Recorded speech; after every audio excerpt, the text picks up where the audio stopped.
1,000,000 years ago, countless gods and demons invaded the realm of Taixu, and the six deities of Taixu led millions of warriors into the Battle of Guixu to repel the invasion, with none returning alive. 1,000,000 years later, the youth Ye Changqing, having his divine bone snatched away and his divine vein rendered useless, unexpectedly awakened the first divine artifact of Taixu, the Zhaohua Tiangong, fused within his mind.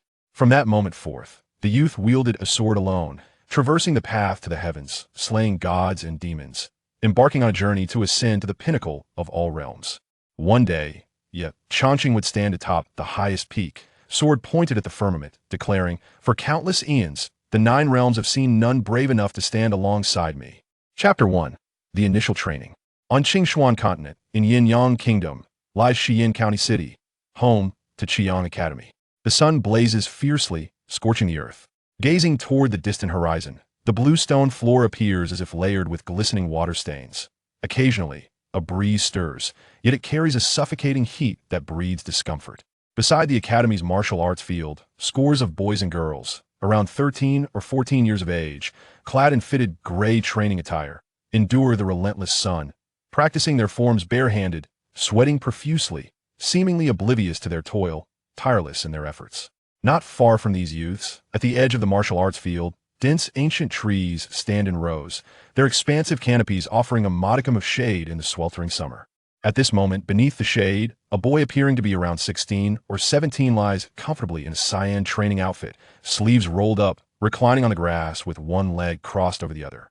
His head rests on the back of a plump little black dog, no longer than a palm, with a blade of grass clenched in his mouth, eyes closed, breathing steadily, seemingly in a deep slumber. His entire demeanor exudes a sense of languor and contentment. Despite his closed eyes, it is evident that his features are strikingly handsome. Embroidered on his chest are 6 clear and neatly arranged red characters. Initial instructor of the Academy. Meanwhile, under the scorching sun of the martial arts field, the boys and girls are increasingly sluggish, their punches slowing down, clearly nearing their limits, some struggling to persevere. Ye Peng, you and Ye Zhaoshi are both from the Ye family. Go plead with him. A spirited girl with a ponytail gasped, "It's almost noon. Practicing under this blazing sun for an hour will surely lead to heat stroke. We only need a quarter of an hour more. Let's rest early." A slightly dark-skinned, somewhat stocky boy, hearing this, wore a displeased expression and retorted, "Qingjing, that's easy for you to say. Though Changqing is my cousin, I wouldn't dare bargain with him.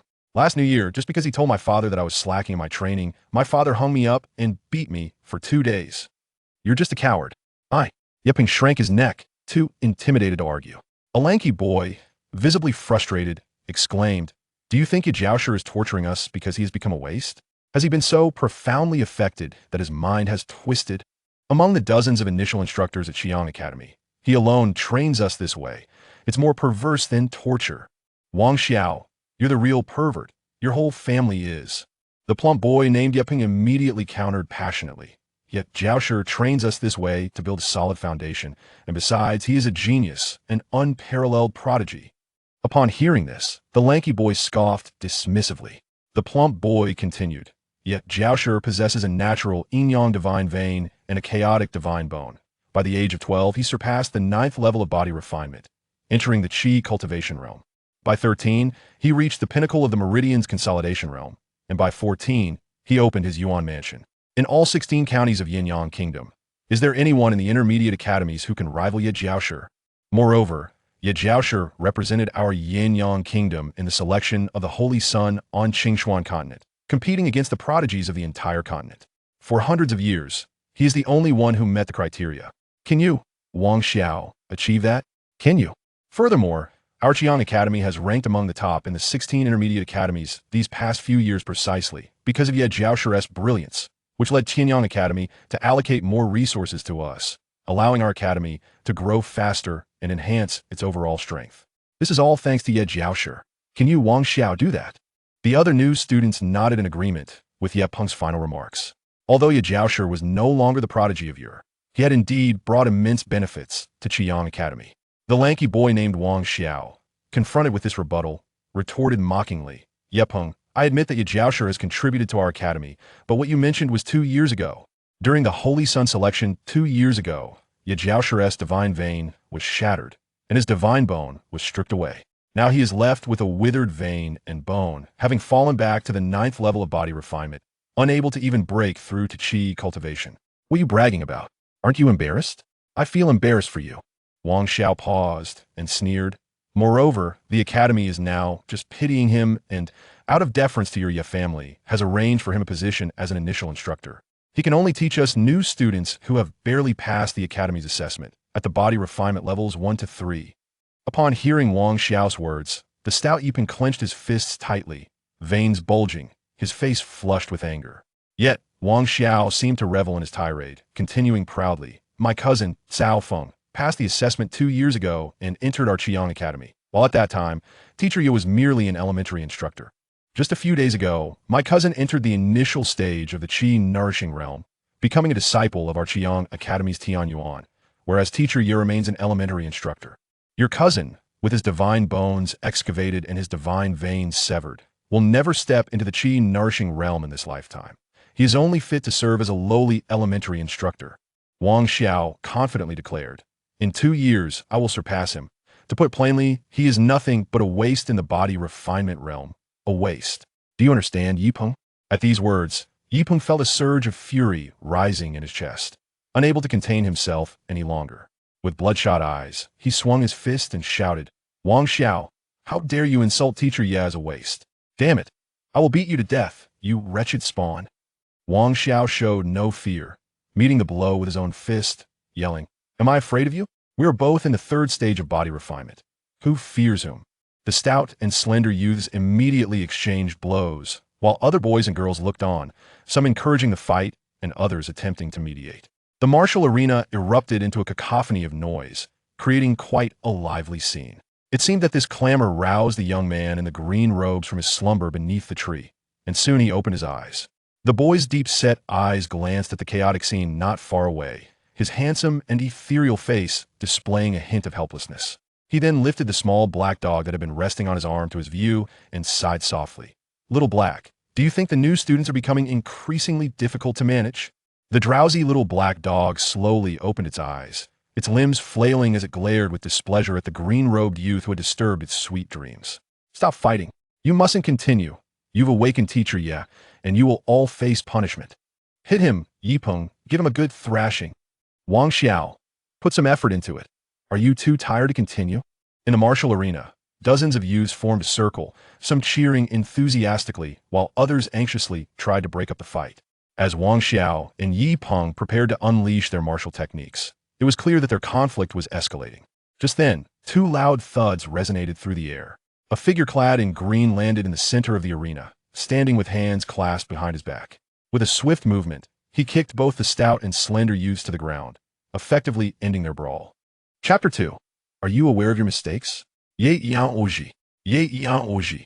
The other disciples, witnessing the scene, ceased their clamoring, their gazes drawn to the suddenly appearing youth clad in green, instinctively retracting their necks in silence.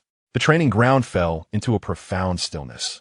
Brother Changqing, Yipeng, who had just been kicked, clutched his abdomen and slowly rose to his feet, his expression a blend of astonishment and trepidation. "Yipeng, you have quite the audacity, having just passed the Academy's assessment, to become a disciple of the Earth Academy. You dare to engage in brawling during the new student training period. It seems you have no intention of staying at the Qiang Academy, do you?" The youth in green spoke with a chilling clarity. Brother Changqing, Yipeng, blood seeping from the corner of his mouth, opened his mouth to speak, but turned his gaze towards Wang Xiao, whose face was a portrait of bruises, and retorted, "It was that scoundrel Wang Xiao who insulted you, and I cannot abide by it. What did he say about me?"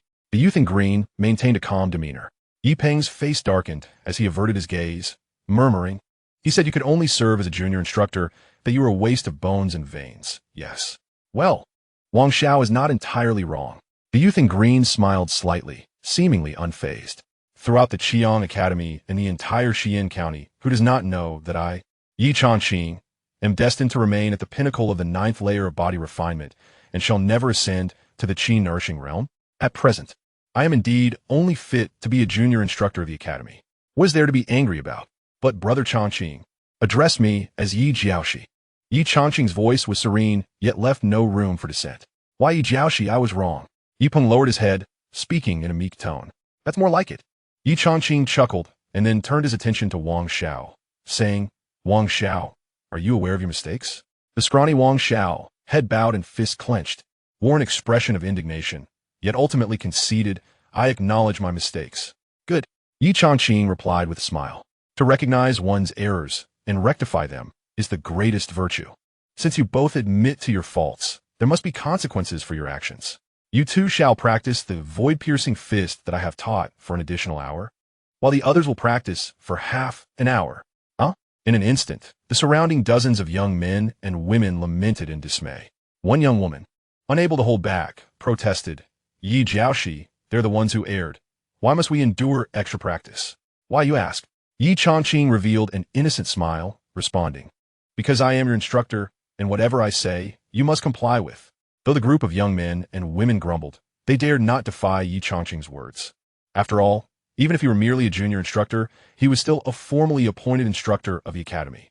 Moreover, despite Ye Changqing's fate of never advancing to the Qi nourishing realm, he remained at the 9th layer of body refinement, easily capable of managing this group of novices ranging from the 1st to the 3rd layer of body refinement. The illustrious genius Yi Jiaoshi certainly carries a grand air. Just then, a mocking voice echoed from the shade at the edge of the training ground.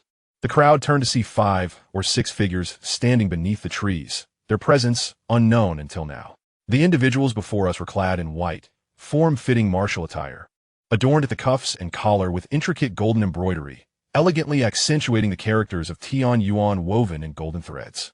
At a mere glance, the style of their garments allowed many newcomers to discern that these individuals were disciples of the Tian Yuan from the Qiyang Martial Academy. The Yin-Yang Kingdom is comprised of 16 major prefectures, each of which encompasses several cities of varying sizes. Among these, every prefecture boasts a medium-sized academy. The Qiyang Academy stands as the sole medium institution within the Western Yin Prefecture. Aspiring martial artists of suitable age within the prefecture and its prominent cities all yearn to enroll in Qiyang Academy, seeking superior guidance in their training to ascend as formidable warriors. The academy is divided into 2 principal divisions, Tian Yuan and Di Yuan. The Di Yuan accepts martial artists aged below 15, requiring them to have at least reached the body refinement stage, alongside passing rigorous assessments.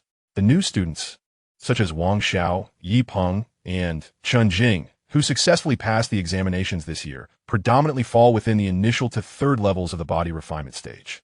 To gain entry into the Tian Yuan, one must transcend the initial stage of martial arts, the body refinement stage, by the age of 17 and enter the Qi cultivation stage, all while successfully completing the evaluations set by Tian Yuan.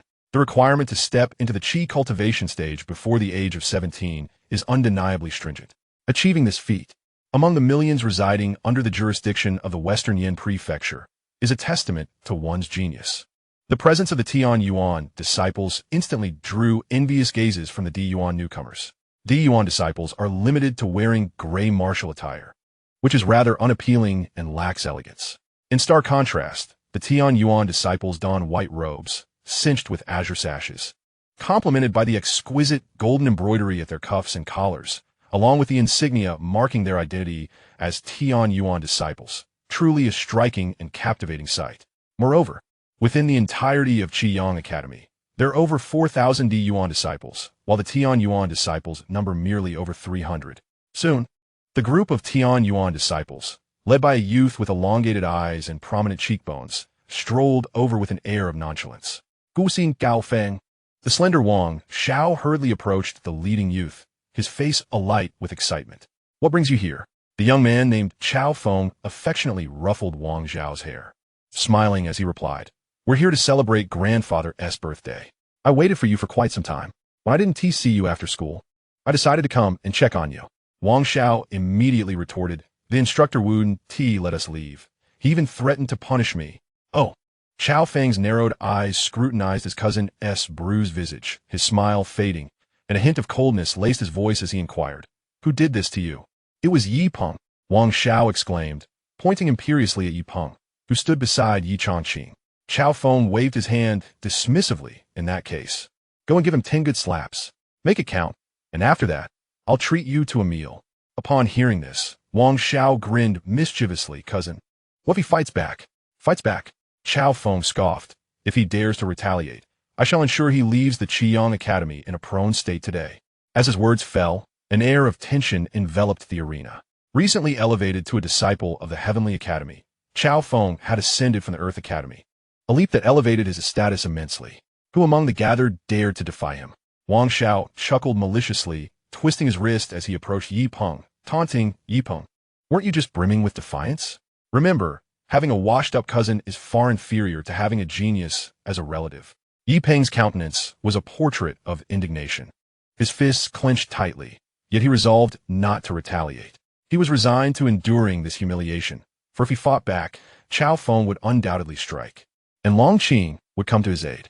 However, Long Qing, at the 9th level of body refinement, was hardly a match for Chao Feng, who was merely at the initial stage of qi cultivation.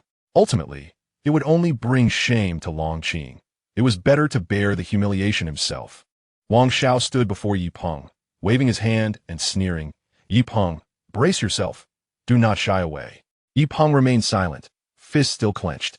The other disciples, unable to bear the tension, instinctively closed their eyes, unwilling to witness the unfolding scene.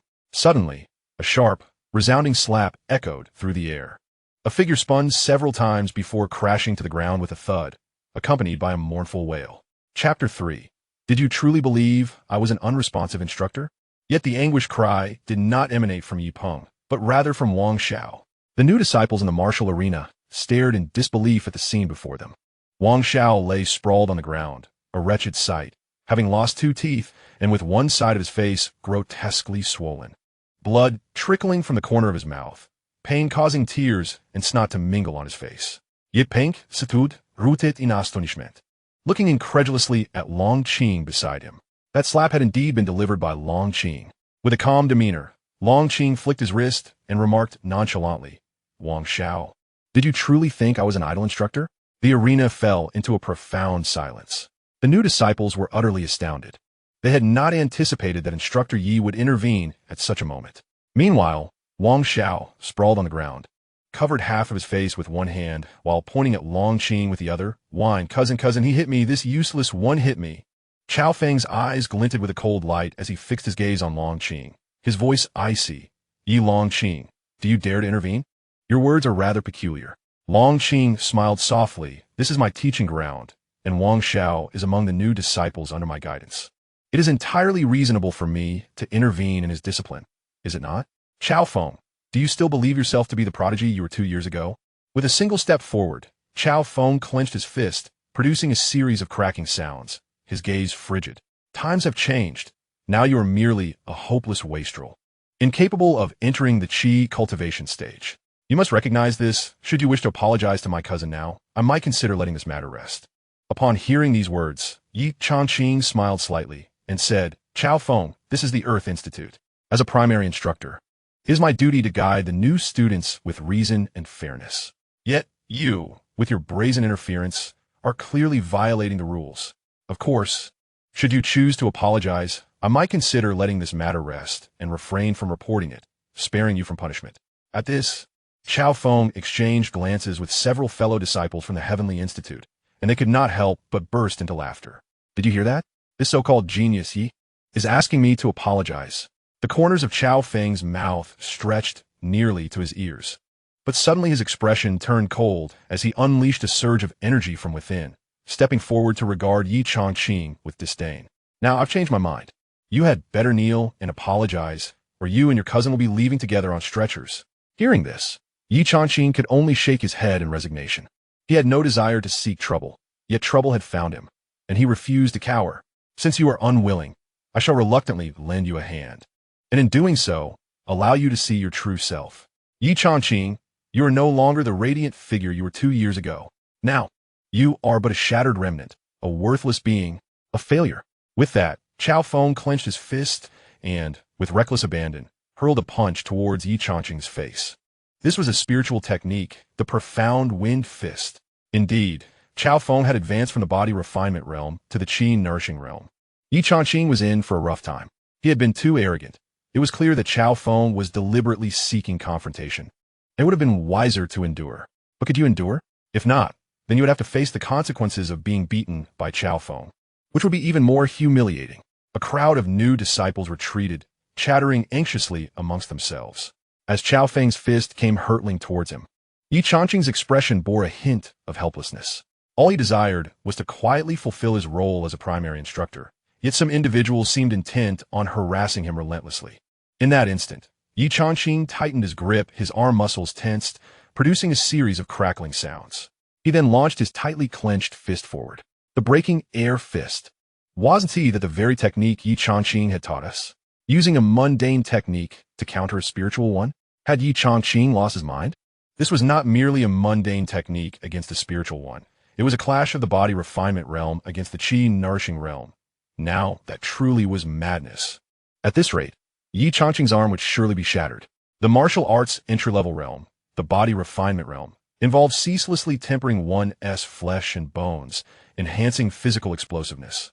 True mastery of cultivation is achieved upon reaching the chi nourishing realm, where one draws in spiritual energy, circulates it throughout their body, and nourishes their muscles and bones, resulting in an even more formidable burst of strength. Body refinement realm practitioners can only cultivate ordinary techniques, relying on their physical prowess, while chi nourishing realm practitioners can practice spiritual techniques, merging spiritual energy with physical force. The two are entirely different tiers. Originally, Chao Feng and Ye Changqing were merely a step apart, and as Chao Feng struck, Ye Changqing immediately countered, their fists colliding almost in the blink of an eye. Boom! A deep, resounding explosion echoed. Following this, with a crisp crack, the sound resonated clearly. Chao Feng's face turned ashen, and he emitted a muffled groan, staggering backward several steps before collapsing onto the ground. His right arm hung limply at his side, clearly devoid of strength, indicating a broken bone. In stark contrast, Ye Changqing stood firm, his breath steady, seemingly unperturbed by the altercation. With a single punch, Ye Changqing had vanquished Chao Feng. How could a practitioner of the chi-nurturing realm be defeated by one of the body refinement realm? It was utterly preposterous. A surreal atmosphere enveloped the onlookers. Ye Changqing shook his hand and calmly remarked, "Your initial stage of chi nurturing seems rather unimpressive, Chao Feng. Will you depart of your own volition? Or shall I deliver another blow to expedite your exit?" Chao Feng struggled to rise from the ground, his complexion pale, cheeks flushed with a mix of pain and humiliation. Being bested by Ye Changqing, a practitioner of the body refinement realm, would undoubtedly become the talk of the Qiyang Academy by the next day, and the shame would rest squarely upon him. How could this lad possess such formidable strength at the 9th level of body refinement? In that moment, Chao Feng found himself trapped in an awkward predicament. Suddenly, applause erupted from the edge of the martial arena, accompanied by a gentle voice that followed. "Ah, tout remarquable." The former pride of Qiyang Academy, even without his divine bones or meridians, can still combat beyond his level. Impressive indeed. All eyes turned towards the source of the voice, revealing a group of 3 or 5 disciples clad in white robes with azure sashes, standing with an air of authority. At the forefront stood a young man with his long hair tied back, strikingly handsome, with captivating phoenix eyes that sparkled with allure. Bai Xian. Upon seeing this young leader, Ye Changqing's understanding deepened as he glanced back at Chao Feng. Bai Xian was from the esteemed Bai family, one of the 6 great clans. He had entered the academy 3 months prior and was reportedly already at the late stage of chi nurturing, having ascended to the 28th position on the academy's prestigious ranking list. How astonishing! The academy's rankings only acknowledged the 36 most powerful prodigies, and to achieve such a feat within 3 months was truly terrifying. What of it? Bai Xian's elder brother, Bai Yi, held the esteemed title of the top-ranked disciple in the academy and was said to have already surpassed the chi-nurturing realm, reaching the condensation of meridians realm. With Bai Xian's arrival, the new students from the Earth Institute began to murmur amongst themselves. Chapter 4, Brother-in-law, wait for me. Bai Xian approached the group step by step. Chao Feng cast a glance at Bai Xian, bowing his head in shame, and stammered, "Young Master Xian, I apologize. It was my negligence. I am nothing but a worthless being." Bai Xian's expression remained indifferent, his tone dripping with disdain as he barely acknowledged Chao Feng. The latter's face flushed crimson, his gaze cast downward, not daring to retort. Bai Xian then turned to Ye Changqing, coolly stating, "I did not expect you to retain such strength at the 9th level of body refinement, despite your severed divine meridians and lost divine bones. I observe that instructor Yi possesses remarkable mastery over the void-breaking fist. Coincidentally, during my own cultivation period, I had also excelled in this mundane technique. With the new disciples present, I thought it would be fitting for me to engage in a practice session with Instructor Ye, thereby providing them with a demonstration. What do you think of this sparring? While it may appear to be a friendly practice, the underlying motive is rather less noble. It is a chance for me, leveraging my late-stage qi refinement realm, to potentially embarrass Ye Changqing. However, it is well known that Bai Xian hails from the Bai family, one of the 6 prominent families of Xian County, while Ye Changqing is from the Yi family, another of the 6. These 2 families have a long-standing enmity, marred by numerous disputes. Upon hearing Bai Xian's proposal, Ye Changqing began to move his fingers, yet before he could respond, a melodious and crisp voice interrupted the atmosphere. Bai Xian, if you're so eager to practice the void-breaking fist, allow me to accompany you, came the voice. As it resonated, the surrounding new disciples parted to reveal a graceful figure approaching from the edge of the martial arena. The newcomer was a girl of approximately 16 or 17 years, her charming form accentuated by a suitable light blue dress. With her long hair tied into a spirited ponytail, she exuded vitality. Her face was exquisitely sculpted, and her bright, crystalline eyes sparkled with a lively glimmer. The slight upward curve of her brows conveyed an air of playful charm, while her full, rosy lips curled slightly, emanating an alluring charisma. In an instant, the young men surrounding her were captivated. It's senior sister, Jiang Yuewei. How beautiful she is! Of course, senior sister Jiang is one of the 4 beauties of Qiyang Academy. Moreover, she ranks 4th on the heavenly list of the Heavenly Academy. I have decided. My ultimate goal in martial cultivation is to win the heart of senior sister Jiang and ascend to the pinnacle of life. Look at you, with your pitiful demeanor. Do you think you are worthy of such a daunting task? I am far more suited for it. Upon Jiang Yuewei's appearance, the young men and women began to chatter enthusiastically. It wasn't just the male disciples who were enchanted. Many female disciples also offered praises. Senior sister Jiang, Bai Xian, noticing her arrival, exhibited a fleeting expression of avoidance, yet maintained a courteous facade. It has been a while, senior sister Jiang. You have become even more exquisite. Enough with the pleasantries, Jiang Yuewei retorted, her delicate hand clenched, and with a haughty demeanor, she continued. Didn't you wish to showcase the void-breaking fist to the new disciples? Come, let us spar. Senior sister, you jest. I am hardly worthy to practice with you. Bai Xian responded sheepishly with a forced smile. Since you are aware of your unworthiness, then leave. Jiang Yuewei's tone turned cold, her expression disdainful. If I catch you causing trouble in the Earth Academy again, I shall ensure you regret it. Upon hearing this, Bai Xian's face shifted through shades of anger and humiliation. Ultimately, he shot a fierce glare at Ye Changqing, uttered no further words, and turned to leave the martial arena with a few companions. Then, Jiang Yuewei gestured to the surrounding young men and women, saying, All right, no more staring. Disperse. Instantly, the new disciples erupted into cheerful chatter as they hurriedly vacated the martial arena, eager to avoid any further summons from Instructor Ye. Ye Changqing observed a group of freshmen dashing away like rabbits, swiftly vanishing from sight. He turned to Jiang Yuewei, exclaiming with exasperation, The additional training punishment hasn't even commenced.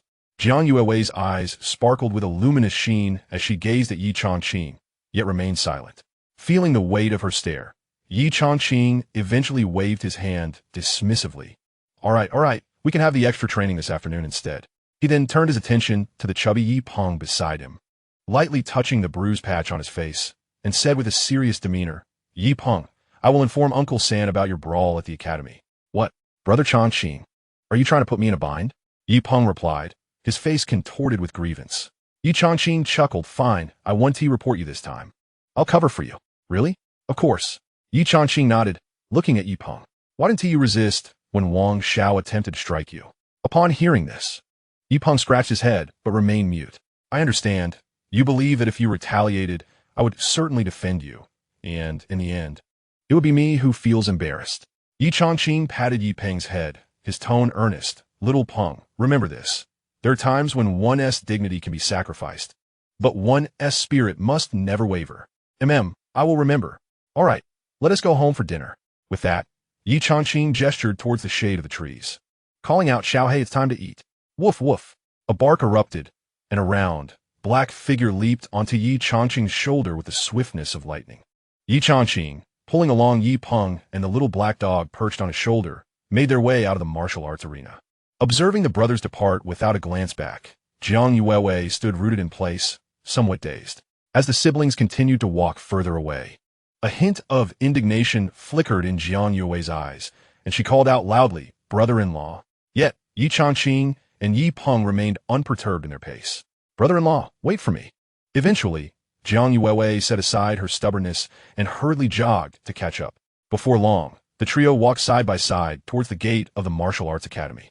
Jiang Yuewei glanced at Ye Changqing's profile several times, her mouth opening and closing as if she wished to speak but hesitated. "Speak your mind." Ye Changqing broke the silence. Jiang Yuewei tilted her head back, looking up at the taller Ye Changqing, and said, "Brother-in-law, I must tell you this, but please don't be angry. If you fear I might be upset, then perhaps you ought not to say it." "Brother-in-law," Jiang Yuewei's voice carried a hint of playful reproach. "You may proceed." Ye Changqing replied with a sense of resignation.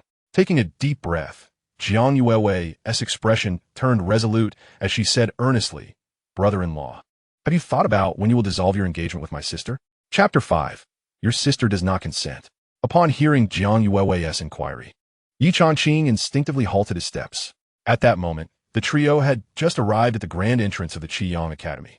Flanking the academy's wide and solemn gates were two towering jade stone tablets, each standing a height of 10 feet and measuring 30 feet in length.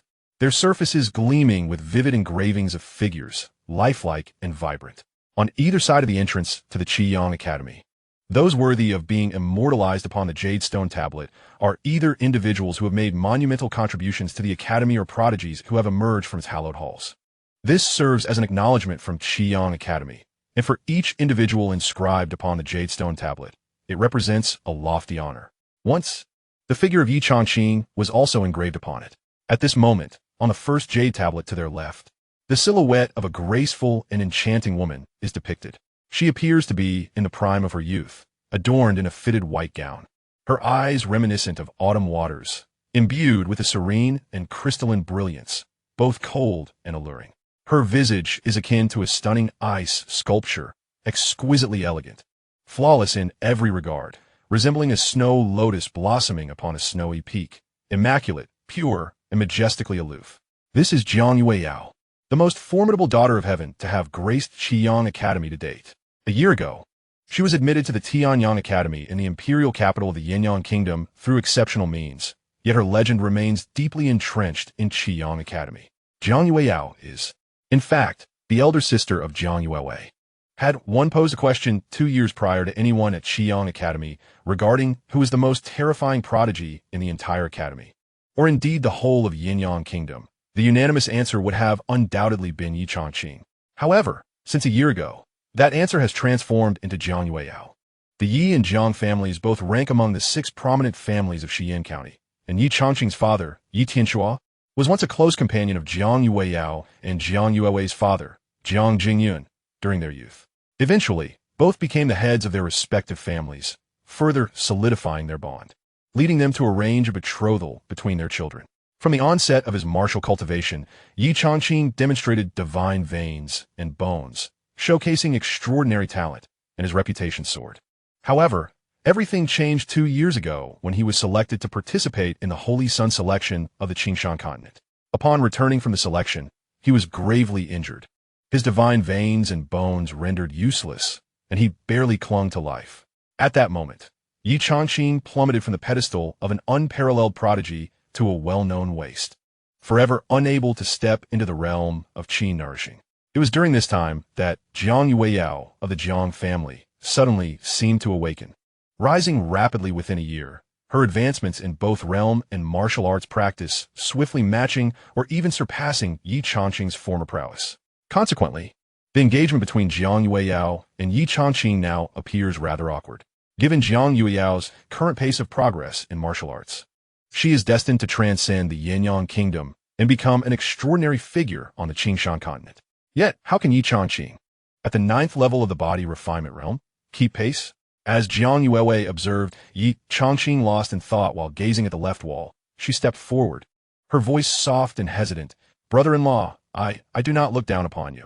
However, my sister has become remarkably formidable. 2 years ago, she returned from serious injury, barely clinging to life, yet she has since undergone a transformation, soaring to great heights. Now, at Tianyang Academy, her reputation is nothing short of astonishing. I am concerned. Jiang Yuewei paused for a moment, summoning her courage to express her fears.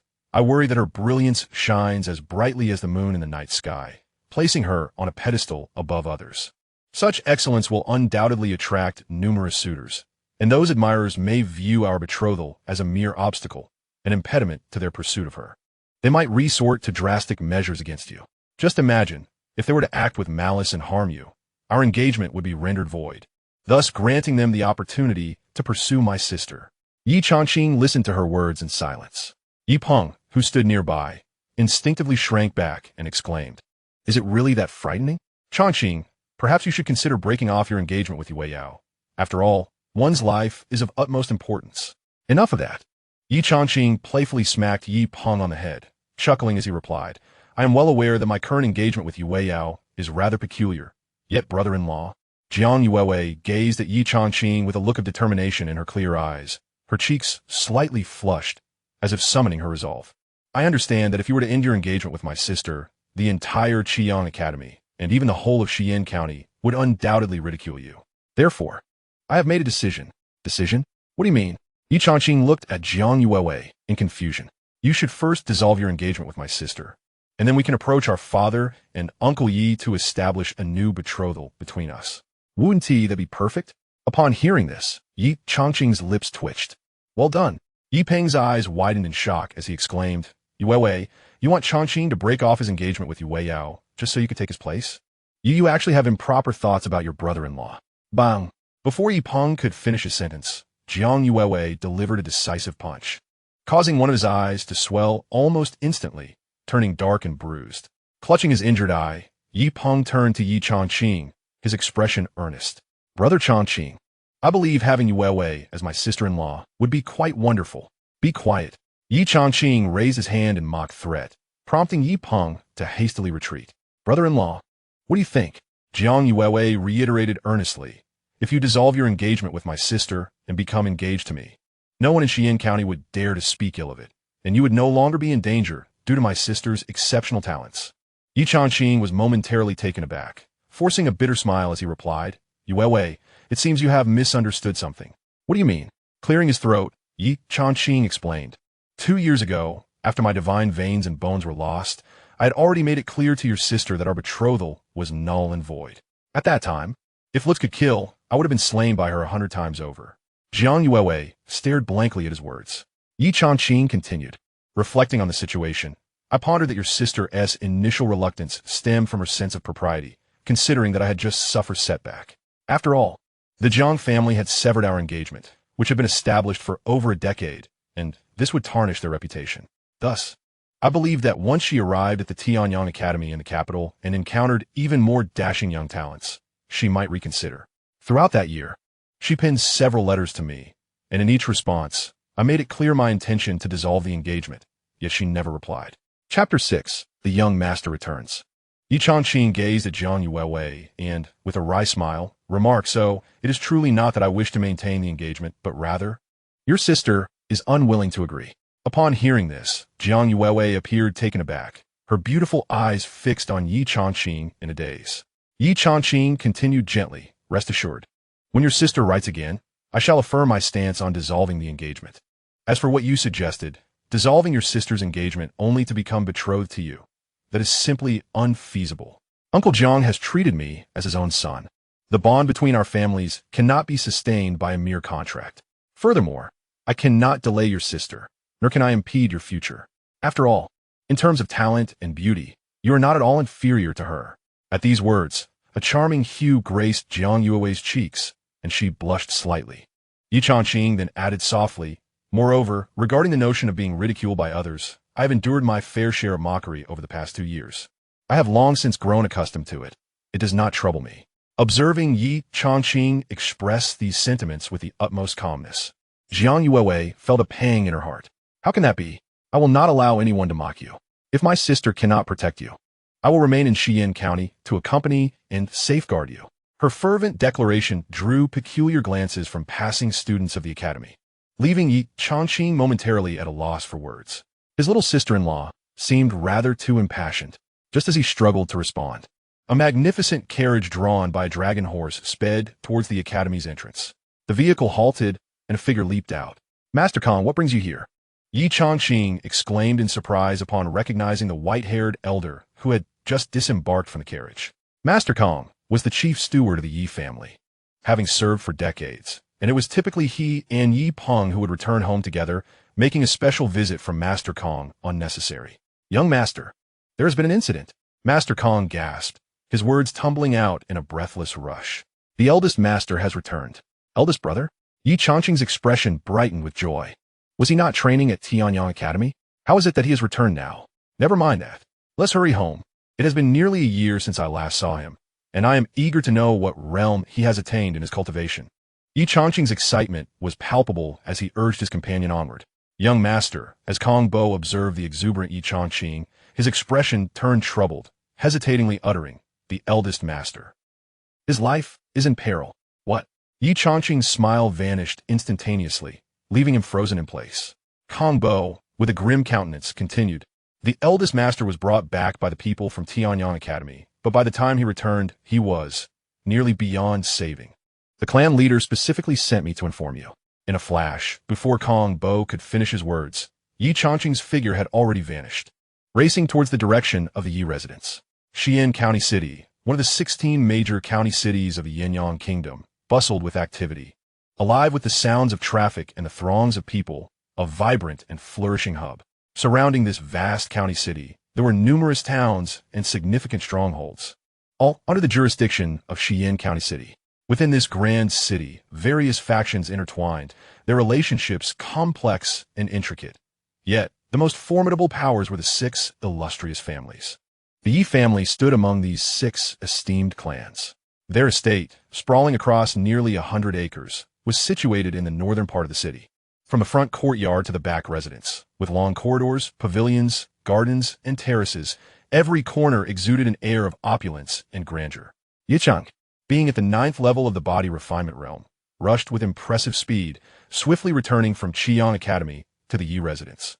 "Young master, young master." Upon entering the estate, the guards and servants greeted him respectfully.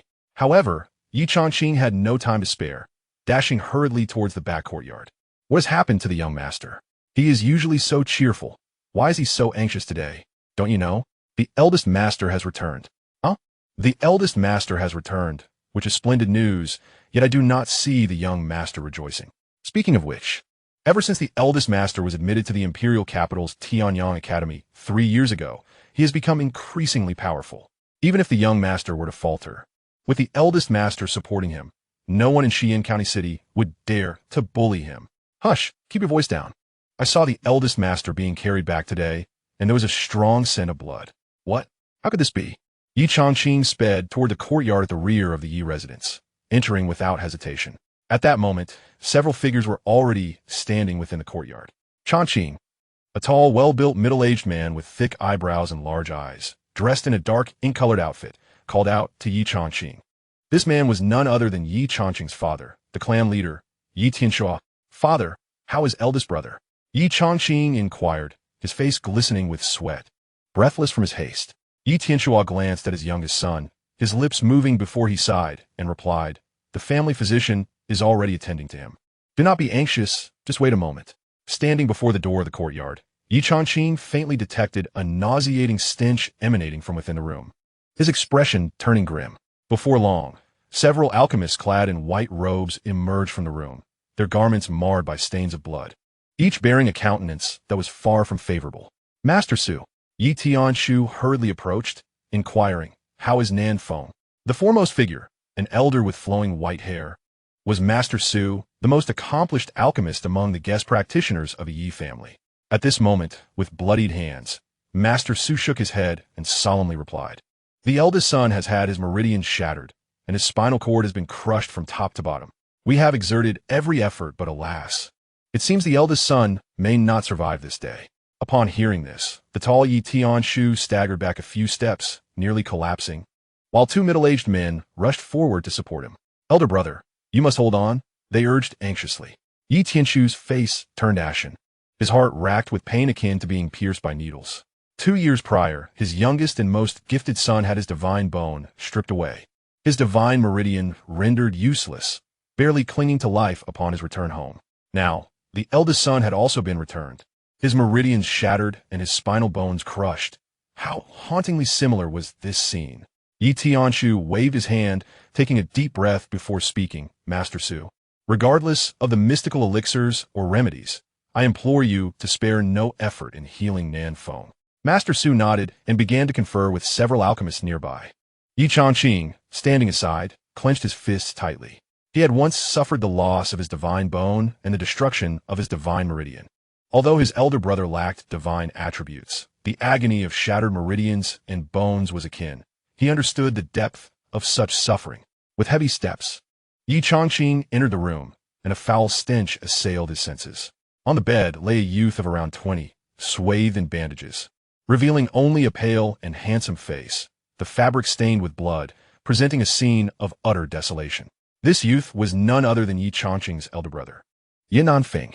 Approaching his brother's bedside, Ye Changqing could not help but shed tears upon witnessing his brother's wretched state.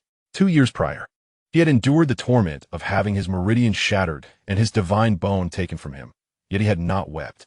For 2 years, he had been derided as a worthless individual incapable of reaching the chi-nurturing realm, and still he had refrained from tears. But now, seeing his brother in such a pitiful condition, Ye Changqing ultimately succumbed, tears streaming down his face. At that moment, Ye Changqing, accompanied by several core members of the Yi family, entered the room, and his heart twisted in pain at the sight of his eldest son, brother Nanfeng. Just then, Yi Peng and Jiang Yuewei entered the room together, and upon seeing the tragic state of Yi Nanfeng, an expression of shock and sorrow spread across Yi Peng's round face. Jiang Yuewei stood at the doorway, her gaze fixed upon Ye Changqing, remembering how he had once been in a similar plight, perhaps even worse. The atmosphere in the room was oppressive. Old Yi, old Yi. At that moment, a voice called from outside the door, and a figure strode purposefully into the courtyard. Chapter 7. Only mourning for a husband, never withdrawal from marriage. A figure clad in scholarly robes appeared, exuding an air of elegance, seemingly around 40 years of age, yet still remarkably handsome, suggesting that in his youth he must have possessed an extraordinary charm. Father, what brings you here? Jiang Yuewei inquired, her gaze fixed upon the middle-aged man in scholarly attire. Momentarily taken aback, this man was none other than Jiang Jingyun, the patriarch of the Jiang family. Before he even stepped into the room, Jiang Jingyun called out, "How is my nephew Nanfeng?" Yueyao sent word that he has sustained grave injuries, but do not worry, she claims to have a solution. Upon hearing his words, the eyes of everyone in the room turned towards him in unison. Jiang Jingyun entered the room, panting slightly, and continued, "Yueyao entrusted me with a message, stating that Nanfeng was harmed by someone. She sent back a wooden box, insisting that Changqing must personally open it. The means to save Nanfeng lies within." With a swift motion, Jiang Jingyun produced a square wooden box in his palm. "Changqing, quickly open it, and see what Yueyao has conveyed." Urgit Ye Tianshu. The Jiang and Yi families shared a close bond, and Jiang Jingyun and Ye Tianshu were particularly intimate friends, having watched the children of the Yi family grow up. Thus, his affection for Yi Nanfeng and Ye Changqing was no less than that of Ye Tianshu. Ye Changqing, regarding the exquisite wooden box, understood the gravity of his elder brother's situation and thus hesitated not, promptly opening the box. Inside lay a letter, a white jade vial, and a palm-sized square piece of blue jade. Ye Changqing casually took the white jade vial and tucked it away without examining it, then retrieved the letter and the jade stone. The blue jade felt cool in his palm, yet, before he could fully appreciate its texture, the surface of the jade suddenly shimmered with light, and a sharp, awe-inspiring aura erupted, causing the jade to ascend into the air. In unison, Ye Tianshu and Jiang Jingyun grasped Ye Changqing and stepped back, wary of any potential danger. The jade floated mid-air before shattering into pieces, releasing a flurry of sword-like energies that whirled through the room. Soon, the energies coalesced, forming several large characters in the air. The words read, "Only a widower. Absolutely no annulment." The 8 characters, composed of sword energy, radiated a chilling malevolence. Below these words, the signature was clearly inscribed in 3 sharp strokes. Jiang Yueyao. Ye Changqing stared at the 8 characters, the corners of his mouth twitching. Over the past 2 years, He had repeatedly penned letters expressing his desire to dissolve the engagement with Jiang Yueyao, yet she had never responded. Clearly, this time she was infuriated, resorting to such a dramatic reply. An annulment is utterly impossible. In this lifetime, it shall never happen. Unless you, Ye Changqing, are dead, then I, Jiang Yueyao, would be a widow. Ye Changqing found himself perplexed, without the divine pulse and divine bones. What allure could he possibly possess that compelled Jiang Yueyao to insist upon honoring the engagement? Was it merely because of his striking appearance? Upon seeing those 8 characters, Jiang Yueyao could not help but pout, feeling indignant in her heart. How can my sister be so domineering and unreasonable? Yi Peng, upon reading the same 8 characters, instinctively took a few steps back, sensing that no matter whom brother Changqing chose, the days following their marriage would not bode well. Jiang Jingyun was equally taken aback by her eldest daughter's tactics, and could not help but complain. I find Yueyao increasingly outrageous. If she refuses to annul the engagement, why resort to such theatrics? As she spoke, Jiang Jingyun cast a meaningful glance at Ye Changqing. Who is she trying to intimidate? It is evidently aimed at me. Ye Changqing musit bitterli. Clearing his throat, Jiang Jingyun addressed Ye Changqing with a serious tone. Changqing, you too must cease to speak of annulling the engagement. Look at how you have provoked Yueyao. Henceforth, refrain from such discussions about dissolving the betrothal, understood? Jiang Yueyao, standing by, interjected with displeasure. Father, if my brother-in-law wishes to annul the engagement, that is his prerogative. My sister is being too. Enough, enough. Jiang Jingyun interrupted her, saying, Changqing, quickly read the letter. Your elder brother's safety is of utmost importance.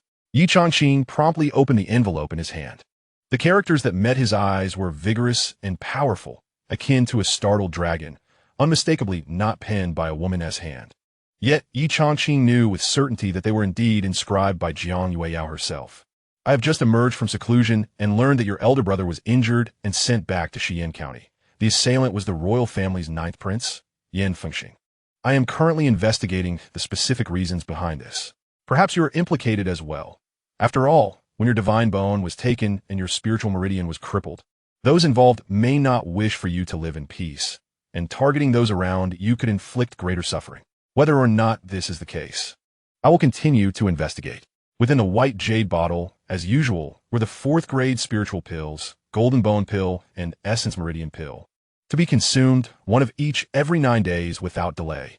This time serves merely as a warning, should you speak of annulling the engagement again. Next time those sword energies will strike you directly. I, Jiang Yueyao, shall guard your spirit as a wife. Your elder brother's spinal cord and meridians are severed. He will not encounter the same complications you have.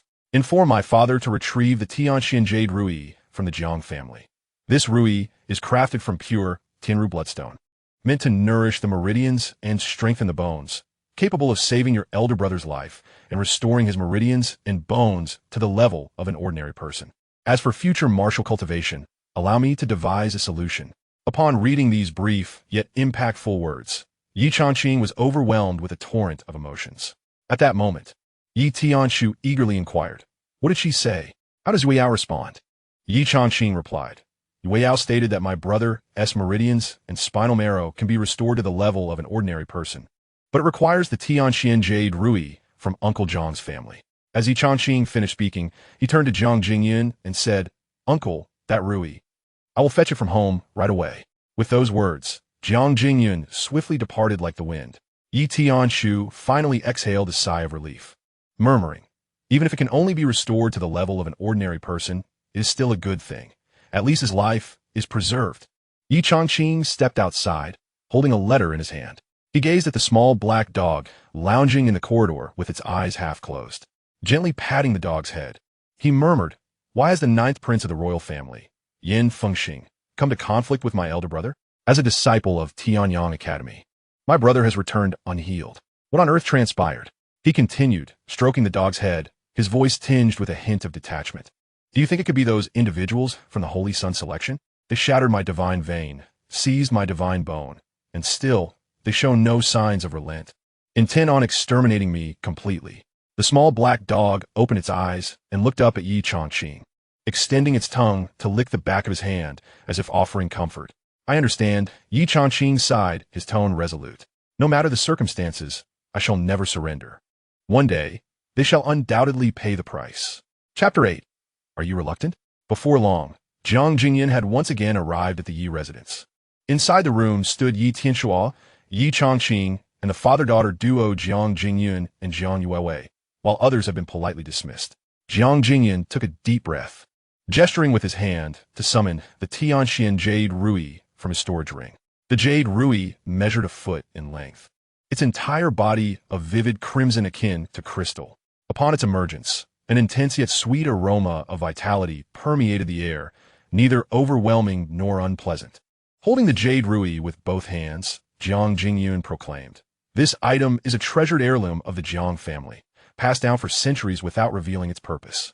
It was only later that Yueyao inadvertently discovered it to be a rare spiritual treasure forged from Tianru bloodstone. Turning to Ye Changqing, Jiang Jingyan added, 2 years ago, when you returned, I intended to give it to you, but Yueyao insisted it would be ineffective for you. Now that your elder brother requires it, I naturally would not hold back. Ye Tianxua interjected eagerly, Old Jiang, how is this item utilized? Simply place it beside young Master Nanfeng. It possesses a remarkable spirit. Jiang Jingyun replied cheerfully. Upon hearing this, Ye Tianxua stepped forward and grasped the Jade Rui, urgency in his voice. Then let us not waste any time. However, he found himself unable to wrest it from Jiang Jingyun's grasp. Old Jiang, let go. What? Oh, all right, Jiang Jingyun said, though his grip on the Jade Rui remained firm. Are you reluctant, Jiang Jingyun? Ye Tianxua exclaimed after several unsuccessful attempts to seize it. How could that be? Reluctance is out of the question. Here, take it. Jiang Jingyun finally closed his eyes, steeling himself to relinquish his hold. When he reopened his eyes, he watched as Ye Tianxua placed the Jade Rui beside Ye Nanfeng. A myriad of emotions surged within him. That was a Jade Rui crafted from Tianru bloodstone, a rare treasure. Not only would someone at the Yuanfu realm covet it, but even those at the nascent soul level would go mad with desire to possess it. His daughter truly was generous. As he contemplated the future, with his eldest daughter destined to marry Ye Changqing and his second daughter harboring affections for him as well, Jiang Jingyan couldn't help but feel that the expansive Jiang family might soon bear the surname Yi. The Tianxian Jade Rui was placed beside the unconscious Ye Nanfeng on the bed. Soon, faint crimson light points began to emanate from the jade artifact. These specks of bloodlight descended onto Ye Nanfeng's body and subsequently sank within him. Then, a miraculous scene began to unfold. The lifeless energy surrounding Ye Nanfeng dissipated as the crimson light points nourished his form, and more of these blood-colored specks floated forth from the jade, all rushing into Ye Nanfeng's being. Ultimately, the entire Tianxian Jade Rui fused into Ye Nanfeng's body, vanishing from sight. Time passed slowly. Suddenly, a moment arrived. A low, pained groan escaped Ye Nanfeng's lips as he slowly opened his eyes, his mouth moving slightly. Nanfeng, brother. Ye Tianxu and Ye Changqing rushed to the bedside. Quick, quick, Ye Tianxu exclaimed, summon Master Su to take a look. Before long, Master Su arrived with several guest alchemists and meticulously examined Ye Nanfeng. Master Su exclaimed in astonishment. The young master's shattered meridians and spine have now reconnected. However, they remain quite fragile, even weaker than those of an ordinary person. Yet, it appears that his life is no longer in jeopardy. Master Su continued, Patriarch. The young master's meridians and spine are still quite delicate. We shall research some medicinal formulas to help him recover. I believe that within a month, he could return to a normal state. However, the prospect of resuming martial cultivation seems unlikely. Excellent. Marvelous. Ye Tianxu's eyes sparkled with hope. Even if the eldest son could not cultivate in the future and the third son could only reach the body refinement stage, he, as their father, would ensure that they would not be bullied. Ye Changqing leaned by the bedside, grasping his brother's hand, feeling a quiet sense of relief within. Thankfully, as long as life remained, there was hope. Under the high moon, the Grand Ye residence was ablaze with light. Ye Tianxu, along with his second brother Ye Tianxian, third brother Ye Tianfeng, and Ye Changqing, gathered in the room where Ye Nanfeng lay. Now awake, Ye Nanfeng had changed into a clean white robe. His complexion was pale, his breath weak, and his gaze appeared dim and lifeless. Nanfeng, what on earth transpired? Ye Tianxu asked solemnly, hearing his father's question. Ye Nanfeng's eyes reflected a touch of sorrow. He opened his mouth, but ultimately said nothing. Nanfeng, Ye Tianxian, standing nearby, spoke up. Our Yi family is one of the 6 great families in Xian County. After such grievous injuries in the imperial capital, your father will surely seek justice for you. You need not hold back. Just speak your mind. Indeed, my child, Ye Tianfeng added, you have always been sensible. It is certainly not your fault that trouble found you. Observing that Ye Nanfeng remained reticent, Ye Changqing rose and said, Father, second uncle, third uncle, although my elder brother's meridians and spinal cord have recovered, he is likely still fatigued. Let us discuss this matter again in a few days. Ye Tianshu glanced at his younger son, ultimately nodding in agreement without further inquiry, and departed with his second and third brothers. Outside the room, Ye Tianshu turned back for a moment and remarked, Second brother, third brother, these past 3 years, our Yi family has ascended to great heights only to fall back to where we began. Today, with Nanfeng injured and rendered an ordinary person, the burden upon us grows heavier. Ye Tianchen and Ye Tianfeng Ichangid Glances, Sigink, deeply. In the city of Xian, 6 prominent families, the Song, Yuan, Ganbai, and Jiang families, are deeply entrenched and wield considerable influence. As the patriarch, Ye Tianshu has 2 sons and a daughter, each a paragon among people. His eldest son, Ye Nanfeng, entered the Tianyang Academy 3 years ago, displaying remarkable talent and rapid progress, and was regarded as the future successor of the Yi family. His second daughter, Ye Kaiwei, has suffered from a rare illness since childhood, but was recognized over 2 years ago by a passing elder who claimed she possessed the exceedingly rare Xianxia body.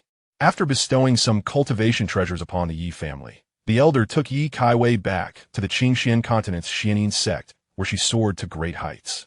The youngest son, Ye Changqing, is equally extraordinary. Initially inconspicuous, he was later discovered to possess the rare Yin-Yang divine pulse and chaos divine bone, gaining renown throughout Xian and even the entire Yin-Yang kingdom. However, 2 years ago, this most exceptional prodigy of the Yi family returned severely injured, carried by a black, ferocious wolf after participating in the selection for the Holy Son of the Qingxian continent. More than a year ago, the Xianyin sect informed the Yi family that Ye Kaiwei had entered a secret realm with her master and had not returned, likely perishing within. Today, their last glimmer of hope, Ye Nanfeng, has also been rendered incapable. The former glory of the Yi family now stands in stark contrast to their present desolation. Ye Tianxin spoke, Elder brother, I fear that this time we shall again be subject to ridicule from the other families behind our backs. Am I afraid of their mockery? Ye Tianshu snorted and continued, What concerns me more is that now both Nanfeng and Changqing are incapacitated, and Kaiwei too. He trailed off, sighing. The Yi family and the Jiang family have always been aligned, but with the news of Nanfeng's incapacitation spreading, I fear the Bai and Gan families will be up to no good. Upon hearing this, Ye Tianxin and Ye Tianfeng were taken aback. Indeed, the 3 most outstanding prodigies of the Yi family, their future hope, have all been dashed. What ulterior motives might those families harbor? Ye Tianshu promptly declared, therefore, we must remain vigilant regarding any movements within the county and the surrounding cities, mines, and medicinal fields to prevent those families from causing trouble. Ye Tianxin immediately replied, Elder brother, rest assured, I shall issue orders at once to strengthen our defenses. Ye Tianfeng reassured, Elder brother, there is no need for concern. I shall return home and teach that rascal Ye Peng a lesson. With our elder brother and sister in trouble, he must diligently cultivate to uphold the honor of the Yi family. If he dares to be lazy, I shall break his legs. Observing the earnest demeanor of his younger brothers, Ye Tianshu felt a warm surge of gratitude. Since assuming the role of clan leader, his brothers had always been devoted in their support, and this alone made him acutely aware that he must withstand all pressures as the clan leader. Inside the room, Ye Changqing sat by the bedside. Elder brother, he said, gazing intently at the injured figure lying on the bed, how did you sustain your injuries? Why is there no one from Tianyang Academy to care for you? If you are unwilling to speak, I shall not pry further, but I must ask one thing. Ye Nanfeng slightly turned his head, looking at his youngest yet most perceptive brother. Ye Changqing took a deep breath and continued earnestly. Your injuries must be connected to me in some way, correct? Ye Nanfeng widened his eyes, seemingly on the verge of speaking. Yet upon seeing his younger brother's earnest face, he ultimately remained silent. They have harmed you, shattered your meridians and spine. This mirrors my own past experiences. If you claim it has nothing to do with me, I cannot accept that. Upon hearing this, Ye Nanfeng's expression froze, yet he remained silent, while Ye Changqing's heart already understood. Then, Ye Changqing broke into a smile and stood up, saying, "All right, elder brother, you should rest well. It has been some time since we brothers have been together. Once you recover in a few days, let us share a drink." With that, Ye Changqing turned to leave. "Changqing." From the bed, Ye Nanfeng's voice was faint, tinged with anxiety as he asked, "Do you know of Songmuyun?" At this question, Ye Changqing, who was opening the door, momentarily froze. In the depths of the night, within the Yi residence, in a secluded courtyard, Ye Changqing sat cross-legged in a small martial arena. His dark eyes glimmered with a cold light amidst the night. Xiaohe lay lazily nearby, sprawled on its back and sound asleep. Since departing from his elder brother Ye Nanfeng's room, Ye Changqing's thoughts had already crystallized. His elder brother's injuries, though inflicted by the royal ninth prince Yan Fengxing, were undeniably connected to those hidden forces behind the scenes. Songmuyun, a prodigy from the Song clan of the Qingxian continent. He had once participated alongside Ye Changqing in the selection for the Holy Sun. At that time, Ye Changqing was brimming with ambition, his talents and strength formidable, which incited jealousy in Songmuyun, leading him to provoke trouble. During a contest for a spiritual treasure that Ye Changqing had almost secured, Songmuyun arrogantly demanded that he relinquish it, threatening his life otherwise. Ultimately, Songmuyun was brought to his knees, begging for mercy, his pride shattered, and he narrowly escaped with his life. This incident also laid the groundwork for the eventual crippling of Ye Changqing's divine veins and the seizure of his divine bones. Those individuals were, after all, unreasonable. Yet when has this world ever adhered to reason? The path of martial arts is one of survival of the fittest. A truth as old as time. Ye Changqing could only lament his past inadequacies in strength. In those years, my divine veins were shattered, my divine bones were stripped away, and yet I was allowed to live by a mere stroke of fortune. For the past 2 years, no one was dispatched to take my life. Instead, they began to target those around me, murmured Ye Changqing softly. He understood in his heart that these individuals did not desire his death. Rather, they wished to prolong his suffering. They aimed to torment him to the brink of despair. And only when they found their amusement in his agony had waned would they grant him release through death, thus bringing an end to his torment. Now, with my elder brother rendered powerless, it is undoubtedly connected to Songmuyun. Perhaps the disappearance of my second sister, Ye Kaiwei, into the secret realm was also orchestrated by these same forces. Ye Changqing's fists clenched tightly, and after a prolonged moment, he finally quelled the tempest of rage within him and began to prepare for his daily training. The path of martial arts begins with the body refinement stage, wherein one refines the physical form using the spiritual energy of heaven and earth, enhancing bodily prowess. Those with superior talent might ascend from the 1st to the 9th level of body refinement in just 2 or 3 years, while those with lesser aptitude might take 8, 10, or even more than a decade to reach the 9th level. The body refinement stage is merely the initial threshold, one that poses little challenge. Beyond the body refinement stage lies the Qi nourishing stage, which signifies the true entry into the realm of martial understanding. In the Qi nourishing stage, spiritual energy circulates within the body to nourish the flesh, meridians, and bones. However, after the shattering of his divine veins, Ye Changqing found his ordinary meridians completely obstructed, rendering the flow of spiritual energy impossible, let alone its circulation. Consequently, he was utterly incapable of breaking through to the Qi nourishing stage. Furthermore, after the Qi nourishing stage comes the meridian condensation stage, where spiritual energy is integrated into the 4 major meridians of the practitioner. Following this is the Yuanfu stage, which involves the establishment of a spiritual energy reservoir within the body to bolster one's essence. Whether in the Qi nourishing stage, the meridian condensation stage, or the Yuanfu stage, all require a harmonious fusion of the practitioner's meridians with spiritual energy, a feat utterly unattainable for one whose meridians are blocked. Yet he never surrendered. Each night, he diligently practiced. The first step was to cultivate the mundane techniques, allowing his body to master the control of its own strength. Over the past 2 years, he had diligently trained in the common martial arts techniques within the Yi family and those from the Qiyang Academy, including swordplay, palm techniques, fist techniques, and finger techniques. This was why he could, as a 9th-level body refinement practitioner, effortlessly defeat Qiao Feng, who was merely at the initial stage of Qi nourishing. It could be said that he was invincible within the body refinement stage. Vanquishing someone like Qiao Feng was hardly a challenge. After completing a set of fist techniques, Ye Changqing exhaled deeply, seated himself cross-legged upon the ground, and then retrieved a small jade vial from his bosom to commence the second step. Inside the vial were the fourth-grade spiritual pills, Jinbone Pill and Yunmai Pill, sent to him monthly by Jiang Yueyao. These high-grade pills were designed to strengthen bones and nourish meridians, rare and valuable even in the city of Xi'an. Since Jiang Yueyao had enrolled in the Tianyang Academy in the imperial capital, she had consistently sent him pills each month, all of which greatly benefited his meridians and bones. However, after 2 years, the obstructions in his meridians and the inability of his bones to withstand the tempering of spiritual energy remained unchanged. However, Jiang Yueyao has never relinquished her efforts to send him elixirs. Ye Changqing is acutely aware of the immense debt of gratitude he owes to this betrothed, and he, too, is unwilling to concede. He simultaneously ingests a golden bone pill and a pulse-nourishing pill. Immediately, Ye Changqing distinctly feels the effects of the two elixirs beginning to manifest within him.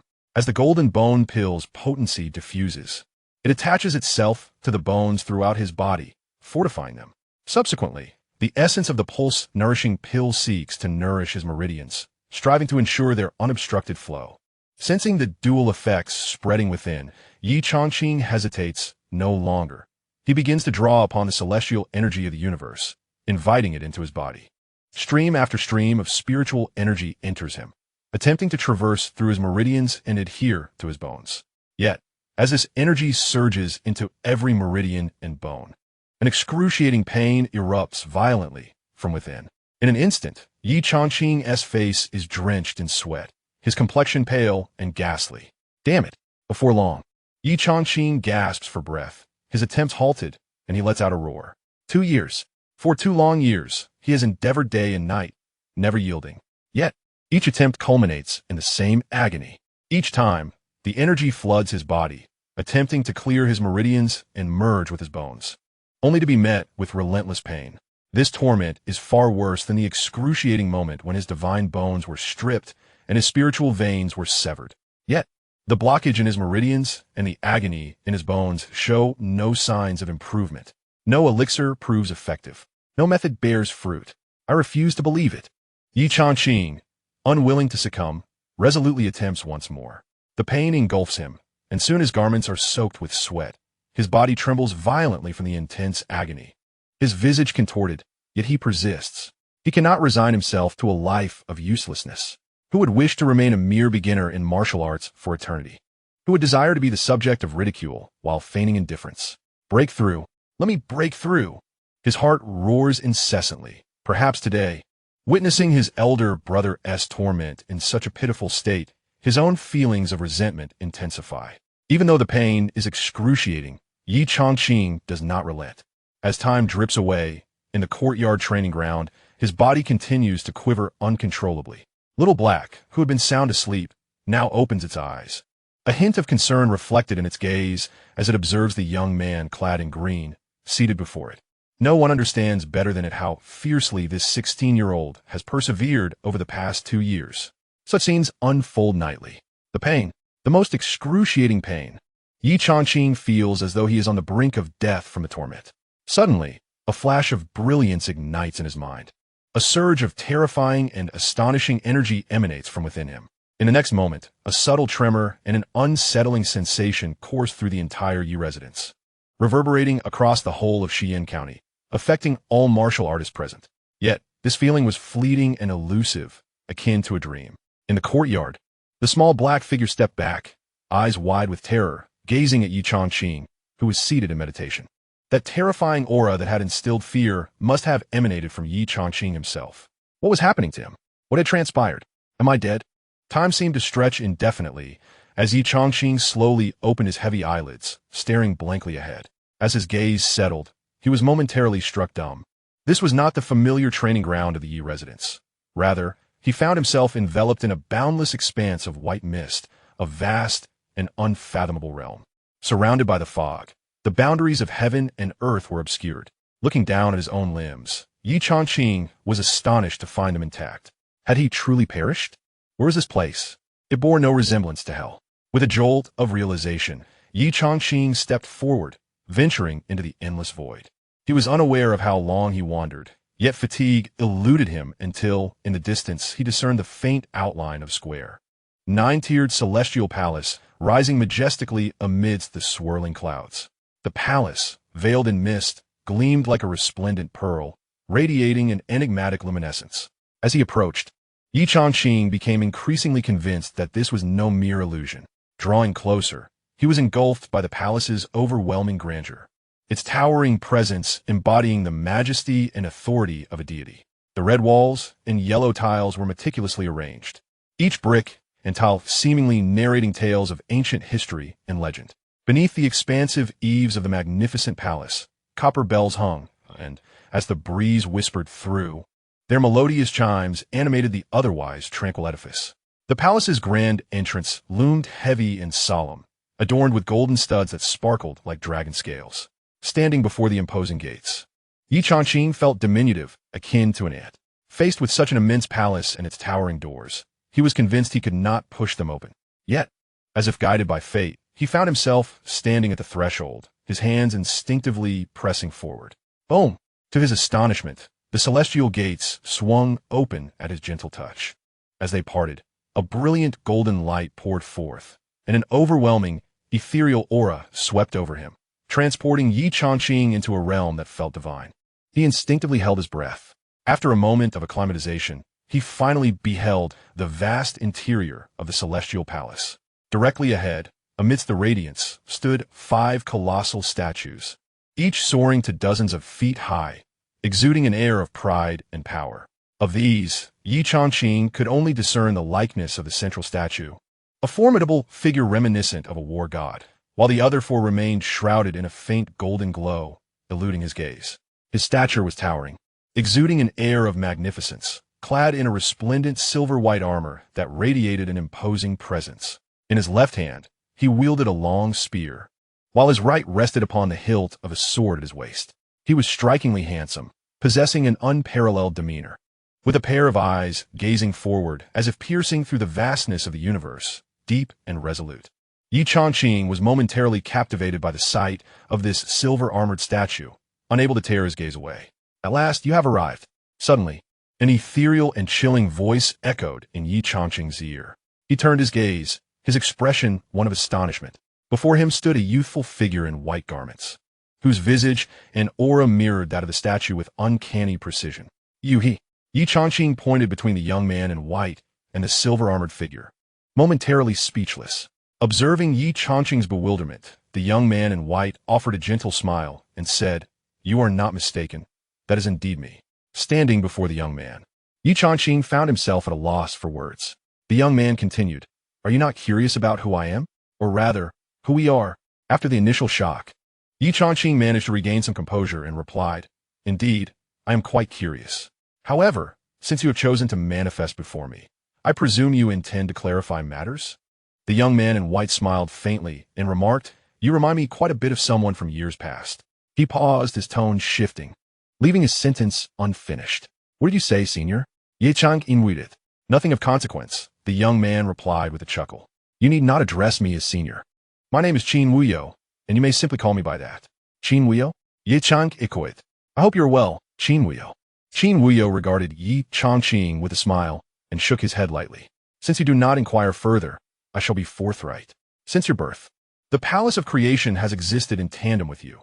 However, due to your possession of the yin-yang divine vein and the chaotic divine bone, the Palace of Creation remains concealed, rendering it imperceptible to you."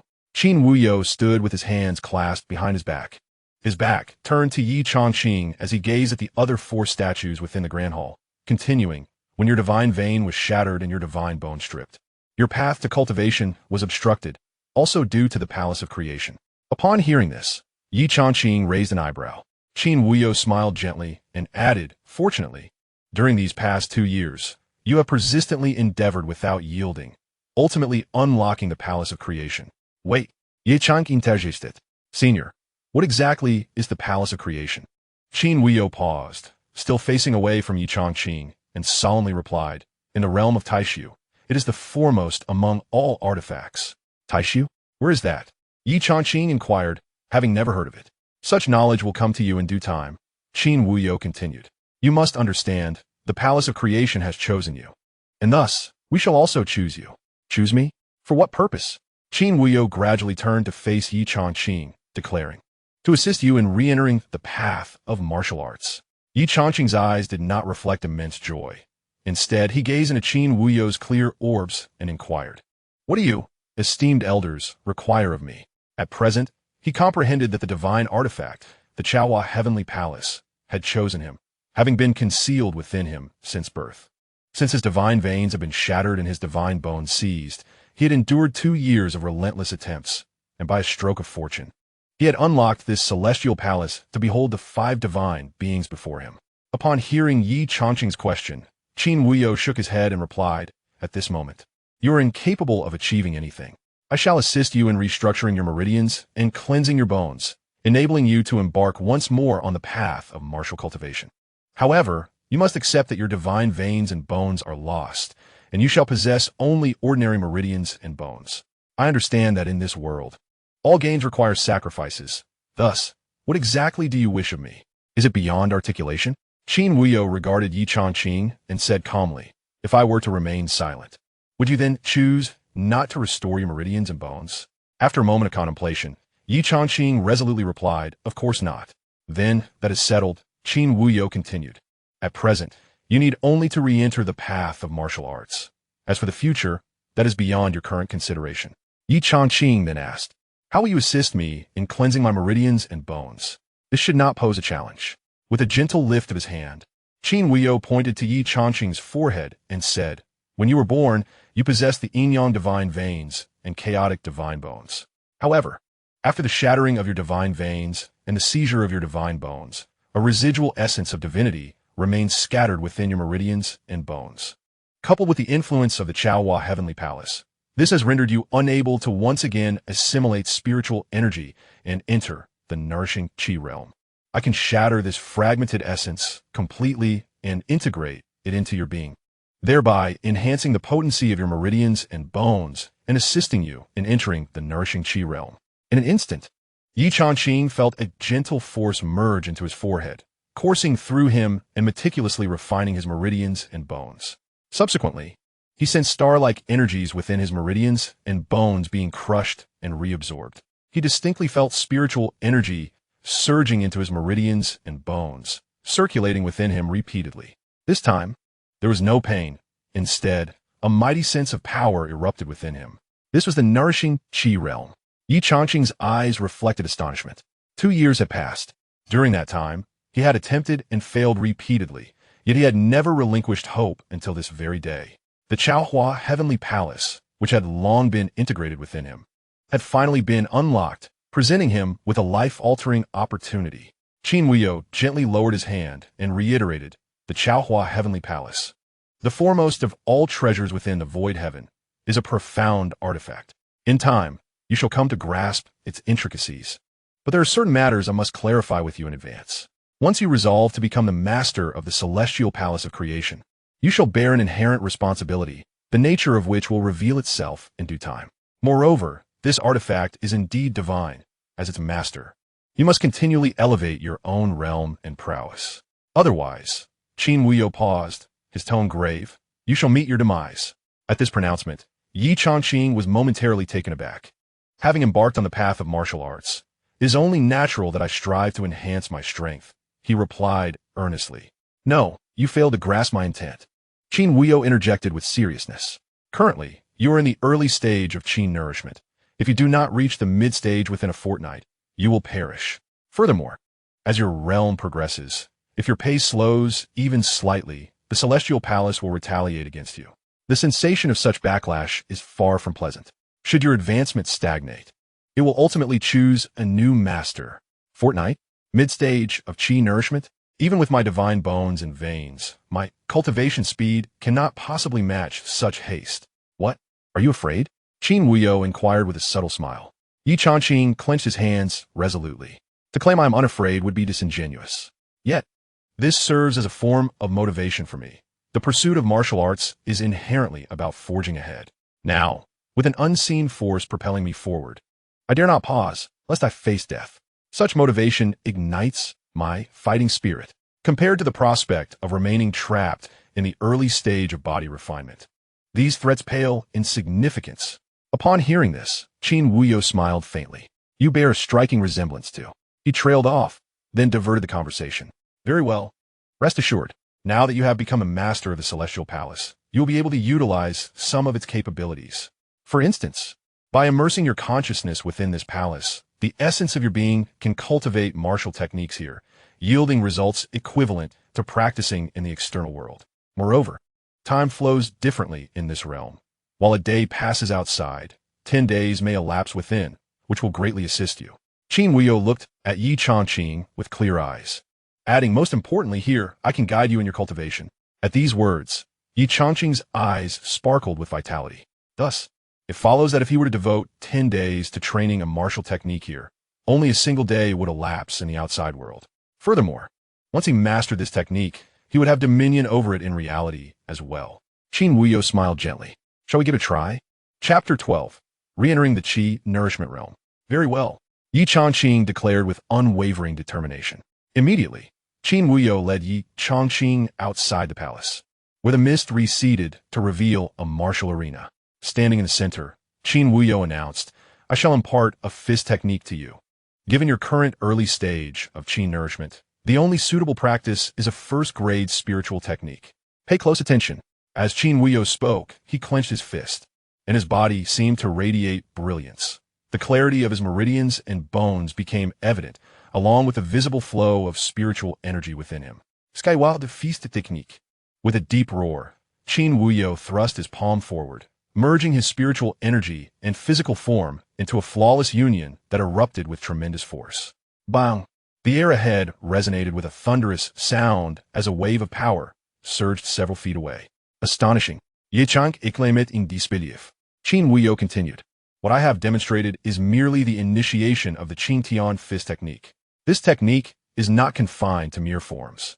Its essence lies in the method of channeling spiritual energy and the state of its integration with the skeletal structure of the body.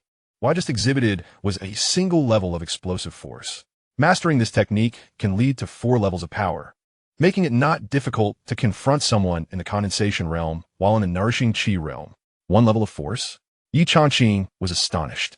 If a single level could produce such might, what would the 4th level entail? Qin Wuyo elaborated. The key to unleashing different levels of force lies in the harmony between spiritual energy, the physical body, and the skeletal structure. The greater the coordination, the more formidable the explosion. With that, Qin Wuyo resumed practicing the Qingtian fist technique. Ye Changqing observed intently, his eyes wide open. This senior, Qin Wuyo, was truly a living embodiment of the spiritual techniques. Unlike typical manuals that merely describe how to channel spiritual energy and unleash physical strength, Qin Wuyo's demonstration was a genuine practice of the art. After thoroughly executing the 4 levels of the Qingtian fist technique, Qin Wuyo turned to Ye Changqing and said, Now, it's your turn. Ye Changqing stepped forward, clenched his palm, and felt the surge of spiritual energy within, beginning to execute the technique as Qin Wuyo had shown. In the nourishing Qi realm, spiritual energy was contained within, merging with physical strength for a powerful eruption. For 2 years, he had dreamt of this day.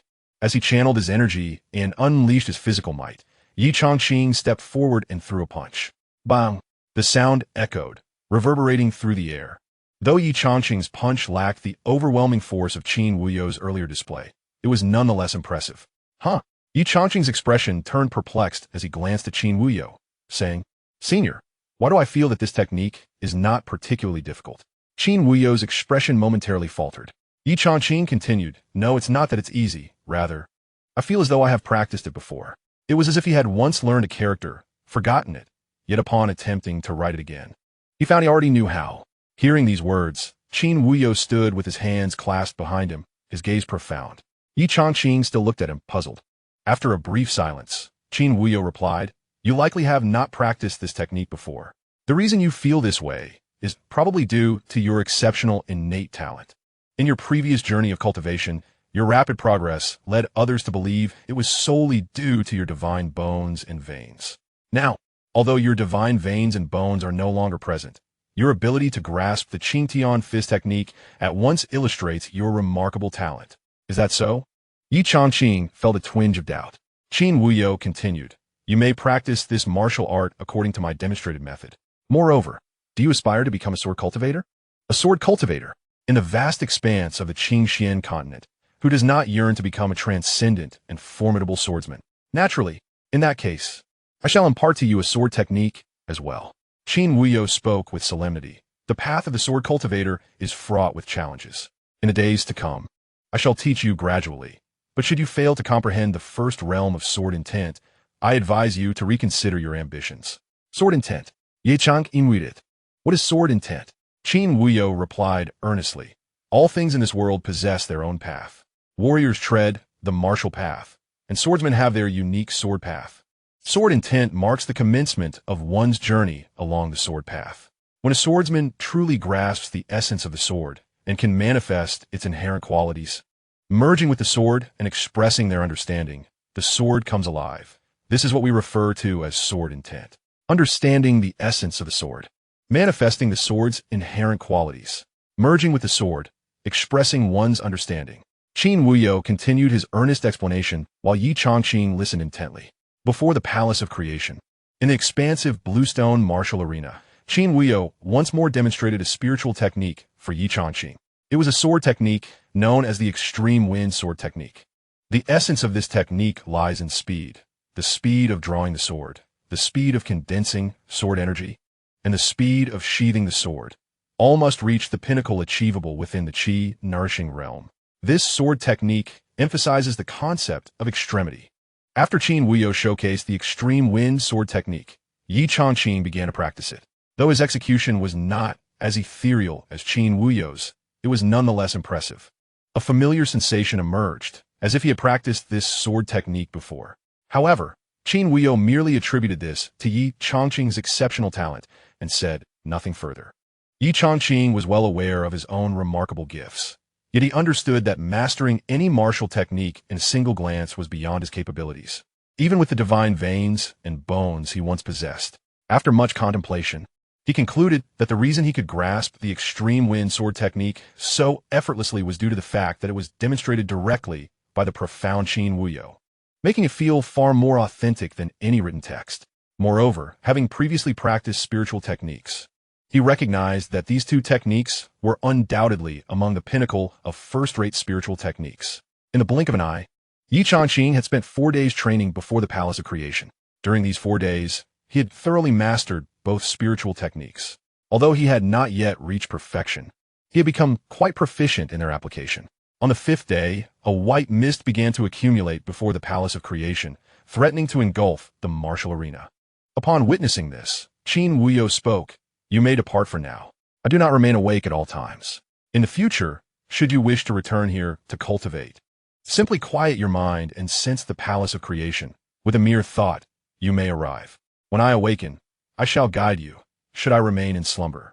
You are welcome to practice here on your own. Regarding the profound mysteries of the Celestial Palace, as your realm ascends, you shall come to grasp more. For now, I shall refrain from elaborating further." Ye Changqing gazed upon the ethereal figure of Qin Wuyo, garbed in flowing white robes, and with a respectful gesture, expressed his gratitude. "Thank you, esteemed elder, for your guidance these past few days." With a dismissive wave of his hand, Qin Wuyo's form dissipated amidst the white mist. Ye Changqing stepped into the Celestial Palace, his gaze fixated on the 5 towering statues within the Grand Hall. The statue of Qin Wuyo was vividly discernible, exuding an enchanting grace that captivated the heart, while the other 4 figures remained shrouded in golden light, obscured from view. Indeed, Ye Changqing was plagued by many questions. How could the Celestial Palace become one with him? Were these 5 statues alive, or merely relics of the past? What manner of beings were they? Moreover, what did Qin Wuyo mean by responsibility? However, Ye Changqing understood that the elder's reluctance to divulge further was a reflection of his own unworthiness to know. At this moment, as he prepared to embark anew upon the path of martial cultivation, he had much to accomplish. Chapter 13. Awaiting my elder brother.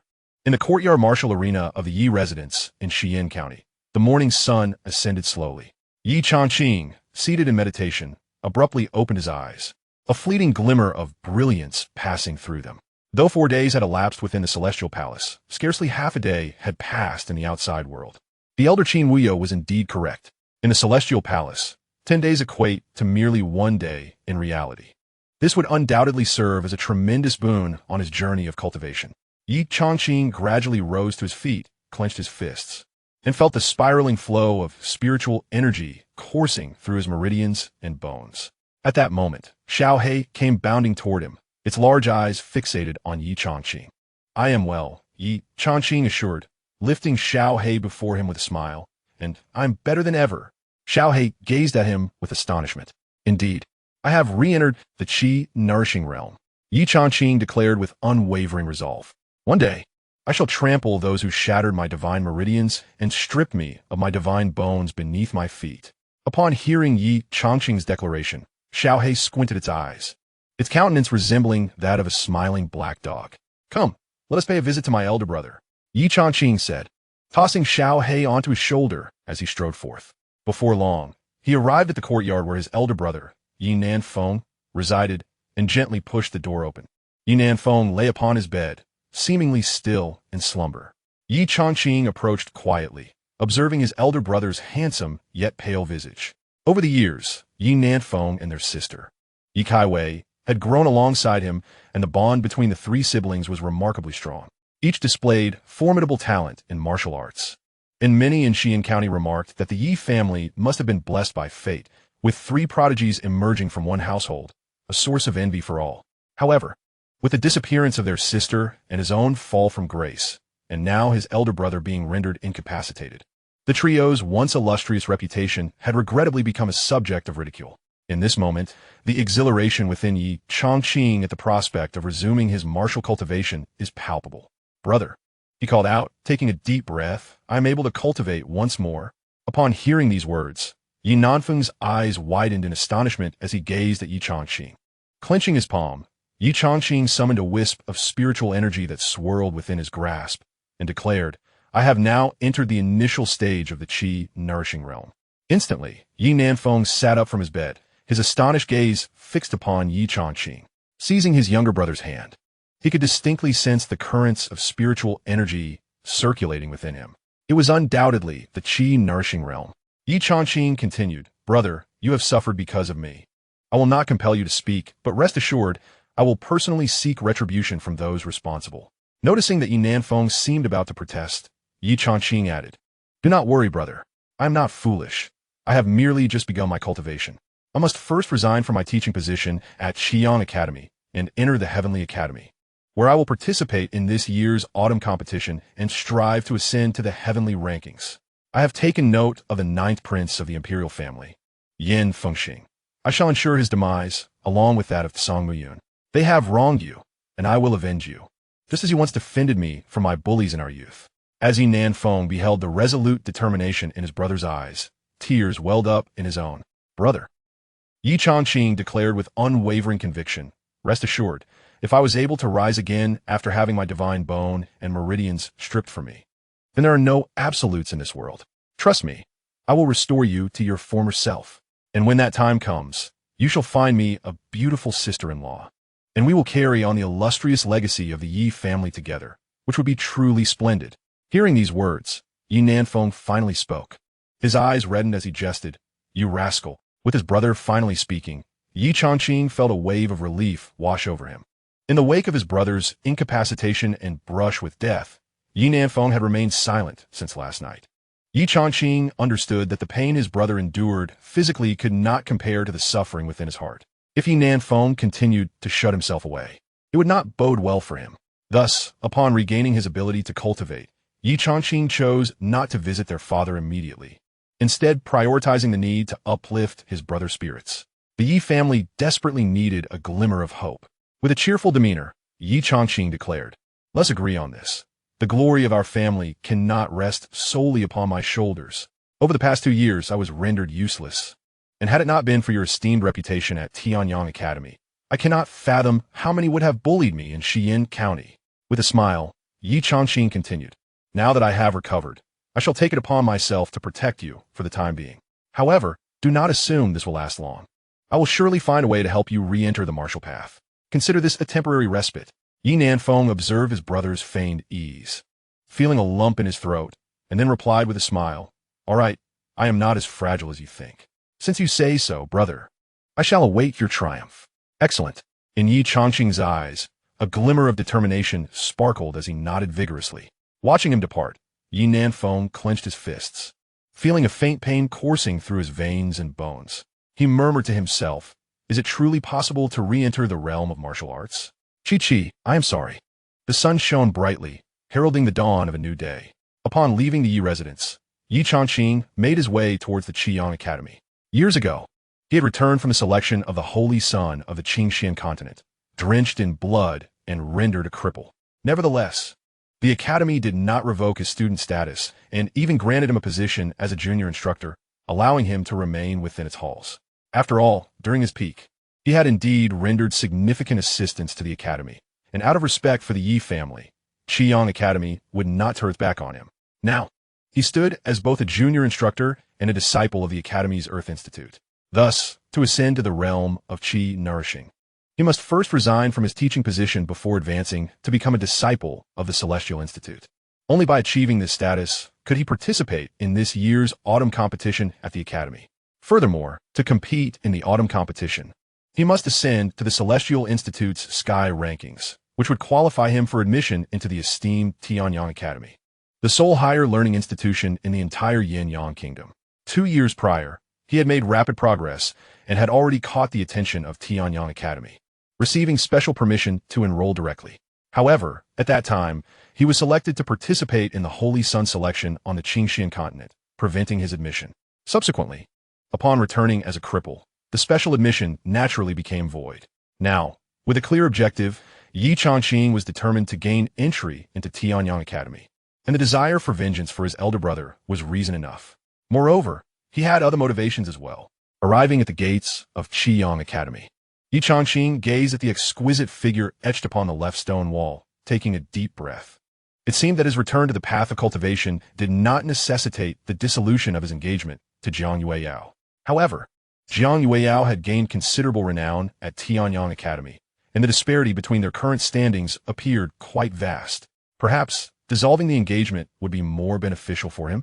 Contemplating the unwillingness of his fiancée to annul their betrothal and the eagerness of his sister-in-law to see it resolved, along with the girl who had risked her foundation to save him during the Holy Sun selection, Ye Changqing felt that future troubles might only intensify. "Teacher Yi." Just as Ye Changqing was lost in thought, a voice suddenly called out. A figure rushed towards him. It was Chunjing, one of the new students he was instructing this year. Sweat streamed down her face as she gasped for breath, exclaiming, "You must hurry. Yi Peng is about to be killed by Wang Xiao." Wang Xiao. Upon hearing this, Ye Changqing's expression darkened. Over the past 2 years, since he had become a cripple and could only serve as a junior instructor at Qiyang Academy, the number of people who had once respected and admired him had dwindled to those who now wished to see him crushed beneath their feet.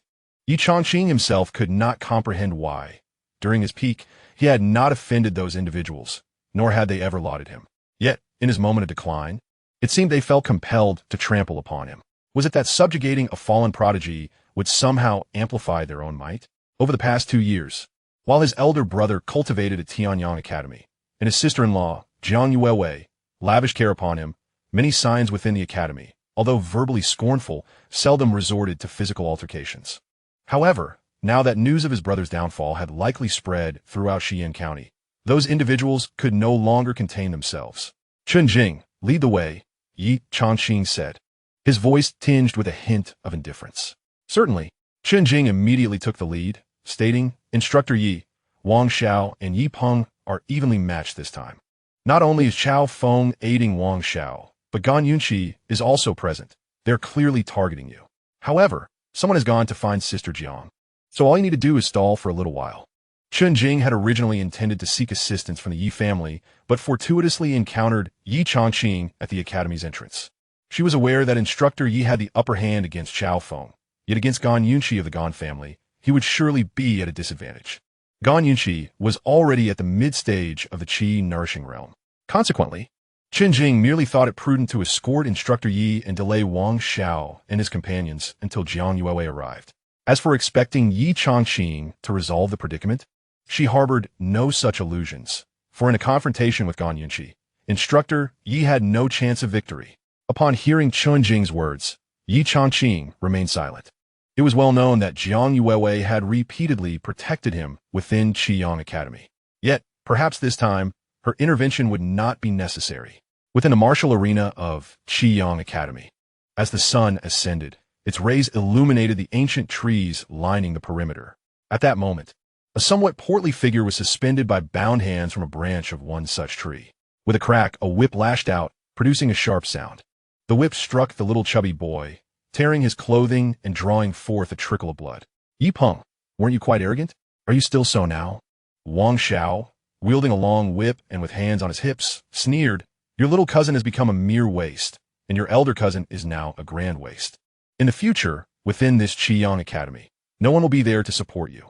Wang Xiao, Yi Peng, still hanging as he was being whipped, retorted defiantly, if you have the guts, fight me fair and square. What kind of skill is it to call upon your cousin for help? Your cousin is merely a defeated foe of brother Changqing. Still defiant, Wang Xiao lashed out once more. Yi Peng gritted his teeth and endured the pain, refusing to beg for mercy. The previous day, his father had already spoken with him and given him a beating. With 3 children from his uncle's family, either dead or rendered useless, the future of the Yi family now rested upon his shoulders. At the break of dawn, Yi Peng ventured to the academy for his practice, only to find that Wang Xiao, accompanied by Chao Feng and others, awaited him there.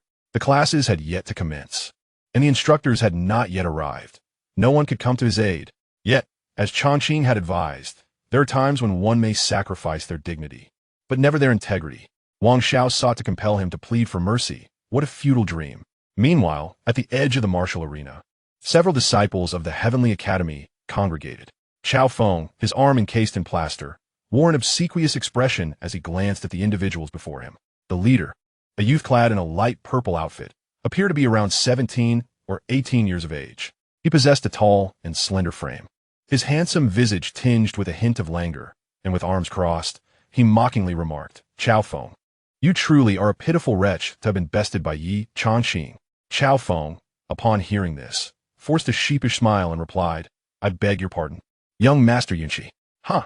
Gan Yunqi scoffed, Bai Xian instructed you to humiliate Ye Changqing, to provoke him into action, providing a rationale to teach him a lesson. Yet here you are, the one humiliated instead, necessitating my intervention. What use are you really? Had Bai Xian not bestowed upon you a qi nourishing pill, would you have even reached the qi nourishing realm? And now that you have, you remain utterly inept, incapable of accomplishing such a simple task. Enduring Gan Yunqi's derision, Chao Feng merely smiled and nodded incessantly, resembling a submissive dog. Within the city of Xi'an, the Chao family held a modicum of renown. Yet when compared to the 6 prominent families, they were inconsequential. Both Bai Xian and Gan Yunqi hailed from the scions of these 6 illustrious families. To them, Chao Feng was insignificant. Noticing Chao Feng's silence, Gan Yunqi grew bored of the insults and remarked, Ye Changqing ought to be arriving soon. If he delays any further, it will lose its charm once the esteemed instructors of the academy arrive. Beside Gan Yunqi, a somewhat robust youth chimed in, Young Master Yunqi. I believe Ye Changqing has already caught wind of Yi Peng being beaten and is likely too frightened to show himself. He is not so cowardly. Gan Yunzi dismissit. Despite his apparent incompetence, his spirit remains undeterred. I, Gan Yunqi, delight in shattering the morale of others. Were it not for Jiang Yuewei's protection over these past 2 years, and his elder brother's lingering influence, he would have been beaten countless times. The robust youth, eager to curry favor, responded, Indeed, indeed. Yi Nanfeng has been thoroughly defeated, even more so than Ye Changqing. With Jiang Yuewei currently entangled with young Master Bai Xian, she surely cannot come to his aid. If Ye Changqing dares to show his face today, we shall make certain he suffers profoundly. At that moment, Chao Feng watched anxiously as his cousin Wang Xiao relentlessly lashed Yi Peng, expressing concern, Young Master Yunqi, if this continues, it may lead to a fatality. And so what? Gan Yunqi retorted with a sneer. Currently, the 3 most remarkable talents of the Yi family consist of 2 failures and 1 deceased. In a few years, as the Yi family gradually declines, my Gan family will ascend in strength. Even if we were to kill this Yi Peng, what could the Yi family do? Would they demand my life in return? Chao Feng sighed inwardly. While the Yi family could not retaliate against Gan Yunqi, they would undoubtedly seek vengeance against Wang Xiao. His cousin truly was a simpleton. Chao Feng, are you afraid of offending the Yi family? Gan Yunqi asked with a mocking expression. No, I'm not afraid. As long as I am with young Master Yunqi, I fear nothing. Gao Feng Zipli, Ao Setsti Li. Ha! Gan Yunqi laughed heartily and then shouted, Wang Xiao, haven't you eaten? Put in some effort. Don't be afraid of killing him. If you do, this young master will take the blame for you.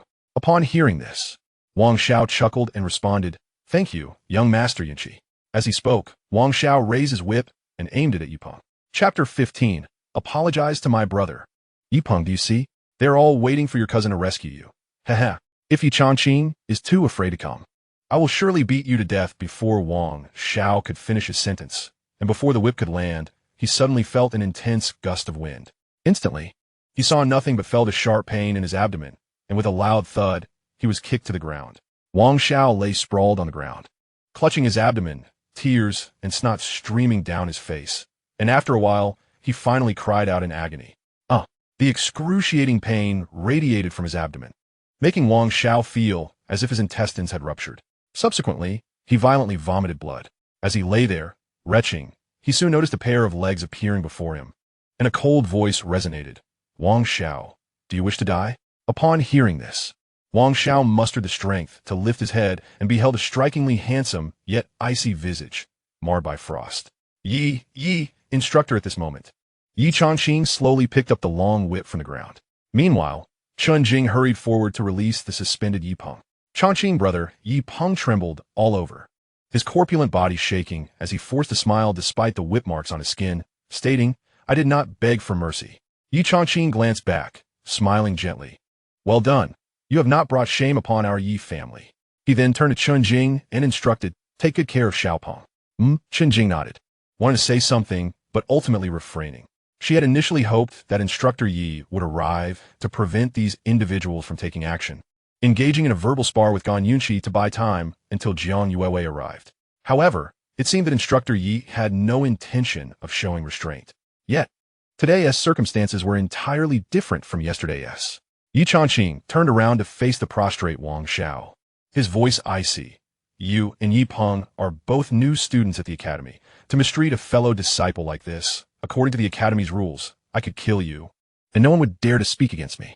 Wang Xiao, do you think I would hesitate to do so? Upon hearing this, feeling the palpable aura of death, Wang Xiao trembled on the ground, and in sheer fright, he lost control of himself. Cousin, save me. Wang Xiao cried out desperately. Having been struck by Ye Changqing just yesterday, the sight of him now left Wang Xiao utterly paralyzed with fear. The murderous intent was unmistakable. Ye Changqing might genuinely kill him. I believe you would dare to kill him, but you cannot, for I am here. As Ye Changqing approached, not far away, Gan Yunqi wore a subtle smile and remarked, Ye Changqing, it has been quite some time, has it not? You remain at the 9th level of the body refinement realm, I presume. Ye Changqing regarded the advancing Gan Yunqi with an expression of indifference. Gan Yunzi, he retorted coldly, over the past 2 years, you have persistently sought to trouble me. Do you truly believe I would hesitate to kill you? Upon hearing this, Gan Yunqi merely scoffed, curling his lips in disdain. Ye Changqing, do not resort to threats of killing so readily. Who are you trying to scare? Suddenly, with a swift motion, Ye Changqing brandished a long whip and struck fiercely at Wang Xiao, who was kneeling nearby. The force was such that it cleaved Wang Xiao's head in two, blood and brain matter spilling onto the ground in a gruesome display. Wang Xiao did not have the opportunity to utter a single cry before meeting his untimely demise. Throughout the incident, Ye Changqing did not cast a glance at Wang Xiao. His eyes remained coldly fixed on Gan Yunqi as he reiterated, Do you genuinely think I would refrain from killing you? Instantly, a chilling aura enveloped the training grounds in the sweltering summer heat, causing several onlookers to feel an icy dread. Ye Changqing had indeed murdered Wang Xiao. Witnessing this scene, Yipeng, supported by Chunjing, was overcome with tears. Even though his brother had been reduced to a state of disgrace over the past 2 years, enduring humiliation without retort, this time, he had killed for the sake of his brother. In response to Ye Changqing's inquiry, Gan Yunqi narrowed his eyes, hands clenched tightly. Ye Changqing's act of slaying Wang Xiao was akin to delivering him a stinging slap across the face. Ye Changqing, you dare to kill a disciple of the academy? It appears you are tired of living. Now, should I kill you, it would hardly be a transgression. Gan Yunzi snared. Ye Changqing took a step forward, discarding his whip, and fixed his gaze upon Gan Yunqi. Gulme, make your move. Ye Changqing's demeanor remained frosty. Did you not intend to kill me? Then act. Cornered by Ye Changqing's provocations, Guixu felt a surge of humiliation. This brought to mind 2 years prior, when Ye Changqing had held an air of superiority within the Qiyang Academy, while he himself had been but a lowly disciple. Yet now, Ye Changqing was merely a waste. How dare he? Seeking death? I shall oblige. With a cold snort, Guixu clenched his palm, channeling his internal energy as a terrifying aura erupted forth. Devouring strike. The spirit technique manifested, with energy swirling around his fists. The formidable malevolence merging with his strikes as he lunged toward Ye Changqing. Ye Changqing did not flinch or evade. Instead, he gathered strength in one hand, energy coiling around his fist. Skyward fist. First level. With a low shout in his heart, he unleashed a powerful punch. Boom! The two fists collided with a resounding impact. Immediately, a sharp crack echoed as Guixu felt an immense force slam into his arms. His bones shattered, and a surge of spiritual energy ravaged his body, a piercing pain sweeping through him. With a grunt, Guixu staggered backward, spitting out a mouthful of blood, his complexion turning as pale as a sheet. How could this be? He gazed at Ye Changqing in disbelief. While he was not particularly surprised that Chao Feng, at the early stage of the Qi-nurturing realm, was defeated by Ye Changqing. After all, even if Ye Changqing was crippled, he was still at the peak of the 9th layer of the body refinement realm and had nearly mastered all the fundamental techniques of the Qiyang Academy against someone who had just entered the early stage of the Qi-nurturing realm. A victory was plausible. However, Guixu had long since entered the mid-stage of the Qi-nurturing realm. No matter how exceptional Ye Changqing was in the body refinement realm, he could never be his opponent. Yet, feeling the invasive spiritual energy wreaking havoc within him, Guixu suddenly realized, staring incredulously at Ye Changqing, "You have entered the Qi-nurturing realm." Ye Changqing did not respond but swiftly closed the distance, taking 3 steps in 2, and delivered a powerful kick. Thud! Guixu was struck in the abdomen, spitting out another mouthful of blood, collapsing to the ground in agony. Without uttering a word, Ye Changqing seized Guixu by the hair and dragged him before Ye Peng. "Apologize," Ye Changqing said coldly. "Apologize to my brother." Chapter 16. I can handle this. Guixu, grasped by his long hair, had his arms hanging limply at his sides, utterly powerless. "Ye Changqing, you seek death." Thud! Ye Changqing showed no mercy, stepping down hard on Guixu's ankle, eliciting another crack as agony contorted Guixu's face. "Apologize." Guixu opened his mouth, but had no chance to speak before Ye Changqing crushed his other ankle with another brutal stomp. "I apologize. I apologize." Guixu, drenched in sweat and his face ashen, cried out, I'm sorry." Both arms shattered, both ankles broken. Even if they could be healed, he would remain bedridden for a year and a half. What would this mean for his crucial years of martial arts training? Guixu never anticipated that Ye Changqing would re-enter the Qi-nurturing realm. How could this be? Wasn't this person supposed to be crippled, with his divine veins shattered and his divine bones stripped? How could he possibly step back into the Qi-nurturing realm? At that moment, Guixu's heart was filled with intense hatred. Ye Changqing dared to treat him this way. This man must die, without exception. But the next moment, Ye Changqing leaned down, gazing at Guixu with an icy demeanor. "You must be astonished that I have re-entered the Qi-nurturing realm, aren't you? You must also harbor a deep-seated hatred for me, thinking that you must kill me, right?" Hearing this, Guixu stared at Ye Changqing in disbelief, his voice trembling as he asked, "What do you want? What do you think? I am a disciple of the Celestial Academy. Should you choose to take my life, even if I were to be reborn and resume my training, the Crimson Sun Academy would not spare you. Is that not so?"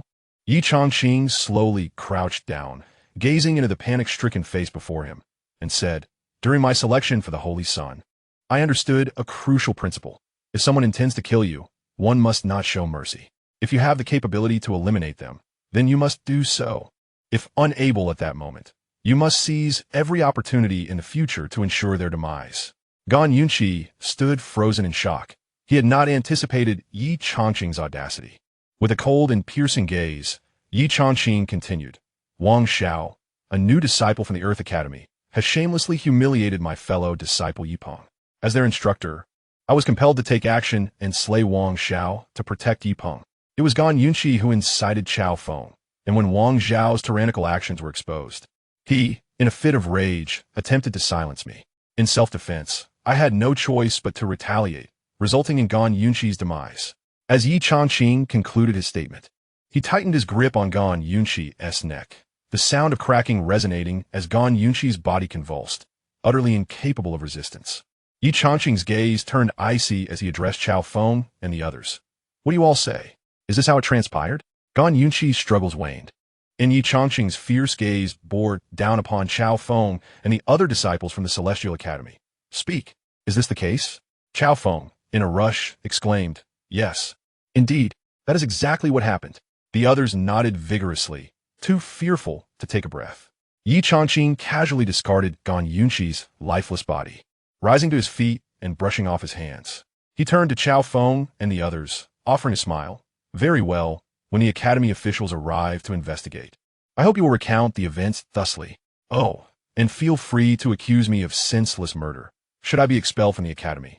The Gan family would be powerless to act against me, for my Yi family is also one of the 6 prominent clans. If I lose my status as a disciple of this Academy, I would surely be filled with indignation and seek an outlet for my wrath. Ka Feng, Li Bing, Hu Xiao, Meng Yun, am I mistaken in your names? The 4 standing opposite him were momentarily taken aback by his words. What was Ye Changqing implying? A blatant threat. If they dared to accuse him of vengeful murder leading to his expulsion, he would exact his fury upon them. Yet, even aware of Ye Changqing's intimidation, what could they do? The combined might of their 4 families barely amounted to a fraction of the Yi family's power. Ye Changqing then turned his attention to the bewildered Yi Peng, stepping forward to ruffle his hair. How are you, little Peng? Have you entered the qi nourishing stage? Yi Peng was utterly astonished. Yes, it just arrived last night. Ye Changqing replied with a smile. Do not worry. From now on, should anyone dare to bully you, I will deal with them. Beside them, Chun Jing gazed at the lifeless bodies of Wang Xiao and Gan Yunqi, her heart racing. This act of killing was indeed genuine. How splendid. At this moment, Yi Peng was overwhelmed with joy, his chubby face drenched in tears and sweat. Over the past 2 years, he had diligently pursued his training, with a particular admiration for Brother Changqing. Often, when hunger struck in the night, he would sneak into the kitchen for a bite to eat, irresistibly drawn to seek out Brother Changqing for companionship. Yet, each time he approached the wall of Changqing's courtyard, he would find him engrossed in his training. On several occasions, Yi Peng had witnessed Changqing in the courtyard's small martial arts arena, drenched in sweat, his expression fierce and contorted with strain. Yi Peng understood that this was the result of pain, yet Brother Changqing never wavered in his resolve. At long last, the diligent had not been forsaken by heaven. However, as Yi Peng gazed upon the bodies of Wang Xiao and Gan Yunqi on the ground, a look of concern crossed his face as he exclaimed, Brother Changqing, did you truly kill them? With a reassuring smile, Ye Changqing replied, Fear not, I can handle this. Just as his words fell, a voice rang out from the other side of the martial arts arena, brother-in-law. Responding to the call was a group of individuals rushing towards them, at the forefront of which was the enchanting Jiang Yuewei, clad in a flowing green dress. Among the entourage trailing behind her was a middle-aged man in his 30s, adorned in crimson light armor with a white undershirt, exuding an aura of authority. His square face bore a stern expression, radiating an undeniable gravitas. Seeing the man approach, Chao Feng and his companions felt a weight settle in their hearts, rendering them breathless with apprehension. What is the matter? The square-faced man inquired, his voice deep and commanding. Before Ye Changqing could respond, Yi Peng, supported by Chun Jing, suddenly cried out in pain, collapsing to the ground and spitting out blood. His eyes turning white as he gasped, I can't go on. I can't take it anymore. Chun Jing stared at Yi Peng in disbelief. This guy was being overly dramatic. Ye Changqing stepped forward, cupping his hands in salute.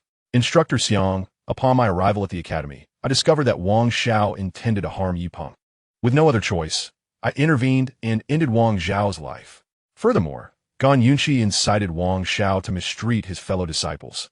Upon witnessing Wang Xiao's demise, he was filled with rage and sought to kill me, resulting in his own death at my hands. At this moment, Chao Feng and his companions can attest to my words. Just then, Chun Jing chimed in, I can also testify. Hearing this, Jiang Yuewei hurried forward, her face etched with concern as she looked at Ye Changqing. Brother-in-law, are you all right? Is everything fine? Chapter 17. Do you wish to fight?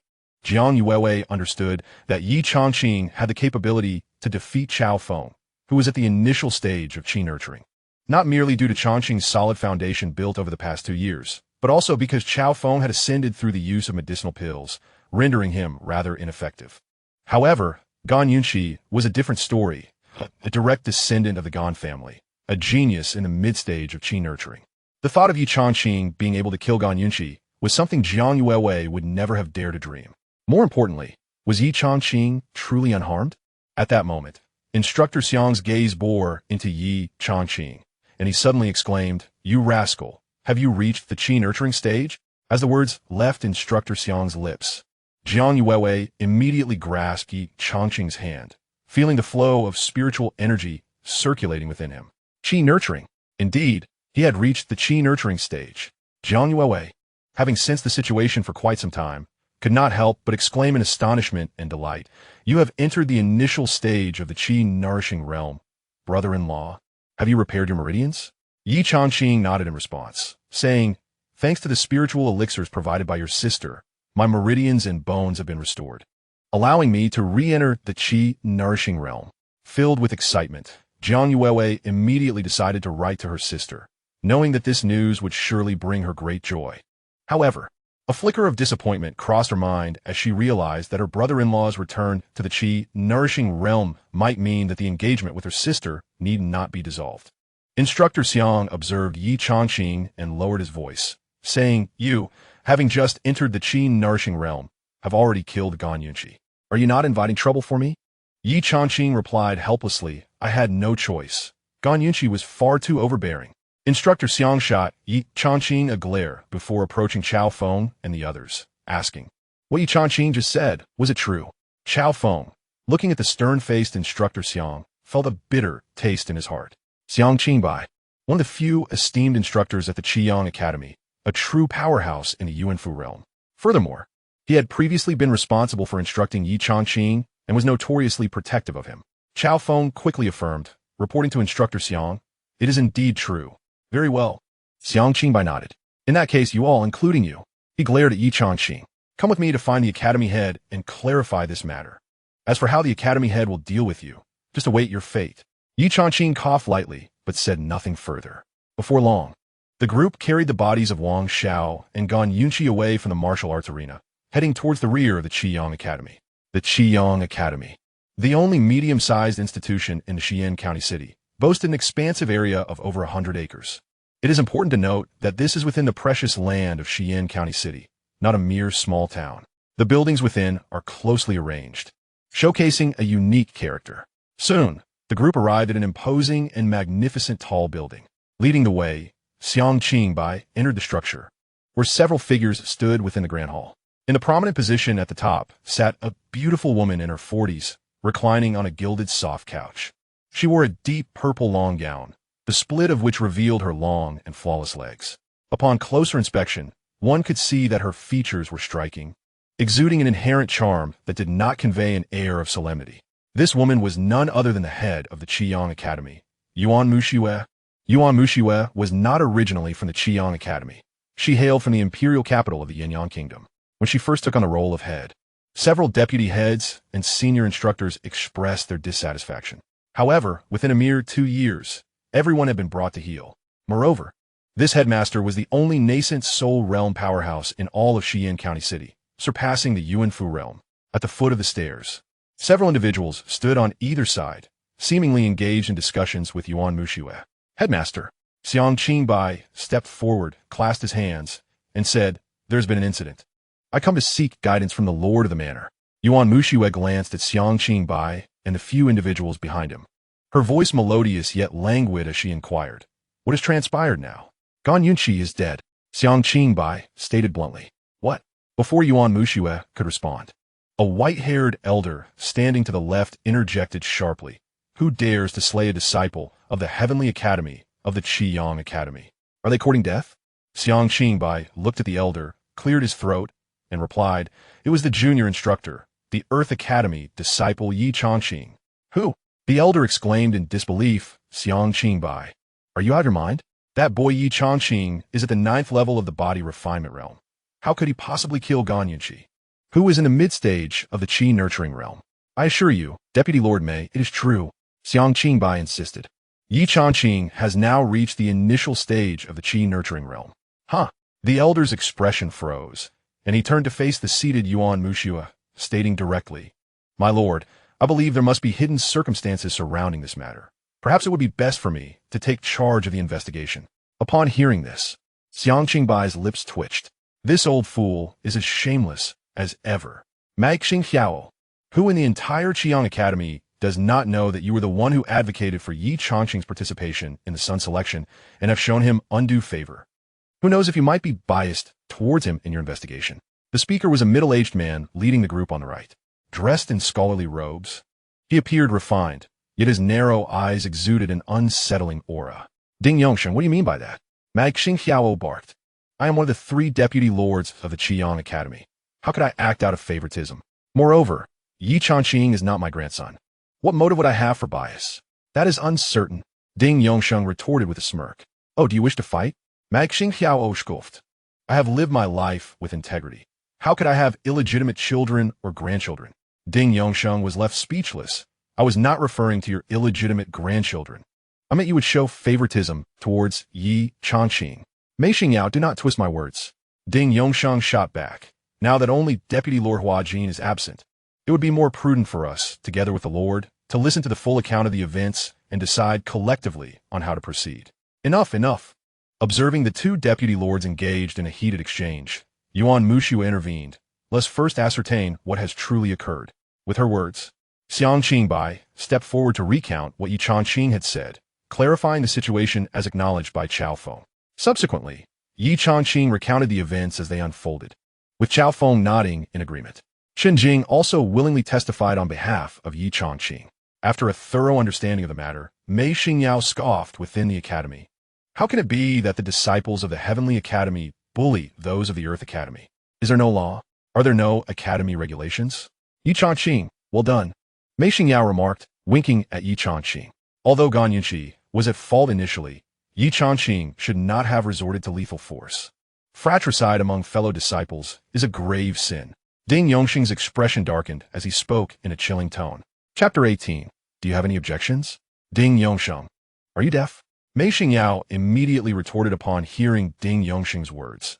Ye Changqing has already stated that Gan Yunqi sought to take his life, and in a moment of desperation, he had no choice but to kill Gan Yunqi. Moreover, Chao Feng and Chen Jing can testify to this. Do you still claim this is a grave sin? Should Ye Changqing have stood by while Yi Peng was killed by Wang Xiao? Should he have offered his neck to Gan Yunqi for slaughter? Ding Yongsheng quickly countered. Since Ye Changqing was able to kill Gan Yunqi, he must possess greater strength than him. He could have subdued Gan Yunqi instead. By killing Gan Yunqi, wouldn't the Gan family seek retaliation? When has the Qiang Academy ever needed to fear trouble from the 6 great families? Mei Xingyao huffed. Ye Changqing is not merely a disciple of the Earth Academy. He is also a junior instructor. It is his duty to protect new students like Yi Peng. By your logic, he is not at fault, but rather deserving of praise. Ah, that is what you said.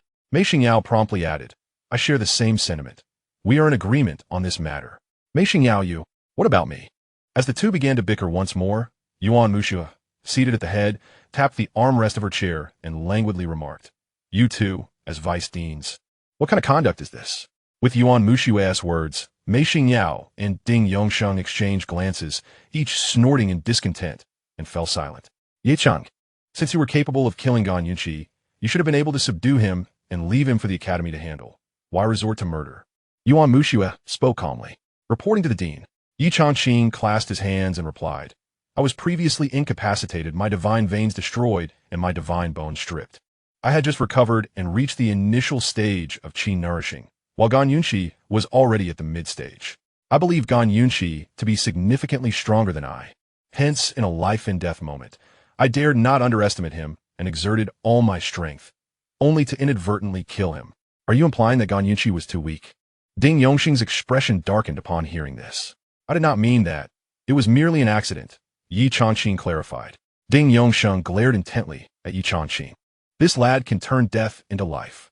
However, both Chao Feng and Chen Jing could testify, rendering him speechless. Yuan Muxue then spoke enough. Wang Xiao and Gan Yunqi were at fault first. Ye Changqing indeed acted to protect Yi Peng. Gan Yunqi, a disciple of the Celestial Academy, Attacking an instructor of the Earth Academy was indeed inappropriate. However, Ye Changqing, it is also a fact that you took the initiative to kill a fellow disciple. This warrants punishment. Upon hearing this, both Mei Xingyao and Xianxia hesitated, while only Ding Yongsheng wore a cold smile. Yuan Muxue said slowly, I shall impose upon you a punishment of 10 days within the second level of the 100 Refinements Tower. If you endure it, we shall consider this matter resolved. If not, you have only yourself to blame. Upon hearing this, Ding Yongsheng felt a surge of joy within. The 100 Refinements Tower, a 4th-grade spiritual artifact, possessed a unique internal space characterized by peculiar gravitational fields, areas of accumulated flames, and an array of bizarre scenarios.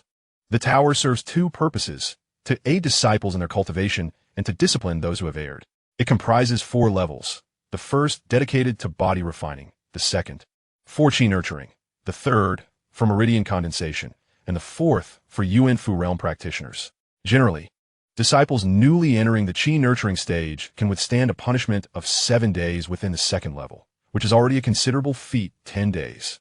Since the establishment of the Qiyang Academy, no disciple at the early qi nurturing stage has endured such a duration in the second level of the 100 Refinements Tower. The Academy leader, upon hearing this, Mei Xingyao immediately interjected, How can this be permissible? 10 days? Never has an early qi nurturing disciple in our Qiyang Academy managed to endure such a punishment in the second level. Xianxia added, Academy leader. Perhaps we could reduce the duration? Yuan Muxue turned her gaze towards the 2 who had spoken, her eyes cold as she remarked, What? Is my word as the Academy leader no longer of significance? At her words, those present fell silent, as no one dared to defy the only Yuan Ing realm expert in Xian County. Even the heads of the 6 prominent families in Xian County held deep respect for her. Ye Changqing, do you have any objections? Ye Changqing clasped his hands and replied, I accept the punishment. Very well, Yuan Muxue continued. Since you have reached the qi nurturing realm, you're no longer suited to remain a disciple of the Earth Institute. If you can emerge alive from the 100 Refinements Tower in 10 days, this matter shall be considered settled, and you shall resign from your position as a junior instructor at the Academy and join the Celestial Institute as a disciple. Understood. Ye Changqing, replied calmly. Gao Feng, and the others, you 4 disciples of the Celestial Institute, who stood idly by while a fellow disciple was wronged, shall also be punished. You will spend 5 days in the 100 Refinements Tower. Upon hearing this, Chao Feng and the others turned pale. The 100 Refinements Tower, while a place for cultivation, was also one of punishment. 2 entirely different scenarios. Cultivating within was beneficial for advancement, requiring the payment of spirit stones to purchase training time. However, being punished there was akin to descending into hell. Yuan Muxue waved her hand. You may all leave. I am weary today and will not engage in further discussions. With that, she rose, her graceful figure accentuated by her split purple skirt, her long legs particularly striking. At this moment, Ding Yongsheng coldly snorted, Ye Changqing. Let us proceed to the 100 Refinements Tower. Were you to dictate that? Huh? Mei Xingyao immediately responded, I shall escort him inside. As you wish. Ding Yongsheng huffed. Regardless, before entering the 100 Refinements Tower, all must be searched to ensure no cultivation artifacts are brought inside. As the words fell, Ding Yongsheng turned and departed. The other instructors also dispersed one by one. Mei Xingyao hurriedly approached Ye Changqing, grasping his arm, and cheerfully exclaimed, You rascal! You have truly reached the qi nurturing realm. What happened? Thanks to Yu Yao's elixir, I have remarkably recovered. Mei Xingyao continued with delight. Good. I knew you could never remain a useless person for life. However, on another note, can you endure the 10-day punishment in the 100 Refinements Tower? Even if you cannot, you must persevere, for it is the command of the Lord, and none can defy it. Ye Changqing replied with a smile, I will do my utmost. Excellent. They all exited the grand hall together, engaged in conversation. Mei Xingyao then remarked, I have also heard about your elder brother's situation. However, your ability to cultivate anew is indeed a blessing. With fortune comes misfortune. From now on, it will be your responsibility to uphold the banner of the Yi family, so cherish this opportunity. Ye Changqing responded solemnly, I understand. Mei Xingyao had once been his elder brother's instructor and held a particular fondness for Yi Nanfeng, extending that care to Ye Changqing as well. Yet, after being promoted to vice president a few years ago, he no longer served as a senior instructor and could not mentor him. Regardless, Mei Xingyao had always shown considerable concern for him. While conversing, They meandered through the Qiyang Academy and ultimately arrived before a towering, pitch-black structure that loomed 4 stories high. Chapter 19. Am I grieving for his death?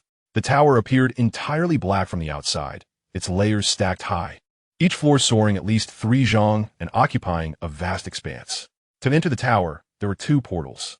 Entering through the left gate required the payment of spirit stones based on one's cultivation time. Upon entry, one would refine themselves at the corresponding level of their realm. The right gate, however, necessitated identity registration and acceptance of a predetermined punishment duration, from which one could not exit until the time had elapsed. Should one perish inside, it would be deemed their fate.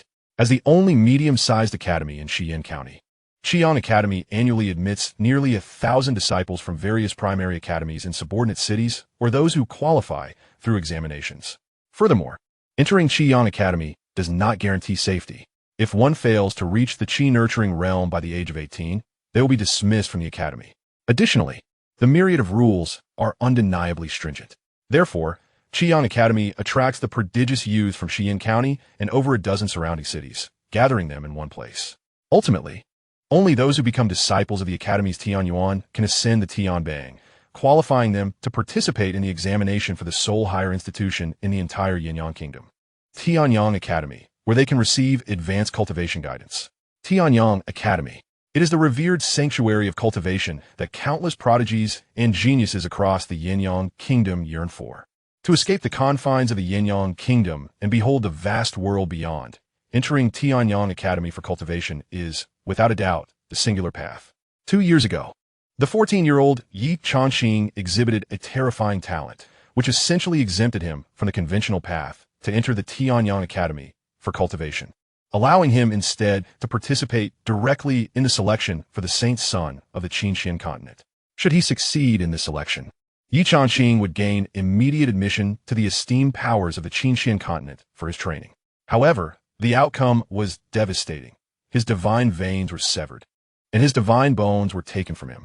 This debt has remained etched in Ye Changqing's memory. He has never dared to forget those responsible. Soon, Ye Changqing arrived at the entrance on the right side, where the supervising instructor inspected him. After a thorough search revealed no contraband, he was prepared to grant passage.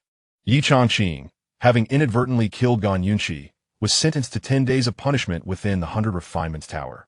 Any objections? None. Well then, I am ready to proceed directly to the second level. At that moment, Yi Peng approached, limping and with tear-filled eyes, lamenting, Brother Changqing, I'm so sorry. It was my fault that you ended up like this. Don't be such a crybaby. Ye Changqi dit pidaifuli. Worry not. It's just 10 days. I've been through this before. Even as the foremost prodigy of the Qiyang Academy, Ye Changqing had made mistakes, enduring a month-long punishment in the 100 Refinements Tower previously. Yet at that time, he possessed the Yin-Yang divine veins and the chaotic divine bones, rendering him invulnerable. Now, however, the circumstances were markedly different. Beside them, Jiang Yuewei wore a worried expression. Brother-in-law, hold on for a few days. I will seek out my master and ask her to speak to the academy head on your behalf. Silly girl, the academy head is resolute. Even if your master is the vice head, it would bear no weight. One of the 3 vice heads, Hua Jinxin, was responsible for instructing Jiang Yuewei. We must at least try, Jiang Yuewei insisted stubbornly. Ye Changqing patted her head and replied with a smile, have a little faith in me. But, all right, I will emerge in 10 days. With that, he waved his hand, turned, and stepped into the 100 Refinements Tower. Since its establishment, the Qiyang Academy has witnessed the deaths of at least 100 disciples and instructors within the confines of the 100 Refinements Tower. This is no trivial matter. Mei Xingyao watched Ye Changqing enter the tower with a smile, saying, I have faith in this lad for once. The Qiyang Academy is divided into 2 main regions. The front area serves as the residence and training ground for thousands of disciples in the body refinement realm, encompassing a vast expanse with accommodation, training, and teaching facilities. The rear area occupies nearly half of the Academy's territory, designated as the Celestial Academy region. Upon reaching the center of the Qiyang Academy, one would see a series of plaques connected together, with the central plaque boldly displaying the 2 characters for Celestial Academy, which gleam brightly. The Celestial Academy is home to over 300 disciples who reside and cultivate there, as well as the living quarters for the Academy's instructors. At this moment, within a courtyard of the Celestial Academy, beneath a blooming flowering tree, several figures were gathered, either seated or standing. Among them stood a disciple from the Earth Academy, clad in gray, his face glistening with sweat and his expression betraying his unease. In essence, the Lord of the Yuan has commanded Ye Changqing to endure punishment in the 100 Refinements Tower for 10 days. Having delivered his message, the gray-clad disciple lowered his head, not daring to make a sound. What a useless fool, Guixu. Seated among a few individuals was a youth of 17 or 18 years, clad in a light blue attire, whose slender eyes gleamed with a fierce intensity. Get lost! With a sharp command from the youth, the gray-clad disciple fell to the ground in fear, scrambling away from the courtyard. Guixu, do not be agitated, a tall youth standing beside the blue-clad young man consoled. His arms crossed. Guixu is no longer among us. Let's mourn his passing. Am I grieving for his death? Retorted the young man, named Guixu. This fool had the chance to eliminate Ye Changqing, yet he was instead slain by that very incompetent. Upon hearing this, the tall youth was momentarily speechless. Guixu, a prodigy of the Gan family, was in the late stages of the Qi nurturing realm, only a step away from ranking 36th on the celestial list, making him the foremost individual beneath that esteemed ranking. The deceased Guixu had always been his subordinate, and the absence of any sorrow from Guixu was rather disheartening. At that moment, a figure approached from outside the courtyard.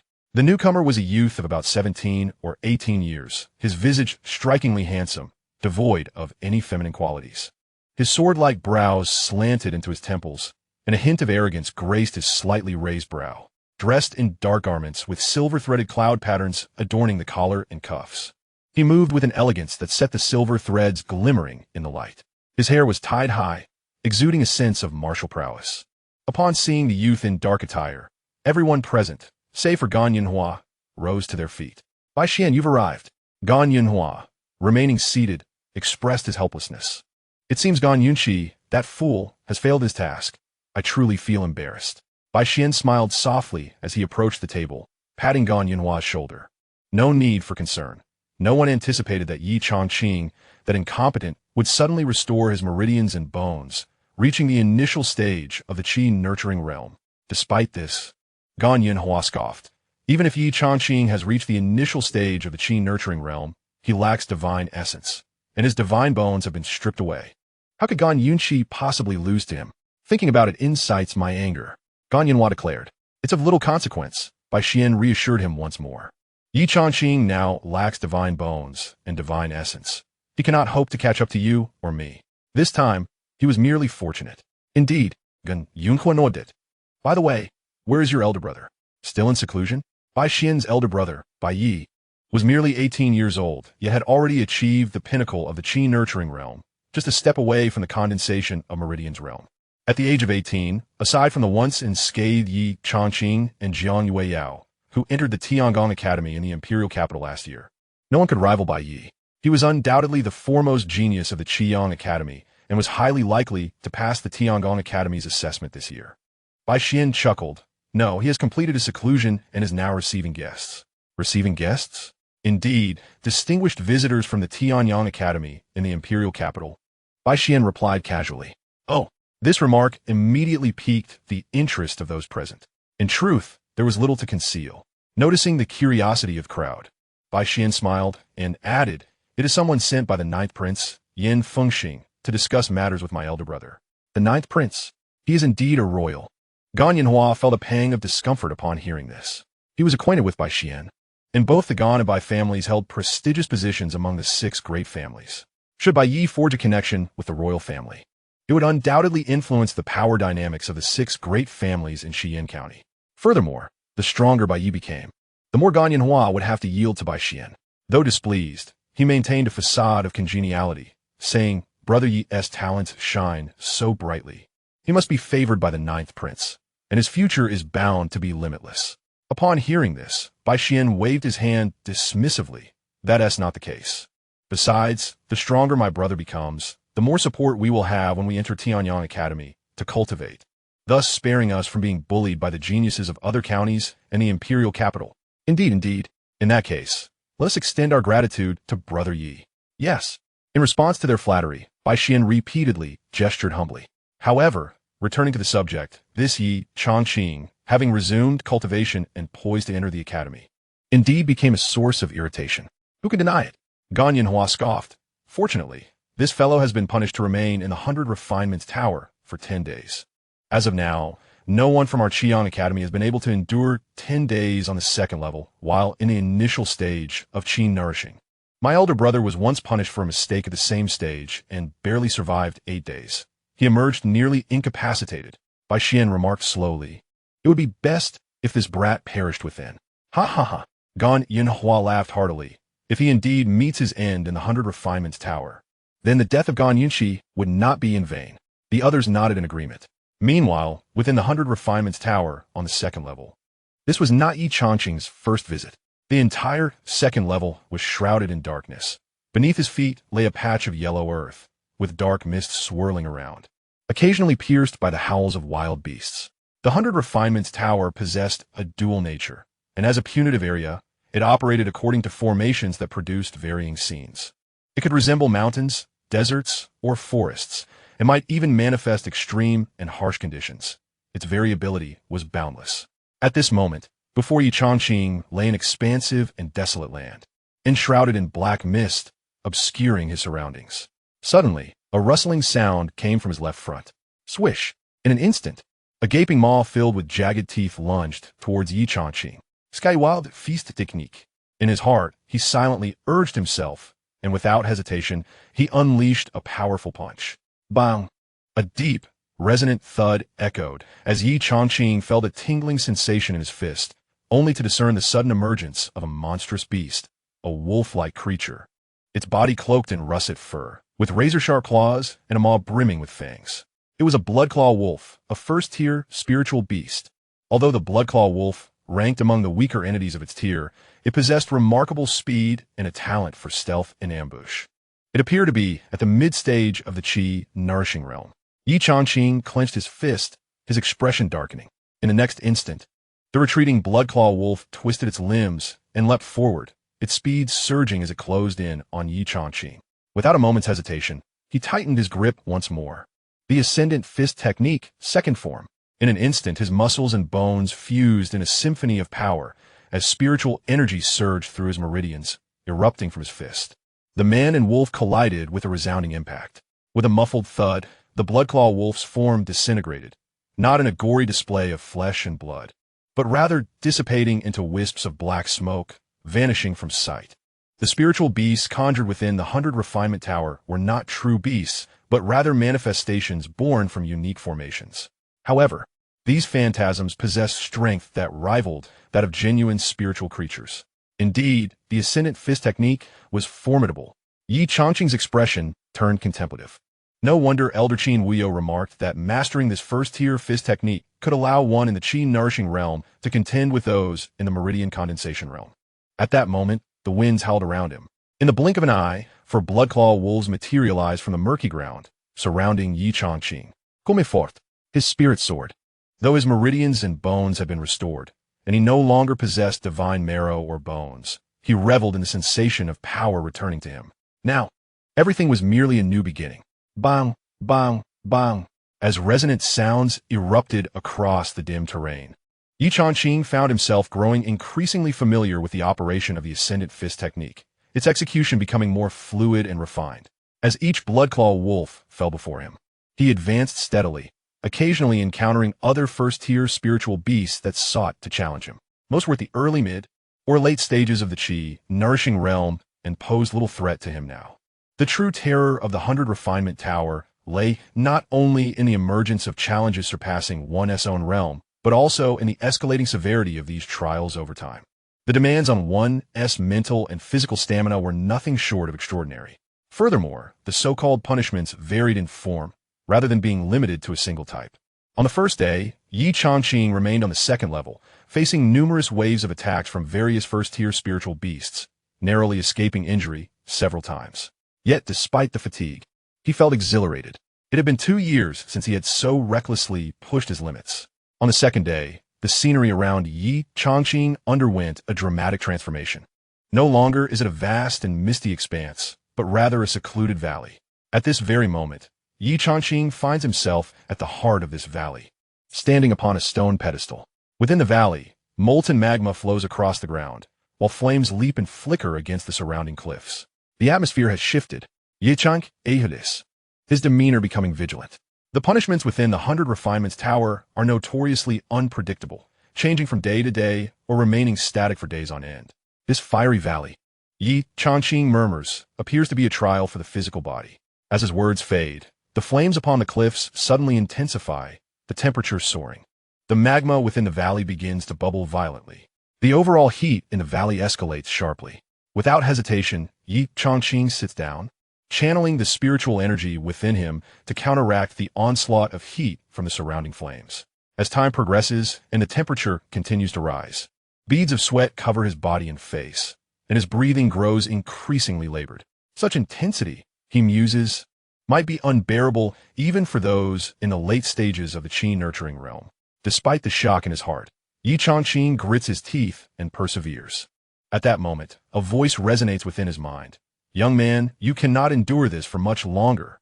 In the next instant, Ye Changqing's consciousness plunges into the celestial palace of creation within his mind, standing firmly in the grand hall of the first layer. 5 towering statues loom. Yet only the figure of Qin Wuyo remains vividly clear. Upon Ye Changqing's arrival, Qin Wuyo's form materializes as well. Enduring this way is a waste of such an opportunity, Qin Wuyo states without preamble, raising his hand. Before them, a scroll of scripture appears. The scroll gradually unfurls, revealing lines of text. The 9 transformations of the dragon-elephant technique. Ye Changqing in astonishment.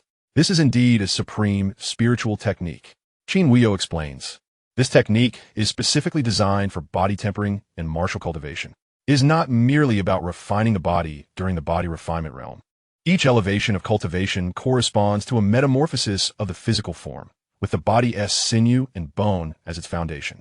The 9 transformations of the dragon-elephant technique consists of 9 volumes, corresponding to the 9 major realms of martial cultivation. As Qin Wuyo's words conclude, the scroll unfolds further, and the first line of text comes into focus. First volume, Elephant Skin Realm? Indeed, Qin Wuyo nods.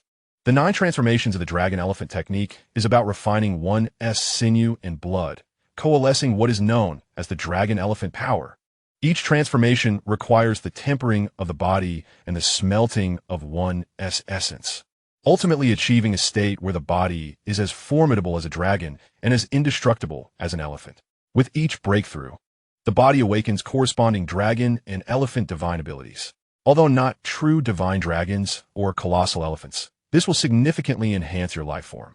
Upon hearing this, Ye Changqing is taken aback and exclaims, so, this is a 9th grade spiritual technique? Indeed, 9th grade. Do not speak of the empire of fiery sun. One may wonder whether it even exists across the vast expanse of the Azure Xian continent. The celestial palace of creation possesses an extraordinary origin. The first-tier spiritual techniques that Qin Wuyo casually imparts are already exceptional within their rank. Now, he presents a 9th-tier spiritual technique. Qin Wuyo continues. The 9 transformations of the dragon and elephant technique, once commenced, cannot be halted. Moreover, as one progresses, the cultivation becomes increasingly arduous. Should one falter, not only would all previous efforts be in vain, but there's also a certainty of depleting your own vital energy and meridians, leading to a decline in your realm, which would be but a trivial consequence. Yet, it is immensely powerful. Indeed, it stands unrivaled among its peers, particularly in the realm of physical cultivation. Qin Wuyo then inquires, do you wish to practice it? Of course. With such lofty praise from Qin Wuyo, how could Ye Changqing possibly decline? Excellent. Qin Wuyo responds, now, I shall demonstrate, and you shall follow my lead. Yes. Without hesitation, Qin Wuyo channels the spiritual energy within him while continuously expounding. The 9 transformations of the dragon and elephant technique consists of 9 volumes, corresponding to the 9 transformations. The first transformation is the elephant skin realm. The elephant skin realm entails refining and hardening one's skin to the toughness of black iron elephant hide, rendering even ordinary first-tier spiritual artifacts nearly indestructible, while significantly enhancing one's muscle strength. Upon successful cultivation, faint golden elephant patterns can coalesce on the surface of the body, categorized into 4 levels. 1 pattern, 3 patterns, 6 patterns, and 9 patterns.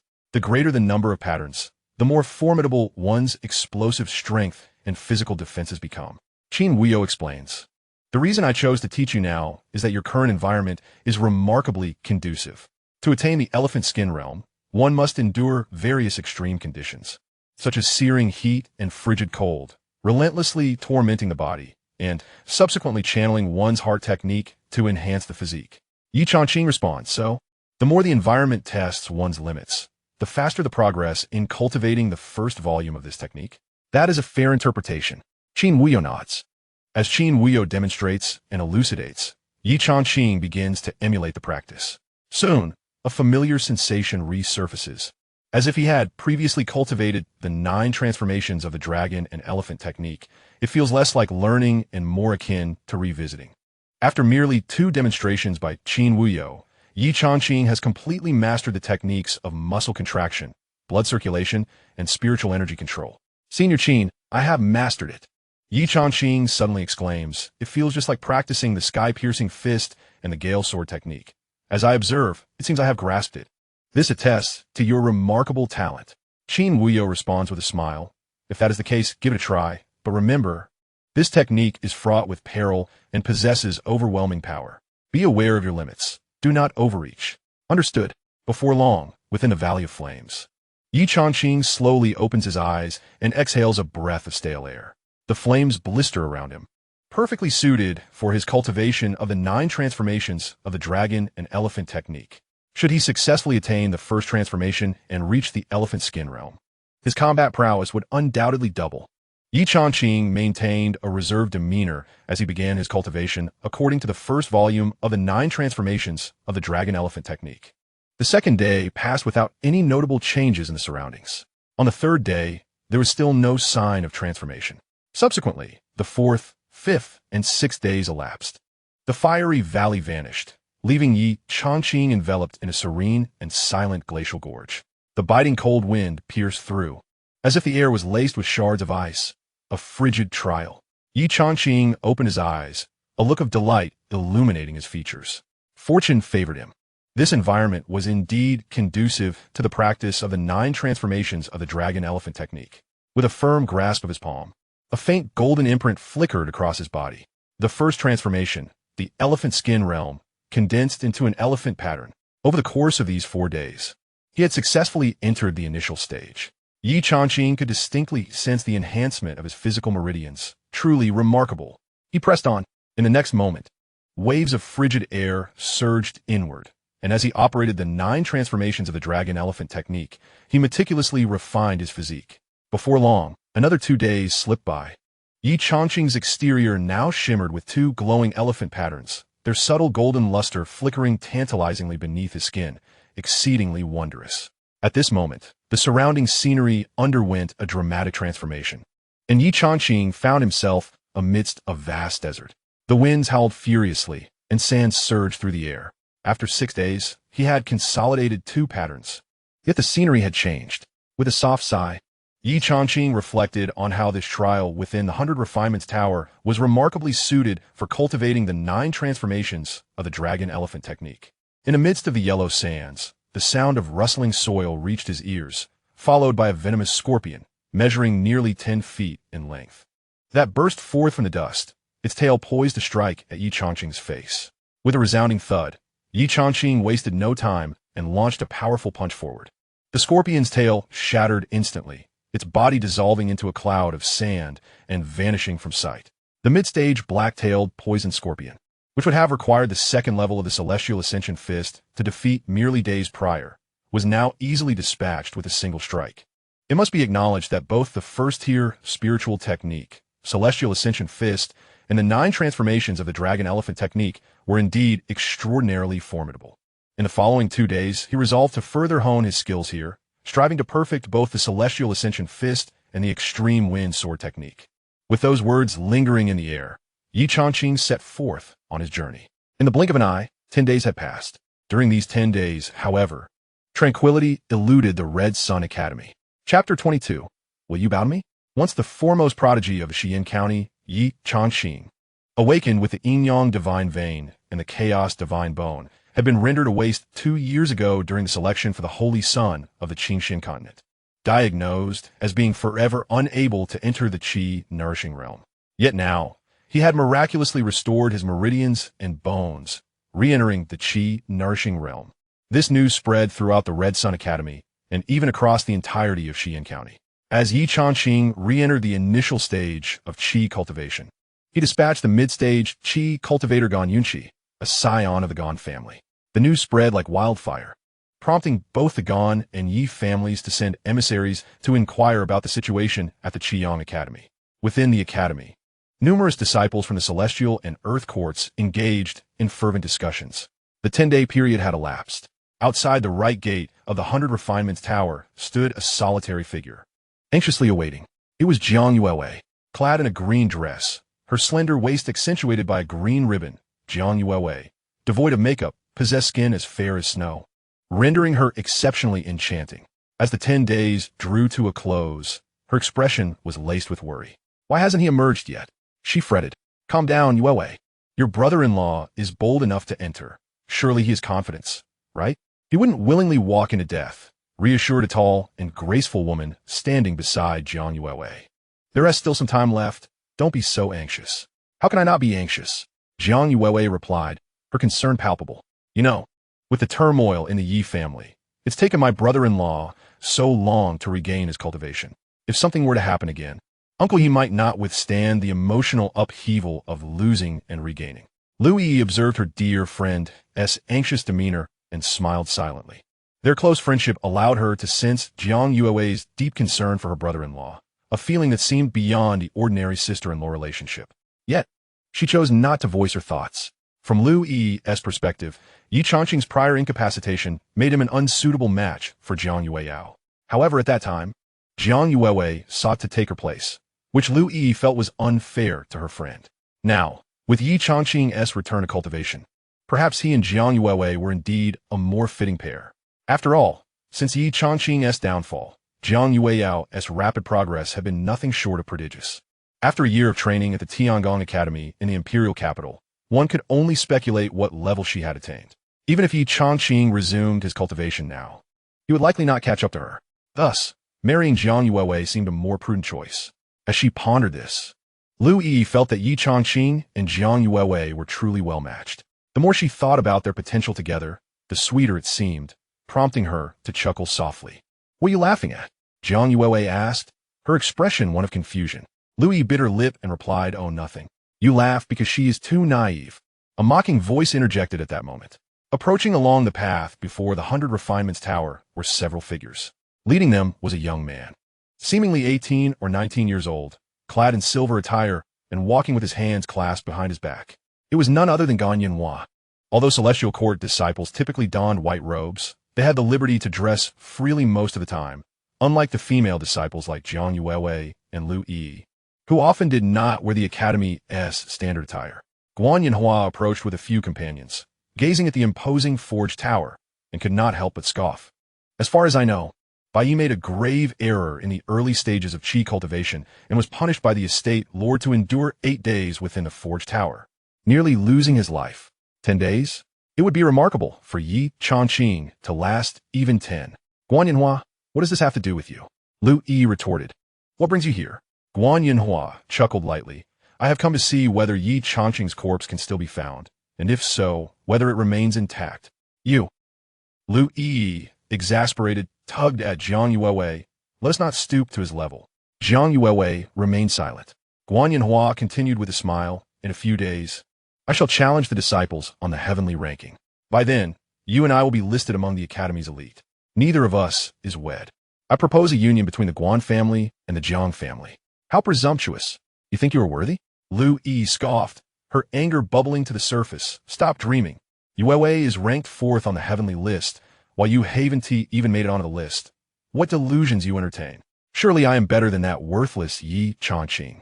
Guan Yinhua laughed. Jiang Yuewei, without the divine bone and vein, your beloved brother-in-law, is nothing but a shadow. In my eyes, he is not even worthy of a single finger of mine. Jiang Yuewei's expression turned cold. Anyone who belittled Ye Changqing was met with her disdain. It had always been thus. That worthless fool. Guan Yinhua's lips twitched as he pointed to the entrance of the forged tower, scoffing. If he can emerge alive from within, I, Guan Yinhua, shall kneel and apologize. You said yourself. Suddenly, A voice echoed from the entrance of the forged tower. Laced with a hint of amusement, Guan Yinhua, a man of honor, must keep his word. Once spoken, a promise cannot be retracted. So, how many times shall I bow for you? As the voice fell, a tall and well-proportioned figure emerged at the entrance. None other than Ye Changqing. Brother-in-law, Jiang Yuewei rushed forward. Seizing Ye Changqing's arms, her eyes scanning him anxiously. Are you unharmed? I am, but I must admit, I smell quite foul, Ye Changqing replied. Jiang Yuewei stifled a laugh. Next time, bring an extra set of clothes. Next time? Do you truly wish for me to perish inside? Bah, I was merely jesting. At that moment, Lu Yi approached, a teasing expression on her face. If you had not emerged, certain individuals would have been heartbroken. Jiang Yuewei blushed deeply. How could that be? Guan Yinhua, witnessing Ye Changqing standing at the entrance, wore a stiff expression. Aside from his tattered, dirty clothes, he seemed unscathed. How could this be possible? Bai Yi, in his early qi cultivation stage, had entered the forge tower and nearly been ruined after just 8 days. Ye Changqing was also in the early qi stage, yet he had endured 10 days, appearing merely slightly disheveled. A disciple whispered, Guan, do you think the difficulty of the forge tower's punishment has been lowered? Indeed, it must be. Ye Changqing gazed at the frozen expression of Guan Yinhua and chuckled. Guan Yinhua, earlier you mentioned bowing to me. How many do you intend to offer? 3 or 5 would suffice, but if you insist on 100, I may need to find a seat to avoid tiring myself. Guan Yinhua's face darkened ominously. Indeed, Lu Yi interjected teasingly. You were so resolute moments ago. Yet now you falter? Guan Yinhua clenched his fists, the sound of cracking knuckles resonating ominously. Did he intend to strike? Observing this, Ye Changqing stepped forward. Smiling as he advised, I suggest you remain calm. Do not forget how Gan Yunshi met his end. If you strike first, and I must defend myself, resulting in your demise, I would merely face a few additional days of confinement. Huh? Gan Yunhua's expression hardened. You? Are you even worthy of killing me? Chapter 23. I have no time to wait. In response, Ye Changqing laughed. Who can say? To divulge the truth, I spent 10 days within the 100 Refinements Tower, emerging unscathed, and have mastered a formidable technique. My strength has multiplied. Currently, I feel capable of striking down Gan Yunshi with a single blow. As for you, Ye Changqing scrutinized Gan Yinhua, stating earnestly, 1 punch may not suffice. Perhaps 2 will be necessary. Seeking death, Gan Yinhua could no longer contain himself. For 2 years, Ye Changqing had languished, previously unworthy of even gazing upon Ye Changqing's back. During those years, as Ye Changqing's cultivation stagnated, his fate seemed sealed as a mere waste. Yet now, he had regained his prowess. How dare he act so arrogantly before him? The one who had once commanded his respect had fallen to disgrace, only to rise again, a reality Gan Yinhua found intolerable. In an instant, Gan Yinhua's hand clenched, unleashing a powerful punch. The raging wave fist. At the late stage of qi cultivation, Gan Yinhua approached the 36th rank of the heavenly list. His inner energy surged, and his fist appeared to undulate like crashing waves, aimed directly at Ye Changqing's face. As Gan Yinhua launched his attack, Ye Changqing remained unfazed. 2 years ago, Gan Yinhua was older by 2 years and had been a formidable presence at the Qiyang Academy, where he had flattered Ye Changqing to the utmost. However, once Ye Changqing fell from grace, Gan Yinhua began to mock him relentlessly. Since he had taken on the role of a junior instructor at the academy, Gan Yinhua had continually incited disturbances among the lower-ranking disciples, reveling in ridicule. Previously, Ye Changqing had to feign indifference, but now, the situation was different. He recognized Gan Yinhua's volatile temperament. With just a few words, he could provoke him into a frenzy. This was precisely what Ye Changqing sought to incite. Indeed, the academy forbade dueling among disciples. However, should one party strike first, the other was permitted to defend themselves. The first-grade spirit technique, Raging Wave Fist. Ye Changqing stated coldly, I am more familiar with this technique than you. At the tender age of 14, he had already established a formidable reputation, and naturally, he was well-versed in the spiritual techniques of the Qiyang Academy. As he observed Gan Yinhua unleashing the wave punch, Ye Changqing did not flinch or withdraw. Instead, he clenched his fist, allowing the spiritual energy within him to surge, and struck with a powerful punch. The wave punch. In an instant, the distance between the two narrowed to less than a yard. Their fists, imbued with spiritual energy, collided with a resounding whoosh. A deep, thunderous sound reverberated through the air. With a crack, Gan Yunhua's expression shifted dramatically as he felt his entire fist shatter, the bones of his forearm fracturing as well. The searing pain caused him to stagger backward, yet he gritted his teeth, suppressing any sound of distress. How does it feel? Ye Changqing stood, retracting his fist, observing the beads of sweat forming on Gan Yunhua's forehead, and coldly remarked, 2 years ago, I left you in the dust. Now, after a 2-year pause in my progress, you still fail to match my prowess. Oh wait, I must clarify, 2 years ago, I was not stagnant but rather regressing. Yet even so, after 2 years, you remain no match for me. So tell me, Gan Yunhua, who is the true failure here? Upon hearing these words, Gan Yunhua's face twisted with rage as he bellowed, I will kill you, Ye Changqing. He took a step forward, raising his other arm to strike at Ye Changqing. The Tanyuan palm? I am far more familiar with this technique than you, Ye Changqing stated calmly, mirroring the action with a palm strike of his own. With a resounding impact, their palms met, and the spiritual energy surged violently. A sharp crack echoed as Gan Yunhua's right hand erupted in a mist of blood, his fingers shattered, and he stumbled backward, unable to contain himself as he coughed up blood, collapsing onto the ground. A punch, a palm, both were techniques he had taken pride in. Yet, the outcome was a complete defeat. How could this be? In that moment, Gan Yunhua realized that it was not he who was lacking, but rather Ye Changqing, whose strength had become overwhelmingly formidable.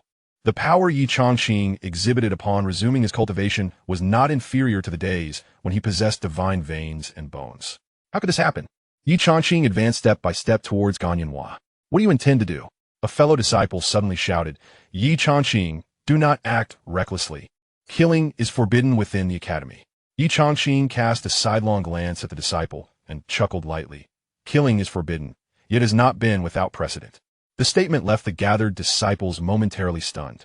Indeed, Ye Changqing had been punished to enter the 100 Refinements Tower for having slain Gan Yunqi. Disregarding the others, Ye Changqing focused on the prostrate Gan Yunhua, smiling as he said, You struck first. I shall consider it self-defense. If I kill you, I can simply endure 10 days in the 100 Refinements Tower, for I am confident I can survive. Gan Yunhua lowered his head, his expression rigid. At that moment, the fear of death seeped into his very core. However, I am not one who takes pleasure in killing. Ye Changqing spoke softly. Did you not previously declare that if I were to emerge alive from the 100 Refinements Tower, you would bow to me? Now, fulfill your promise. I shall spare your life. How does that sound? At this moment, Gan Yunhua felt a profound frustration constricting his chest, yet he could not release it, no matter how hard he tried. I have no time to wait. Ye Changqing continued. You have 3 breaths. If you do not kneel, I shall end your life. 1, 2. Just then, Gan Yunhua, prostrate on the ground, struggled to rise, his arms dangling at his sides, legs bent, and his head slowly lowering. Thud! His forehead struck the ground, producing a dull sound. In that instant, Gan Yunhua realized that his dignity had been utterly shattered and trampled upon by Ye Changqing. However, he did not wish to die. This kneeling is utterly meaningless. Ye Changqing slowly stood, brushed off his hands, and spoke with an increasingly indifferent tone. Gan Yunhua, over the past 2 years, you have orchestrated disturbances during my teachings on 7 occasions, and your family members have insulted me as a waste 13 times in the academy. Remember this kneeling, reflect upon it in the afterlife, and strive to be a better person in your next life. As Ye Changqing's words fell, Gan Yunhua suddenly raised his head, incredulous as he gazed at Ye Changqing. This man, having already made him kneel, still intended to kill him. Before the words had barely left his lips, Ye Changqing lifted his hand, poised to strike Gan Yunhua's forehead. Crack! At that moment, a hand reached in from the side. Girip, Ye Changqing sidist. In that instant, Ye Changqing's palm was mere inches from Gan Yunhua's forehead. A chilling aura of death swept through, tousling Gan Yunhua's hair. He distinctly felt the impending approach of death. With his hand seized, Ye Changqing glanced sideways. The tall, square-faced Xianxia maintained a composed expression as he remarked, It seems you have not been confined long enough. Xiang instructor. Ye Changqing gradually relaxed his grip, adopting an innocuous smile as he replied, You misunderstand. I was merely jesting with Gan Yunhua. Jesting? Xianxia furrowed his brow, turning to the kneeling Gan Yunhua and inquiring, Gan Yunhua, is that true? Chapter 24. Have these two completely disregarded my presence? In response to Xianxia inquiry, Gan Yunhua remained dumbfounded, still kneeling on the ground. He was in shock. He had not anticipated that Ye Changqing truly intended to kill him. That murderous intent was unmistakable. Had it not been for Xianxia Bai's timely arrival, his head would have been cleaved open by now. Gan Yunhua. Xianxia Bai raised his voice, demanding, "I'm asking you a question." Coming to his senses, Gan Yunhua stammered, Yes, yes." He now fully comprehended that Ye Changqing had deliberately provoked him with words, aiming for him to act first.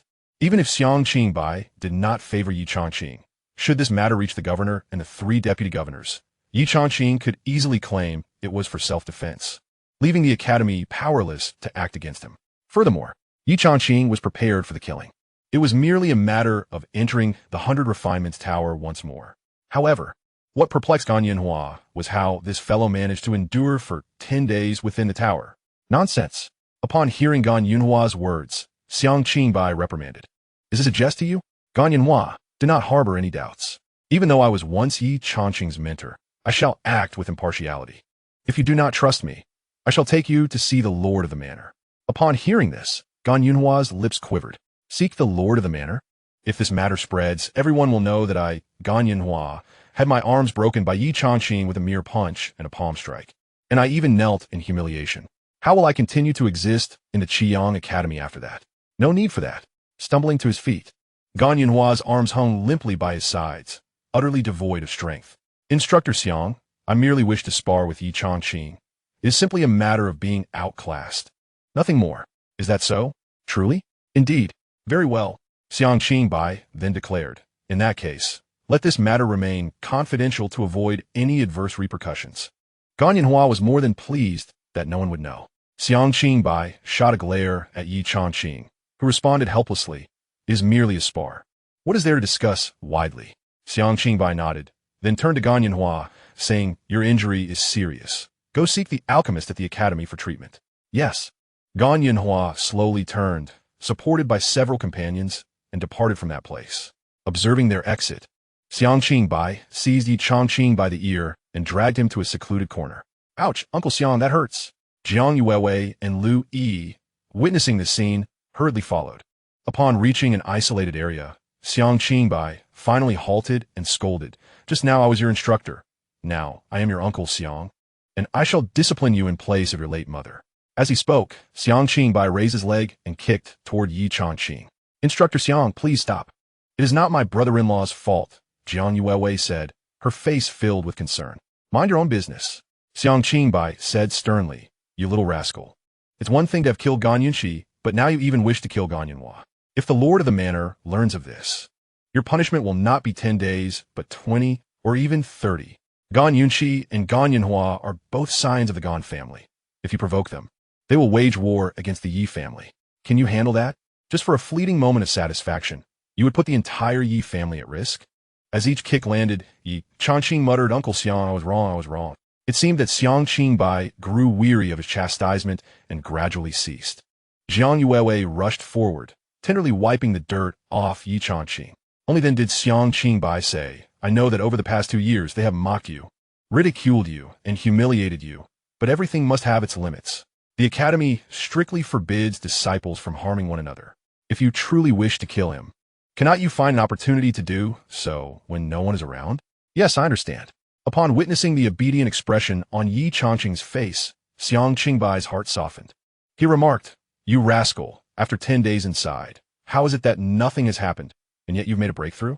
Ye Changqing sensed that, moments earlier, when Xianxia Bai had tugged at his ear, he was also probing his aura. It was merely a stroke of luck. With a playful grin, Ye Changqing replied, After all, I have been stagnant in the body refining realm for 2 years, accumulating strength, which allowed for a rapid advancement. That makes sense, Xianxia Bai continued. You're looking rather unkempt.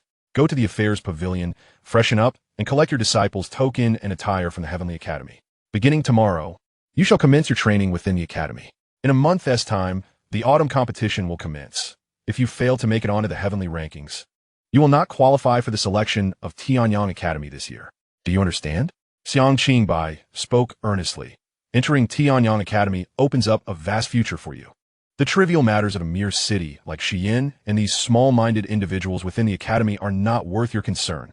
Indeed, after his admonishment, Xianxia Bai produced a palm-sized brocade box and handed it to Ye Changqing.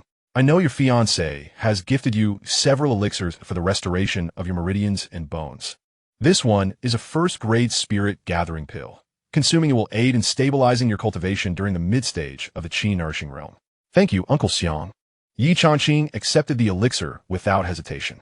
In the past, his father, mother, and Xiang Qingbai had all practiced in Tianyang Academy and were close friends. After concluding their studies, his parents returned to Xi'an City, married, and had children. Meanwhile, Xiang Qingbai spent many years in the imperial capital before eventually arriving at Xi'an City and taking on a teaching role at the Qiyang Academy. From a young age, Ye Changqing had encountered Xiang Qingbai numerous times. Following his mother's passing, his father was deeply sorrowful, neglecting the three siblings. It was Xiang Qingbai who visited the Yi family and chastised his father. It was rumored that Xiang Qingbai had harbored feelings for Ye Changqing's mother, but had been outpaced by his father. Nevertheless, over the years, Xiang Qingbai had shown great concern for him, as well as for his elder brother and sister. Since Ye Changqing entered the academy, Xiang Qingbai had been his instructor. Throughout Ye Changqing's 2 years of stagnation, Xiang Qingbai had attempted various methods to aid him, yet to no avail. It was the care and affection from individuals such as his father, Uncle Xiang, Deputy Head Mei Uncle Jiang, and Yu Wei that had kept Ye Changqing from succumbing to despair. Instead, he sought hope and persevered through adversity. As Xiang Qingbai departed, Jiang Yuewei remarked, "Instructor Xiang was rather harsh." "It's nothing." Ye Changqing waved the brocade box in his hand and replied with a smile, "After all, I have acquired a spirit-gathering pill, which the alchemists of the Yi family cannot concoct." Jiang Yuewei then said, "At first, I truly believed you were merely intimidating Ganyanhua, but I never imagined you actually intended to kill him. What could I do?" Ye Changqing, "Regardless of how brilliant I once was or how I have since fallen, I have not wronged them, yet they persistently target me. This serves as a warning to certain individuals. Do not provoke me. Next time, refrain from such impulsiveness. If you are penalized to the 100 Refinements Tower again, the Lord of the Manor will undoubtedly extend your time there." Extend time? Quite the opposite. It provides an excellent opportunity for self-cultivation. Let us proceed to the Affairs Pavilion first to collect our attire and tokens. Ye Changqing remarked, "It has only been 10 days since I reached the Qi nourishing realm. I mentioned it to my elder brother, but I have not yet had the chance to inform my father before being sent to the 100 Refinements Tower. I must return home to report this." Jiang Yuewei smirked. "Uncle Yi already knows. He scolded you quite harshly for not sharing such good news with him first." As the two conversed, they departed, leaving Lu Yi in a state of confusion. "Who am I? Where am I? Have these two completely disregarded my presence?" After a considerable time, Jiang Yuewei suddenly stiffened, turned around to face Lu Yi, and awkwardly said, "I understand." Lu Yi waved her hand dismissively. "I have other matters to attend to. You may continue." Meanwhile, on another side, Ganyanhua, supported by several individuals, was seething with rage. "No one is to speak of today's events. Should anyone dare to leak this, I will end them." The disciples present, upon hearing this, exchanged glances and quickly nodded in agreement. As the sun reached its zenith, at the martial arts arena of the academy, Yi Peng concluded his morning training and sat beneath the shade of a tree with several new students. One new student, sprawled on the ground, fanned himself with his garment. Curiosity evident on his face. Yi Peng, I heard your cousin has recovered. Is it true?" Chapter 25. This is not something I spread. Indeed, it is true. Yi Peng leaped to his feet, his tone filled with excitement. He is in the early stages of the Qi nourishing realm, verified by Chunjing. Chunjing, you can confirm this, can't you? Chunjing, resting nearby, shot Yi Peng a sidelong glance and remarked, "Yi Peng, it seems our new instructor is not as rigorous in training as before. You still have the energy to bounce around." Embarrassed, Yi Peng offered a sheepish smile. Another new student interjected, "Even if the instructor can resume his training, he will undoubtedly be far inferior to before. He once possessed a divine pulse and divine bones. But now he has nothing. So what? Brother Changqing's talent remains." Yi Peng quickly countered, "Talent?" Several new students scoffed at this assertion. Had it not been for the yin-yang divine pulse and the chaotic divine bones, Ye Changqing would never have established his Yuan Palace at the age of 14. At 14, a Yuan Palace realm. In the entire Xi'an County, who in the Yuan Palace realm is not over 40? As for his talent, no one ever considered Ye Changqing exceptionally gifted. Noticing the disdainful expressions of the new students, Yi Peng huffed, Brother Changqing is diligent and possesses great talent. His recent advancement to the early Qi nourishing realm enabled him to slay Gan Yunqi, who is in the mid-Qi nourishing realm, as proof. Hearing this, the new students found themselves at a loss for words. This statement held truth. Fighting beyond 1's level to defeat an opponent was an exceedingly rare occurrence. Even so, the crowd still believed that without the divine marrow and divine bones, Ye Changqing was merely comparable to an ordinary prodigy. Yi Peng observed the sardonic expressions of the onlookers, feeling a deep sense of indignation. As a member of the Yi family, he was well aware that aside from the divine marrow and divine bones, Ye Changqing's innate talent was indeed exceptional. At that moment, Chun Jing suddenly interjected. I think you all have perhaps forgotten that Ye Changqing made a name for himself in Xian County at the tender age of 14. Now, after 2 years of silence, he is merely 16 years old. At the initial stage of the Qi nourishing realm, he seems to be stronger than over 90% of the disciples in the Qiyang Academy, does he not? Upon hearing this, the crowd began to realize the truth. Indeed, Ye Changqing was only 16. He was hardly 2 or 3 years older than them. Currently, within the Qiyang Academy, there are numerous disciples nearing 18 years of age who had yet to reach the Qi nourishing realm. It was akin to a wayward youth, having squandered half his life, suddenly awakening to the realization that he was still quite young. However, one new disciple spoke up. But Ye Changqing killed someone and was punished with 10 days in the 100 Refinements Tower. My brother mentioned that at the initial stage of the Qi nourishing realm, it would be impossible to endure 10 days in the tower. What? Vid Ye Changqing di? Who knows? Another chimed in. I also heard that by Yi, currently ranked first on the heavenly list, made a mistake during the initial stage of the Qi nourishing realm and was imprisoned for 8 days, nearly suffering permanent damage.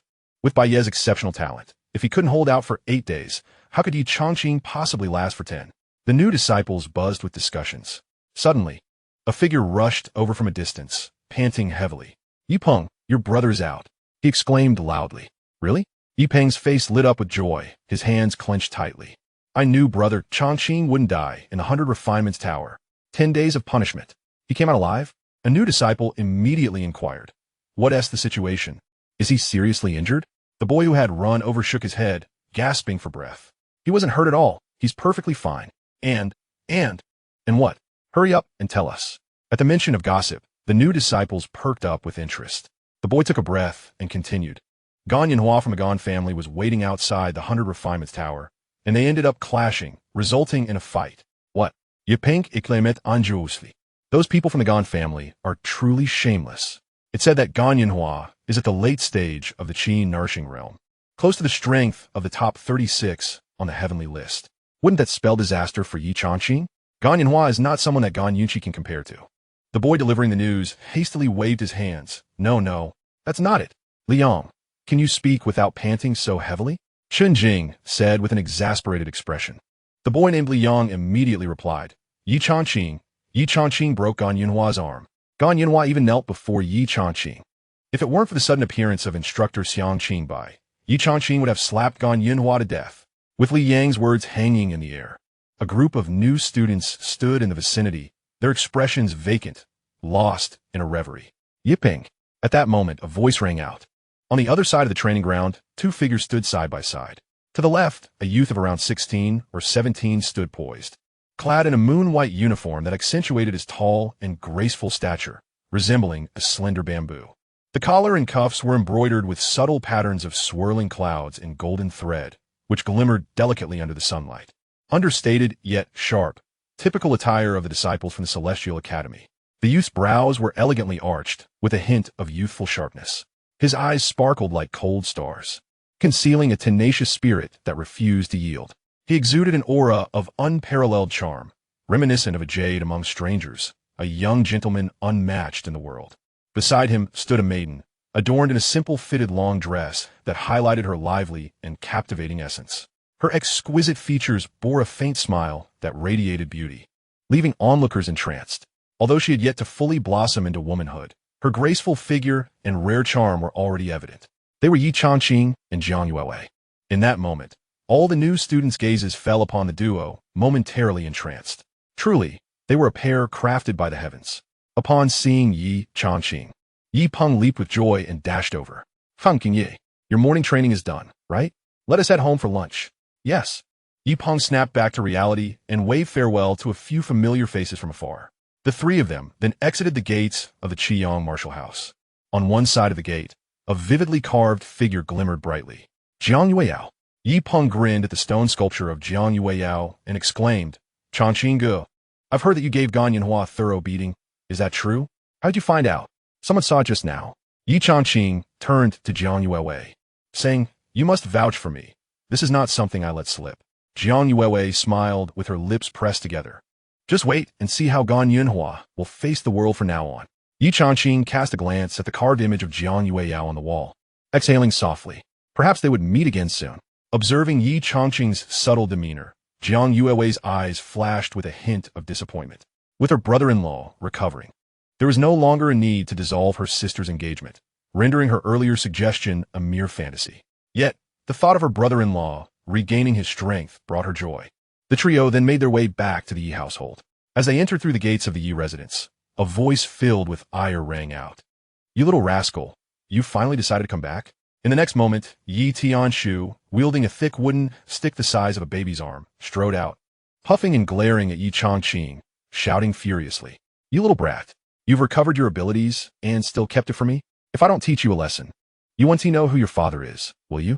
Ye Changqing was utterly taken aback. Father, what are you doing? Why? I will beat you.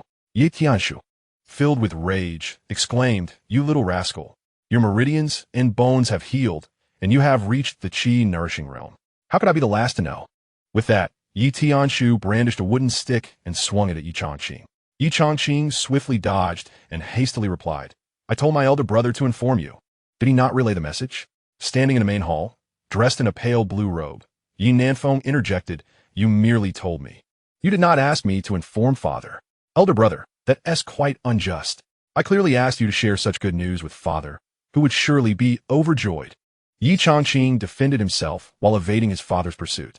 You little brat, still talking nonsense?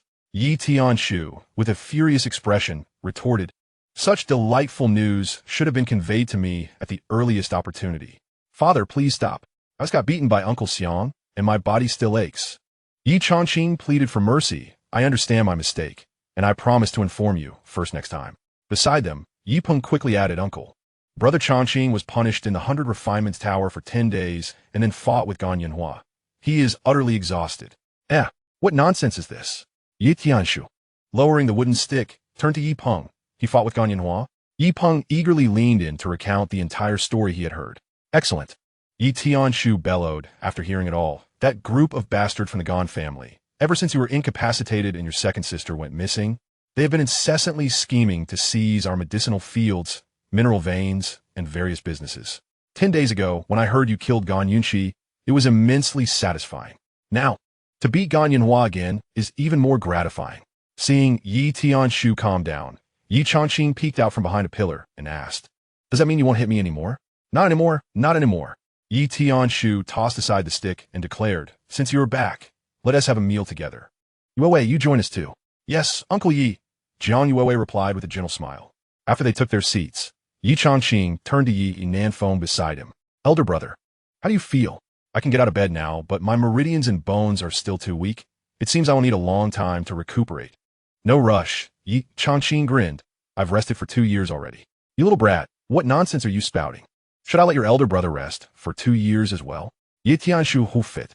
Then, looking at Jiang Yuewei with a jovial demeanor, he encouraged, Yuewei, eat more.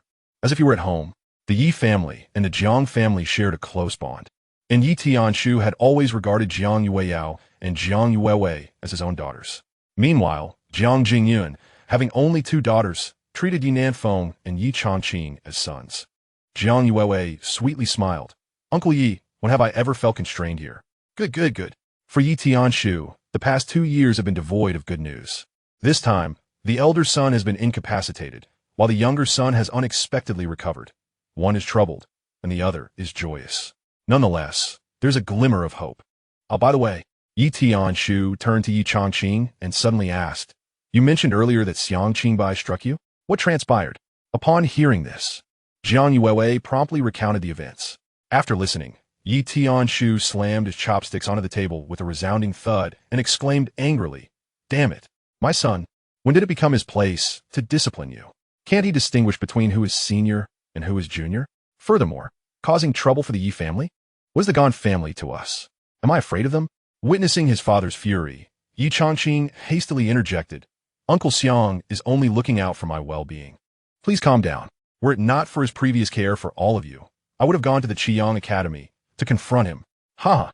You may not even be a match for Uncle Xiang now, would you? Of course, Ye Changqing dared only to voice this thought internally. After dinner, Ye Nanfeng summoned Ye Changqing to his courtyard. The serene environment of the courtyard offered a refreshing and tranquil atmosphere. The two brothers sat facing each other.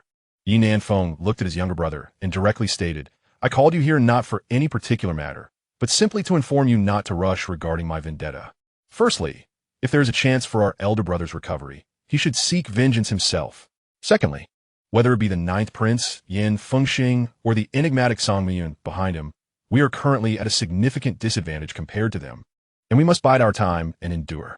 Upon hearing this, Ye Changqing could not help but respond, Elder brother, I am no longer the 13 or 14-year-old who participated in the selection for the Holy Sun. Rest assured, I understand. Indeed, Ye Nanfeng nodded in agreement and continued. Among the 6 prominent families of Xi'an Prefecture, the Gan family and the Bai family have always been at odds with our Yi family. In the academy, if we can defeat them, we shall, but if not, we must endure. Rest assured, next time I have the chance, I shall eliminate a few of their offspring and see if they comprehend the pain. Ye Changqing said with a cheerful grin. You have always been one to know your own mind. I merely wish to remind you. Ye Nanfeng then inquired, now that you have resumed your cultivation, have you informed Jiang Yueyao? Not yet. I haven't had the chance. Send her a letter to inform her. Ye Nanfeng suggested gently. To be honest, ever since she entered Tianyang Academy, he paused mid-sentence, then added, never mind, she hasn't told you, so I shan't elaborate, but I can sense that she cares for you deeply. Indeed, as Ye Nanfeng spoke, he covertly glanced at Ye Changqing, hesitating to continue. Elder brother, if there is something you wish to say, please do. There should be no reservation between brothers. Very well. Ye Nanfeng cleared his throat and said, actually I can see that Yuewei holds a fondness for you. It is not merely the affection of a younger sister for a brother-in-law. Do you understand? Ye Nanfeng finally spoke. Yu Yao's current accomplishments have far surpassed yours. Brother, I believe if you have feelings for Yuewei, I can discuss with father the possibility of changing the marriage agreement to you and Yuewei. Honestly, I think you and Yuewei would make a splendid match. Huh? Ye Changqing glanced at his elder brother, a look of bewilderment on his face. How come you think the same way as her? Who? What? No one.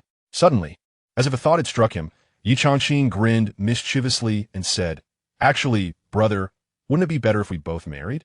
Upon hearing Ye Changqing's words, Ye Nanfeng's eyes widened in shock. Are you trying to get yourself killed? Even if Uncle Jiang is willing, our father certainly isn't. He already thinks you're the one causing trouble for Yu Yao and wants to dissolve the engagement. Moreover, even if father agrees, do you really think Jiang Yu Yao wouldn't come after you with a sword? Chapter 27, Zhuolin. Seeing Ye Nanfeng's serious expression, Ye Changqing waved his hand dismissively. I was just joking. Look at how scared you are. With that expression, it seems that in just over a year since Yu Yao entered Tianyang Academy, her growth must be quite remarkable. Ye Nanfeng saluted nodded. Ye Changqing then stood up, saying, in that case, I must work even harder. I need to make up for the 2 years I've lost. Vachink, Ye Changliave, Ye Nanfeng similit faintly. He could sense that his younger brother had undergone a transformation. After 2 years of dormancy, Ye Changqing had developed a different mindset, which would greatly benefit his cultivation. The path of martial arts is long, and the future is vast. There is still much to traverse. After lunch and a heart-to-heart talk with his brother, Ye Changqing called upon Yi Peng and Jiang Yuewei to head back to the academy. Normally, most disciples of the Earth Academy reside on campus. But those like Yi Peng, whose home is in Xi'an County, can easily return home for a meal. However, the disciples of the Earth Academy have a flexible schedule with little time for rest. After all, those who have not reached the Qi-nourishing realm by 18 will be dismissed, and every disciple cherishes their opportunity for cultivation. In contrast, the disciples of the Celestial Academy enjoy slightly more freedom. Each Celestial Academy disciple is typically between the ages of 16 and 20, representing a transition from youth to young adulthood. There are fewer than 400 disciples in total. The younger ones are mostly in the early to mid stages of the Qi-nourishing realm, while the older ones are generally in the late stages or at their peak, with only a handful reaching the completion of that realm. Currently, there are none in the meridian condensation realm. After parting ways with Ye Changqing and Xianxia made their way towards the Celestial Academy area. Within the expansive Celestial Academy, every disciple has been assigned a place to stay. Yet those like Ye Changqing and Xianxia, whose homes are in Xian County, can choose to reside at home or on campus. Just as the two arrived at the Celestial Academy area, a voice suddenly called out from afar. Changqing, not far away. A figure clad in the attire of the Celestial Academy's disciples approached with a lively jog. Upon spotting Ye Changqing, the newcomer was filled with excitement and rushed over, embracing him warmly. I heard you've regained your cultivation. I can't express how delighted I am. But who could have anticipated that you killed Guixu and were imprisoned in the 100 Refinements Tower? I was so worried.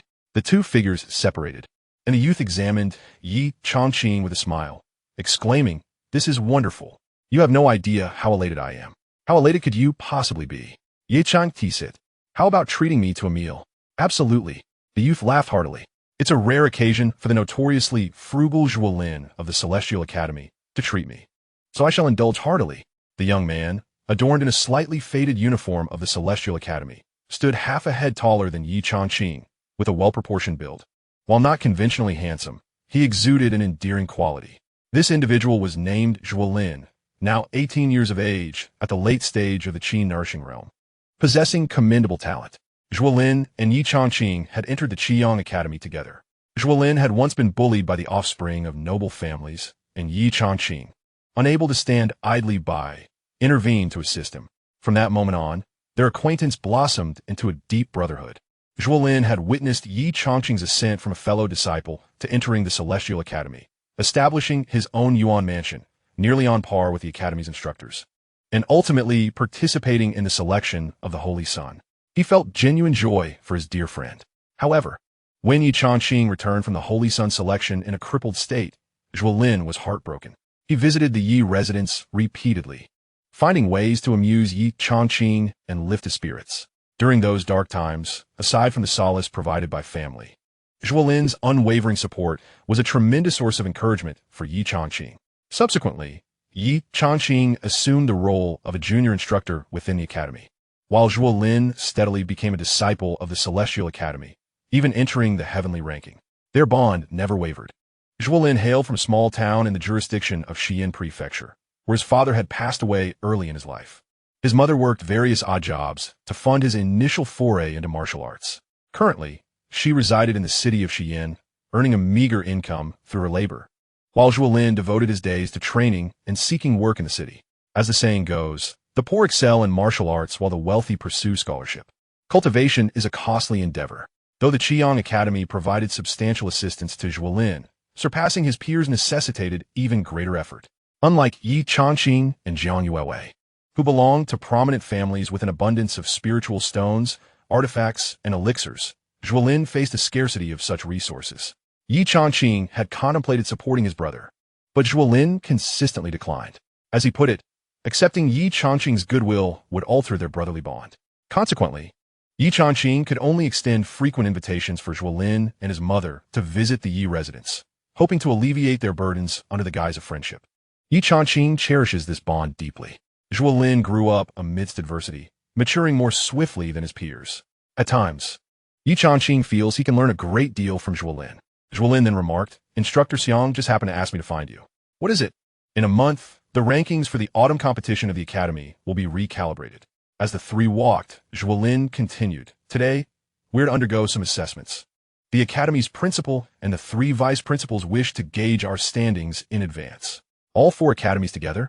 "Indeed," Zhuolin nodded and added, "I've heard that this assessment will yield a general ranking. This year's autumn competition will differ from those of previous years.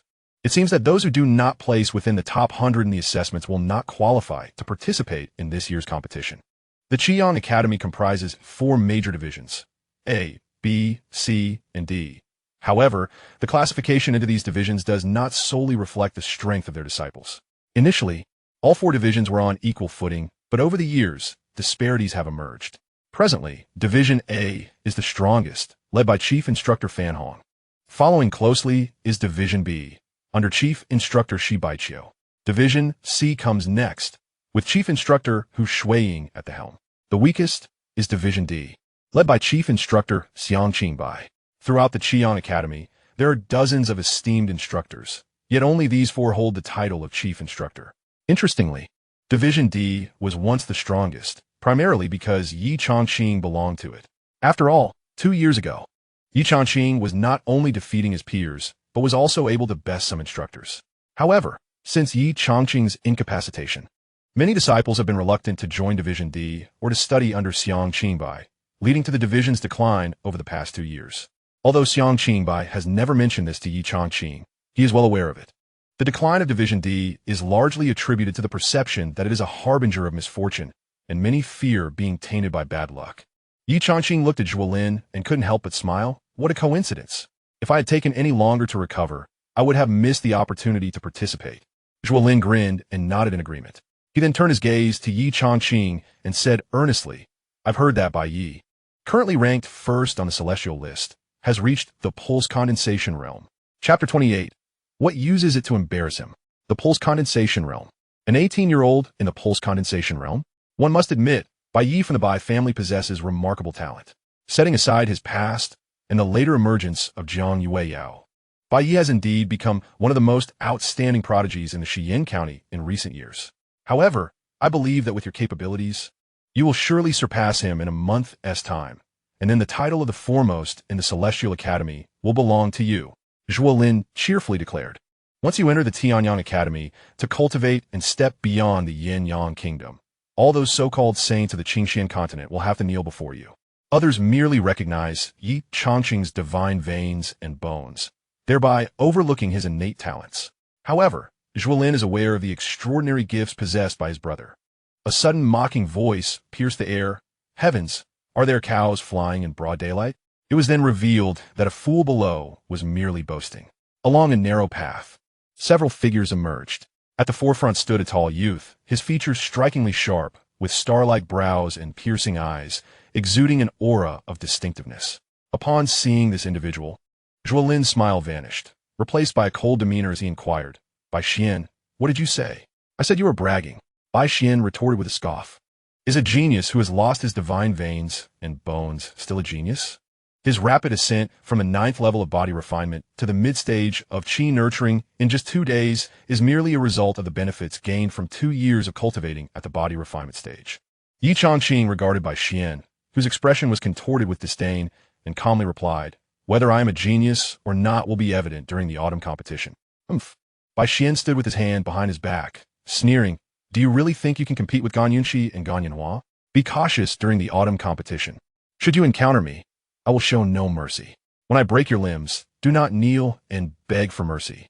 In response, Ye Changqing smiled gently. I hope you will do the same. Let us go, why waste breath on him?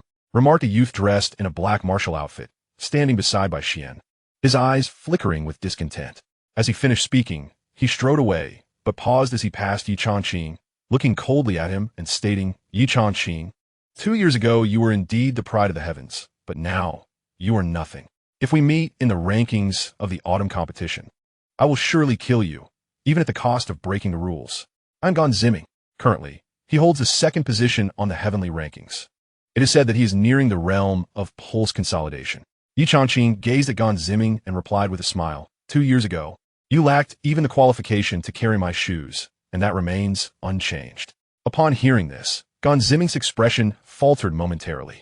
His hands, clasped behind his back, cracked with tension. Very well, let's await the outcome. With these words, Gan Ziming departed with Bai Xian and the others. It is well known that the Gan and Bai families share a close relationship, leading to their offspring frequently mingling within the Qiyang Academy. Witnessing Gan Ziming and Bai Xian leave, Zhuolin expressed his indignation. Those scoundrels! When you were the top of the academy, they treated you with utmost respect, not daring to utter a word against you. Now, they consider you an easy target. Changqing, when the autumn competition arrives, make them pay.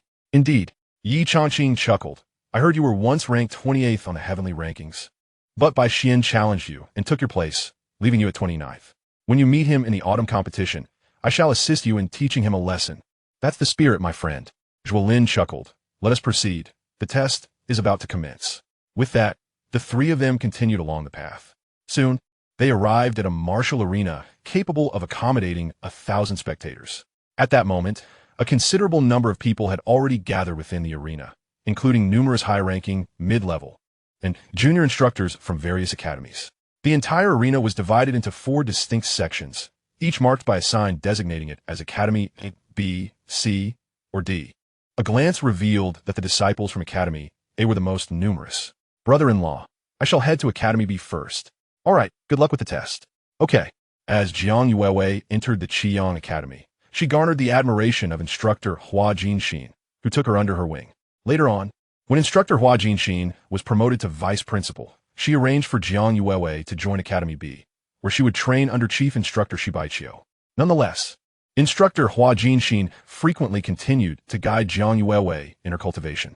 Ye Changqing, alongside Zhuolin, made their way toward Academy D. During the 2 years you were absent, many changes have occurred within the academy, Zhuolin noted as they walked. Currently, Academy A, under the leadership of Chief Instructor Fan Hong, has over 150 disciples, with 16 ranked on the heavenly list. Among the top 10, 4 are from Academy A, including the first ranked by Yi and the second ranked Gan Ziming. Under Chief Instructor Shi Baiqiu, Academy B has over 100 disciples, with 10 on the heavenly list and 3 in the top 10. Academy C, managed by Chief Instructor Hu Shuiying, has over 80 disciples, 6 on the heavenly list, and 2 in the top 10. At this point, Zhuolin awkwardly smiled and continued. As for Academy D, overseen by Instructor Xiang, it once boasted nearly 200 disciples. However, in the past 2 years, with some transferring out and newcomers arriving, there are now about 50, with only 4 on the heavenly list, and just 1, Shang Yue, ranked 10th in the top 10. Ye Changqing. Ever since he had been incapacitated, Academy D, which had previously held the first position, had been significantly affected. The impact was evidently greater than he had anticipated. Therefore, Changqing, this time you must strive to prove yourself. When the autumn competition at the academy arrives, you must secure first place. I will do my utmost. As the two conversed, they arrived at the location of Academy D. Many disciples from Academy D exhibited uneasy expressions upon seeing Ye Changqing. Previously, he had been one of their own, but after his downfall, he had returned to the Earth Academy, where he now served as an instructor. Upon reaching the Qi nourishing realm, Xianxia Bai had promptly assisted him in re-establishing his identity as a disciple of the Heavenly Academy, and notably in Academy D, sensing the myriad of gazes directed at him. Ye Changqing maintained a calm demeanor, unaffected by their scrutiny. Ye Chang, why have you rejoined Academy D? A voice rang out from the crowd. A tall and robust young man stepped forward, his voice booming. Yu Qianhuan, what do you mean by that? Zhuolin shot a glance at the imposing figure and retorted. What are you shouting about? It is none of your business. Go away. Yu Qianhuan entirely disregarded Zhuolin, striding towards Ye Changqing with a piercing gaze, and huffed. I ask you, why have you returned to Ding Academy? Is there any institute worse than Ding Academy? Are you back to cause trouble for Instructor Xiang? Upon hearing this, Ye Changqing furrowed his brow. Whether he was once crippled or had now regained his strength, it seemed that everyone he encountered wished to belittle him. Despite having slain Gan Yunxi and crippled Gan Yunhua's arms, they still regarded Ye Changqing as a worthless individual. Before Ye Changqing could respond, a cool and melodious voice resonated. Yu Qianhuan, if you are angry, channel that energy into your cultivation and strive to become the top of the heavenly rankings. How does making things difficult for him serve any purpose? As the voice rang out, a young woman adorned in a pale yellow gown, tall and graceful, approached gracefully. She appeared to be around 17 or 18 years of age, with bright eyes and captivating features.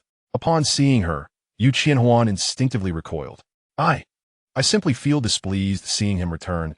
Yu Qianhuan muttered, our Ding Academy is already in dire straits. His return will only make us targets for the other academies. Then you should strive harder to ensure that they do not target us.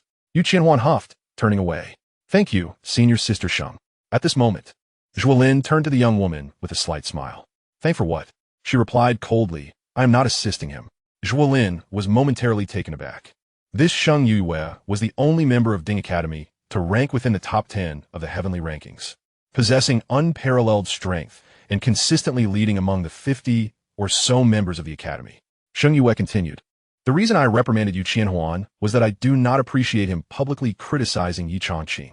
It makes us appear disunited, which may cause trouble for Instructor Xiang.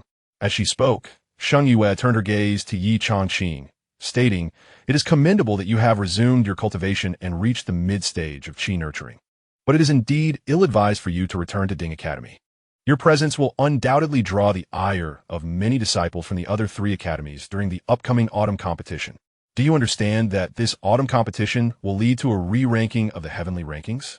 If only I from Ding Academy enters the top 10, Instructor Xiang will lose his position as the chief instructor, and our academy will be handed over to others. Ye Changqing listened, his expression one of confusion.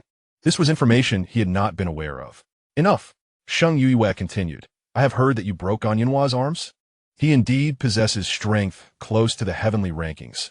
If you can defeat him, with effort, you might enter the heavenly rankings yourself. This would greatly enhance the possibility of Instructor Xiang retaining his position as chief instructor. Do you grasp my meaning? Sheng Yue looked earnestly at Ye Changqing, noticing his silence. Her expression turned cold, and with a sigh, she turned to leave. Zhuolin then remarked, Changqing, do not take it to heart. Is it really true that Instructor Xiang cannot retain his position as the chief instructor? Ye Changqing read it. Indeed, Zhuolin nodded in affirmation. It has been made clear within the academy that if Ding Academy only has 4 disciples on the list, Instructor Xiang must step down. Unless what? Unless the first place in the autumn competition comes from Ding Academy, where the number of Ding Academy disciples on the list is no less than 6. Zhuolin sighed. Regardless of either condition, the likelihood is rather slim. Ding Academy has the fewest students, and currently, among those ranked on the celestial list, we have the 10th ranked Sheng Yue, the 14th ranked Yu Qianhuan, myself at 29th, and Wang Juanhao at 35th. The rankings of Wang Juanhao and I are not particularly stable. It is quite possible we could be pushed off the list. As for the others, it is highly improbable that they will break into the celestial ranking within the next month. The chance of the first place coming from Ding Academy is even less likely. Upon hearing this, Ye Changqing exclaimed, No wonder you kept urging me to secure first place earlier. There's nothing to be done, Zhuolin lamented. Instructor Xiang is diligent and responsible, and everyone holds him in high regard. We do not wish for him to lose his position as chief instructor. After all, the academy is filled with spirited youths, and naturally, there is a competitive spirit. They not only aspire to bring glory to themselves, but also to honor their chief instructor. At this juncture, Zhuolin patted Ye Changqing on the shoulder and said, To be honest, if you had regained your cultivation a month earlier, I believe first place would undoubtedly be yours. However, time is too short now. Ye Changqing had just recently restored his meridians and bones, achieving breakthroughs to reach the mid-stage of the Qi nourishing realm. In the ensuing month, even with his exceptional talent, the best he could hope for would be to reach the late stage of the Qi nourishing realm. Meanwhile, that fellow Bai Yi has already attained the pulse condensation realm. The disparity is immense. Nonetheless, I genuinely believe that you can certainly make it into the top 10. As long as you reach the top 10 and participate in the upcoming selections for Tianyang Academy, your admission into Tianyang Academy is assured. Ye Changqing remained silent. Whether for himself or for Uncle Xiang, he was determined to secure first place in the autumn competition after this month. At that moment, figures emerged from the high platform at the edge of the martial arena. Behind the platform stood an imposing stone tablet, 10 zhang tall and 3 zhang wide, devoid of characters, standing resolutely. The 3 vice principals of Qiyang Academy, Ding Yongsheng, Mei Xingyao, and Hua Jinxin, along with the chief instructor from the 4 academies, Fan Hong, Shi Baiqiu, Hu Shuiying, and Xiang Bai, as well as several senior instructors, all stood on the high platform, gazing down at the assembly. Please, everyone quiet down. Mei Xingyao raised his hand, addressing the crowd. His voice was not loud, yet resonated clearly in the ears of every person present in the martial arena. Soon, the disciples of the academy formed orderly lines, standing at attention, silent and attentive. Mei Xingyao nodded and said, The purpose of gathering everyone here is to assess the fruits of your training prior to the annual autumn competition of the academy. This evaluation is not intended to pit you against one another in combat. After all, the true autumn competition is merely a month away, and it is crucial as it pertains to the allocation of spots for the Tianyang Academy assessment. Engaging in combat now could lead to injuries, which would adversely affect your rankings during the autumn competition. Mei Xingyao smiled and continued, This evaluation will focus on 3 key aspects. First, the strength of your physical bodies. As he spoke, 2 instructors carried forth a black stone taller than a person. This stone was divided into 2 layers, resembling 2 millstones stacked together. Mag Xingqiao gestured, and the upper stone began to levitate. This object is known as the pressure stone. The test is quite straightforward. You will stand between the two millstones and endure the downward pressure. Should you fail to withstand it, the stones will cease their descent and provide an evaluation. It is important to note that a higher realm does not guarantee a higher score. Instead, we will assess whether you have optimized your physical strength within your corresponding realm. The attendees immediately grasped the implication. For instance, if someone in the early stages of Qi nurturing can endure 10,000 pounds of pressure, but only manages 8,000, that is deemed unsatisfactory. Similarly, if someone in the late stages of Qi nurturing can bear 30,000 pounds, yet only achieves 20,000, their score may well be lower than that of an early-stage practitioner who achieved 8,000. The second test involves the Xianxia Heavenly Pearl, which will measure the purity of each individual's spiritual energy. Regardless of realm or strength, the purity of one's spiritual energy is intrinsically linked to personal combat capability. The third test employs the spirit compass to gauge the strength of your mental fortitude. The vigor of your spirit is vital as it pertains to your willpower in adverse circumstances. Each of these tests is tailored to your current realm, ultimately examining how well you control your own strength, which is indicative of your future potential. Upon concluding this explanation, Mei Xingyao added, after the 3 evaluations, a comprehensive ranking will be established, displayed on the stone tablet behind me. Only the names of the top 120 participants will be inscribed on this record. Mei Xingyao spoke earnestly. I hope everyone will give their utmost in this assessment. Those who fail to make the top 120 will not be eligible to participate in the Academy's autumn competition a month from now. At this proclamation, the training ground erupted in commotion. Chapter 30, the test begins. Zhuolin glanced at Ye Changqing and remarked, 120 participants means that more than half of the disciples will be unable to compete in the autumn competition. Ye Changqing nodded, understanding the situation.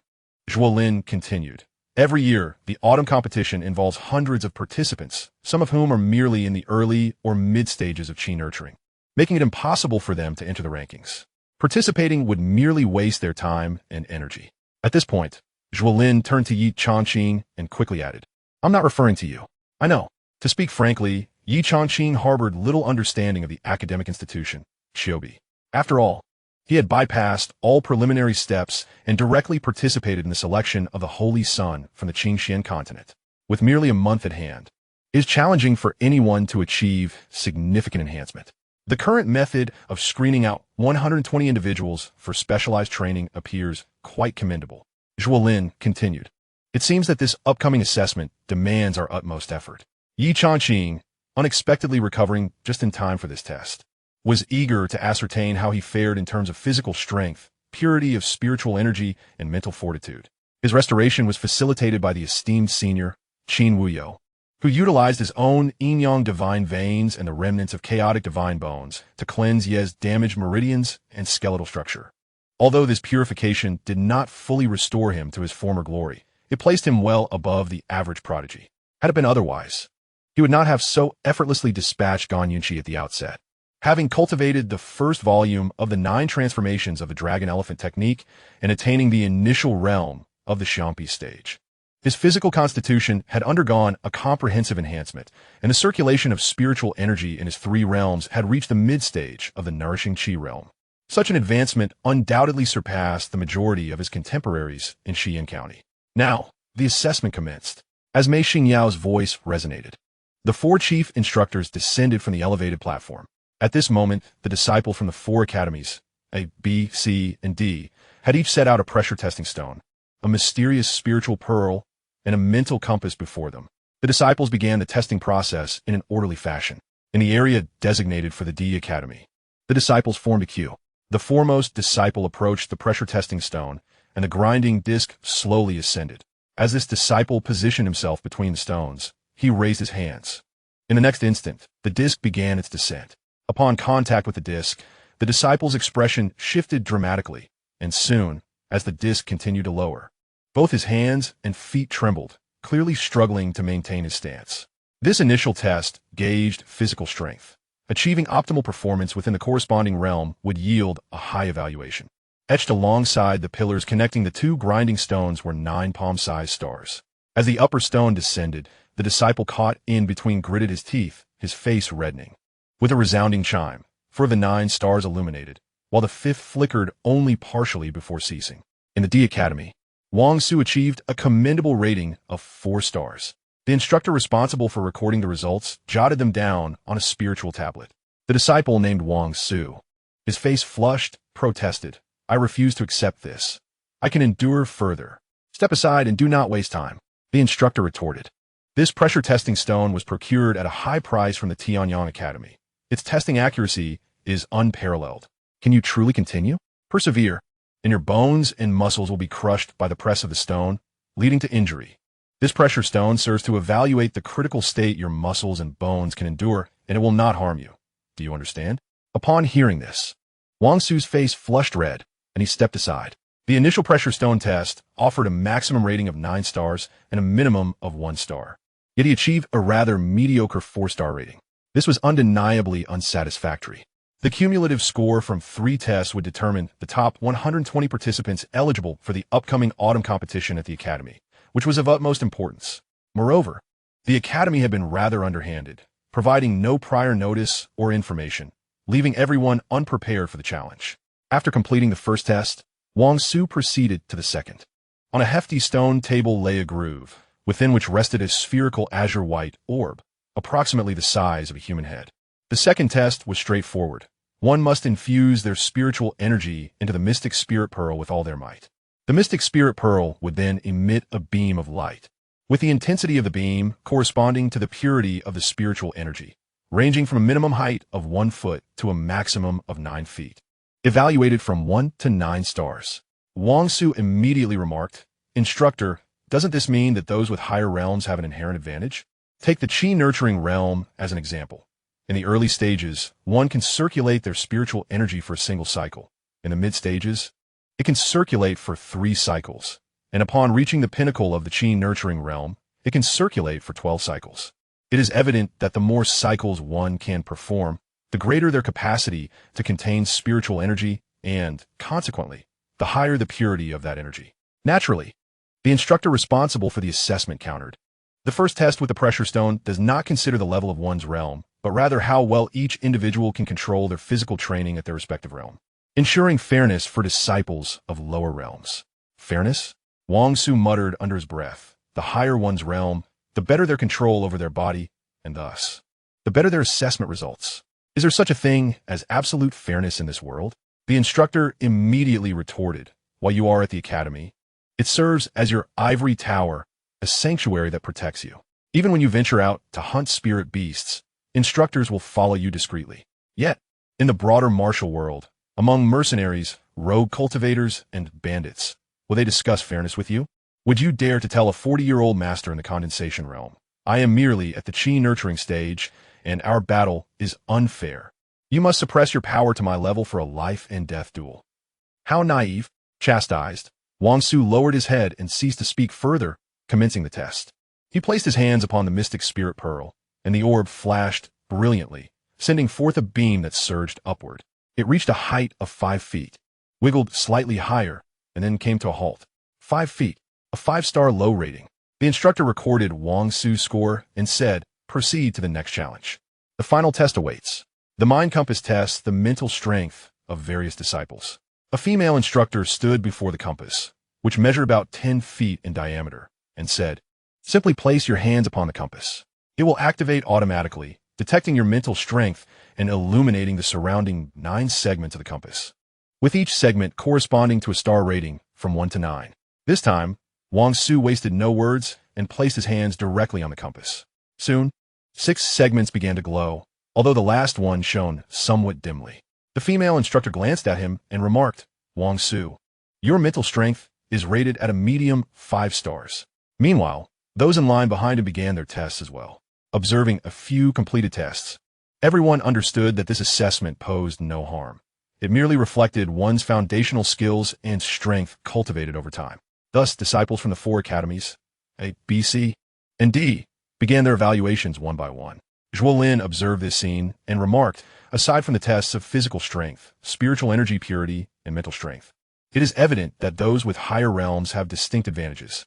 Yet Ye Changqing interjected, in the physical strength test, the higher one's realm, the better the control over their own power, leading to superior results. Indeed, those who had just broken through might not perform as well. Zhuolin chuckled. That Bai just reached the first level of the pulse consolidation realm. I doubt he will achieve a commendable score. As the two conversed, sudden exclamations erupted nearby. In the Sea Academy, Lan Tianfi, his physical strength test scored an impressive 8 stars. As the instructor's voice echoed, the disciples of the Sea Academy gasped in astonishment. The tests have been ongoing for a while, and most physical strength scores range from 3 to 5 stars, with 6 stars being exceedingly rare.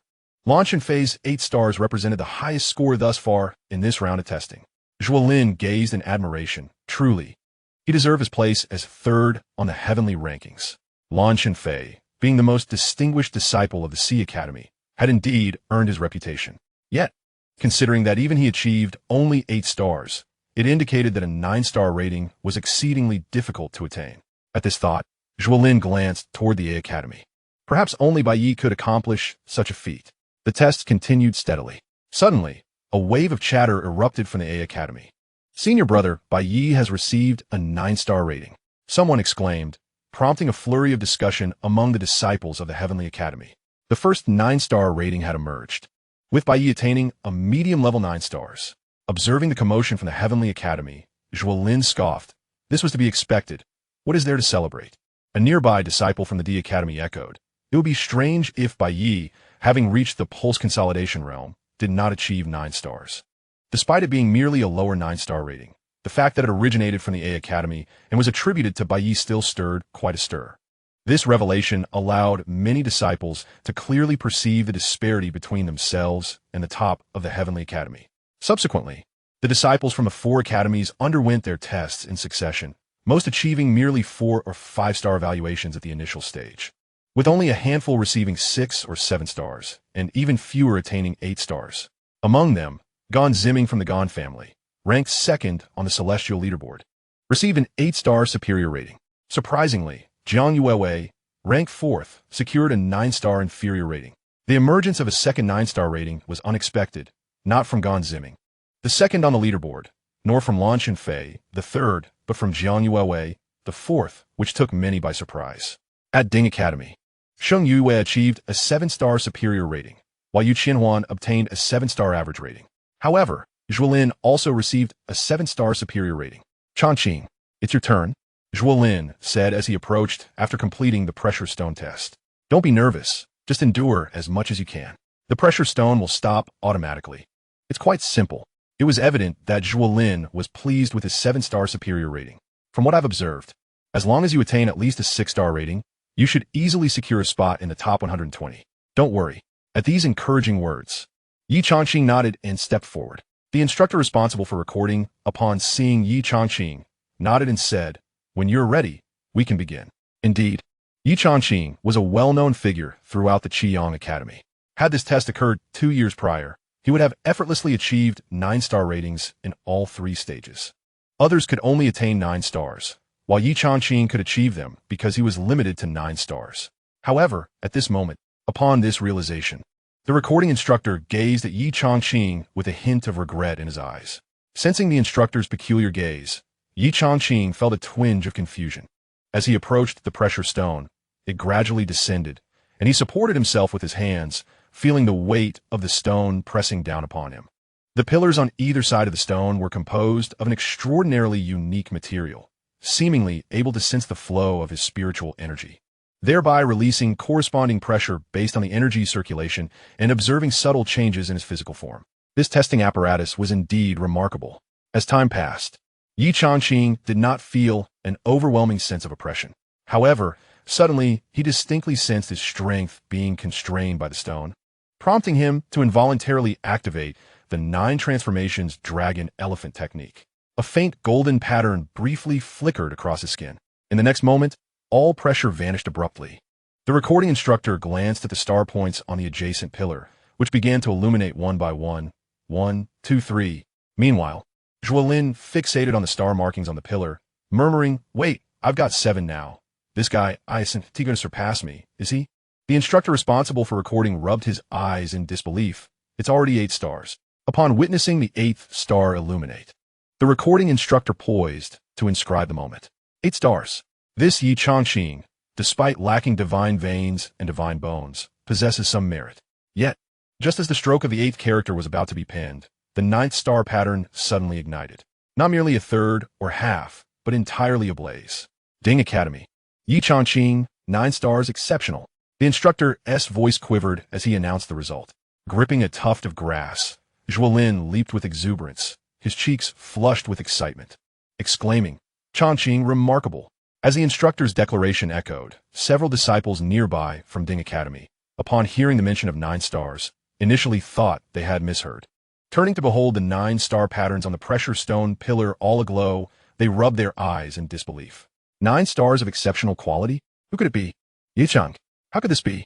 2 years prior, had Ye Changqing not achieved 9 stars, doubts would have arisen regarding the authenticity of the pressure stone. Yet now, the current Ye Changqing seemed impossible. Before long, the commotion from Ding Academy reached the ears of the other 3 academies. As more disciples learned of Ye Changqing's remarkable achievement of 9 stars, they stood in stunned silence. Brother-in-law achieved 9 stars in the first round? Jiang Yuewei was momentarily taken aback. Standing beside her, LVE smiled and remarked, What? Are you unhappy that he surpassed you? How could I be? Jiang Yuewei responded with palpable excitement. I always said my brother-in-law possesses extraordinary talent. Even without divine veins or bones, he is undoubtedly the finest at Qiyang Academy. All right. LVE hastily waved her hand. This is merely the first round of testing. I know you're thrilled, but do not become overly jubilant just yet. The results of the second and third rounds will surely be commendable as well. Hearing this, LVE shook her head helplessly. Her dear friend was truly beyond redemption. Meanwhile, on the side of Jia Academy, a figure clad in white satin martial attire, Bai Yi, upon hearing the surrounding stir, casually glanced towards the lively crowd. At 18 years of age and having reached the condensed veins realm, Bai Yi was undeniably the foremost among the Celestial Academy. What is happening? Bai Yi inmuted, his voice carrying a hint of magnetism. Brother, it's from Ding Academy. That Ye Changqing has achieved 9 stars, Bai Xian replied, his expression somewhat uneasy. That lad has merely spent 2 years in the body refinement realm, honing his physical meridians to perfection, and thus accumulated sufficient strength to swiftly ascend to the initial and mid stages of the nourishing Qi realm, without any decline in physical power. Bai Xian scoffed. He simply wasted 2 years, reaping some minor benefits. I wonder why those from Ding Academy are making such a fuss. Listening to his brother, Bai Yi withdrew his gaze and remarked, Bai Xian, in just 3 months since you entered the Celestial Academy, you have reached the late stage of the nourishing Qi realm and defeated Zhuolin, securing the 28th position on the Celestial ranking. Your talent is indeed commendable. You are merely a year younger than I, and perhaps in the future, you will embark upon the path of the Meridian realm before me. However, Bai Ye's gaze remained frosty as he fixed his eyes upon Bai Xian, cautioning him. Throughout history, every prodigy has possessed not only exceptional talent, but also faced the peril of premature demise, often due to their arrogance.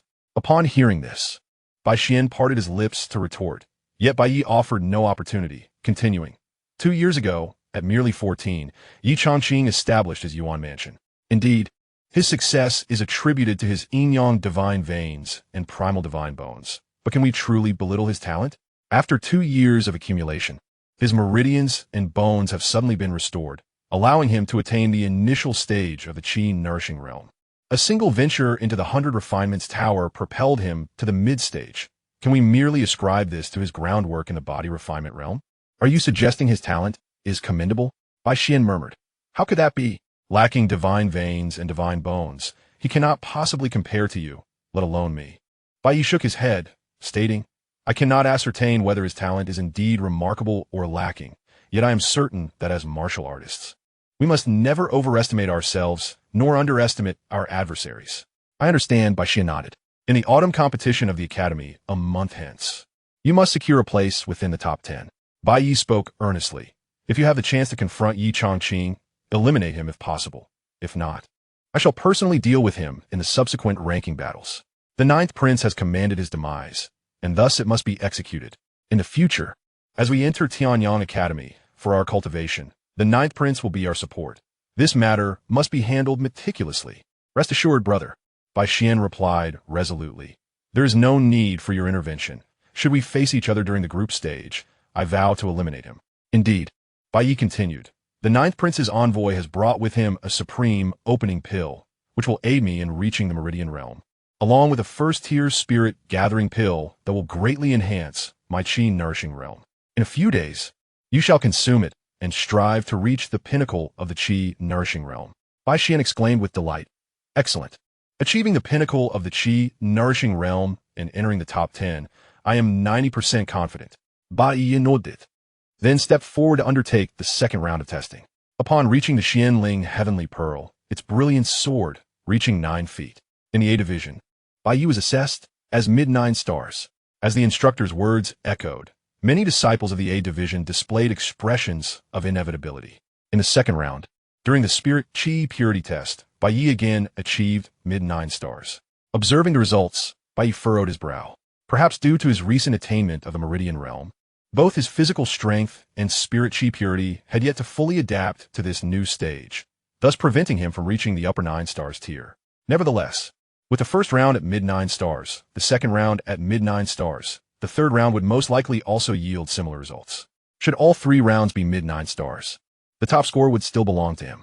As for Ye Changqing, although Bai Yi advised Bai Xian not to underestimate him, deep down, he believed that the gap between himself and Ye Changqing remained significant. In the past, he was indeed incomparable to Ye Changqing. However, stripped of his divine bones and veins, Ye Changqing could not hold a candle to him.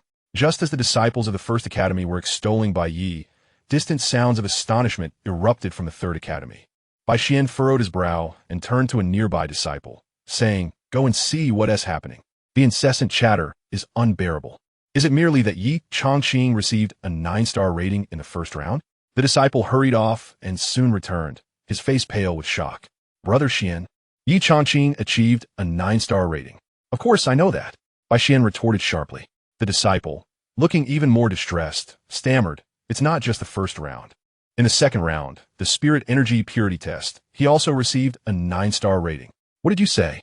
Bai Xian stepped forward, gripping the disciple's collar, and exclaimed, "Nonsense. How could he possibly attain a 9-star rating in the second round?" Ye Changqing had advanced from the 9th level of body refinement to the early and mid stages of energy cultivation. While it was hard to believe he could achieve a 9-star rating for physical strength, it was somewhat understandable. Yet, how could he possibly attain such a rating in the spirit energy purity test? Even his elder brother, upon reaching the pulse condensation realm, could only achieve a medium-level 9-star rating. It's true. The disciple trembled in fear. Bai Yi glanced at his younger brother and said, "Calm down." Meeting his elder brother's gaze, Bai Xian released the disciple, seething with rage. Damn it. Meanwhile, Gan Ziming, ranked second on the heavenly ranking, had eyes that flickered uneasily. He had scored an 8-star rating in the first round and a lone 9-star rating in the second. Although he begrudged Bai Yi and Gan Ziming for surpassing him, he accepted it. He also acknowledged Jiang Yuewei, who achieved a low 9-star rating in the first round. However, now Ye Changqing had secured 9-star ratings in both rounds. Clenching his fist, Gan Ziming spoke coldly. "This Ye Changqing deserves to be cursed. Gan Yunqi was killed by him. Gan Yunhua had his arms crippled by him. This bitter pill, the Gan family can only swallow. Yet, the resentment towards Ye Changqing is indelibly etched in our hearts." Over at the Third Academy, Lan Shenfei, ranked third on the heavenly ranking, appeared slightly plump with small but expressive eyes. Lan Tianfi et Golim. I achieved 8-star ratings in both rounds, which is quite commendable. Bai Yi and Gan Ziming surpass me, and Jiang Yuewei is also better than I am. That is to be expected, but this fellow, in the area of the Third Academy, Zhuolin gazed at Ye Changqing before him, exhilarated to the point of wanting to soar. "Changqing, you are incredible." Zhuolin had scored a 7-star rating in the second round and was already elated. But upon witnessing Ye Changqing's 9-star rating, he was over the moon. Nearby disciples from the Third Academy, such as Sheng Yue, Yu Qianhuan, and Wang Juanhao, looked at Ye Changqing with expressions of complex emotions. In the first round, Ye Changqing achieved an impressive 9-star rating, allowing others to find some justification for their own performances. However, attaining another 9-star rating in the second round was utterly astonishing. Could it be that this fellow would secure yet another 9-star rating in the third round? The thought filled many with anticipation. At this moment, in the area of the A Institute, Bai Yi also received a commendable 9-star intermediate rating. In the third round of testing, Bai Yi maintained his 9-star intermediate evaluation, with all 3 rounds yielding 9-star intermediate ratings. It seemed highly probable that Bai Yi would claim the top position in the assessment. Yet, the sole variable remained Ye Changqing. Bai Xian, having completed his 3 rounds of testing with all scores at 8 stars high, performed admirably. He confidently asserted that Ye Changqing would certainly not achieve a 9-star rating in the 3rd round. The strength of mental prowess is significantly tied to one's realm. He is merely in the mid-stage of the Qi nourishing realm, while you are at the 1st stage of the meridian condensation realm. Based on my recent assessment, he can at best reach 8 stars, or perhaps 8 stars high. Bai Yi nodded slowly in response, acknowledging, indeed, mental strength tends to be stronger at higher realms. Yet there are exceptions. Generally, alchemists and weaponsmiths possess greater mental acuity than we do. Upon hearing this, Bai Xian remarked, but Ye Changqing is neither an alchemist nor a weaponsmith. Historically, after completing such assessment tests at the academy, Bai Yi would typically depart immediately, having consistently ranked first in every evaluation over the past 2 years. However, this time, he did not leave right away. Instead, he found himself unconsciously clenching his hands behind his back. While he believed that Ye Changqing could not possibly secure a 9-star rating in the 3rd round, an unsettling feeling lingered within him. On the other side of the A Institute area, Xianxia, having finished his 3 rounds of testing, also chose to remain. In prior assessments, Bai Yi consistently ranked first with Xianxia in 2nd place, a result that felt inevitable. He had always felt overshadowed by Bai Yi, harboring a sense of rivalry beneath their friendly facade. This time, however, Xianxia achieved an 8-star high and 2 9-star low ratings, feeling that the 2nd round had been perilously close. The unknown factor of Ye Changqing loomed large. Moreover, Jiang Yuewei had shown a surprising performance. 9-star low in the 1st round, 9-star low in the 2nd, and should she maintain this in the 3rd, she would surpass him. Xianxia was perplexed. The Jiang Yuewei he remembered did not seem this formidable. How had she grown so powerful over the past 2 years? Yet, he found solace in the fact that Lan Chenfei, ranked 3rd on the celestial leaderboard, was still somewhat inferior to him. At the very least, he was still in 3rd place. Now, all eyes were on the results of Ye Changqing's 3rd round of testing. Just then, in the area of the B Institute, Jiang Yuewei achieved a stunning 9-star high rating, prompting an uproar among the crowd. In the 1st round, Jiang Yuewei received a low 9-star rating, and in the 2nd round, she again attained a low 9-star rating. However, to everyone's astonishment, she achieved a superior 9-star rating in the 3rd round's mental strength test. This news caused a change in expression for Xianxia. Considering the results across the 3 rounds, it seemed unlikely that Jiang Yuewei could surpass Bai Yi, yet she had certainly outperformed him. After all, he had been the perennial 2nd place, but now he risked falling to 3rd. No, perhaps not yet, as there was still Ye Changqing to consider. At this moment, regardless of whether it was the Alpha, Beta, Gamma, or Delta Academy, numerous individuals who had completed their tests remained, their gazes fixed towards the area of Delta Academy. Why was it taking so long for such a small number of Delta Academy students to finish their tests? A disciple couldn't help but murmur in frustration. Haven't you finished your test? What are you waiting for? Of course, with 2 rounds of superior 9-star ratings, if Ye Changqing achieves another superior 9-star in the 3rd round, he would undoubtedly secure the top position in this assessment. If that were the case, he would surpass Bai Yi. Over the past 2 years, in any assessment or test within the academy, who had ever surpassed Bai Yi? Not a single person, I assure you. You make a valid point, many disciples chimed in, gathering toward the direction of Delta Academy. Upon completing her test, Jiang Yuewei immediately took hold of Lu Yi and made her way to the Delta Academy area, pushing through the crowd. At that moment, Zhuolin concluded his 3rd round test, receiving a medium 7-star rating. This was already commendable. In truth, Zhuolin's talent was not inferior to the top 10 disciples in the rankings. He merely lacked the resources, resulting in a slight delay in his cultivation level, being only in the late stage of Qi nurturing. As Zhuolin finished, other disciples craned their necks to gaze at the next participant. Jiang Yuewei, accompanied by Lu Yi, had also arrived, her eyes sparkling with anticipation as she watched Ye Changqing.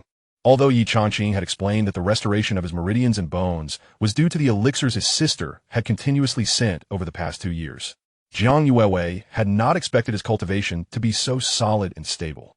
With the upcoming autumn competition in the academy a month later, Ye Changqing might truly reclaim the 1st position. The crowd around them continued to swell. Yet, Ye Changqing remained calm and composed, unaffected by the commotion.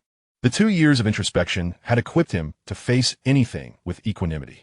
After undergoing the baptism of the remnants of divine marrow from the divine pulse and divine bones, Alongside the enhancement from the 9-turn dragon elephant technique, his current cultivation in the mid-chi nurturing stage could even be said to surpass his former self.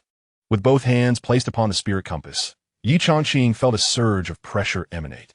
This formidable force did not target his physical meridians, but rather surged directly into his mind. However, before he could brace himself for this mental pressure, the manifestation of the celestial palace of transformation, which had been quietly suspended in his mind, suddenly erupted with divine light, appearing no larger than a grain of rice. In that instant, the mental pressure emanating from the compass was utterly shattered. And in that fleeting moment, the 9 segments of light along the edge of the mental compass suddenly illuminated, radiating a continuous red glow. In the hall, Ding Yuan and Ye Changqing observed this spectacle, marveling at the astonishing display. This was undoubtedly the most intense reaction the mental compass had ever exhibited. Just at that moment, the 9 beams of light flickered fiercely, and with a sudden cacophony of cracking sounds, the compass shattered. The instructor tasked with recording this event was left utterly dumbfounded. Ye Changqing, upon opening his eyes and witnessing the transformation of the mental compass, was equally taken aback. He had no intention of cheating. Given the strength of his mental energy, achieving a 9-star rating should have been well within his grasp. This was a counteraction from the celestial palace of creation. Ye Changqing had not anticipated such a turn of events. Meanwhile, the surrounding disciples were in a state of bewilderment, unable to comprehend the situation. They could only speculate that Ye Changqing's mental prowess had exceeded the measuring limits of the compass, resulting in its explosion. It seemed to confirm the adage that Ye Changqing could attain the 9-star rating simply because that was the only possibility. Indeed, he was so unsatisfied with the 9-star rating that he had caused the compass to explode. Observing the damage to the compass, Ye Changqing cautiously turned to the instructor beside him and inquired, "This must be quite expensive, right? I heard the academy spent tens of thousands of spirit stones to acquire it."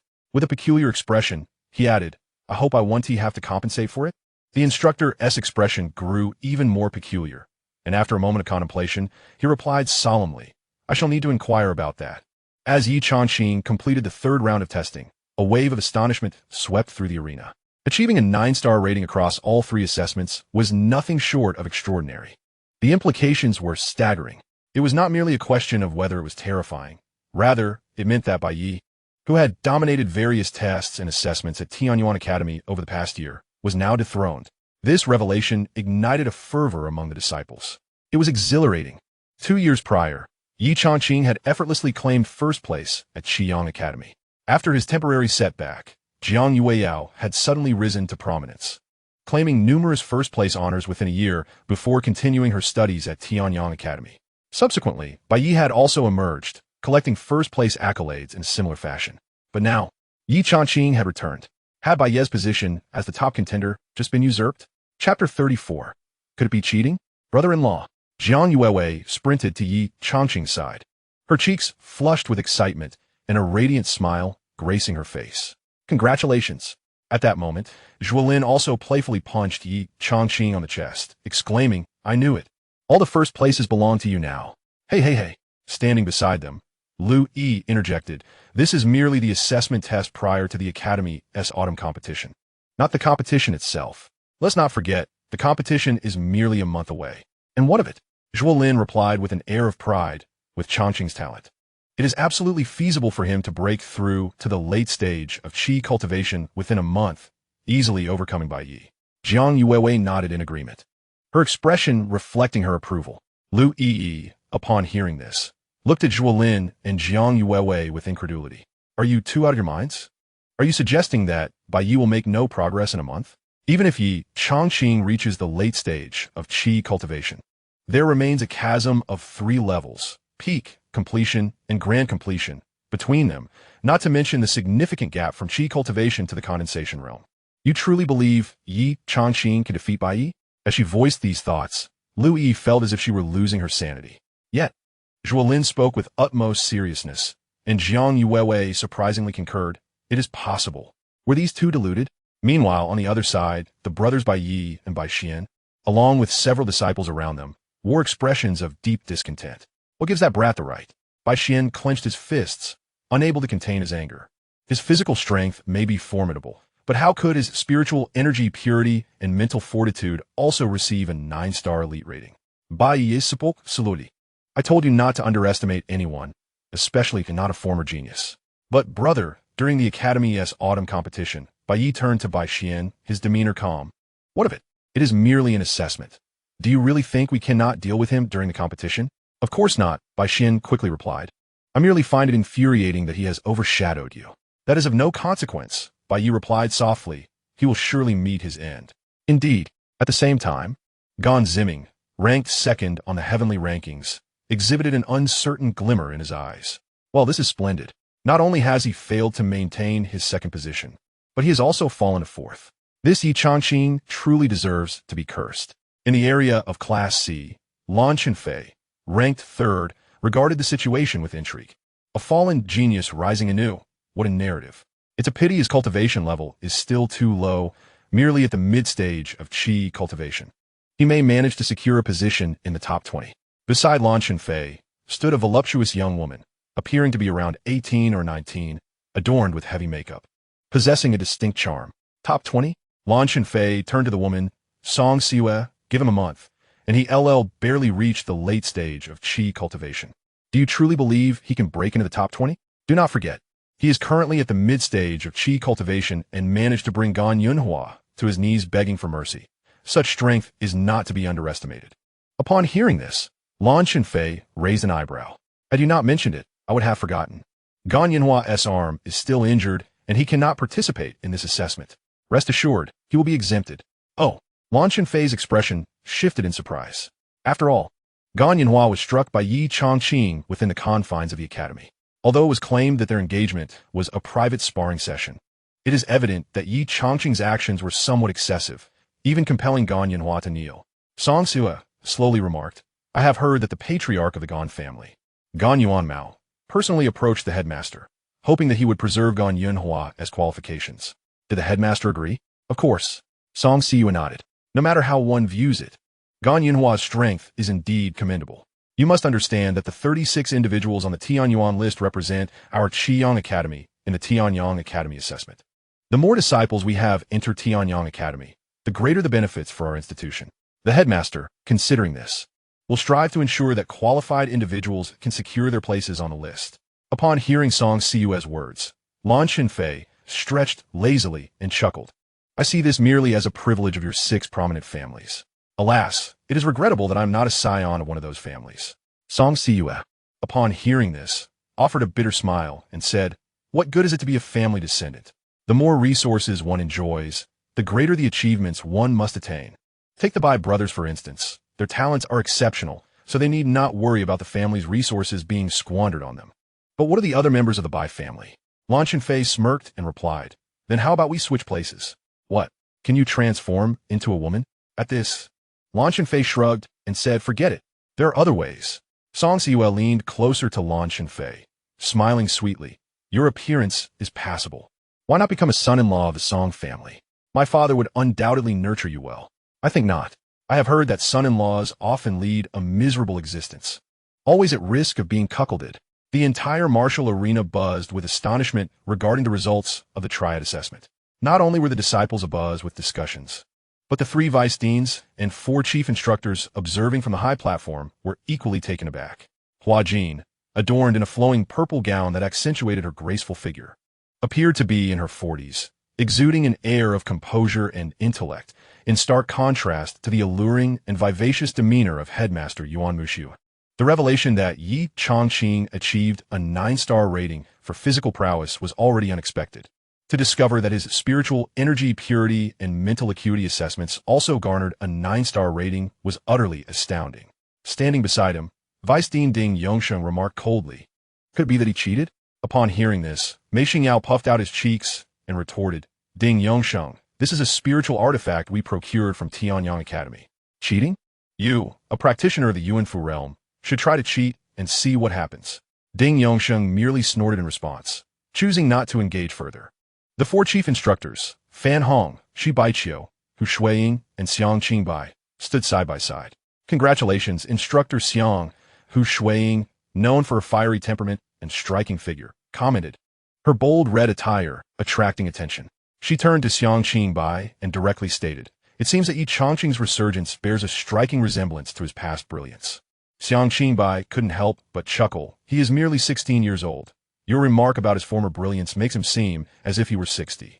Hu Shuiying smiled slightly, glancing at the tall, graceful Shi Baiqiu beside her, and remarked, Baiqiu, Jiang Youai currently ranks 4th on the heavenly list and has achieved a consummate level in the Qi cultivation realm. It seems she is performing even better than before. Indeed, Xianxia nodded in agreement. In the 3-stage assessment, there were 2 low-level 9-star ratings and 1 high-level 9-star rating. Overall, she is only slightly weaker than Ye Changqing and Bai Yi. However, she has certainly improved significantly since her entrance into the academy. Upon hearing this, Shi Baiqiu immediately responded, This girl possesses some uniqueness.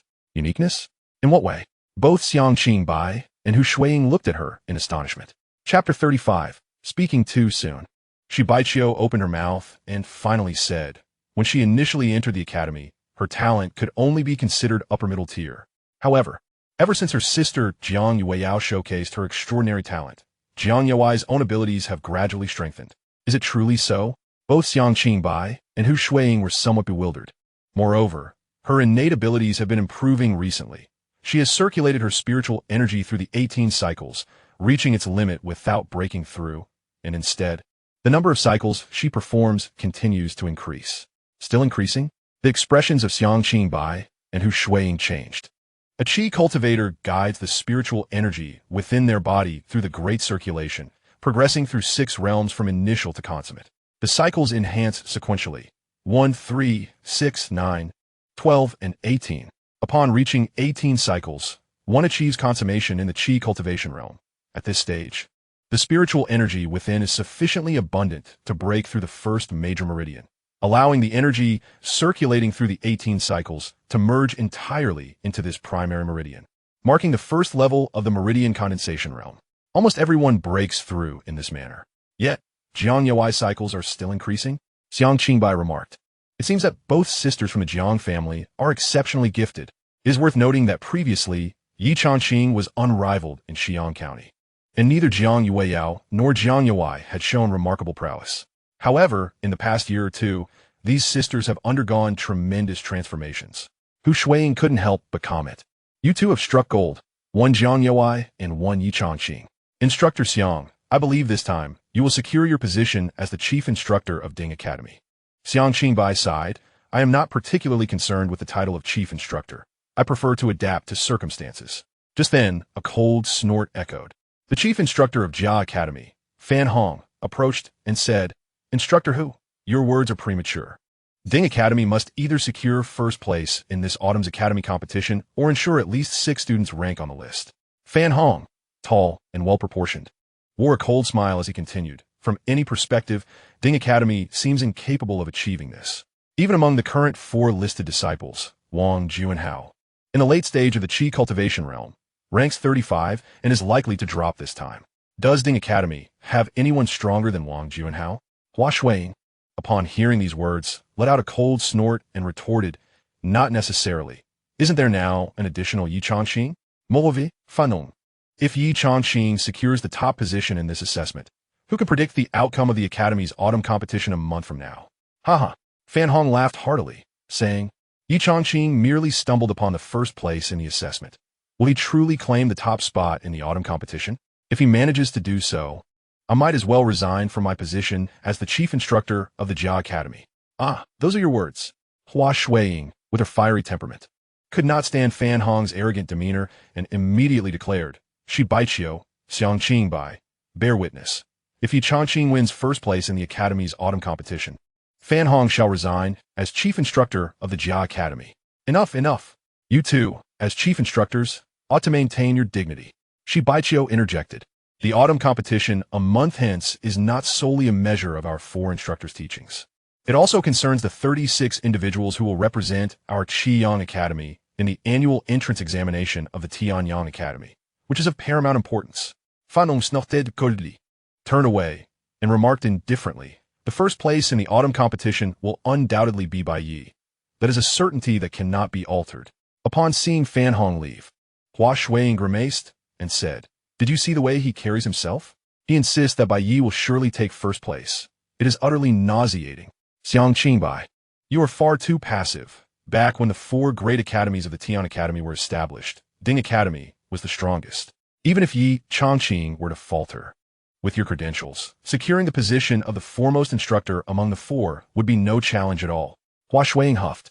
This Fanhong merely spreads rumors to slander you, drawing many disciples from Ding Academy to Jia Academy, thus bolstering its strength, and you too. Shi Baiqiu, hearing this, immediately responded, enough. He too has his own struggles.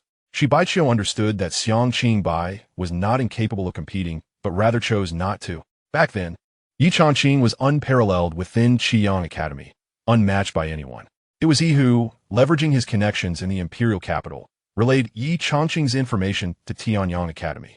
Consequently, Tianyang Academy directly granted Ye Changqing a spot to participate in the selection of the holy sons among the various overlords of the Qingxian continent. However, that led to Ye Changqing's spiritual veins being crippled, his divine bones seized, bringing him to the brink of death, after which he was sent back. With Ye Changqing rendered incapable, Xianxia Bai felt guilt and self-reproach. Had Ye Changqing been permitted to progress gradually within the academy before entering Tianyang Academy, perhaps he would now be the foremost prodigy of the Yin-Yang kingdom. Yet alas, there are no what-ifs in life. At that moment, Mei Xingyao stepped forward, calling for silence. He cleared his throat and announced, now, the results of the 3 assessments have been reported, and the 120 disciples qualified to participate in the Academy's autumn competition in a month are as follows. Mei Xingyao pointed to the stone tablet behind him. The black stone tablet, towering 10 zhang and 3 zhang wide, shimmered with light, revealing a series of numbers and names. The first place, Ding Academy's Ye Changqing. The second place, Jia Academy's by Yi. Third place, Jiang Yuewei from the Second Academy.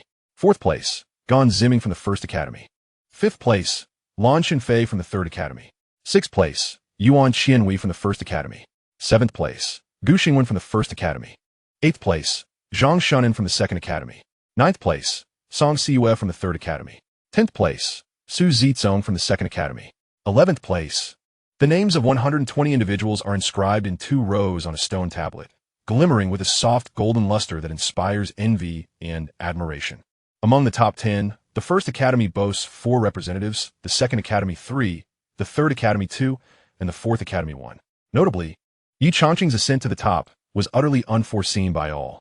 Furthermore, his inclusion in the rankings caused a shift, lowering each entity in the top 10 by 1 position.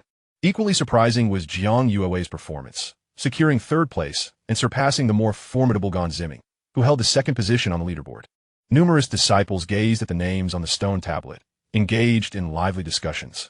Many believed that Ye Changqing's 2-year silence had culminated in a dazzling return, making the upcoming autumn competition at the Academy an event worth witnessing. Others contended that Ye Changqing, being merely in the mid-stage of the Qi gathering realm, was at a significant disadvantage compared to the top contenders, rendering it challenging for him to catch up.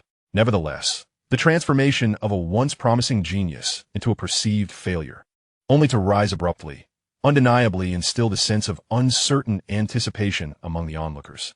As the examination concluded, the crowd gradually dispersed. Soon, over 50 disciples from the Fourth Academy returned to their designated area, a relatively modest training ground. Sheng Yue, Yu Qianhuan, Wang Juanhao, and others regarded Ye Changqing with noticeably altered expressions. Ye Changqing, you've certainly brought glory to Instructor Xiang. Yu Qianhuan approached Ye Changqing directly and said, I apologize for my previous rashness. Chapter 36. Whether to do it or not is of little consequence. Observing Yu Qianhuan's earnest demeanor, Ye Changqing responded with a smile. I have not taken it to heart. We will all strive together in the Fourth Academy in the days to come. Indeed, Yu Qianhuan's personality was quite carefree. At that moment, Sheng Yue also stepped forward, her expression remaining cool as she inquired, Are you confident that you can secure a place within the top 36 in the upcoming autumn competition? I should be able to. What do you mean by should be able? Either you can, or you cannot. Sheng Yue stated directly, I am not targeting you.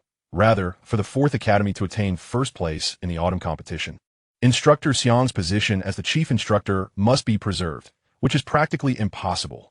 Currently, I am ranked 10th on the leaderboard, and I have only achieved the completion of the Qi gathering realm. The top 6 are all at the pinnacle of the Qi gathering realm, and I am not their match. Another possibility is that our Fourth Academy could have 6 individuals on the leaderboard. With myself, Yu Qianhuan, Zhuolin, and Wang Juanhao. That makes 4, plus you we would have 5. Sheng Yue stated seriously, and let us not forget Li Yidan, who is currently in the late stage of the Qi gathering realm. With some effort, he might successfully break into the rankings. As long as we ensure that at least 6 of us make it onto the leaderboard, Instructor Xiang's position will remain secure. Ye Changqing gazed upon the resolute expressions of Sheng Yue and Yu Qianhuan, and he let out a sigh. He was not truly upset by Yu Qianhuan's earlier public reprimand or Sheng Yue's previous disdain towards him, for he understood that both harbored sincere wishes for Xiang Qingbai's well-being. He shared the same sentiment. However, the harsh reality was that the disadvantages of the Ding Academy were substantial. Wang Juanhao currently ranked 35th on the leaderboard, and it was uncertain whether he could maintain his position, let alone the unranked Li Yidan. At this moment, Yu Qianhuan remarked in this assessment, there are 120 individuals, 56 from Academy, 30 to 40 from Academy B, 21 from Academy C, and our Ding Academy has only 9. With such a significant disadvantage in the upcoming autumn competition, it is exceedingly difficult for 6 of us to be ranked. Just then, a voice resonated through the air. Xiang Qingbai approached with a cheerful demeanor, addressing the gathered disciples. Today's assessment was arduous for everyone. The 9 who made it onto the leaderboard must enhance their training over the next month. As for those who did not rank, do not be disheartened. You will have another chance to compete next year. Xiang Qingbai reassured them. Teacher Xiang, we cannot wait until next year. Sheng Yue exclaimed passionately. If we do not have 6 individuals on the leaderboard this year, you will be dismissed. That is of little significance, Xiang Qingbai replied. Whether I retain my position as chief instructor is rather inconsequential. It matters greatly. Yu Qianhuan insisted earnestly. You are the finest instructor in the Tian Academy. The position of chief instructor rightfully belongs to you. In this world, there is no absolute right or wrong. Xiang Qingbai responded solemnly. Ye Changqing once possessed divine veins and bones, and was regarded as a prodigious talent in our Qingxian continent. Yet, what of him now? Suddenly mentioned. Ye Changqing cast a resentful glance at Xiang Qingbai. Why bring me into this discussion? Enough, Xiang Qingbai interjected. The upcoming autumn competition not only concerns our 4 major academies, but also the entire institution's ability to present itself favorably to Tianyang Academy in future recruitments. He gestured for silence among the crowd. In the next month, those who do not make the top 120 should continue their training diligently. The 9 who have ranked will train intensively with me. Intensive training? Ye Changqing, Zhuolin, and Sheng Yue exchanged curious glances towards Xiang Qingbai. Xiang Qingbai stated earnestly. In preparation for everyone to perform at their best during this autumn competition, the Academy has decided to take all 120 of you out for trials in batches over the next month. The specific locations are yet to be determined. If you do not wish for me to be dismissed from my position as chief instructor, then exert yourselves fully in the upcoming month of training. Sheng Yue immediately declared. The disciples will certainly give their utmost. Me too. Me too. The enthusiasm of the group stirred a smile from Xiang Qingbai. He indeed does not care much for the title of chief instructor. However, his disciples are reluctant to see him dismissed. This motivation drives them to exert their utmost efforts for a promising future, which is certainly a positive outcome. Everyone, you may disperse now, Xiang Qingbai gestured. Turning to Ye Changqing, you stay for a moment. Soon, the multitude of disciples departed one by one. Xiang Qingbai led Ye Changqing to the corridor. I can comprehend your physical strength being at the upper tier of 9 stars, especially considering your prior enhancement through divine veins and the refinement of your divine bones. Though your realm may have diminished, your foundation remains intact.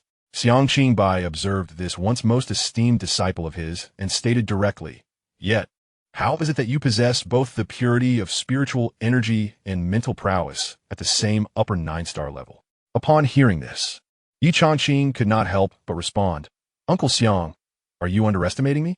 Xiang Qingbai was taken aback. Ye Changqing continued candidly. Everyone believes I relied solely on divine bones and veins to establish my Yuanfu at just 14 years of age. I concede that the divine veins and bones have significantly aided my advancement, but I am inherently a prodigy.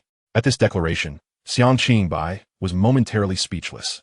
I see, he finally replied, nodding. In that case, after a month, during the autumn competition of the Academy, do you feel confident in securing first place? Well, if there aren't 6 individuals from Ding Academy on the leaderboard, then I cannot afford a place below first. Ye Changqing grinned, revealing his teeth. After all, I wouldn't want Uncle Xiang to lose his position as chief instructor. The chief instructors of the 4 major academies are poised for advancement to vice dean, or even dean, which directly pertains to Xianxia Bai's future.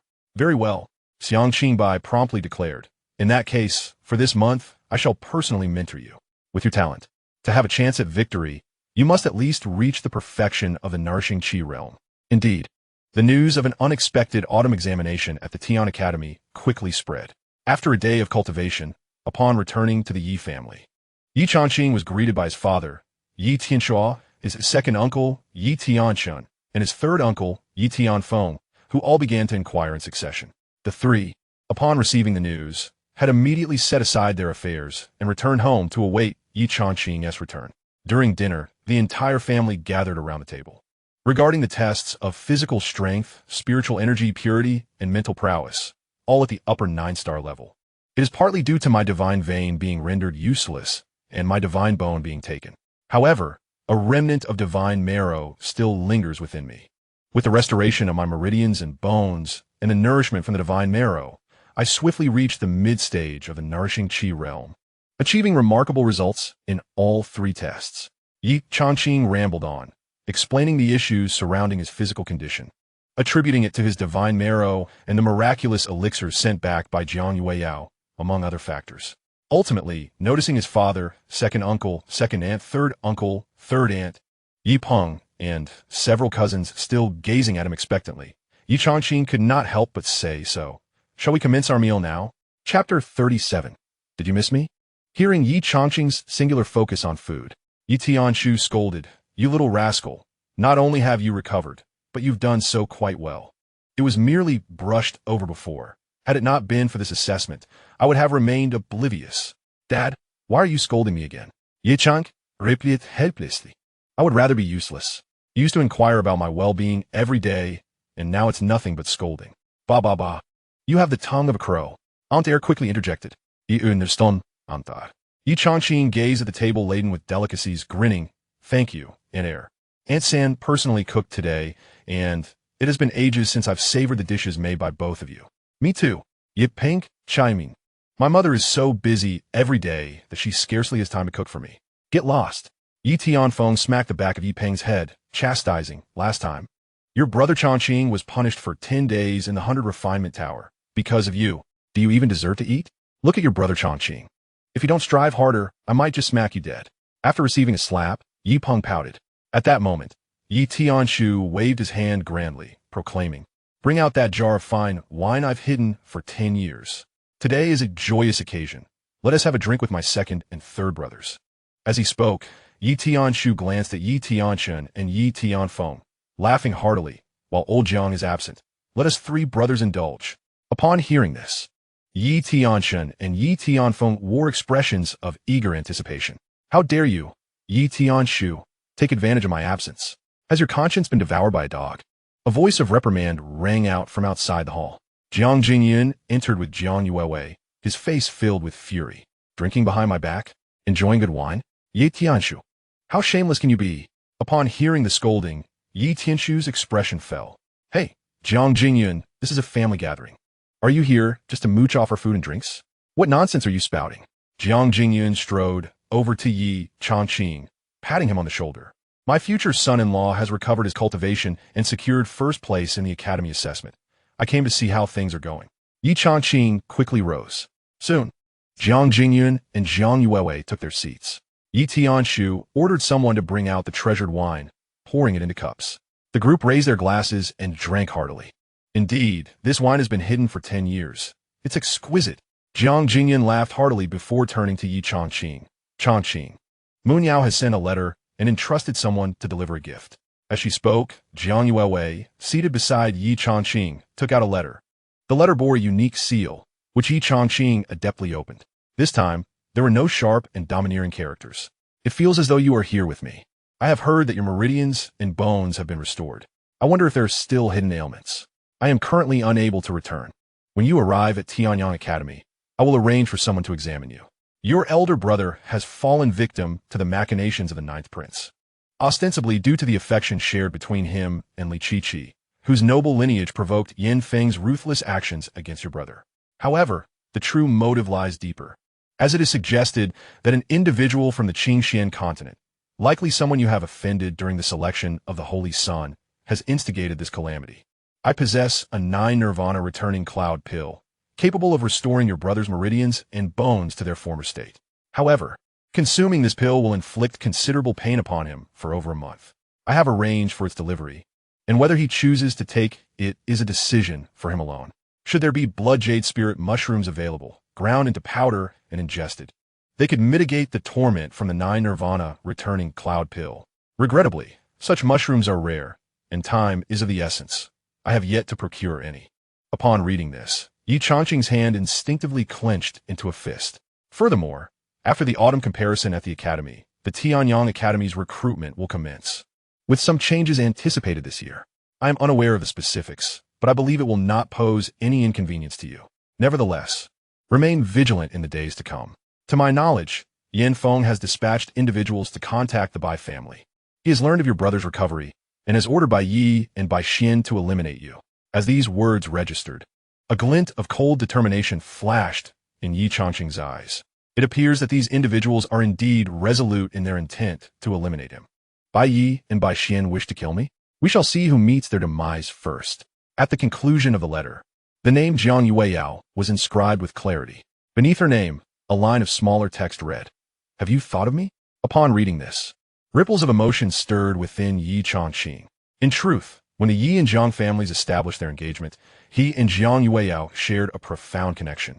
At that time, he shone brightly, while Jiang Yueyao remained merely above average. Yet, after his fall from grace, she soared to prominence. Typically, one would expect a narrative where the betrothed, now incapacitated, faces a forceful dissolution of engagement from the accomplished fiancé. However, the reality diverged from such tales, setting aside the close ties between the Jiang and Yi families. Jiang Yueyao's feelings for him were genuine. After perusing the letter, Ye Changqing carefully tucked it away. When he lifted his gaze, he found Jiang Yuewei casting a sidelong glance at him. "You little rascal, spying." He chuckled, playfully tapping her on the head. "What did my sister say?" She inquired. "Did you not see for yourself? You missed the last line. Then you must not share it." Ye Changqing tucked the letter away and asked, "Has your sister entrusted you with anything else?" "Indeed," Jiang Yuewei replied, producing a rectangular brocade box from her bosom. Ye Changqing accepted the box, unsealing its unique binding, and discovered a black spirit pill, roughly the size of a cow's eye. On the side of the pill, a line of golden script was strikingly clear: 9 Nirvana returning cloud pill. Within the exquisite box, beside the 9 Nirvana returning cloud pill, there were also 2 identical elixirs, each marked with inscriptions: the transmutation Xian pill. Ye Changqing's expression was one of astonishment. Generally speaking, within the city of Xiyan, the first great spirit pills suitable for chi-nurturing realm martial artists to enhance their circulatory flow were all spirit-enhancing pills, each valued at 300 spirit stones. A superior variant, like the spirit-gathering pill given to him by Xianxia Bai, was worth twice that and boasted effects far exceeding mere doubling. More precious still was the spirit-gathering heavenly pill, which ordinary alchemists could not concoct. The transmutation Xian pill, however, surpassed even the spirit-gathering heavenly pill in quality, valued at over 1,000 spirit stones, and indeed, it was more expensive than some second-grade spirit pills. Yet, despite its high price, the Yi family's financial resources were not the issue. Rather, it was the scarcity of such items in the market, rendering them unattainable even with sufficient funds. The value of the 2 transmutation Xian pills was simply unimaginable. However, for those in the chi-nurturing realm, consuming one would suffice, as the effects of the second would diminish significantly. Ye Changqing rose, retrieving the 9 Nirvana returning cloud pill, and said, "Father, Uncle Jiang, Yueyao mentioned that this pill can aid my elder brother in restoring his meridians and bones." Upon hearing this, the expressions of those at the table shifted to one of delight. "Quickly, tell us more." Urgit Ye Tianxue. She obtained a 9 Nirvana returning cloud pill, claiming it can restore our brother's meridians and bones. However, after consumption, it requires a month to digest the backlash from the pill, which entails excruciating pain throughout the body. Upon hearing Ye Changqing's words, Yi Nanfeng could hardly contain his eagerness. "I can endure it. No matter the suffering, I shall prevail." "Elder brother, do not rush." Ye Changqing continued.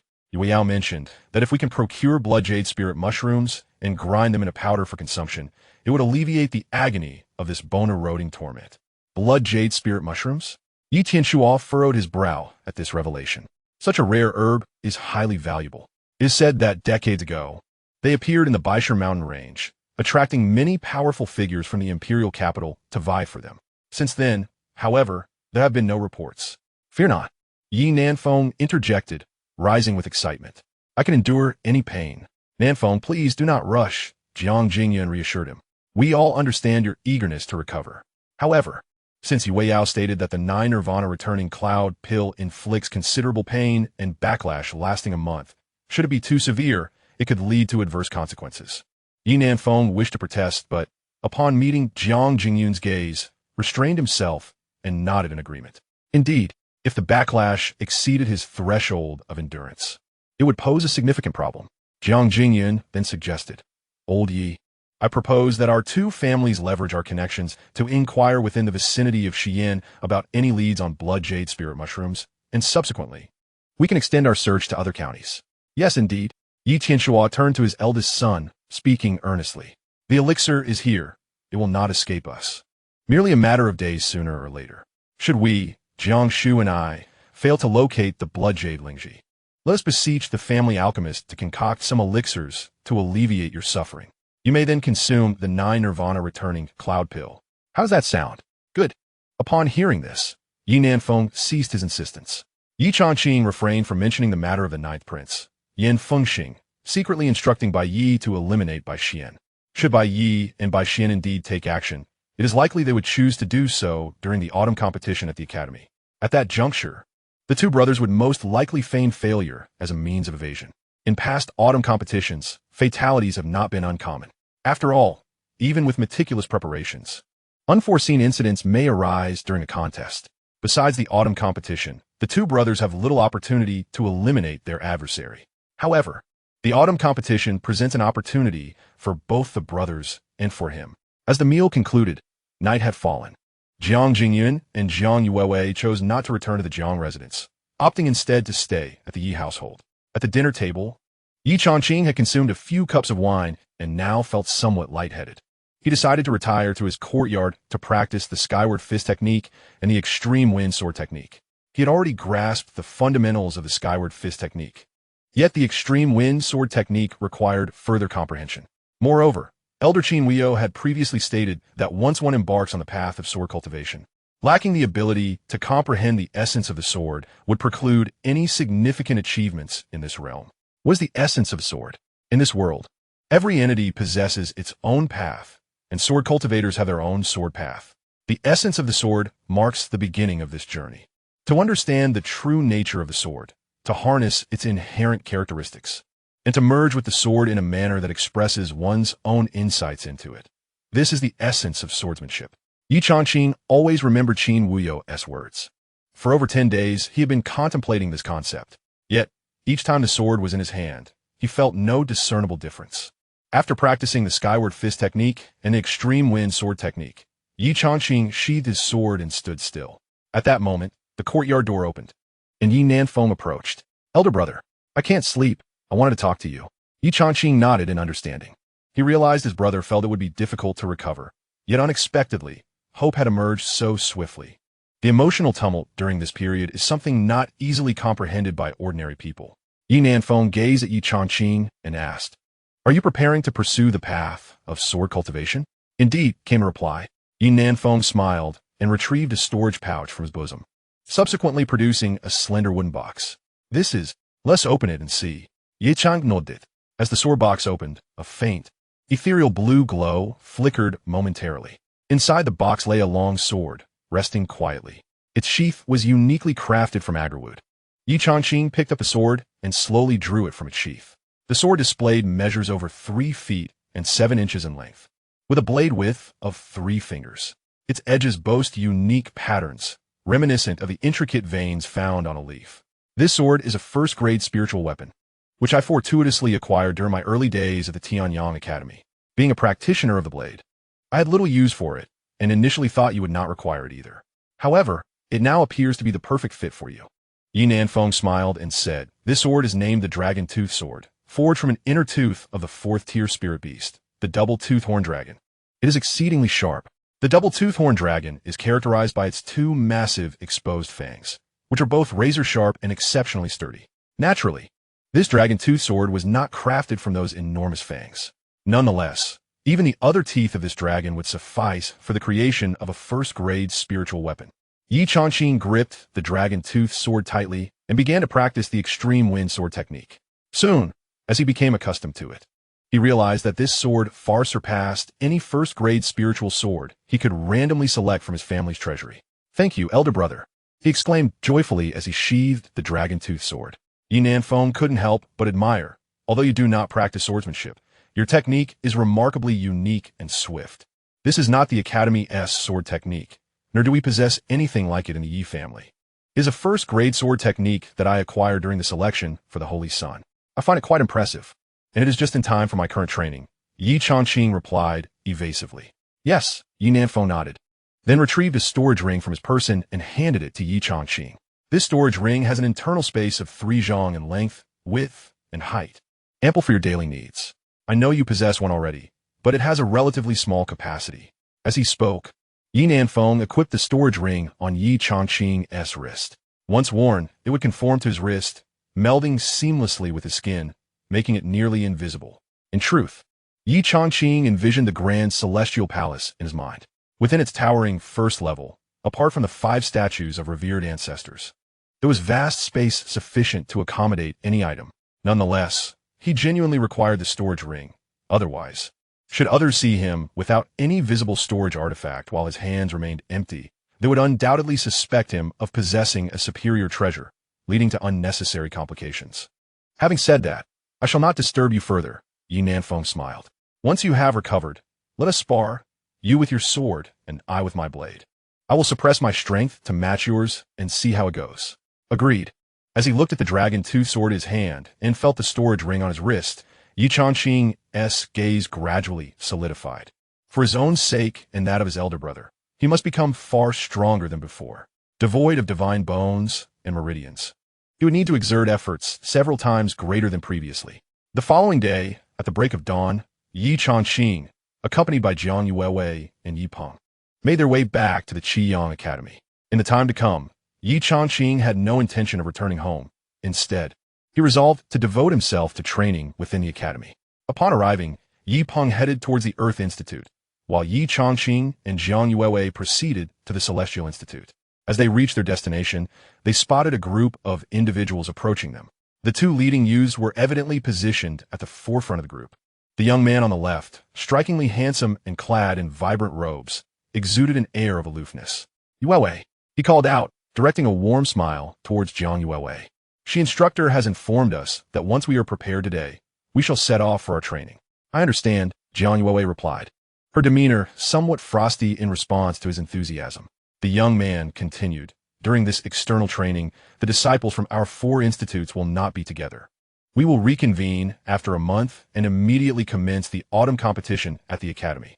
During this training, you may join my team for mutual support." "No, thank you," Jiang Yuewei promptly declined. "I prefer to work alone to achieve better results." Unfazed by her rejection, the young man persisted. "It's all right. We can learn from one another." "Su Zitsong, are you done yet?" Jiang Yuewei retorted, her annoyance evident. "I said no. Do you comprehend that?" At her words, Su Zitsong's expression darkened. Known as the 8th on the heavenly rankings, he was formidable in strength. After being rebuffed by Jiang Yuewei, Su Zitsong turned his gaze towards Ye Changqing, declaring, "Ye Changqing, though you ranked first in this assessment, your own abilities are lacking, and you should maintain a distance from Yuewei. After all, you are her brother-in-law." Upon hearing this, Jiang Yuewei's temper flared, and she was about to respond when she noticed Ye Changqing smiling gently, his hand resting on her shoulder. As he addressed Su Zitsong with a cheerful demeanor, "As you said, I am indeed her brother-in-law. With her sister absent, it is only natural for me to look after her. Wouldn't you agree, Yuewei?" Feeling the warmth of Ye Changqing's hand on her shoulder, Jiang Yuewei's cheeks flushed slightly, and she quickly nodded in agreement. "Brother-in-law, shall we go?" Indeed, they replied in unison, entering the Celestial Institute together. Su Zitsong remained rooted in place, his face a shade of deep displeasure. Beside him, a sturdy young man chuckled. Su Zizong, give it a rest. It's clear Jiang Yue's heart is not with you at all. Zhang Shunan, silence yourself. Su Zizong shot back. What do you know? Jiang Yue undoubtedly has feelings for me. She is merely shy. Zhang Shunan shrugged in resignation at this remark. Su Zizong Gunli Asa.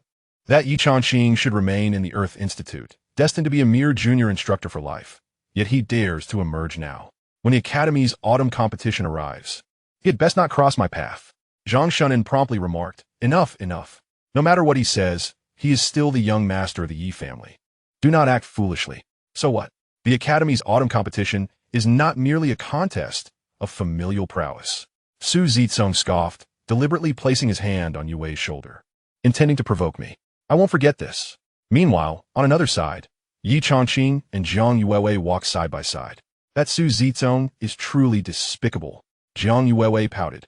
He seems to want the entire Tianyuan Academy to know about his infatuation with me. There was once a disciple from the Academy who merely sought my advice on cultivation, only to be beaten by him. I was infuriated when I discovered this later. You should have struck him. Ye Changqing. I actually did. Jiang Yue retorted. During the frequent sparring sessions in the Academy, he faced me and was injured every time, yet he only became more relentless. Ye Changqing was momentarily taken aback by her words. This Su Zizong is indeed peculiar. However, if you provoke him this time, he might finally learn his place. Then let's continue to provoke him, she replied enthusiastically. Just then, a figure rushed towards them from a distance. Yue, Lu Yi called out from a few steps away. Stop chatting. We, the disciples of the Bee Academy, must gather outside the Academy gate immediately to prepare for the training trip. I'm coming. Jiang Yue turned to Ye Changqing, expressing concern. Brother-in-law, all 4 academies will undergo training, not only to prepare for the autumn competition, but also for the upcoming Tianyang Academy entrance exam. Do your best. You too. They parted ways, with Jiang Yue being pulled away by Lu Yi, who seemed reluctant to leave. Oh, my dear young lady, still watching? Still watching? Lu Yi sighed. Everyone is gearing up to break through before the autumn competition, while you're lost in your romantic musings. I am not. Jiang Yue weakly protested. Alas! Hopeless! Hopeless! Lu Yi exclaimed, I won't concern myself with you anymore. This time, at the autumn competition, I am determined to break into the top 10. You can do it. Jiang Yue immediately encouraged her. For this month, I will train with you. You'll train with me? Are you not afraid of me beating you to a pulp? Then I shall go easy on you. Meanwhile, Ye Changqing had also arrived at the D Academy area, where Sheng Yue, Yu Qianhuan, Zhuolin, Wang Juanhao, and Li Yidan, along with 3 other disciples, had already gathered. Zhuolin waved upon seeing Ye Changqing approach. The two joined together. Ye Changqing inquired, Do you know where our training destination is? Not yet determined. It is said we will be informed upon arrival, Zhuolin replied. However, the A and C academies set out early this morning, leaving only our B and D academies yet to depart. This was Ye Changqing's first participation in the autumn competition. In the past, he had never found it necessary. It is said that each autumn, prior to the Academy-S competition, the higher-ups select a certain location outside the county town as the training ground. This training site is typically expansive, allowing disciples from the 4 academies to be led by their respective chief instructors, each training in designated areas without interference from one another. Furthermore, the outcomes of each academy's training remain confidential until the autumn competition, with the institution strictly prohibiting any private inquiries regarding advancements. The intention is clear. You remain unaware of my progress over the past month, and I remain oblivious to yours. Such a setup ignites a competitive spirit, thereby unleashing individual potential. Naturally, this external training can occasionally present unforeseen dangers. However, in most instances, safety is adequately maintained, even in the face of unexpected circumstances. There are chief instructors and senior educators from the academy to manage the situation. Yet, complete safety is never guaranteed. It has not been uncommon for accidents to occur during the autumn competition, where disciples have suffered injuries or even fatalities during trials led by instructors. As the two conversed, Xianxia emerged from a side corridor accompanied by several others. Are we all here? He inquired directly. For the next month, I will be leading the team, accompanied by several senior instructors from the Ding Academy who will provide covert protection. I hope you all dedicate yourselves fully to your training. Moreover, the Academy has invested significantly this time. Should anyone achieve a breakthrough within this month, rewards will be granted. and the one showing the greatest improvement will receive an unexpected surprise. With that, Xianxia raised his hand and declared, "Let us depart." Chapter 40. The Baisha mountain range, the Qiyang Academy, is situated within the confines of Xian County Town. Moreover, eligible and qualified youths from Xian County Town and its numerous affiliated towns aspire to enroll in the Qiyang Academy for training. As the sole medium-sized academy in Xian County Town, the reputation of Qiyang Academy is naturally illustrious. With the autumn competition approaching, various influential families and factions within the county town are keenly attentive. On the day when the eligible disciples from the 4 academies depart in a grand procession, riding their serpentine steeds under the guidance of their instructors, many townsfolk engage in fervent discussions. The 9 qualified disciples from the Ding Academy, led by Xianxia and 2 other senior instructors, swiftly exited through the northern gate of Xian County Town. Their destination remained unknown to all, a measure taken to prevent any leaks that could lead to unnecessary complications. As Xianxia forged ahead, one instructor caught up and remarked, "There's no one following us." Indeed, Xianxia nodded, then turned to the 9 disciples behind him, urging, "Let us hasten our pace. The coming month will serve as both a test and a trial." Understood? Yes. In an instant, the 12 riders accelerated, vanishing into the vast expanse of the land. In the esteemed Academy of Jia, Instructor Fan Hong led a cadre of over a dozen distinguished educators, accompanied by 56 disciples, all moving with great urgency. This trial holds significant implications for your forthcoming performance in the autumn competition of the Academy. Its importance cannot be overstated. I aspire for our Jia disciples to secure the top position once more. The disciples of Jia nodded in silent agreement. Of the total 120 participants eligible for the upcoming autumn competition, nearly half hail from Jia Academy, with 36 slots on the heavenly rankings at stake. Fan Hong's objective is to secure more than half of them. The more positions occupied by our Academy's disciples, the fewer opportunities remain for those of Ding Academy, particularly for their chief, Xianxia, who must be subdued. At present, the 3 vice presidents are Mei Xingyao, Ding Yongsheng, and Hua Jingxin. The aging Mei Xingyao is nearing retirement, and one of the 4 chief instructors is poised to take his place. This position is one that Fan Hong is determined to seize. Simultaneously, Chief Instructor Shi Baiqiu of Ye Academy and Chief Instructor Hu Shuiying of Bing Academy are also guiding their respective students toward the designated location. As the sun descends beyond the western hills, a group of Ding Academy disciples, led by Xianxia, finally arrives at their intended destination, Qingyuan Town. Nestled within the Baisha mountain range, Qingyuan Town lies 300 miles from Xian County City. With the speed of their swift steeds, they should not have taken so long. Xianxia had taken a rather circuitous route, primarily out of concern that they may be followed. Such incidents have occurred in previous years. With the 6 prominent families of Xian County, alongside various other factions, harboring considerable animosity toward one another. During the Academy's training period, certain families might resort to underhanded tactics. With the presence of Ye Changqing this time, Xianxia is even more vigilant. The once fallen genius is rising again, and there are many who wish to see him perish. This matter concerns not only Ye Changqing himself, but also the standing of the Ye family within Xian County.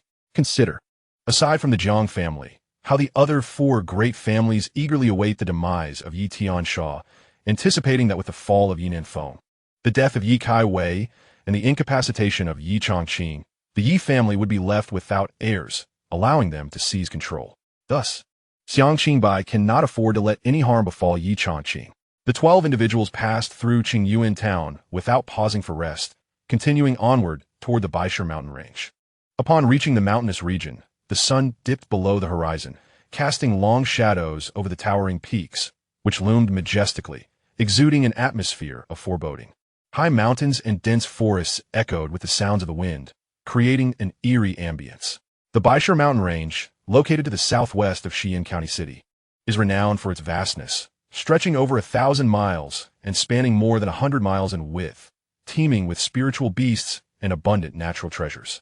Leading the group, Xianxia entered the mountainous area, advancing several miles before arriving at the entrance of a concealed valley, where he brought them to a halt. Each person dismounted and proceeded into the valley. The entrance of this valley featured a narrow passage, barely wide enough for a single person and a horse to pass through, flanked by overgrown grass and shrubs. Upon entering the valley, A breathtaking expanse unfolded before them. The valley was encircled by towering mountains, with a serene pool nestled at its center, surrounded by lush woodlands. At this moment, Xianxia herded the steed-like creatures into the forest and, accompanied by his 9 disciples, surveyed the perimeter of the valley. "This shall be our abode for the forthcoming month," he proclaimed. "Have you all prepared your bedding and clothing? Find your own places to reside." The valley, adorned with an array of vibrant flora, resembled a hidden paradise. However, lacking any form of shelter, the question of habitation arose. One of the female disciples, a striking young woman of 18 or 19, inquired, "Master, how are we to reside here?" Xianxia replied, "You are here to hone your skills. Do you expect me to construct a dwelling for you and summon chefs from the county to cater to your every need?" Upon hearing this, the young woman's cheeks flushed with embarrassment. Xianxia then commanded, "Follow me." He proceeded to the foot of a mountain on one side of the valley. With a claw-like motion of his hand, he grasped the air before him. A stone block, approximately 10 feet in diameter, was effortlessly crushed, and with a powerful punch, he created a sizable opening. Entering the cave, he chiseled out a few more strikes, revealing the basic layout of a modest dwelling. "Do you understand?" he asked, glancing at his disciples. One by one, they nodded in comprehension. "Then let us commence. Settle in today. Our training will officially begin tomorrow morning." Saying this, Xianxia approached the pool at the valley's center and washed his face. The 9 disciples exchanged glances and promptly set to work. All 9 were at the Qi gathering realm, and excavating a cave was not a daunting task.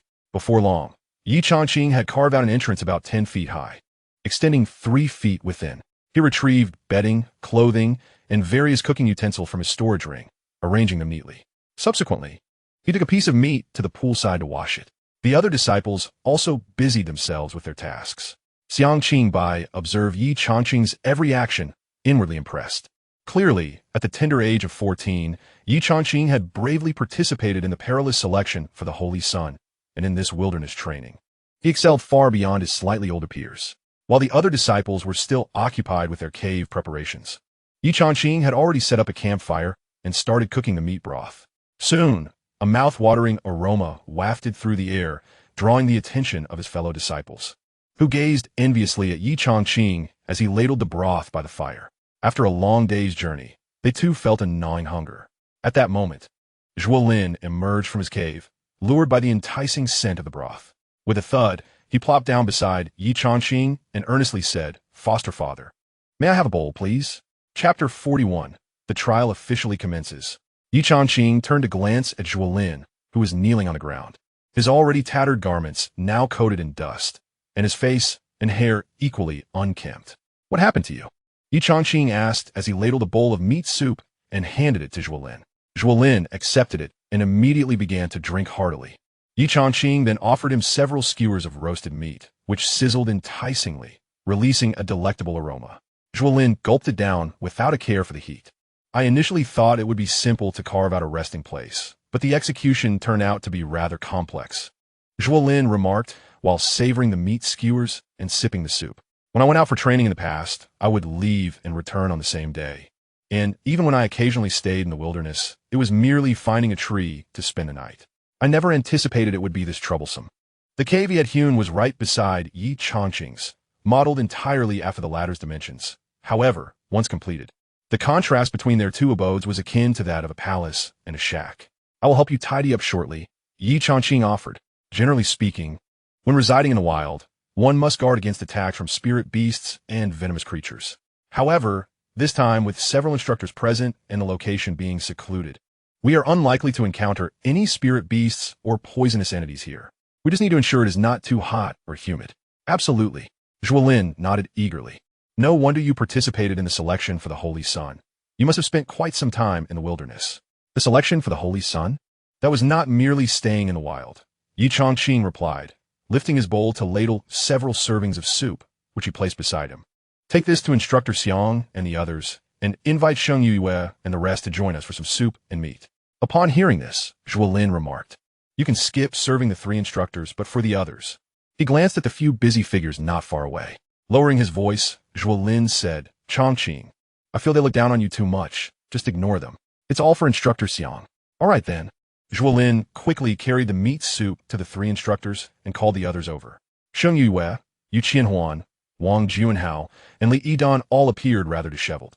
Before long, the 9 of them were gathered around the campfire, sipping soup and enjoying roasted meat while engaging in conversation. Ye Changqing was aware that the other 3, named Zhao Zicheng, Bao Yunya, and Hua Kaiying, were all at the mid-stage of qi nourishing, just like him. Junior brother Yi, your culinary skills are truly impressive. Hua Kaiying exclaimed in delight. What did you learn to cook? During the selection, there was nothing to eat, so I had to figure it out myself over time. Ye Changqing replied with a smile. These past 2 years have been rather idle, allowing me to experiment.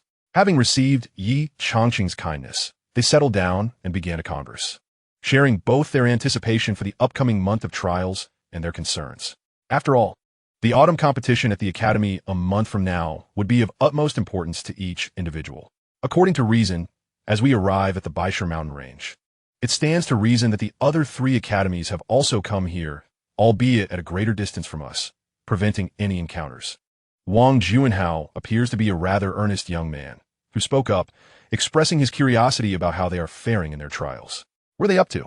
Yu Qianhuan declared with a booming voice, we shall focus solely on ourselves and strive diligently over this month. Indeed, Sheng Yue, typically frosty in demeanor, maintained her cool tone as she added, for the sake of Instructor Xiang, we must exert ourselves. Agreed. After sharing a meal, they assisted one another in washing the dishes before each returned to their respective caves. Ye Changqing helped Zhuo Lin tidy up, then returned to his own cave as night fell. In the valley, the chorus of insects and frogs echoed, with numerous mosquitoes flitting about. Outside the valley, the occasional low growl of spirit beasts could be heard, as some ferocious creatures emerged in search of food during the night. Once inside his cave, Ye Changqing settled onto the ground, having crafted a space that included a small partition to somewhat muffle the outside sounds, creating a more suitable environment for quiet meditation. At this moment, he sat cross-legged, his internal spiritual energy continuously circulating, his hands clutching a spiritual stone as he breathed in and out the energy. Warriors in the qi-nurturing realm no longer rely on external forces to refine their physical bodies as those in the body-refining realm do. Instead, they must engage in seated meditation, circulating the spiritual energy within their bodies. The benchmark for the early stages of the qi-nurturing realm is the ability for one's internal energy to complete a full cycle. The mid-stage requires 3 cycles, while the late stage demands 6. Over the past 2 days, having reached the mid-stage of the qi-nurturing realm, Ye Changqing has been able to maintain the circulation of his spiritual energy through 5 complete cycles, just a step away from the late stage. In truth, the reason he has achieved this milestone in such a short span is largely due to the pivotal role played by the spirit-gathering pill gifted by Uncle Xiang.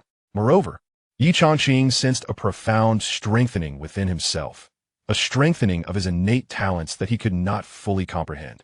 In the next moment, Ye Changqing's consciousness descended into the celestial palace within his mind. The expansive first level of the celestial palace housed 5 statues, standing with imposing authority. The statue of the esteemed Qin Wuyo at the center was remarkably lifelike, evoking an instinctive reverence in Ye Changqing.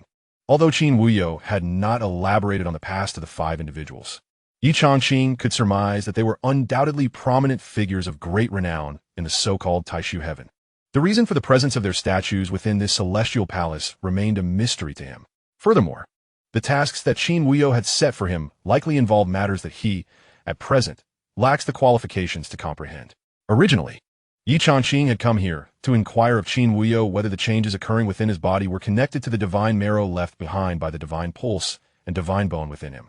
After waiting for an extended period within the celestial palace without the appearance of Qin Wuyo, Ye Changqing decided to commence his cultivation.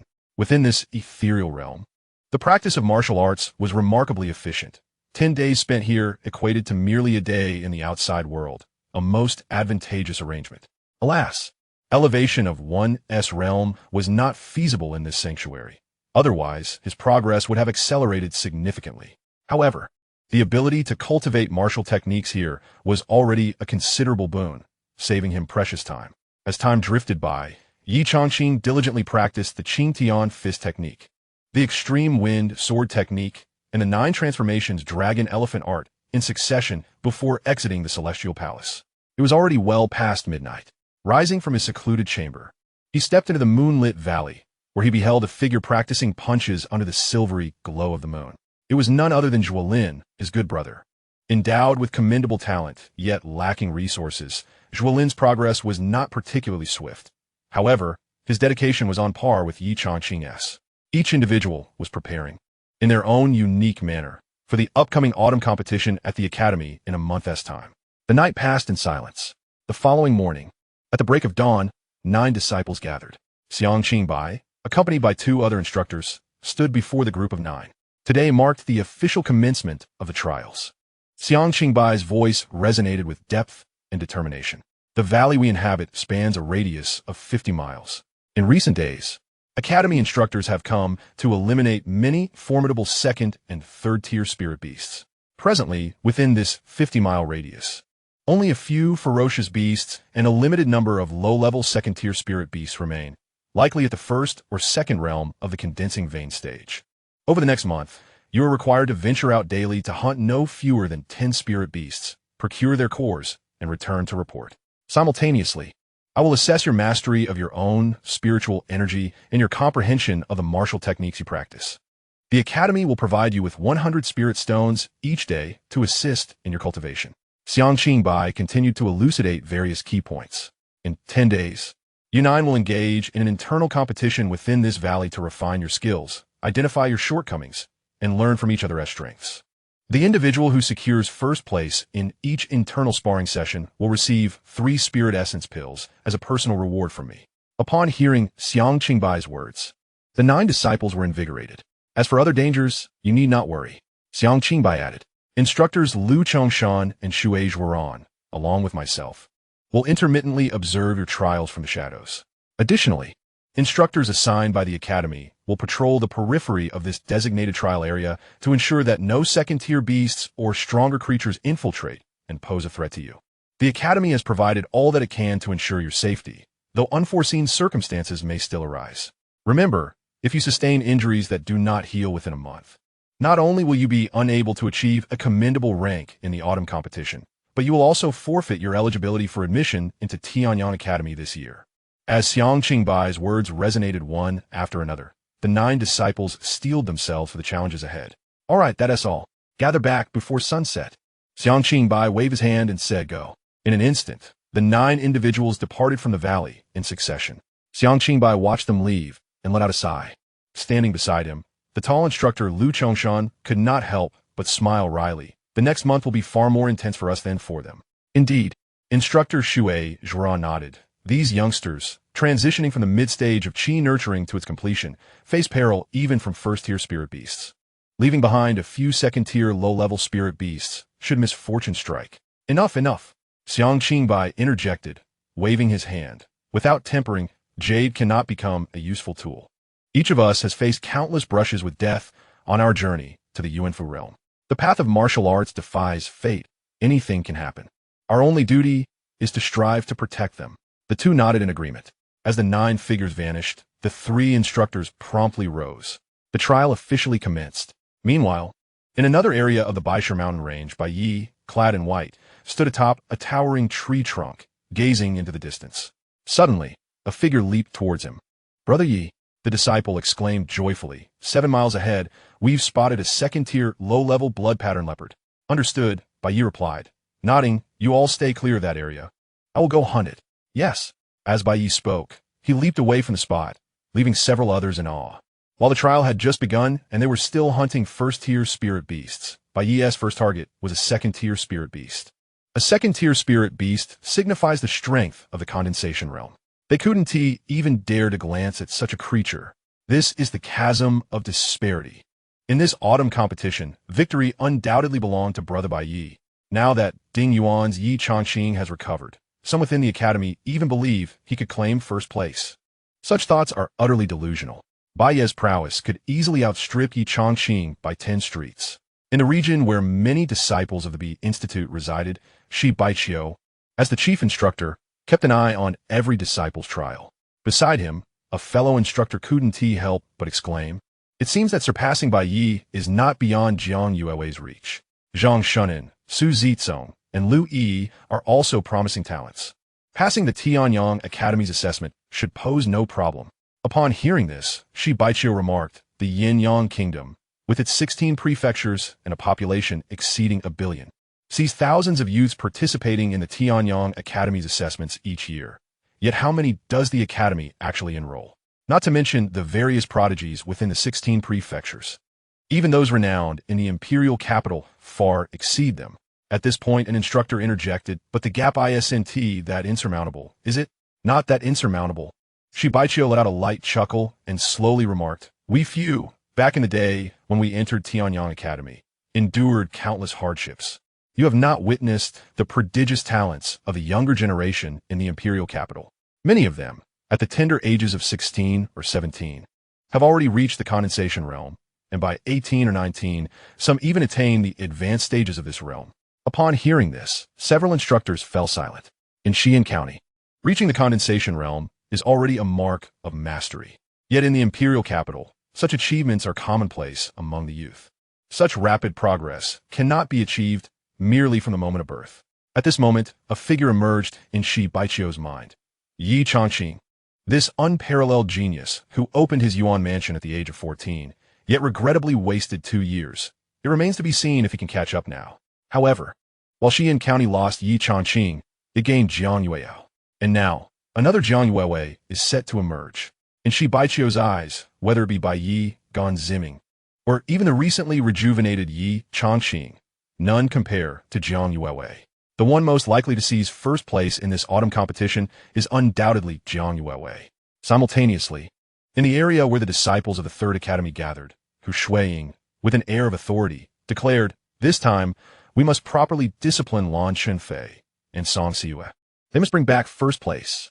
Teacher who, that may prove somewhat challenging, one instructor chuckled lightly. Bai Yi, Changqing, and Jiang Yuewei are formidable opponents. And so what? Guixu retorted, our Third Academy is not inferior to them, even if these two do not secure first place.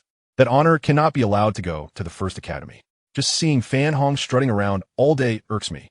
As she spoke, Guixu kicked a large rock beside her into fragments, causing the ground to tremble with her heavy conscience. Witnessing this scene, several surrounding instructors exchanged glances, wary to speak. This chief instructor possesses formidable strength, and they were reluctant to provoke her wrath. The 4 major academies of the Tian Academy, comprising 120 disciples, under the guidance of numerous instructors, established 4 distinct areas centered around the Baisher mountain range for their respective advancements. The disciples of each academy were aware that they were all within the same mountain range, yet they would not cross paths, understanding that their competitors resided nearby. They either diligently cultivated or fiercely hunted spiritual beasts to enhance their prowess. In such circumstances, everyone feared falling behind, prompting each individual to strive relentlessly. Deep within the dense forests of the Baisher mountain range, a thunderous roar echoed, reverberating for miles. The ground shook with flying dirt and stones, and numerous trees collapsed around. A blood spirit sparrow, measuring nearly 10 feet in length, spread its wings but gradually fell silent. The blood spirit sparrow, a first-tier spiritual beast, is roughly equivalent to a late-stage qi nourishing practitioner.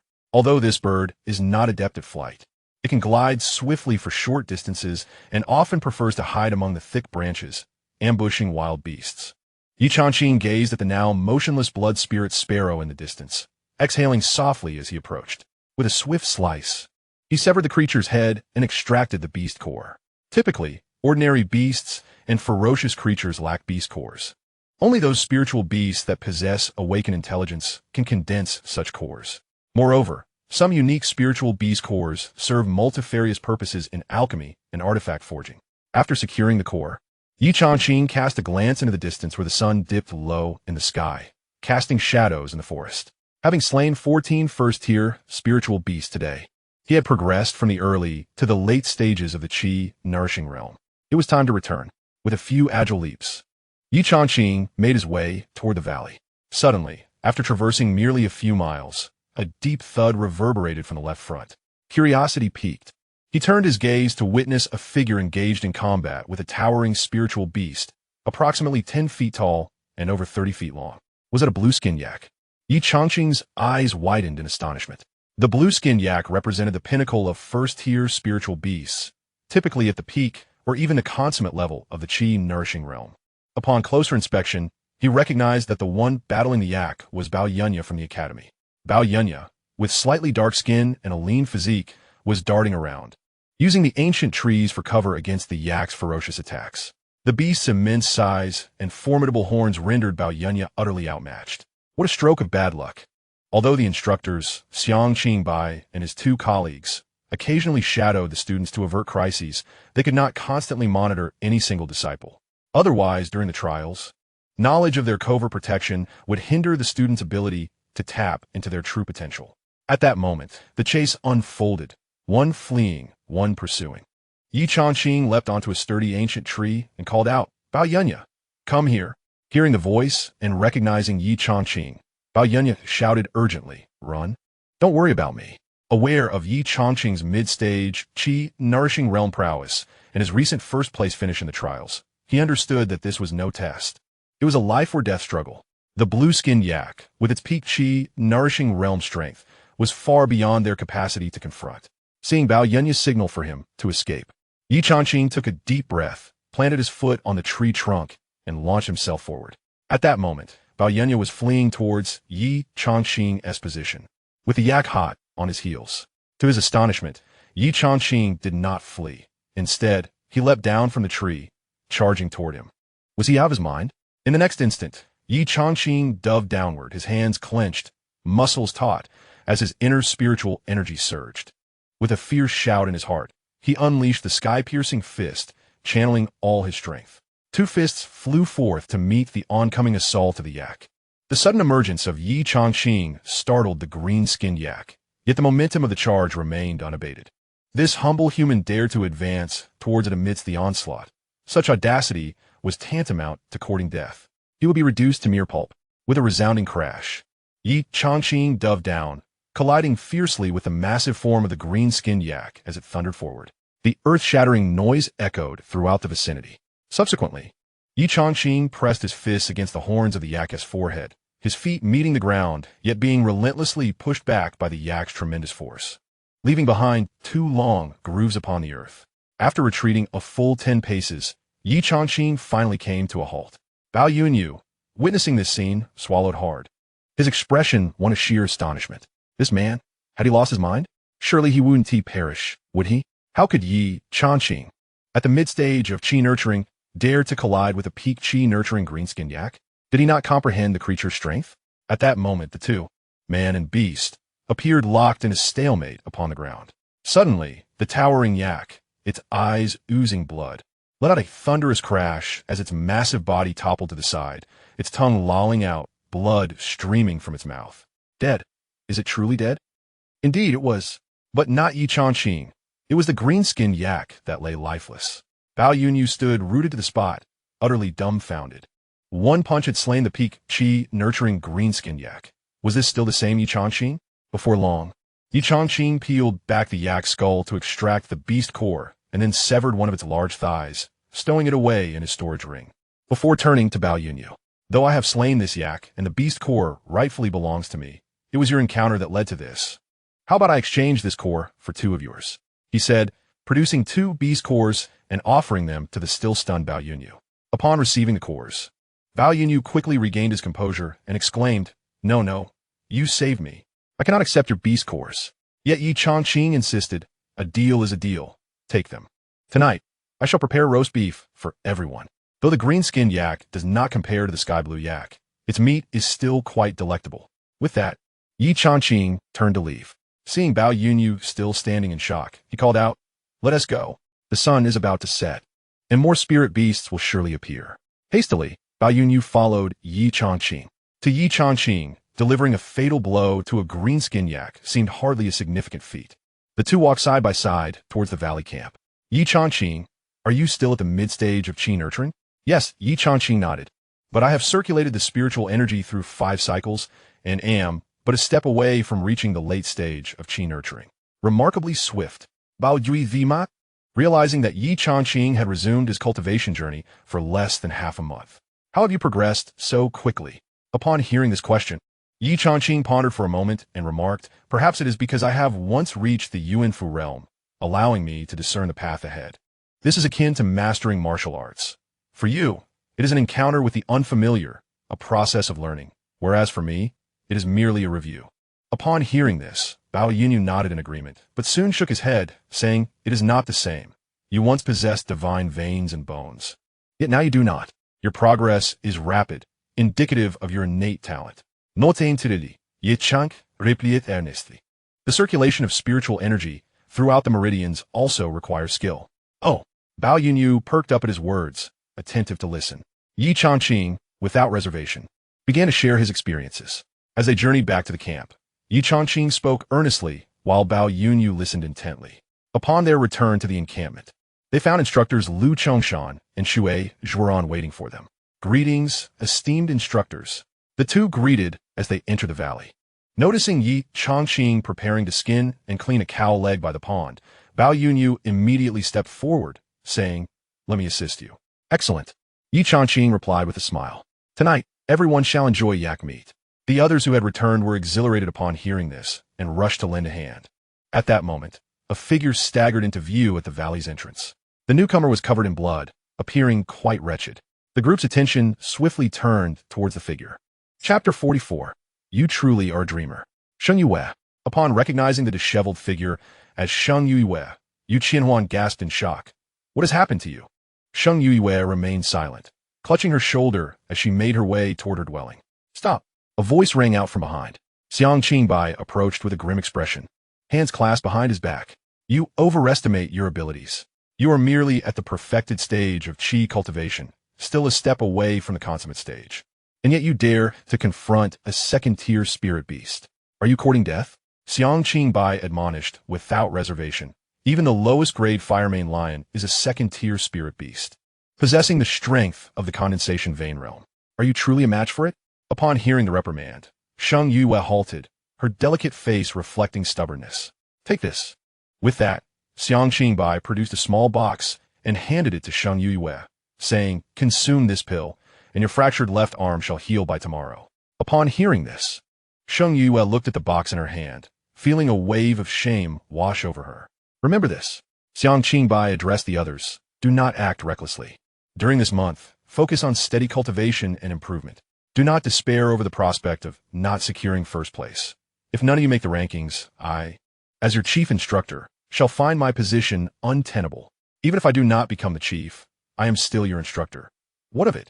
Would you refuse my guidance simply because I am not the top instructor? Certainly not." As the evening unfolded, Sheng Yue promptly declared, "But, Instructor Xiang." "Enough." Xiang Qingbai interjected once more. "Go take the elixir. We shall dine shortly to replenish our strength. This is merely the first day." Upon hearing this, Sheng Yue bit her lip, lowered her head, and turned to leave. Witnessing this scene, several disciples exchanged glances, their expressions somber. It was evident that Sheng Yue was fervently eager to enhance her abilities, yet she had chosen to test herself against a second-tier spirit beast and had nearly faltered. Each disciple present aspired to ascend the celestial rankings, not only to validate their own worth but also to safeguard their instructor. Ye Changqing observed the unfolding events in silence, his focus solely on cleaning the beef. Beside him, Bao Yunyu regarded Ye Changqing with a burgeoning thought in his mind.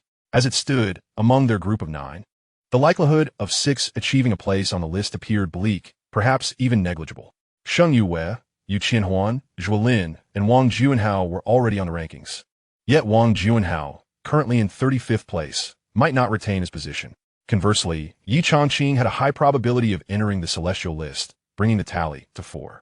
Another potential path lay in the emergence of an individual from the academy who could seize the top spot. Previously, Bao Yunyu had deemed this nearly impossible, more challenging than having 6 ascend the rankings.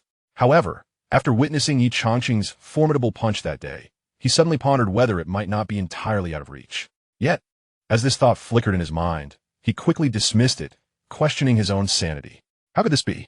Ye Changqing was merely at the mid-stage of the qi-nourishing realm, while Bai Yi had already attained the first level of the pulse-condensing realm. Soon, a campfire was lit in the valley, with Ye Changqing preparing the seasonings and skewering the beef to commence the feast. Drawn by the savory aroma, the surrounding disciples converged to lend a hand. Zhuolin, in particular, indulged heartily, without a hint of exaggeration. Xiang Qingbai, seated not far away, remarked, "You ought to take a leaf out of Ye Changqing's book. Can't you manage to cook for yourselves? Must you rely on others for sustenance every single day? Yu Qianhuan promptly retorted, Instructor Xiang, my culinary skills are woefully inadequate. I simply cannot learn. Indeed, me too. Zhuolin quickly nodded in agreement. You two are the ones who eat the most. Xianxia Bai chided playfully. In the valley, the atmosphere was filled with warmth and camaraderie. Before long, even the injured Sheng Yue could no longer resist the enticing fragrance and quietly joined the group, sitting beside them to partake in the meal. After a satisfying repast, they gathered to discuss the day's trials. Zhuolin, feeling overly stuffed, reclined on the grass, gazing at the night sky. Changqing, I had no idea your culinary skills were so remarkable, Zhuolin exclaimed. Every time I visited your home for a meal with my mother, it was always your family's chef cooking. Where did you learn this? I've been learning all along. At this moment, Ye Changqing lay upon the verdant grass, gazing at the luminous night sky above the valley, and softly remarked, in the past, I was solely focused on cultivation. During the selection of the holy sun, the conditions were harsh, and there were times I had to consume raw meat to replenish my strength. Gradually, I learned to roast meat and prepare broth, but the taste was utterly deplorable. Subsequently, someone persistently mocked me for this, and I told her that when we meet again, my culinary skills would astonish her and earn her praise. As Ye Changqing looked at the bright moon, he felt as if a figure stood amidst its glow. Turned away from him. At that moment, Zhuolin approached, mischievously commenting, that must be a woman, a stunningly beautiful woman. Ah, like a celestial being. Hey, aren't you satisfied with Jiang Yueyao? Ye Changqing turned to Zhuolin and chuckled. What are you thinking? I once owed her a debt of gratitude, later saved her, and repaid that debt. We supported each other through a time. We are, I suppose, friends. Your fixation is quite peculiar. Zhuolin then reclined back, stretching lazily, and said, I merely hope that in this autumn S-Academy competition, I can achieve a higher rank. When taking the entrance exam for Tianyang Academy, if I can gain admission and encounter a beautiful lady who falls for me, my mother would surely be delighted. You truly have a vivid imagination. The group continued to converse, relaxing before returning to their cave abode to resume their cultivation. Days passed in this manner. Each time Ye Changqing ventured out and encountered spiritual beasts, he engaged in combat with the explosive force of the 4th level of the Qing Tian fist technique. At the mid-stage of the nurturing Qi realm, he could easily overwhelm those at the late stage and even peak level. He was not at a disadvantage against those at the perfected stage of nurturing Qi. Furthermore, he had mastered several forms of the extreme wind sword technique, becoming thoroughly acquainted with it. Compared to the Qing Tian fist technique, the explosiveness of the extreme wind sword technique was even greater. Thus, 10 days passed. On this particular day, the group did not venture outside. Early in the morning, Xianxia Bai gathered the 9 individuals together. Today marked the 10th day, and instead of going out, each of you will spar with the others, allowing me to observe the progress you have made over the past few days. Xianxia Bai stated directly, each person will take turns sparring with the other 8. Regardless of the disparity in realms, you must exert your utmost effort without holding back. Understood? If this training is merely to have these disciples fight spiritual beasts, it serves no purpose. For someone like Ye Changqing from the Yi family, it would be better not to participate at all. Xianxia Bai aimed to secretly observe each individual's martial techniques when hunting spiritual beasts, noting changes in combat experience, and to encourage them to engage in paired sparring for feedback and suggestions. First match, Bao Yunyu and Ye Changqing, you two shall commence. Upon hearing this, Bao Yunyu's expression immediately fell. Teacher Xiang, may I join in later? Bao Jui Yin Guit? What nonsense is this? Everyone must spar, and no one is allowed to escape. Xianxia Bai stated directly. You and Ye Changqing have both progressed from the mid-stage to the late stage of Qi cultivation within the past 10 days. It is ideal for the two of you to engage first and familiarize yourselves with each other's techniques. There is no need for such familiarity.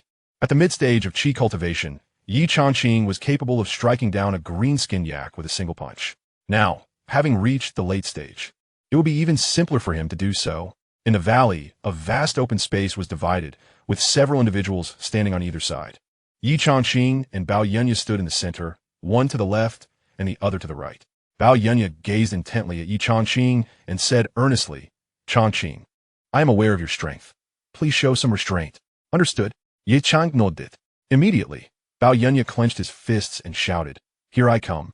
With energy surging between his fists, he stepped forward employing the first-grade body technique from the academy, the fluid steps.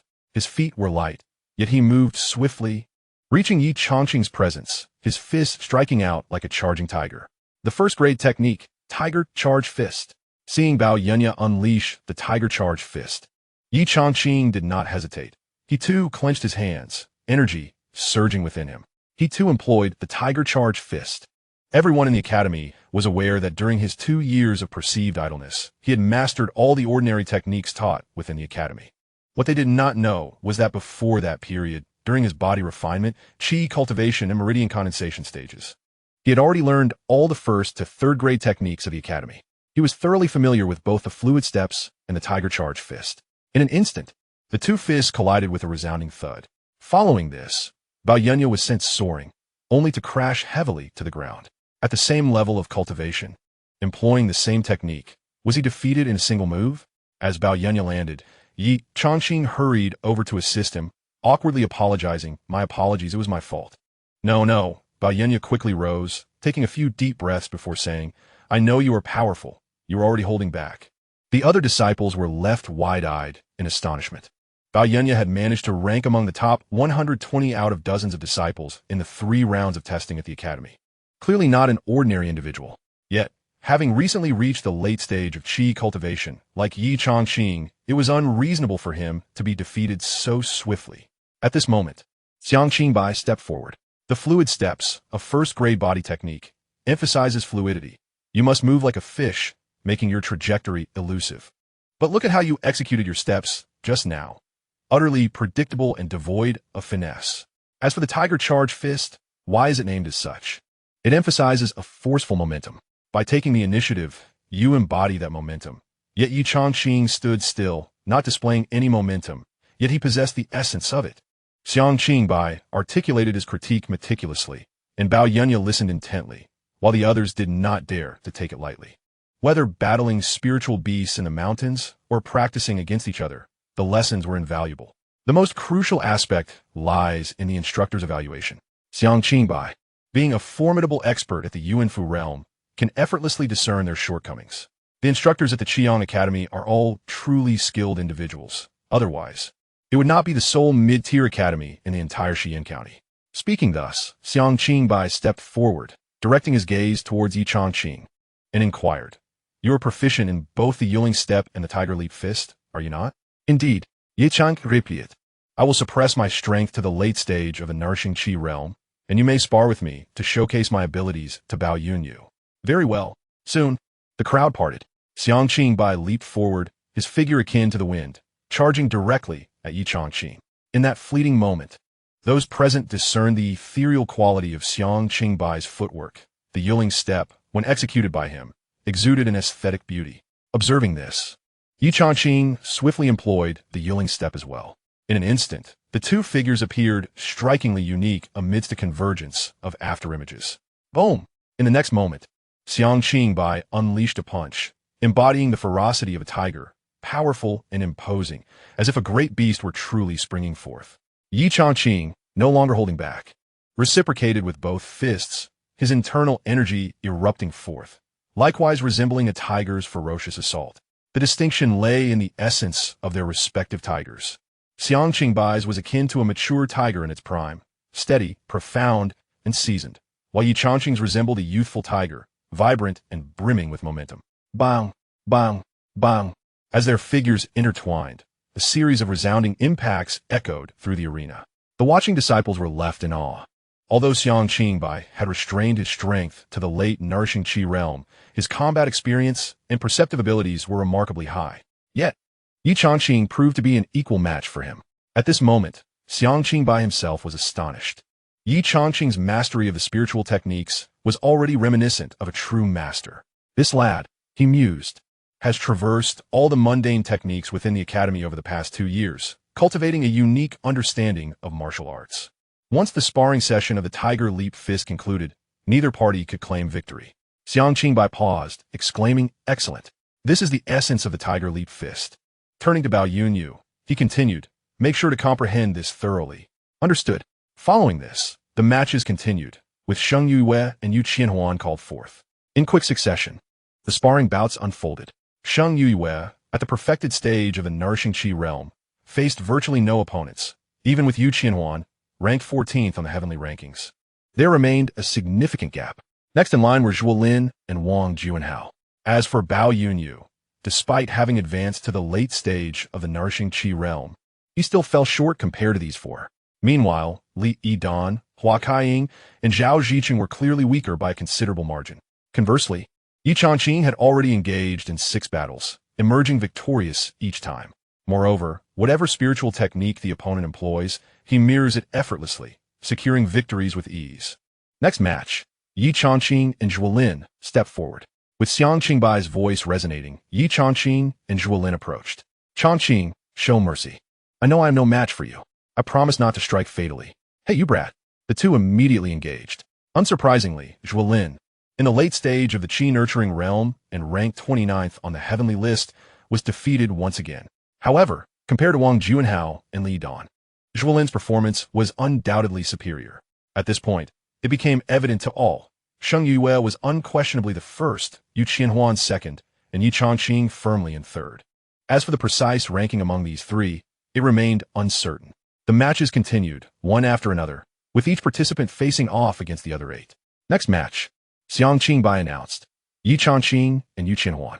Upon hearing this, everyone present was instantly exhilarated. Ye Changqing, at the peak of the Qi-nurturing realm and ranked 14th on the heavenly list, was a formidable opponent, while Ye Changqing, in the late stage of the Qi-nurturing realm, had already displayed remarkable prowess in the previous 7 matches. Who would emerge victorious? Chapter 46. The encounter. Sheng Yue stood tall and robust as he stepped onto the stage, laughing heartily. Ye Changqing, you've truly impressed me. However, even though this is merely a spar, I won't hold back. I shall give my all. Very well. The two took their positions. Ye Changqing took a step forward. Dispensing with unnecessary words, with a tiger-like leap, he charged towards Ye Changqing. At the pinnacle of the Qi-nurturing realm, he could circulate his spiritual energy through 12 cycles, whereas Ye Changqing, in the late stage of the Qi-nurturing realm, could only manage 6 cycles. This represented a clear disparity. Yet, the true difference in strength was even more pronounced. It is essential to understand that the more cycles one can circulate, the more potent the spiritual energy's eruption becomes, and the greater the quantity of spiritual energy one can harness within. Ye Changqing harbored no doubts about his victory, yet he did not underestimate this once celebrated prodigy. Supreme Dominance Fist. With a low shout, Ye Changqing unleashed a powerful punch aimed directly at Ye Changqing's face. Without flinching or evading, Ye Changqing responded with a punch of his own. Boom! The two fists collided, producing a deep, resonant sound. Ye Changqing stumbled slightly, his momentum halted, while Ye Changqing was forced back 3 steps before barely regaining his footing. Witnessing this, the onlookers were left in shock. He actually withstood it? Although Ye Changqing had previously demonstrated considerable strength, no one had anticipated he could endure against Ye Changqing. I knew it, Zhuolin exclaimed, visibly excited. Though Ye Changqing was merely in the late stage of the Qi-nurturing realm, his true strength was certainly not inferior to that of one at the peak.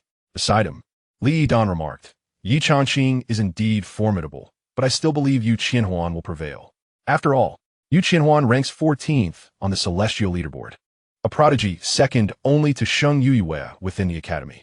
Yet, Ye Changqing's cultivation level is ultimately somewhat inferior. How could this be? Little did Zhuolin have a chance to refute, as Bao Yunyu, brimming with excitement, interjected, Ye Changqing is certain to prevail. I witnessed him annihilate that azure-skinned yak with a single punch while he was merely in the mid-stage of his Qi cultivation. Now that he has reached the latter stage, his strength has undoubtedly doubled. Furthermore, throughout their sparring, Ye Changqing has mirrored every technique his opponent employed. I have yet to see him unleash that formidable punch from before. If he were to exhibit it now, I believe even Ye Changqing would struggle to withstand it. Though, Sheng Yue should be able to endure it, right? Li Yidan also found it surprising that Zhuolin, a close companion of Ye Changqing, had not shown any signs of excitement, while Bao Yunyu was practically ecstatic. Meanwhile, the clash between Ye Changqing and Ye Changqing had escalated in intensity. Ye Changqing initially believed he could effortlessly defeat Ye Changqing, but with each maneuver exchanged, he realized his error. This young man had the highest purity of spiritual energy, although the quantity of spiritual energy within him may not surpass Ye Changqing's. Its explosive power was formidable. Their martial techniques, fists and palms, intertwined as they exchanged blows. Ye Changqing's transitions were swift, yet Ye Changqing's were even swifter. With each collision, Ye Changqing gradually sensed that he was falling behind. How could this be? His expression grew somewhat dazed. Suddenly, with a fierce shout, Ye Changqing unleashed a punch, breaking Wave Fist. Almost simultaneously, Ye Changqing retaliated with a robust punch of his own. Their figures collided with a resounding impact, and a powerful force erupted from within Ye Changqing. Ye Changqing finally found himself unable to maintain his footing, retreating repeatedly while feeling a tumultuous surge of energy within. Just then, Xianxia interjected. This should conclude. If the fight continues, you risk injury. Me? Ye Changqing, upon hearing this, was evidently reluctant to accept. However, with Xianxia having spoken, he refrained from further protest. Besides, it was clear that Ye Changqing was indeed far superior to him. The next match would be between Ye Changqing and Xianxia. Xianxia inquired, Ye Changqing, do you require a moment's respite? No need, he replied. At that moment, Xianxia stepped forward, her gaze fixed on Ye Changqing with utmost seriousness. She had observed their duel in its entirety and could discern that Ye Changqing was indeed inferior to Ye Changqing. The notion that a complete qi cultivator could be outmatched by one in the latter stage of qi cultivation seemed almost unfathomable.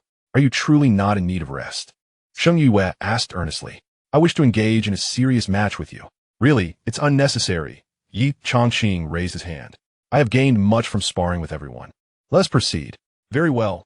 The two stood facing each other, while the other disciples exhibited expressions of palpable tension. Although this was not the autumn competition of the academy, the top 9 of Ding Academy were engaged in a contest of skill. If Ye Changqing were to defeat Xianxia, he would ascend to the pinnacle of Ding Academy. The mere thought of such an outcome sent shivers of excitement through the onlookers. In an instant, Xianxia's figure flickered and she launched her attack. The two figures intertwined in a dance of combat.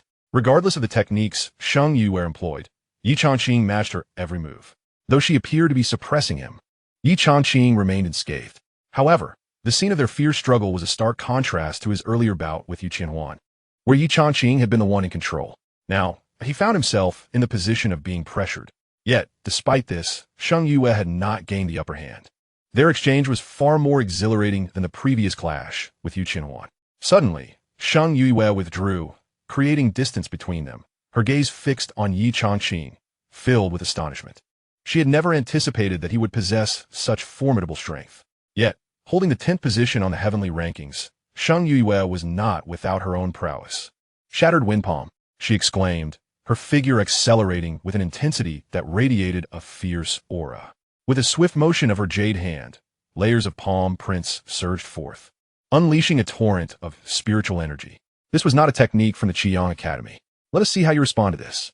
As Xianxia unleashed her secret technique, Ye Changqing steeled himself. He refrained from activating the 9-turn dragon elephant technique. Instead, he clenched his palm, gathering the energy within him.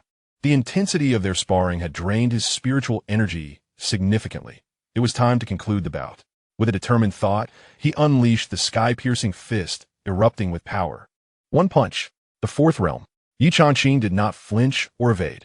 He met Xianxia's assault head-on. A resounding thud echoed as their fists collided, the force astonishing. Here it comes, exclaimed Bao Yunya, his excitement palpable.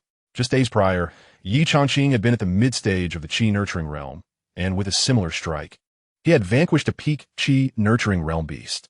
Now, with this punch, he was ready to unleash his might once more. As the deep thud reverberated, Ye Changqing's internal energy surged to its zenith. Subsequently, a terrifying force, akin to a raging beast, surged forth with overwhelming momentum, hurtling towards Xianxia. In that moment, she felt an immense pressure enveloping her, causing her delicate features to pale. Chapter 47. I shall not hold back. Xianxia could no longer withstand the overwhelming, domineering aura and was pushed back 10 steps, nearly losing her balance and falling to the ground. Stop. At this moment, Xianxia stepped forward and declared, the contest is over. Ye Changqing is victorious. Upon hearing these words, the disciples present, along with the 2 other instructors, gazed ahead in astonishment. Ye Changqing had triumphed. With his cultivation at the late stage of Qi nourishing, he had defeated Xianxia, who had reached the perfection of Qi nourishing. Does this not imply that Ye Changqing's at merely the late stage of qi nourishing, possesses the strength to rank among the top 10 of the heavenly rankings? Among the nearly 400 disciples of the Heavenly Academy, the majority were at the early to mid stages of qi nourishing. The 36 individuals on the heavenly rankings were at least at the late stage of qi nourishing. Typically, those ranked from 30 to 36 were at the late stage, while those between 20 and 30 were at the peak of qi nourishing. The rankings from 11 to 20 were reserved for those who had achieved the perfection of qi nourishing, while the top 10 were nearly all at the grand completion of qi nourishing. Never before had anyone at the late stage of qi nourishing entered the top 10. Sheng Yuyue's fair face was filled with disbelief. She could not comprehend the source of the explosive power within Ye Changqing. Yet, she acknowledged that she had indeed lost. This exchange should reveal your shortcomings and the strength of your opponent. Remember, the purpose of this sparring is not merely to establish a ranking, but to facilitate mutual learning. Xianxia emphasized. For the next 10 days, continue to hunt spirit beasts. I will appear randomly each day to provide individual instruction to each of you. Understood? He continued. As I mentioned before, the first place in the sparring will receive 3 spirit luck pills. It is clear today that Ye Changqing is first, and thus he shall receive 3 spirit luck pills. As he spoke, Xianxia retrieved a brocade box and handed it to Ye Changqing. Ye Changqing accepted the box with a nod. All right, starting tomorrow, we will continue the trials. Do not become complacent. With that, Xianxia returned to his dwelling. At this moment, Sheng Yuyue, Yu Qianhuan, Zhuolin, and others gathered around. Initially, I felt dissatisfied with my loss, but now it is evident that my skills were inferior. Yu Qianhuan said sincerely. Ye Changqing, you are truly impressive. Indeed, Zhuolin exclaimed, embracing Ye Changqing with a hearty laugh. My brother, even without the divine bone and divine pulse, is still an unparalleled genius. Hearing this, the others nodded in agreement. It must be said that over 90% of the entire Qiyang Academy believed that Ye Changqing's past brilliance stemmed from the Chaos Divine Bone and Yin-Yang Divine Pulse. However, it now appeared that Ye Changqing's innate talent was formidable in its own right. Sheng Yuyue, maintaining a cold demeanor, stepped forward and said, Ye Changqing, if you have time in the future, would you be willing to spar with me more? Of course, no problem. Ye Changqing replied with a slight smile. Let's all strive together to enter the heavenly rankings. This way, Instructor Xiang will not be dismissed. Agreed. They chorused enthusiastically. A group of individuals gathered together, engaging in discussions regarding the cultivation of spiritual techniques and the circulation of spiritual energy. After a considerable duration, they finally dispersed and returned to their respective abodes. Ye Changqing called out to Zhuolin. What is it? Zhuolin responded with confusion. A spirit-enhancing pill, for you. Ye Changqing presented a brocade box. That cannot be. Zhuolin firmly declined. This is your rightful reward. I cannot accept it. One spirit-enhancing pill is valued at 300 spirit stones, and more importantly, it was acquired by Ye Changqing himself. I have no use for it. Ye Changqing asserted, my spiritual energy has already circulated through 7 major cycles, rendering the spirit-enhancing pill less effective for me. Moreover, Ye Yao has gifted me 2 transcendental spirit pills, sufficient for my cultivation needs over the next 20 days. The transcendental spirit pill is a rare first-grade spiritual pill seldom seen in the alchemy shops of Xian County. For warriors in the qi nourishing realm, there are only 4 mainstream pills to enhance the circulation of spiritual energy. The spirit-enhancing pill, priced at 300 spirit stones, the gathering spirit pill at 600 spirit stones, the gathering heaven pill at 900 spirit stones, and the transcendental spirit pill, valued at over 1,000, approximately between 1,200 to 1,500. Such expenditure is beyond the means of a Yi family. However, the transcendental spirit pill is often available only at exorbitant prices. Consider it a debt I owe you. Zhuolin accepted the pill, stating, 3 pills worth 900 spirit stones, I will surely repay you. Agreed. Ye Changqing understood Zhuolin's insistence and appreciated it. Their friendship had deepened over time, and within the Qiyang Academy, no one had ever accused Zhuolin of merely clinging to others, precisely because he adhered to his own principles. The two parted ways, and upon entering his cave dwelling, Ye Changqing began to meditate and cultivate. The battle of the day had yielded him significant insights.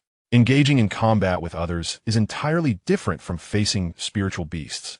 At present, he possessed sufficient spiritual techniques, complemented by the Qingtian fist and the extreme wind sword technique, along with the enhancement of the 9 transformations dragon-elephant technique. What he lacked was a higher realm. The later stages of the Qi, nourishing realm, were still too low. If he were to reach the pinnacle of the Qi, nourishing realm, with his strength, he would likely have triumphed over Sheng Yuyue during their contest of spiritual techniques at the academy, without needing to resort to the Qingtian fist. Subsequently, Ye Changqing retrieved a transcendental spirit pill and consumed it. The path of cultivation cannot be devoid of medicinal pills. As the effects of the transcendental spirit pill began to permeate within him, Ye Changqing soon felt the spiritual energy within his body becoming increasingly active. He then took several spirit stones into his hand and began to absorb them. Time passed gradually. Ye Changqing distinctly sensed his internal spiritual energy becoming more vigorous under the influence of the pill. This was significantly more potent than the gathering spirit pill. Without wasting a moment, Ye Changqing commenced the circulation of his spiritual energy, devouring spirit stones. One by one, the stones were consumed, and the flow of spiritual energy within him quickened and became more fluid. The night passed in silence. On the following day, at the break of dawn, everyone rose early to commence their daily cultivation. The days unfolded with a tranquil monotony, yet each was fraught with peril. The 9 individuals traversed the mountains, relentlessly hunting spirit beasts, and at the end of each day, they would gather together, either engaging in friendly sparring or sharing insights on their cultivation experiences. This pace of advancement was undoubtedly swifter than that within the confines of the academy. However, they all comprehended that as they progressed, so too did others. 10 days had swiftly passed. On this day, Xianxia summoned the group once more. "Very well, today we shall continue our sparring," he announced. "As before. But I perceive that you 9 have transformed since 10 days ago. Perhaps this time, the outcome will be different." Thus, the competition commenced. Indeed, considerable changes had transpired over the past 10 days. Hua Kaiying and Zhao Zhiqing, both in the mid-stage of Qi cultivation, had ascended to the latter stage. Now, all 9 were at least in the late stage of Qi cultivation, a most auspicious development. Now for the first match, Zhuolin and Ye Changqing, you two shall compete. With Xianxia decree, Zhuolin stepped forward and declared, "Changqing, this time, I shall not hold back." Upon hearing this, Ye Changqing chuckled, "Neither will I." In the next moment, Zhuolin surged forward, his aura erupting. It was no longer the late stage of Qi cultivation. He had reached the pinnacle. Zhuolin had broken through. "Surprised, are you?" He laughed heartily, delivering a powerful punch. Without hesitation, Ye Changqing retaliated with a punch of his own, though this time, he opted to employ the Qingtian fist technique instead of the Academy's spiritual formula, channeling only the first level of the technique. The 2 fists collided with a resounding thud. In an instant, Zhuolin was sent staggering backward, collapsing to the ground, dazed and disoriented. One punch. It was over. As Zhuolin, still reeling, rose from the ground and gazed at Ye Changqing in disbelief, he exclaimed, "You rascal, you too have reached the pinnacle of Qi cultivation?" At that moment, the onlookers also sensed the surge of Ye Changqing's spiritual energy, realizing that he was no longer at the late stage, but had indeed reached the peak of Qi cultivation. The difference between the energy of 9 major circulations and that of 6 major circulations was stark. The 2 transforming spirit pills had bestowed upon Ye Changqing tremendous enhancement, enabling him to finally attain the pinnacle of Qi cultivation within these 10 days. This speed of breakthrough was something Ye Changqing himself had not anticipated. He felt that, following the baptism by the esteemed Qin Wuyo, his condition seemed to surpass what it had been when he possessed the divine veins and divine bones. Logically, this should not have been possible. Perhaps it is due to his 2-year immersion in the realm of body refinement, which has solidified his foundation. Senior Qin Wuyo may be aware of this, yet in the past few days he has not encountered Senior Qin during his visits to the Celestial Palace. The peak of the Qi nurturing realm. This level of mastery places one within the top 30 of the heavenly rankings. However, for Ye Changqing, this is undoubtedly just the beginning. As the crowd expressed their astonishment, the competition continued.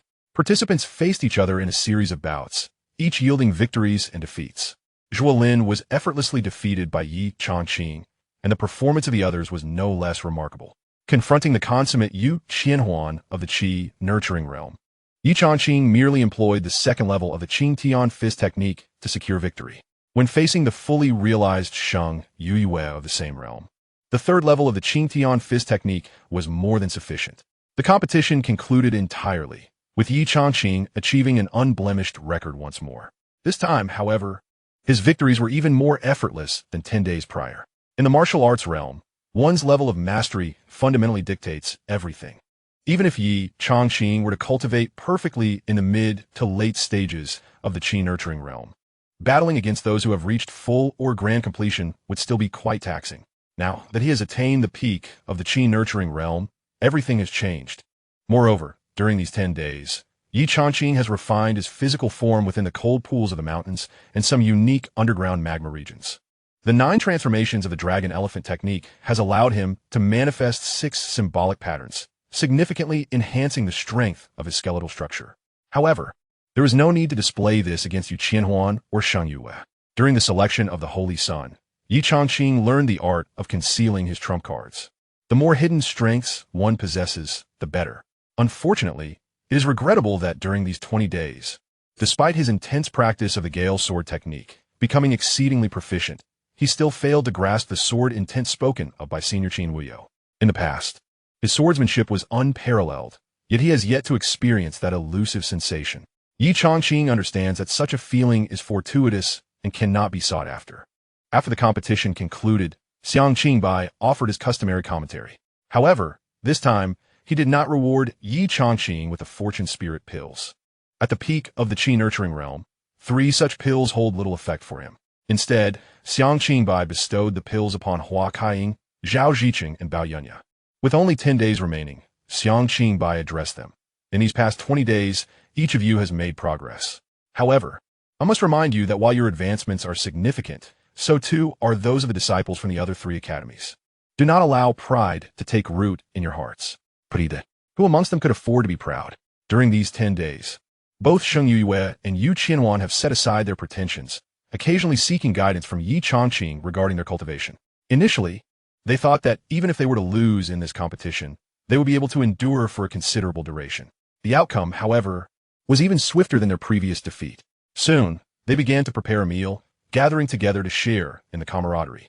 Zhuo Lin exclaimed with excitement. Changqing has now reached the pinnacle of the Qi nourishing realm and can easily defeat senior sister Sheng. Could he possibly claim the top position? Just 20 days ago, the 9 individuals present, aside from Zhuo Lin and Ye Changqing, would have shaken their heads in disbelief. Yet now, for reasons unknown, there seems to be an air of possibility lingering among them.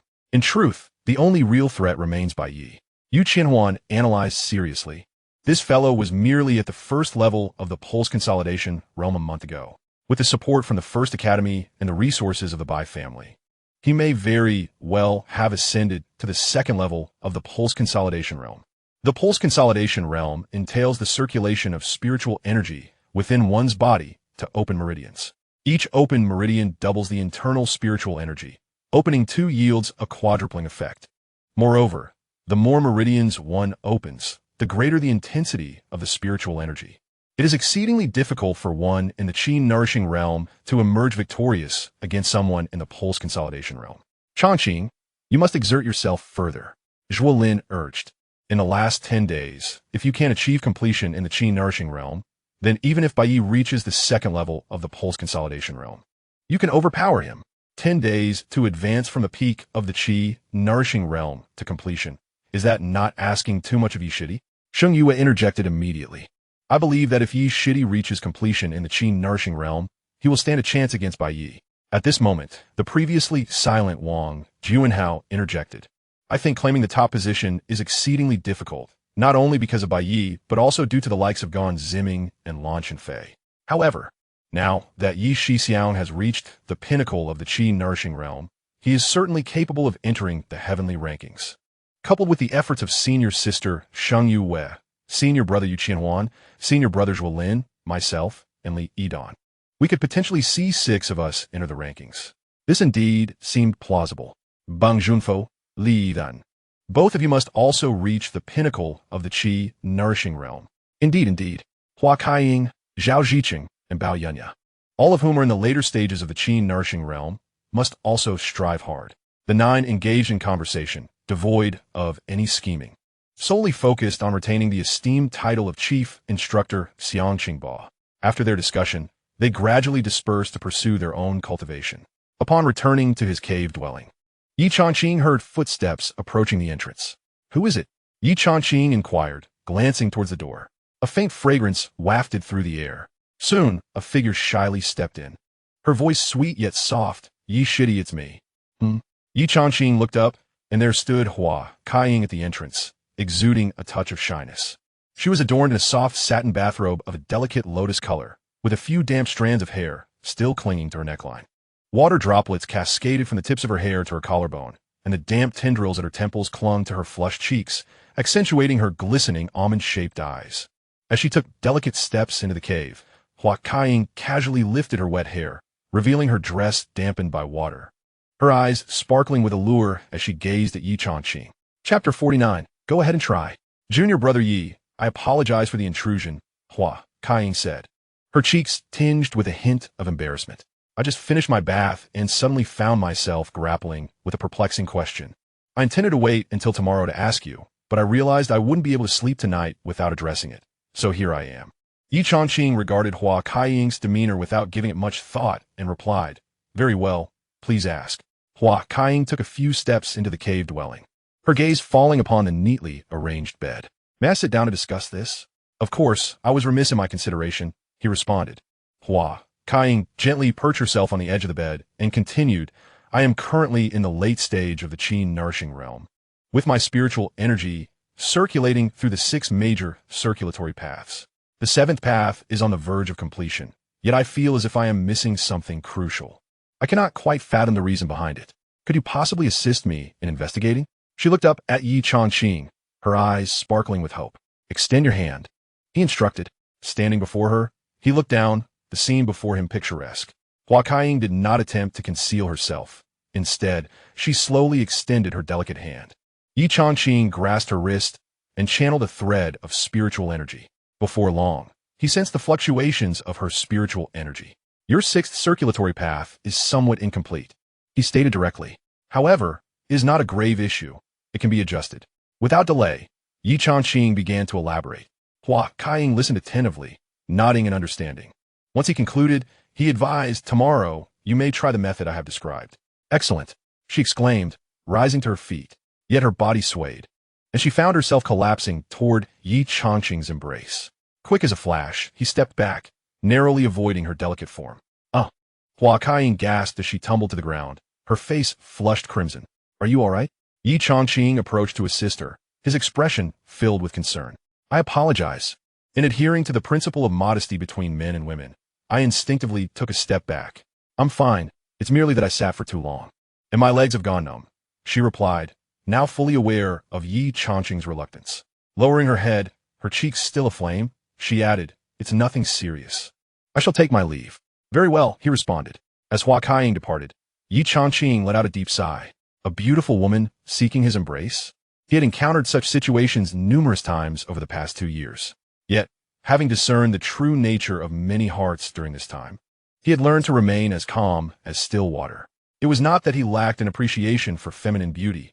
Rather, it was the manner in which Hua Kaiying approached him that gave him pause.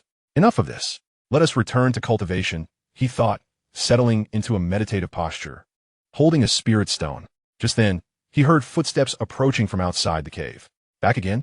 Is this never-ending? He mused, having already afforded Hua Kaiying ample consideration. If she failed to recognize the limits of propriety, then it is I, came a voice, not that of Hua Kaiying, but rather Bao Yunya. Gumin, Ye Changqing called out. Upon hearing the response, Bao Yunyu stepped into the cave, wearing an expression of regret. I apologize for the intrusion, he said. It's no trouble at all, Ye Changqing replied, waving his hand dismissively. As Bao Yunyu entered the cave, he was struck by how much cleaner it was compared to his own modest dwelling. Moreover, a subtle fragrance lingered in the air. It must be noted that he had previously only known Ye Changqing as the most talented prodigy of Xian County, even of the entire Yinyang Kingdom. A figure so illustrious that he felt unworthy of even looking up to him. However, he had never had the opportunity to interact with him. With Ye Changqing's current state of being incapacitated, that chance was further diminished. Yet, during their time together over the past few days, Bao Yunyu came to realize that Ye Changqing possessed not only remarkable talent and a diligent spirit, but also a commendable demeanor, devoid of arrogance. Perhaps it was because he had once soared to great heights and subsequently plummeted to despair that he exuded a maturity beyond his years. What seems to be the matter? Ye Changqing inquired with a warm smile, noticing Bao Yunyu's discomfort. He had a favorable impression of Bao Yunyu, who was somewhat reserved, spoke little, and displayed a strong commitment to his cultivation, frequently seeking counsel from Xianxia Bai and requesting guidance from him as well. Well, Bao Yunyu scratched his head. I was in the mid-stage of the Qi nourishing realm when I arrived at the Baisha mountain range, and I managed to break through. Over the past 20 days, my spiritual energy has nearly approached the 9 great celestial circuits, yet I find myself stuck at the final step. I consulted with Xiang Jiaosu, who shared some insights, but I still cannot proceed. Thus, I hope to seek your advice. Bao Yunyu appeared somewhat awkward as he added, Xiang Jiaosu mentioned that you might have a solution. Upon hearing these words, Ye Changqing was taken aback. Bao Yunyu's talent was indeed exceptional. In the span of 20 days, he had advanced from the mid-stage to the pinnacle, and now Bao Yunyu was merely one step away. Very well, come with me, Ye Changqing said, accepting the earnest request for guidance without hesitation. Before long, the two arrived at a secluded corner of the vast valley. The valley was spacious enough that if the 9 disciples chose to practice at night, it would not disturb those resting on the other side. Ye Changqing turned to Bao Yunyu and instructed, demonstrate your spiritual energy circulation and the techniques you have been practicing. Understood. Thus, beneath the moonlight, Bao Yunyu began to display his energy circulation and techniques, while Ye Changqing occasionally offered suggestions. As the night passed, the following morning dawned.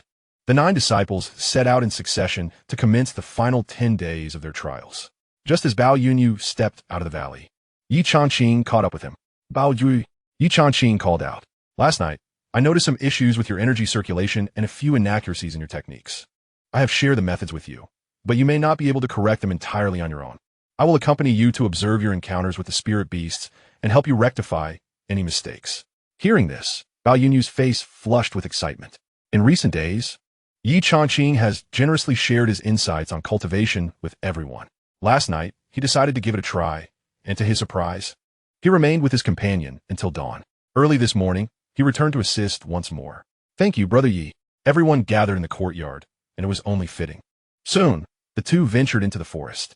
Before long, they stumbled upon a first-tier rough-hair pig. Though the rough-hair pig possessed low intelligence, its strength was formidable, equivalent to that of a late-stage Qi nourishing realm practitioner. Go! All right. Bao Yunyu sprang into action, launching a flurry of punches as he engaged the rough-hair pig in combat. Once the battle concluded, Bao Yunyu appeared quite satisfied. He was nearing the pinnacle of the Qi nourishing realm, and dealing with the rough-hair pig was not particularly challenging. Your spiritual energies application, in conjunction with the spiritual technique, still lacks some finesse, Ye Changqing remarked at that moment. The iron spirit fist you practice emphasizes the condensation of spiritual energy into iron, firm and powerful, but you are missing an air of confidence. You must believe in yourself. Upon hearing this, Bao Yunyu nodded in acknowledgement. In the subsequent hours, the two encountered several formidable first-tier spirit beasts, with Ye Changqing dispatching them swiftly. When faced with opponents at the late Qi nourishing realm level, Bao Yunyu took the lead. Soon, they encountered a first-tier stormhorn bull. The stormhorn bull stood nearly 10 feet tall. While its speed was lacking, its strength was considerable. Give it a try. Ye Changqing's thrustit. The stormhorn bull is at the peak of the Qi nourishing realm. You are just a step away from reaching that pinnacle yourself. Test your strength, and should danger arise, I will intervene. All right. Bao Yunyu exhaled deeply and stepped forward. Man and beast collided with a resounding crash. Ye Changqing observed Bao Yunyu's moves closely. After half a day's practice, he noted a significant transformation in Bao Yunyu. This individual indeed possessed remarkable talent. Having begun in the mid-Qi nourishing realm and being just a step away from the late stage, he had advanced after a few days of training, and now, in less than half a month, he was on the verge of breaking through to the pinnacle of the Qi nourishing realm. Truly extraordinary. Suddenly, the stormhorn bull, in a frenzy, launched increasingly ferocious attacks. Bao Yunyu began to struggle under the relentless assault. Yet, Ye Changqing, witnessing the unfolding scene, refrained from intervening. As Bao Yunyu found himself increasingly overwhelmed, Ye Changqing could no longer remain a mere observer. Just as he prepared to step in, Bao Yunyu let out a low shout, and an immense surge of energy erupted from within him. Break! With a mighty punch, he concentrated his strength to its zenith, pivoting to strike at the bull's neck. A thunderous impact resonated, and the storm-horned bull collapsed, its limbs flailing momentarily before succumbing to lifelessness. Has he broken through? Ye Changqing gazed on in astonishment. At this moment, Bao Yunyu was overwhelmed with excitement. Changqing, I have made a breakthrough. I have reached the pinnacle of the qi-nurturing realm. He had initially thought that Wang Juanhao and Li Yidan would be the first to achieve this milestone, but unexpectedly, Bao Yunyu arrived there first. Congratulations! Ye Changqing leaped down from the ancient tree. This Lanjiao beef is exquisite, and it will bolster our strength. We shall feast on it at noon. Absolutely. The two soon found a small stream, where Ye Changqing began to roast the beef, while Bao Yunyu lent a hand. Changqing, I used to think of you as an unparalleled genius, blessed with fortune beyond compare, but I never expected you to be so approachable. Bao Yunyu chuckled. I understand. Ye Changqing replied with a smile. In the past, I appeared lofty in everyone's eyes. People believe that a prodigy should be aloof and distant. However, things have changed. In fact, I think you're even more formidable now, Bao Yunyu remarked with a grin. I can't quite articulate it. But perhaps losing the divine bone and divine vein has turned out to be advantageous for you. Upon hearing this, Ye Changqing pondered for a moment and nodded slowly. Honestly, I envy those from noble families like yours, who have lived their lives without worry. Bao Yunyu smiled and said, of course. Being from a prestigious family comes with its own burdens. My family resides in Xian County. My parents are merely body refinement warriors, and our life is decent enough. I have a younger sister who has been afflicted by a strange illness for the past 2 years, which has cost us quite a fortune. I aspire to achieve a commendable rank in the upcoming autumn competition, so I can earn rewards to seek treatment for her from an alchemist. Ye Changqing responded. With your current realm and strength, reaching the top 20 is very promising. Really? Bao Yunyu exclaimed, his excitement palpable. Thank you, Changqing. If it weren't for your unwavering guidance and companionship in my cultivation, I could never have reached the pinnacle of the qi-nurturing realm so swiftly. Let us strive together and make sure that instructor Xiang stays. Indeed, Bao Yunyu nodded and took a hearty bite of the beef. Yet in the next moment, he raised his head, about to speak, when he saw Ye Changqing suddenly rise and strike out with his palm towards him. Chapter 50. When did you arrive? A resounding thud echoed. Before Bao Yunyu could react, he saw Ye Changqing's palm graze past his ear, colliding with something behind him. A powerful surge of energy rushed past him. Instinctively, Bao Yunyu rolled forward and turned to look, only to see a black-patterned leopard, nearly 10 feet long, being pushed back by Ye Changqing, a second-tier spirit beast. The black-patterned spirit leopard. Bao Yunyu's face turned pale. The black-patterned spirit leopard was unparalleled in speed, strength, and stealth. Had Ye Changqing not reacted in time, his neck might have already been severed. Run! Ye Changqing wasted no words. With a commanding shout, he launched himself at the black-striped spirit leopard. Bao Yunyu, instinctively yearning to assist, was acutely aware that their combined efforts would be futile. Ye Changqing's advance was a desperate attempt to secure his escape. Remaining here, with his peak cultivation at the qi-nurturing stage, would serve no significant purpose. I shall seek the instructor, Bao Yunyu declared, turning to flee. Observing Bao Yunyu's departure, Ye Changqing felt an unspoken relief. If this fellow had foolishly chosen to remain, it would have posed a greater dilemma. The black-striped spirit leopard, a second-tier spirit beast, was roughly on par with the first level of the pulse condensation stage, certainly manageable. Had it been any other second-tier spirit beast, seeing Bao Yunyu retreat would have prompted Ye Changqing to turn tail as well. Yet, he felt compelled to test his mettle. After enduring trials with Sheng Yuyue and Yu Qianhuan, his fervor had waned, as neither posed a challenge. Now, however, the pressure had arrived. With a resolute spirit, he invoked the 4th level of the Qing Tian fist technique. Without holding back, he struck forth. The black-striped spirit leopard, swift as the wind, dismissed the notion of evading an attack from this insignificant human. It leaped forth, its formidable claws aimed at Ye Changqing. The impact resonated with a thunderous boom, sending Ye Changqing staggering backward, while the black-striped spirit leopard remained steadfast, unyielding. Impressive. Ye Changqing had once reached the Yuanfu stage and understood the might of the pulse condensation level. It appeared that the 4th level of the Qing Tian fist was insufficient. If only I had achieved the perfection of the qi-nurturing stage, perhaps that would suffice. Nonetheless, Ye Changqing was undeterred. It was the perfect opportunity to test his swordsmanship. With a flicker, the dragon-tooth sword emerged from his storage ring. Gripping the spiritual sword gifted by his elder brother, his gaze sharpened with icy resolve. Extreme wind sword technique, swift gale slash. He intoned within his heart. The sword flew forth like a tempest, its blade shimmering with spiritual energy, erupting in a powerful display. The low, resonant sound of impact reverberated through the air. This time, Ye Changqing stood his ground, unyielding. The strength was formidable. The enigmatic Qin Wuyo, whose origins were shrouded in mystery and whose power was unfathomable, had imparted only 2 techniques upon him after his recovery. The Qin Tian fist technique and the extreme wind sword technique, both perfectly aligned with his abilities and undoubtedly among the pinnacle of first-tier spiritual techniques. The black-striped leopard, taken aback by the explosive potential of the seemingly weak human, grew serious in an instant. Hurricane slash. With a swift stroke of the sword, Ye Changqing's weapon transformed into a blur, unleashing a deadly strike, the sword's aura intensifying with overwhelming force. A terrifying energy surged forth. As the spiritual energy within Ye Changqing erupted, he became increasingly immersed in the battle. Furious wind slash.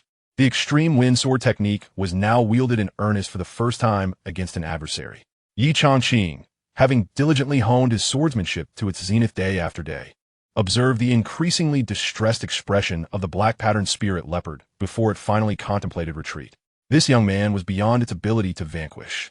As the leopard suddenly turned to flee, Ye Changqing sprang into action, his sword slicing through the air with a decisive strike. In an instant, a fierce sword aura surged forth, directly targeting the black-patterned spirit leopard. With a sharp sound, a gash appeared in the creature's abdomen, blood gushing forth.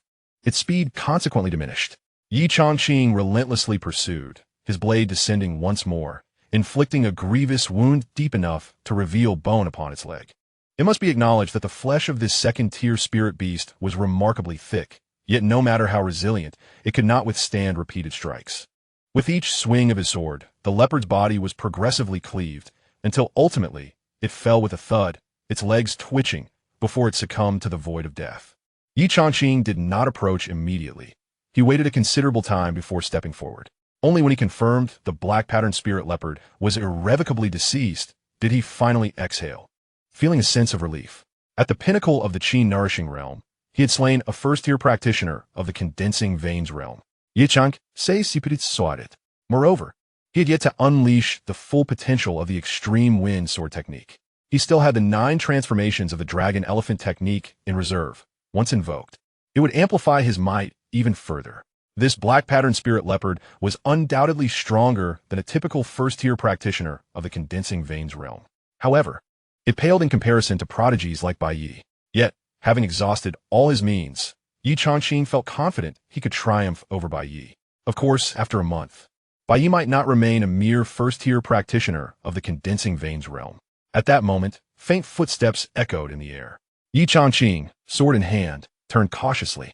It was Instructor Xiang. Upon recognizing the visitor, Ye Changqing felt a wave of relief wash over him.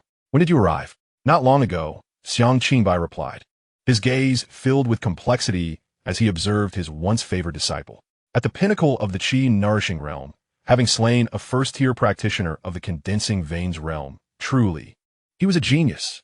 Even without the divine veins and bones, he remained extraordinary. Reflecting on this, Xianxia felt a profound regret for having previously used his connections to promote Ye Changqing for the selection of the Holy Sun, which ultimately led to Ye Changqing's downfall. Are you unscathed? Ye Changqing wiped the sweat from his brow and inquired, did you encounter Bao Yunyu so soon? Bao Jui? I have not seen him, Xianxia replied. I merely happened to be in the vicinity. Ye Changqing understood that Xianxia was a man of integrity and would not extend any preferential treatment due to his familial ties. Moreover, today felt somewhat unusual. The number of second-tier spirit beasts entering the Dingyuan area had significantly increased, suggesting that something might have transpired with the instructors patrolling the boundary. Xianxia spoke again, urging, thus, I, along with the 2 other instructors, shall inform you one by one to cease the trials and return to the valley. We must ascertain the reasons behind this and deal with several second-tier spirit beasts before we can proceed. Upon hearing this, Ye Changqing's eyes gleamed with excitement. I know what you're thinking, you little rascal. Xianxia replied directly, no, it is not just low-level spirit beasts that have infiltrated. There are also some mid-tier and even high-tier ones. I have already dealt with several. How can you, a mere novice, contend with those at the third realm and beyond. Scratching his head, Ye Changqing responded, I'll heed the instructor's guidance. Xianxia nodded very well. Let us return. The two of them leaped into action, swiftly navigating through the forest until they left the area. Along the way, it was evident that Xianxia was troubled, his brow furrowed, while Ye Changqing remained silent. Suddenly, Instructor Xiang, Ye Changqing called out, halting at an ancient tree, Look, what is that? As his voice echoed, Xianxia quickly turned back, following Ye Changqing's gaze to the ground, and his expression changed dramatically. In just a few leaps, Ye Changqing landed to find a figure slumped beneath the ancient tree. Bao Juina, he exclaimed, rushing forward. You little rascal. Hiding here, he patted the body of Bao Yunya, who was leaning against a tree, causing him to fall heavily to the ground. It was then that Ye Changqing noticed the trunk was stained with blood, and blood was gushing from Bao Yunya's chest. Xianxia knelt beside Bao Yunya, checking his pulse. There's still a faint breath. He quickly retrieved a pill, crushed it, and forced it into Bao Yunya's mouth. Simultaneously, he took out a vial of spirit liquid, uncorked it, and was about to pour it on Bao Yunya's wound. Xiang, no, don't. Bao Yunya miraculously opened his eyes, his voice weak, blood trickling from the corner of his mouth. Xianxia gently grasped Bao Yunya's wrist, halting his actions. Uncle Xiang. Ye Changqing began, but fell silent as he noticed Xianxia's grim expression, understanding the gravity of the situation. How could this happen? There are always casualties in trials, but I didn't expect it to manifest so abruptly. Xianxia gazed at Bao Yunya's wound, stating, This was not the work of a spirit beast. Who did this? Bao Yunya attempted to speak, but when he opened his mouth, blood gushed forth. Yet, perhaps due to the effects of the pill, or a fleeting moment of clarity, Bao Yunya straightened his body, gripping Ye Changqing's arms tightly, and growled, The Bai family. Changqing, beware the Bai family. His words were cut short as he coughed out a mouthful of blood, splattering it across Ye Changqing's chest. His head fell heavily, and he breathed no more. Xianxia gently released his grip on Bao Yunya's hand and patted Ye Changqing on the shoulder, saying, It's over. Ye Changqing, staring at the blood staining his hands and the crimson marks on his chest, wore a bewildered expression. He had seen blood before, nor was he paralyzed by fear. Rather, he was consumed by rage. With a slow, deliberate grip, Ye Changqing knelt on the ground, his gaze fixed on Bao Yunya's lifeless body, his countenance darkening with a fierce intensity. Changqing, return for now, Xianxia urged, grasping Ye Changqing's arm. Do not act impulsively. I will ensure the Bai family pays for this. Pay for this? Ye Changqing turned to Xianxia, retorting, Uncle Xiang. You know as well as I do that with Bao Yunya dead, no one can prove the Bai family's involvement. Their disciples could only have accessed our training grounds with someone's complicity. Without witnesses, how do we bring the murderer to justice? Xianxia was momentarily taken aback by this assertion. They sought to kill me. What need was there to take his life? His potential was remarkable. He could have become a formidable practitioner in the Yuanfu realm. His parents are merely in the body refinement stage. And he has a sister in frail health. As he spoke, Ye Changqing's eyes reddened, and he shouted, Despicable, observing the guilt etched across Ye Changqing's face. Xianxia inquired, What do you propose? Blood for blood. Ye Changqing raised his gaze to Xianxia, declaring, Uncle Xiang. You mentioned that numerous second-tier spirit beasts infiltrated our midst. This must have been a deliberate act. They have taken a life, and they might still be searching for me here, or perhaps they have already fled. I cannot allow them to escape. Xianxia's expression turned troubled. I must ensure your safety. You cannot protect me indefinitely. Ye Changqing replied, his gaze resolute. Meeting Ye Changqing's unwavering stare, Xianxia relented. He understood the limitations of his protection. Here is a breath-holding pill. It will temporarily conceal the traces of your spiritual energy, so no one can discern your true level of cultivation. This soft armor will shield you from the attacks of those of the condensation realm. He handed over the pill and the armor. Without hesitation, Ye Changqing swallowed the pill and donned the armor. Remember, your safety is paramount. There will be ample opportunities for vengeance, Xianxia cautioned. I understand. Ye Changqing glanced around, tracing signs in the foliage, preparing to pursue. Having participated in the selection for the Saint's Son, he had endured much and knew how to track. He did not invite Xianxia to accompany him, knowing that as an instructor, he must prioritize the safety of the other disciples in light of Bao Yunya's death. Bear in mind, if you do not return within 3 days, I shall take matters into my own hands and kill Bai Yi. Xianxia instructed. Understood. In the blink of an eye, Ye Changqing vanished from sight. He comprehended the weight of Xianxia Bai's words. He had been granted merely 3 days. Xianxia Bai gazed solemnly at Bao Yunyu's body. Letting out a deep sigh, he was well aware of the 50-odd disciples in the Ding Academy. Initially, Bao Yunyu displayed rather mediocre abilities, yet recently, he has shown remarkable improvement, proving to be a promising talent. Alas, he now lies lifeless here. Rest in peace. Xianxia Bai cradled Bao Yunyu's lifeless body, gazing in the direction where Ye Changqing had vanished, uttering, "He will avenge you." Within the trial area, amidst towering peaks and dense woods, 3 individuals concealed themselves in the underbrush at the foot of a mountain. Clad in various martial garments, each one bore a veil over their face. "Brother E, we failed to locate Ye Changqing and ended up killing a disciple from the Ding Academy. How we stirred up significant trouble?" One of them whispered. "What trouble?" The central figure cautiously surveyed their surroundings and replied, "The trials are inherently perilous. In the past, hired mercenaries have infiltrated the trial area and slain disciples from the Qian Academy, yet they were never apprehended. The sudden emergence of a batch of second-tier spirit beasts is ample distraction for Xianxia Bai and his companions. This presents a golden opportunity for us." Higher-ups have proclaimed a reward of 30,000 spirit stones for the demise of Ye Changqing. 30,000 spirit stones. Not only is this a colossal temptation for those at the Qi nourishing stage, but it also entices those at the meridian condensation stage. This time, only 9 disciples from the Ding Academy are partaking in the trials. That lad has a tough tongue. We can't extract any information from him. I know him. His name is Bao Yunyu. I never expected him to reach the pinnacle of Qi nourishing, nearly thwarting our plans. His death is deserved. He failed to disclose Ye Changqing's whereabouts to us. He deserves to perish 1,000 times over.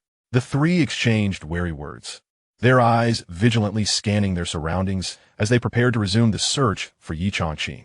However, upon encountering a second-tier spirit beast, they had no choice but to remain hidden, avoiding unnecessary commotion. "What did he say before he died?" A voice slowly emerged. "What did he say before he died? Did you not hear?" Without turning, one of them replied, "He mentioned that Ye Changqing had shown him kindness, and that he would never betray him." What a fool. Ye Changqing is the scion of the Yi family. Who does he think he is? Before he could finish, the speaker suddenly froze. Wait, who asked that? Chapter 52. Is that a wish for death? In the next moment, the 3 concealed within the underbrush tensed up.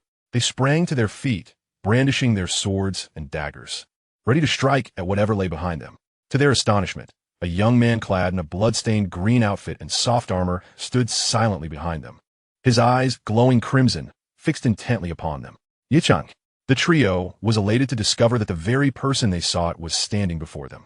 Their mission was to eliminate Ye Changqing, and to their surprise, after searching for so long and inadvertently killing a disciple from the Ding Academy, Ye Changqing had presented himself willingly. What fortune! The central figure immediately commanded, "Zhang Liang, Chu He, eliminate him. Bring back his head for the bounty." Understood. At once, the 2 flanked individuals charged forward, weapons drawn. The 2 men exchanged no idle chatter, their blades slicing directly towards Ye Changqing. Their confidence in attacking stemmed from an absolute assurance. Prior knowledge had already informed them that Ye Changqing was merely in the mid-stages of the Qi nurturing realm. In the span of 20 days, he had made some progress, but at most he had reached the latter stage of Qi nurturing. In contrast, the 3 of them had attained complete mastery of the Qi nurturing realm. Killing Ye Changqing would be a trivial task. Yet in the next moment, Ye Changqing stepped forward, his hands moving in unison with such swiftness that he deftly evaded the blades of Zhang Liang and Chu He, delivering powerful punches to their abdomens. With a pair of muffled thuds, both men doubled over, their bodies contorted like shrimp, their eyes, noses, and mouths flooding with anguish, collapsing to the ground, unable to utter a single cry of pain. The leader's expression shifted as he witnessed this scene. "You, what level of cultivation do you possess?" He was astonished that he could not discern the spiritual energy behind Ye Changqing's strike. Without a moment's hesitation, Ye Changqing advanced, appearing before the man. The leader swung his long sword with vigor, unleashing a forceful strike. Yet, in the next instant, he found himself on the ground, suffering the same fate as Zhang Liang and Chu He, unable to rise from the pain. Ye Changqing slowly crouched down, gazing at the 3 before him. "Did you kill Bao Yunyu?" Upon hearing this, Zhang Liang and Chu He dared not respond. The leader immediately interjected, Ye Changqing, you would do well to let us go. Or else. Without uttering another word, Ye Changqing seized the man's ankle and drew forth a dagger, slicing towards the leader's heel. The sound of ripping flesh echoed. In an instant, blood flowed freely from the leader's heels. It was us, it was us, the leader exclaimed, his face pale as he desperately pleaded for mercy. Spare me. Young Master Yi, spare me. Who are you? My name is Lin Tianyi, a perfected qi-nurturing warrior from the city of Shifeng in the West Flame Prefecture. Lin Tianyi hastily replied, I accepted a bounty from the Bai family, 30,000 spirit stones for your life. 30,000 spirit stones. The Bai family is quite generous. Ye Changqing remarked, turning his gaze to the other two. He approached them and promptly severed their heels, then coldly commanded, You two, crawl aside. I will interrogate you separately. Should your answers differ, I shall ensure that your suffering is far worse than death. Zhang Liang and Chu He, dragging their bloodied heels, scurried away in fear. Then, turning his attention to the prostrate Lin Tianyi, he inquired, Aside from you, who else is involved? There are many, those who took on the task, perhaps a dozen batches, ranging from peak to complete qi-nurturing warriors. After all, it is 30,000 spirit stones. Ye Changqing could not help but ask, Are there no condensation vessel realm warriors? None. I shall not only question you, but also interrogate the other two. If your responses do not align, I can take all three of you back to the Yi family's dungeon, where you will learn the true meaning of eternal torment. With this declaration, the atmosphere grew tense. Lin Tianyi promptly replied, Yes, there are two formidable practitioners from the Bai family, both at the condensation realm, though their exact strength is uncertain. They are named by Rinyu and by Han Yin, and they were responsible for bringing us here. What happened next? He continued, his expression filled with trepidation. They told us that if anyone could present your head to them, they would reward us with 30,000 spirit stones. At the edge of the trial area, there were instructors from the Qiang Academy, keeping watch, not only patrolling, but also stationed at fixed points. How did you manage to infiltrate? Lin Tianyi hurriedly explained. It was the Bai family who lured a group of second-tier spirit beasts, creating a diversion for the patrolling guards. Moreover, an instructor from the academy guided us in. Who was it? I don't know his name, but he had a thick beard and appeared to be in his 30s. He should be at the Yuanfu realm or a high level of the condensation realm. Oh, and he has a scar beneath one eye. The senior instructor Gu Tianyu. Ye Changqing recognized the description immediately. Ye Changqing then remarked, If so many of you manage to sneak in, wouldn't it be foolish for those still searching for me if someone has already killed me? We agreed that within the trial area, there's a certain pool of water, the bottom of which leads to a valley surrounded by mountains. Each day, we would gather there, and if anyone were to kill you, we would all retreat. Ye Changqing ceased his inquiries and turned to Zhang Liang and Chu He, posing similar questions and receiving consistent answers. Soon, Ye Changqing gathered the three of them together, produced a length of rope, and bound their hands, linking them together. Take me to your designated gathering place.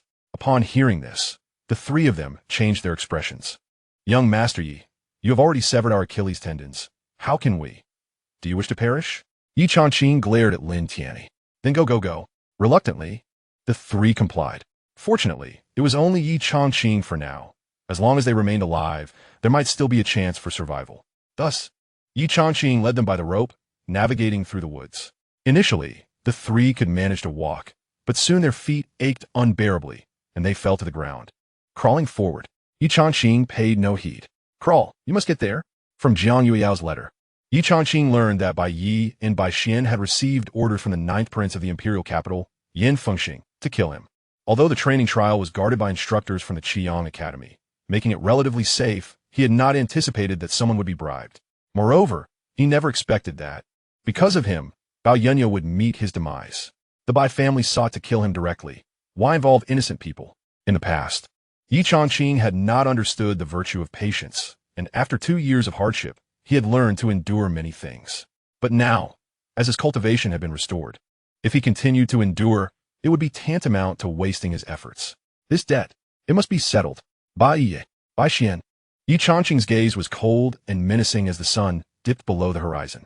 Finally, he led Lin Tianyi and the others to the promised pool. Upon diving beneath the surface, they discovered the pool connected to a valley surrounded by mountains. When Ye Changqing emerged from the waters with Lin Tianyi and the others, they found themselves in the valley, where a group of over a dozen individuals had gathered. Hey, Lin Tianyi, you three are back. Did you find young Master Yi-san? A burly man with a robust physique grinned as he spotted the trio emerging from the water. Chapter 53. Am I really the only one? Having been dragged by Ye Changqing for an entire afternoon, Lin Tianyi and his companions were covered in wounds and shivering from the frigid waters. They were too exhausted to speak. We found him. Ye Changqing's voice rang out, piercing through the man's inquiry. He emerged from the water, his expression indifferent as he surveyed the group. Moreover, we brought him back alive. Alive? A chorus of astonishment erupted among the group seated around the campfire. Huh? The burly man suddenly froze, realizing there was an additional person, his gaze fixated on Ye Changqing. It's you, Ye Chang. His voice was filled with disbelief. The others immediately stood up, their demeanor shifting to one of hostility as they fixed their stares on Ye Changqing. How'd this guy end up here? Ye Changqing tightened his grip on the rope in his hand as he observed the hostile expressions directed at him. Lin Tianyi, Zhang Liang, and Chu he felt the ropes around their wrists constrict, drawing them involuntarily closer to Ye Changqing. With a swift motion, Ye Changqing clenched his fist and struck. Bang! His punch pierced through Lin Tianyi's chest, continuing until it reached Chu He's heart. As Ye Changqing withdrew his arm, blood and flesh clung to him. This place is truly splendid, he remarked slowly, gazing at the lifeless bodies of Lin Tianyi and the others. It is fitting to serve as your burial ground. Witnessing this scene, the onlookers drew their weapons in alarm. Just you alone? One of them asked nervously. It appeared that Lin Tianyi and his companions had been captured, revealing their whereabouts. If the instructors from Qian Academy were present, they would surely face death. Yes, just me. Ye Changqing emerged from the pool, his blood-stained form resembling a specter. Observing the tension among the group, he knelt by the water's edge to wash his hands and then smiled. Do not be anxious. It is truly just me. A slightly gaunt middle-aged man spoke sternly, regardless of whether he is alone or not. Let us capture him first, trap or no trap. Indeed. Another chimed in. The Bai family wants his head. We should seize him alive. Even if there is a trap, we can escape. In an instant, the group unsheathed their weapons, their gazes fixed on Ye Changqing. I have already stated, it is just me. Why do you not believe it? Swish! In the next moment, the dragon-tooth sword emerged, and Ye Changqing, gripping the sword, bore a gaze as frigid as ice. If you wish to kill me, come now. Strike! Strike! The valley echoed with relentless cries of slaughter. As darkness enveloped the sky, only the crackling of the campfire broke the stillness within the valley. Leaning on the dragon-tooth sword, Ye Changqing surveyed the carnage strewn across the ground, his expression growing more austere. Before him knelt two figures, their hands severed. Trembling as they prostrated on the earth, their faces ashen, too fearful to utter a sound. Do you believe now? Ye Changqing regarded them with an impassive demeanor. I stand alone. The kneeling men hastily nodded, their bodies quaking incessantly. With the sword as a support, Ye Changqing advanced, step by step, towards the campfire. Adding some firewood and retrieving the skewers of meat that the fallen had failed to roast, igniting them over the flames. The valley lay in silence. The flickering light of the campfire cast an erratic glow upon the scene. Numerous corpses lay sprawled on the ground, blood flowing ceaselessly, a pungent metallic scent permeating the air. The two men remained motionless in their prostration. Meanwhile, a young lad sat by the fire, roasting skewers, the aroma of cooked meat mingling oddly with the stench of blood. How did Byron Yu and Bai Hanyan instruct you to complete your task? Ye Changqing inquired, tearing into a skewer. The man on the left hastily replied. The Bai family informed us that if we secured your head, we would receive 30,000 spirit stones, and we should seek them in the grove of crooked trees 15 miles east of the trial area. The man on the right nodded eagerly. Are you not afraid that the Bai family will slay you upon seeing you with my head? Silencing you? No. The man on the right quickly insisted. In our line of work, discretion is paramount, and if the Bai family were to betray their word, the news would spread, rendering such underhanded tasks unviable for anyone in the future. Every family in Xian County requires our kind. Upon hearing this, Ye Changqing scoffed, if you intend to kill me, why involve others? Why drag the innocent into this? The two men's faces darkened at his words, their resentment directed towards Lin Tianyi and his companions. Ye Changqing did not view the others as innocent. These individuals were mercenaries driven by greed. Lin Tianyi had merely crossed paths with Bao Yunyu, stopping him to inquire about his whereabouts. Any other person would have acted similarly, as their sole focus was to fulfill their employer's tasks and earn spirit stones. After finishing the roasted meat, Ye Changqing rose and approached the two men. Is there anything left unsaid? he queried in a tone devoid of warmth. The men exchanged glances, quaking like leaves in the wind. The man on the right stammered, "Young Master Yi, we meant no harm. We merely accepted a job and had no genuine conflict with you. Spare our lives." Then it seems there is nothing more to discuss. With a swift motion, Ye Changqing's sword fell, and the two bodies slowly collapsed to the ground. Gazing at the array of corpses, Ye Changqing's eyes remained icy. Murder was his expertise. In the past selection of the Holy Sun, many lives were claimed. Soon, Ye Changqing seized the cover of night to depart from that place. Meanwhile, within the valley where the trial participants had settled, Sheng Yue, Yu Qianhuan, Zhuolin, and Wang Junhao gathered around the lifeless body of Bao Yunyu. Bao Yunyu was dead. Yet, Xianxia Bai had not yet had the opportunity to recount the circumstances of Bao Yunyu's demise before he left. The night grew deep. Xianxia Bai returned, weary and worn. Instructor Xiang. Several disciples approached eagerly. How did Bao Yunyu die? What about Ye Changqing? Is he safe? Under their inquisitive gazes, Xianxia Bai opened his mouth. He wished to convey the truth to his disciples, yet he understood that it would bear no significance. As Ye Changqing had stated, Bao Yunyu was dead, but there was no evidence. As an instructor of the Qiyang Academy, he was acutely aware that even should evidence exist, the Academy would never confront the Bai family. After all, the Qiyang Academy was rooted in Xian County, and the Bai family was one of the 6 prominent families within it. This was precisely why Xianxia Bai, fully aware of the dangers, had permitted Ye Changqing to pursue alone. First, he had faith in Ye Changqing. Second, he recognized that Ye Changqing's method would be more decisive. If he could eliminate the one responsible for Bao Yunyu's death, the matter might find resolution. Thus, his role was to shield Ye Changqing from scrutiny. Suddenly, a horde of second-tier spirit beasts, and even some third-tier ones, surged into the trial area. The instructors stationed at the periphery could not fully obstruct their entry, resulting in a few breaching the perimeter. Bao Yunyu, unfortunately, had crossed paths with them. Upon hearing Xianxia Bai's words, the disciples' expressions turned even more sorrowful. As for Ye Changqing, he was missing. I have yet to locate him. At this revelation, the disciples' faces shifted dramatically. Instructor Xiang, Zhuolin exclaimed with urgency, "We must search for him. Let's all go." "No," Zhuolin immediately countered. "The second-tier and third-tier spirit beasts that have invaded the trial area are not yet eradicated. If you venture out now, it will not only be Ye Changqing who is lost." Upon hearing this, the group suppressed their impulsive emotions. They understood that Xianxia Bai spoke the truth. Their search would only serve to complicate matters. "Trust in me and the other instructors. I will surely bring Ye Changqing back," Xianxia Bai assured them earnestly. "I promise." As the night deepened, the group gradually dispersed. At the edge of the trial area, Ye Changqing cautiously navigated his way, avoiding several second-tier spirit beasts, until he finally exited the trial grounds. Heading eastward, the bright moon hung high in the sky, yet its light failed to penetrate the dense woods. After traversing 15 miles, Ye Changqing swiftly arrived at the grove of crooked-neck trees. As I ventured into the wooded area, Ye Changqing, draped in a black cloak and donning a hood, utilized the faint moonlight filtering through the trees to survey his surroundings. "Who goes there?" he inquired, his gaze shifting to the left. There, beside a gnarled tree, a striking figure suddenly materialized, her cold eyes fixed upon him.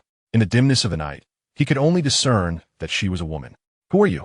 She spoke, her tone indifferent. "Is it you, Bai Hanyan?" Ye Changqing ventured tentatively.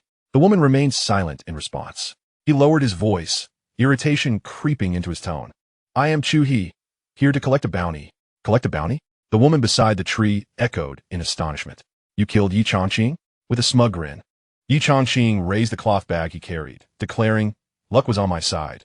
I stumbled upon him just as he was engaged with a first-tier spirit beast. I struck him down before he could react. 30,000 spirit stones, not a single one less." Upon hearing this, the woman slowly stepped forward, stating, "I must verify this.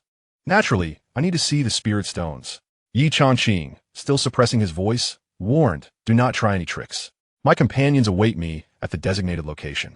If I fail to receive the bounty and rendezvous with them, they will promptly spread the news. The Bai family will find it exceedingly difficult to pursue such endeavors in the future." Bai Hanyan chuckled at his words. "Of course, the Bai family has always honored our commitments. Should we betray that trust and eliminate you, who would dare accept our commissions in the future? However, you must understand that if this matter becomes public, it would not only implicate you, but also your families. Those who engage in this line of work are well aware of the rules. Ye Changqing hastily urged, "Bring forth the spirit stones, and I shall provide you with the head." With a smile, Bai Hanyan raised her hand, summoning the spirit stones from her storage bag.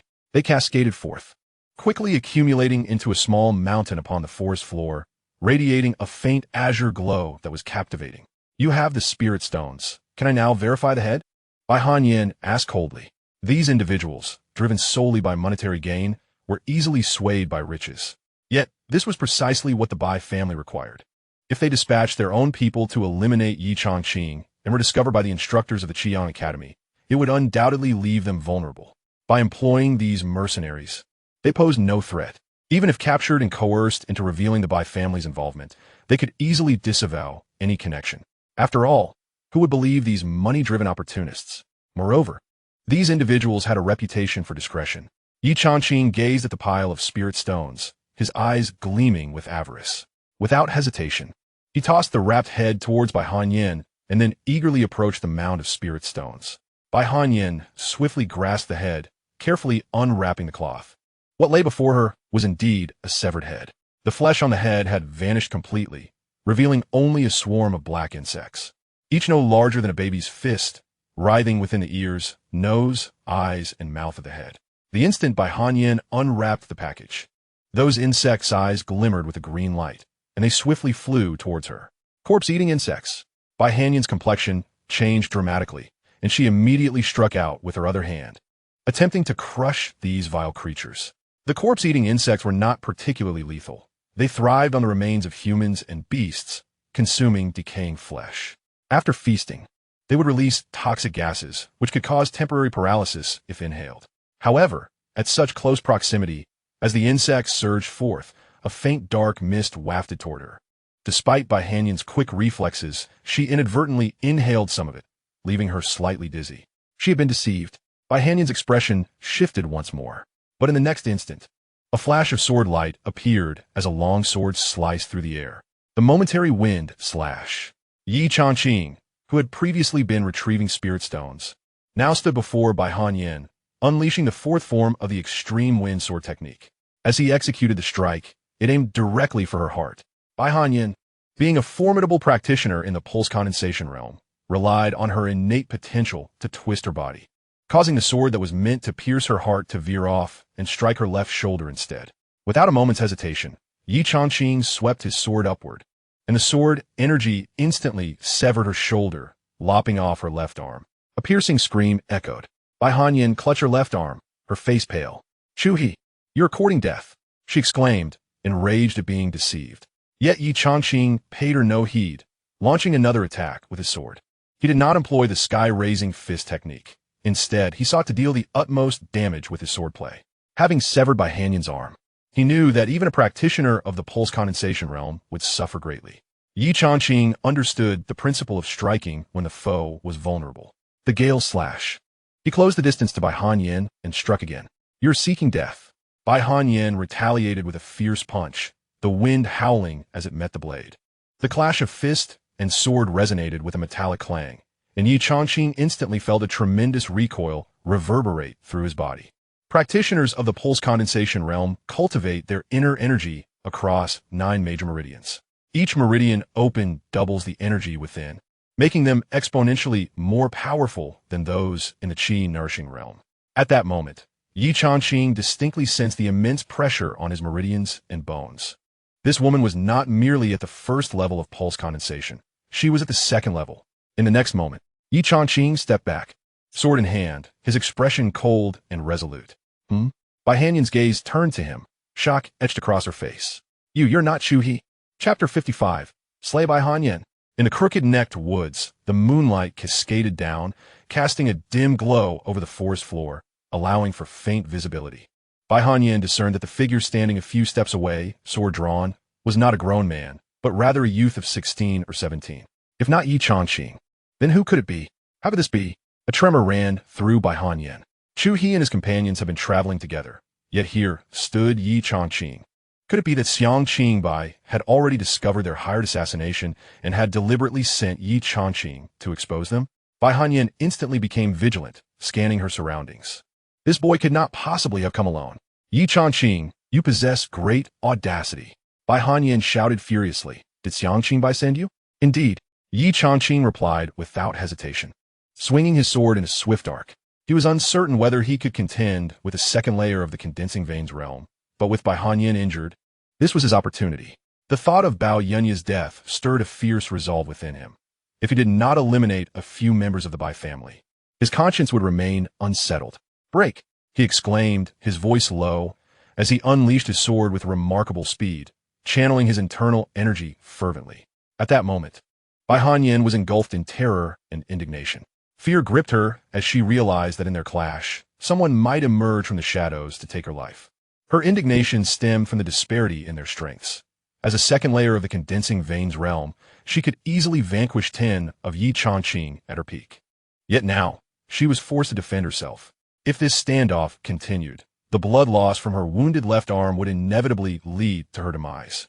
Wait a moment. Peak of the Qi cultivation realm? Bai Hanyan exclaimed in horror. In just 20 days, you have advanced from the mid-stage of Qi cultivation to its peak. How is this possible?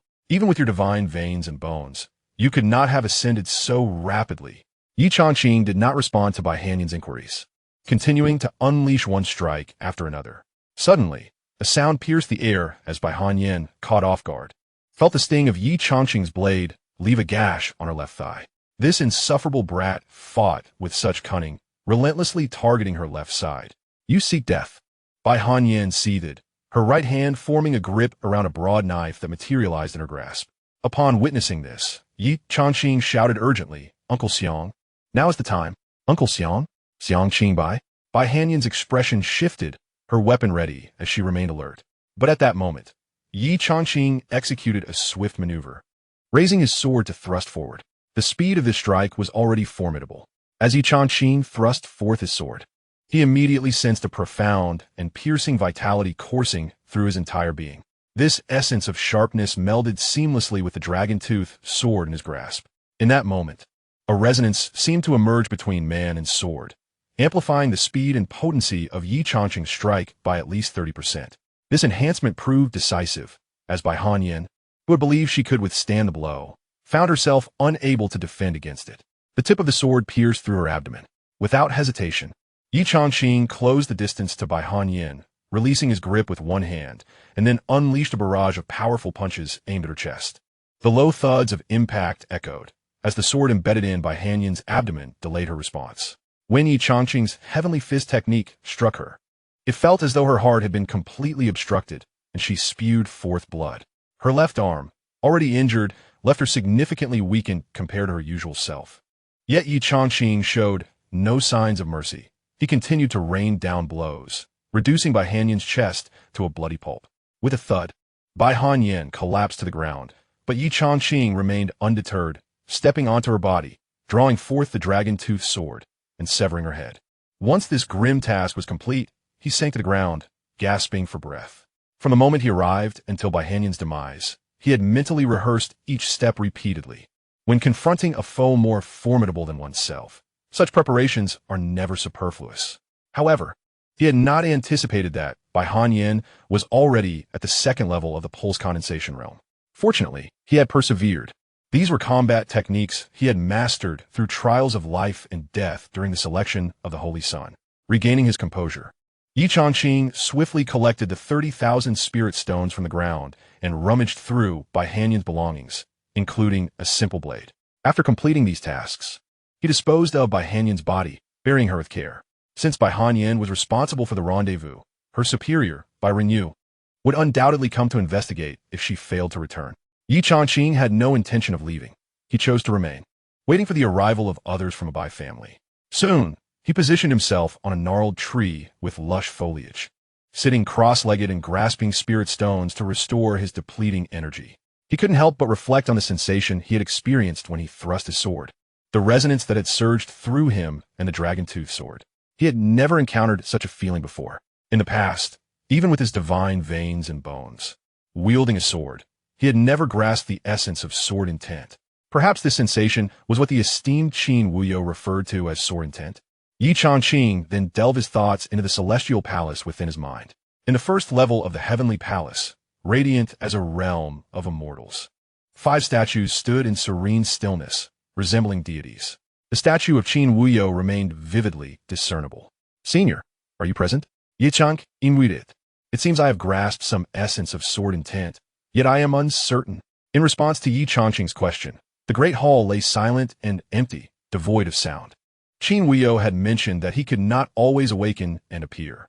However, the passage of time had been considerable without any sign from Qin Wuyo, which struck Ye Changqing as somewhat peculiar.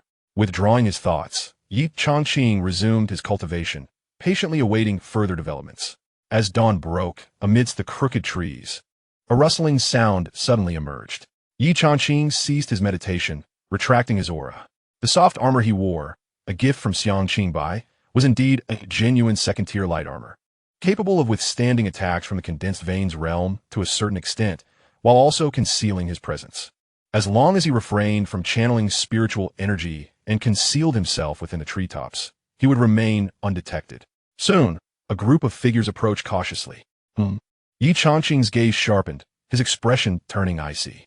The leading youth, tall and dignified, exuded an air of nobility, none other than Bai Xian, the second son of the Bai family. What could possibly bring him here? Ye Changqing crouched quietly, on high alert. Bai Renyu. Bai Xian strode forth, hands clasped behind his back, surveying the surroundings. Where's Bai Hanyan? Did you not say she was here?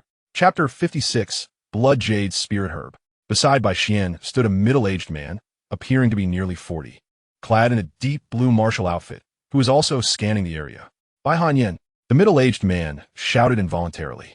Bai Xian swiftly struck the man atop his head, admonishing, "Are you seeking death? This area is not far from the trial zone for the Ding Academy disciples. Do you wish to summon the instructors here?"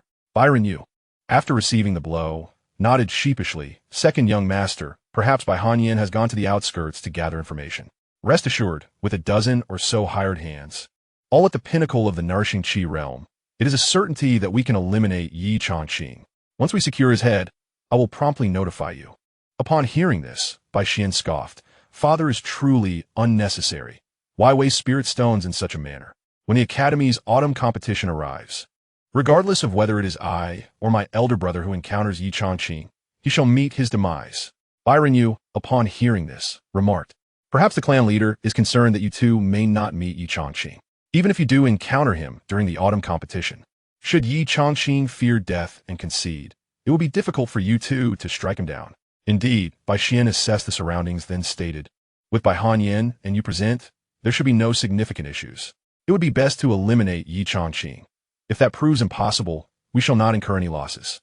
However, remember, we must not allow that group of desperate rogues to tarnish the Bai family's reputation." "That is certain, absolutely," Bai Renyu replied with a grin. Bai Xian inquired, "Why did you send someone to inform my elder brother to come here? If the person hasn't arrived, are we merely wasting our time?" "Good news, second young master," Bai Renyu replied eagerly. "Along with Bai Hanyan, we have been taking turns waiting here, and since we had nothing else to do, we explored the nearby area. We discovered a secret passage at the foot of a mountain that leads into the mountain itself, connecting to an underground channel. In that passage, we found some spiritual treasures." "What kind of treasures?" "Blood Jade Lingji," Bai Renyu exclaimed with joy. Decades ago, Blood Jade Lingji appeared in the Bai Stone Mountain range, attracting powerful individuals from the imperial capital of the Yin-Yang Kingdom, resulting in numerous deaths. Blood Jade Lingji. Bai Xian's expression shifted with surprise. Blood Jade Lingji is a tonic of extraordinary potency, resembling blood jade in its entirety, translucent and radiant. Each inch of the Lingji is imbued with an intense essence of heaven and earth. A minuscule fragment, when ground into powder and consumed with water, can significantly enhance the physical strength of martial artists in the body refinement realm. If refined into a pill with other herbs that invigorate spiritual energy, it provides remarkable benefits for those in the Qi cultivation realm. Moreover, it aids martial artists in the meridian condensation realm to open the 9 major meridians, assists those in the Yuan Palace realm to consolidate their Yuan Palace, and even strengthens the nascent soul of those in the nascent soul realm. For this reason, such a treasure is exceedingly rare. Upon hearing this, Bai Xian seized Bai Renyu by the collar and exclaimed, "Why didn't you mention this sooner? Why bring me here? We should go directly to collect the Blood Jade Lingji." Bai Renyu hurriedly explained, "I was concerned about the news leaking and attracting trouble. Knowing how greatly this treasure benefits both you and the elder brother, I rush to inform you both. Indeed, Bai Xian replied excitedly. A single blood jade Lingji would not only greatly enhance my and my brother's abilities, but also benefit our father's Yuan Palace. Leave this place to Bai Hanyan. You shall lead the way. We must go now. In these last 10 days, if I can advance further from the peak of the Qi cultivation realm to its completion, entering the top 10 would not be impossible. Yes, yes. Soon, a group of several individuals departed from the area. After a considerable time, Ye Changqing finally descended from the tree. Blood Jade Lingji. Ye Changqing's eyes sparkled with surprise. He had not expected that while waiting idly, he would witness Bai Xian leave the training area and receive such astonishing news. His elder brother's meridians were severely damaged, and the 9 Nirvana returning cloud pill brought back by Jiang Yueyao could heal him, but at the cost of enduring a month of excruciating pain. This was undoubtedly a life-threatening gamble. Only the blood jade Lingji could alleviate such suffering. Bai Xian, he must be eliminated. The blood jade Lingji must be his. Quickly, Ye Changqing followed the group as they departed. The Bai Stone Mountain Range is a vast mountain range under the jurisdiction of the Xi'an County City. This time, the disciples of the 4 esteemed academies of Qiyang gathered in various regions for rigorous training, remaining in close proximity to one another. Ye Changqing, accompanied by a group, ventured into a wooded area. Soon, Bai Renyu led Bai Xian and a few others into a hidden cave at the foot of the mountain, leaving 2 guards at the entrance. After waiting in the shadows for a considerable time, estimating that Bai Renyu had descended with Bai Xian, Ye Changqing finally made his move. Who goes there? One of the guards sensed an anomaly, but in the blink of an eye, his head was severed by Ye Changqing's swift action. The other guard drew his sword to strike, but Ye Changqing deftly evaded the attack and swiftly dispatched him with a single punch. He dragged the 2 lifeless bodies into a nearby thicket before cautiously entering the cave. The interior passage was not spacious, accommodating only a single person at a time. However, the crevices in the stone were interspersed with peculiar pebbles that emitted a faint glimmer, preventing the passage from being shrouded in complete darkness. In the dim light, the uneven terrain could be discerned. Ye Changqing proceeded with utmost caution, descending at least several dozen feet along the sloping passageway. After traversing the lengthy corridor, the entrance ahead opened up to reveal a breathtaking sight. Radiant light illuminated a stunning underground forest. Logically, it seemed impossible for any vegetation to thrive in such a dark subterranean mountain. Yet, the forest, though not vast, exuded an ethereal aura. The foliage was lush, and every tree and patch of grass sparkled with faint glimmers of light. Having advanced merely a short distance, Ye Changqing soon spotted Bai Renyu and Bai Xian among others. Initially comprising 6 individuals, there were now a total of 12, indicating that Bai Renyu had left some behind. At this moment, the 12 stood dispersed, with Bai Renyu and Bai Xian positioned at the heart of the gathering, gazing intently at a clearing within the forest. In the clearing, which spanned a diameter of 3 yards, a gully was visible, within which white tendrils sprawled. At the center of these tendrils flickered a faint crimson glow. Amidst the bloodlight, several blood jade spirit mushrooms were clearly discernible. Bai Renyu, you have achieved great merit, Bai Xian exclaimed, his expression brimming with excitement. The blood jade spirit mushroom is truly a rare find. Bai Renyu promptly replied, upon discovering this location, I noted evidence of a celestial tiger residing here, likely drawn by the blood jade spirit mushroom. However, fortuitously, a swallowing Lin python appeared, engaging in battle with the celestial tiger. The celestial tiger and the swallowing Lin python, both formidable 3rd-tier spirit beasts of Yuanfu realm strength. Indeed, had it not been for their clash, they would have had no opportunity to reach this place. Upon Bai Renyu's return to the city of Xi'an, he summoned his father and the formidable members of the family clan, fearing that the fully matured blood jade spirit grass may have already been devoured by the spiritual beasts. It appears that this treasure should rightfully belong to me, Bai Xian exclaimed with excitement. 4 stalks of blood jade spirit grass, 1 for each of us brothers, 2 for our father. Bai Renyu, rest assured that your outstanding contributions will be reported to our father, elevating your status and treatment within the Bai family. Thank you. Second young master, Bai Renyu promptly produced 4 exquisite brocade boxes, stating, these boxes are crafted from premium spiritual wood. They must be used for storage. Otherwise, once the blood jade spirit grass is harvested, it will lose its spiritual essence. Indeed, your foresight is commendable. With that, Bai Renyu personally descended into the ravine to prepare for the harvest. However, at that moment, An unforeseen event transpired. Chapter 80, Ye Changqing. Why are you here? In the quiet, dimly lit forest, a sudden gust of ominous wind swept through. A crack echoed, followed by a blood-curdling scream. The next moment, the wind dissipated, but among the 12 individuals, one was missing. Byron Yu halted in his tracks, positioning himself protectively beside Bai Xian. What happened? Byron Yu inquired with vigilance. Bai Xian's face paled with fear as he surveyed their surroundings. The forest was eerily silent. Ye Changqing crouched behind a tree, holding his breath. It was not he who had struck. Rather, it was a sky-eye tiger.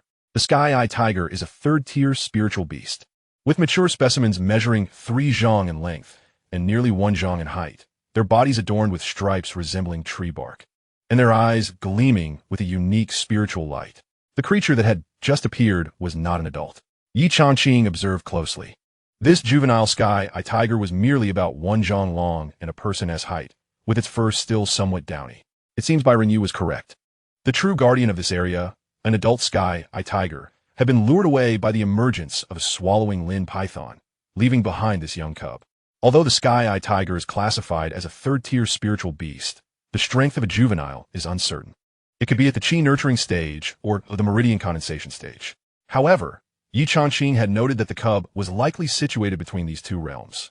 With the unexpected appearance of this juvenile sky-eye tiger, Ye Changqing felt a sense of calm wash over him. Along with Byron Yu and Bai Xian, there were a total of 12 Bai family warriors. Should he engage alone, his chances of victory were slim. Previously, when dealing with Bai Hanyan, he had employed underhanded tactics, severing one of her arms, which had still required considerable effort on his part. At this moment, Byron Yu stood guard over Bai Xian, signaling to the others to disperse and search. First, let's harvest the blood jade spirit grass, Bai Xian commanded. Upon hearing this, Byron Yu nodded and descended into the ravine, hastily approaching the 4 stalks of blood jade spirit grass. Just then, another scream pierced the air. The 9 individuals scattered, and then one more vanished in a thin air, leaving behind only a pool of blood. Damn it! Bai Xian's expression darkened. Harvest the blood jade spirit mushrooms and retreat immediately. Byron Yu had by then gathered 4 blood jade spirit mushrooms, placing them carefully in a brocade box, which he then presented to Bai Xian. Bai Xian promptly stowed the box into his storage pouch. Byron Yu, lead the way. We must withdraw. Yes, at once. Byron Yu brandished a blade, positioning himself protectively in front of Bai Xian as they made their way toward the exit. The remaining 8, still alive, quickly regrouped, each wielding their spirit weapons, keeping a vigilant watch over the dimly lit forest. Young master, do not worry. It must be some spirit beast. Once it appears, Byron Yu's words were abruptly cut short by a chilling gust of wind. In an instant, a massive Xianxia tiger, about 10 feet long and towering over a person, leaped from a tree, pouncing towards them. Despite the momentary panic, Byron Yu, being at the condensation realm, swiftly drew his blade to counter the attack. It's a Xianxia tiger. Protect the second young master. At once, Bai Xian stepped back, while the others surrounded him in a protective formation. Byron Yu, with fierce determination, swung his blade at the Xianxia tiger.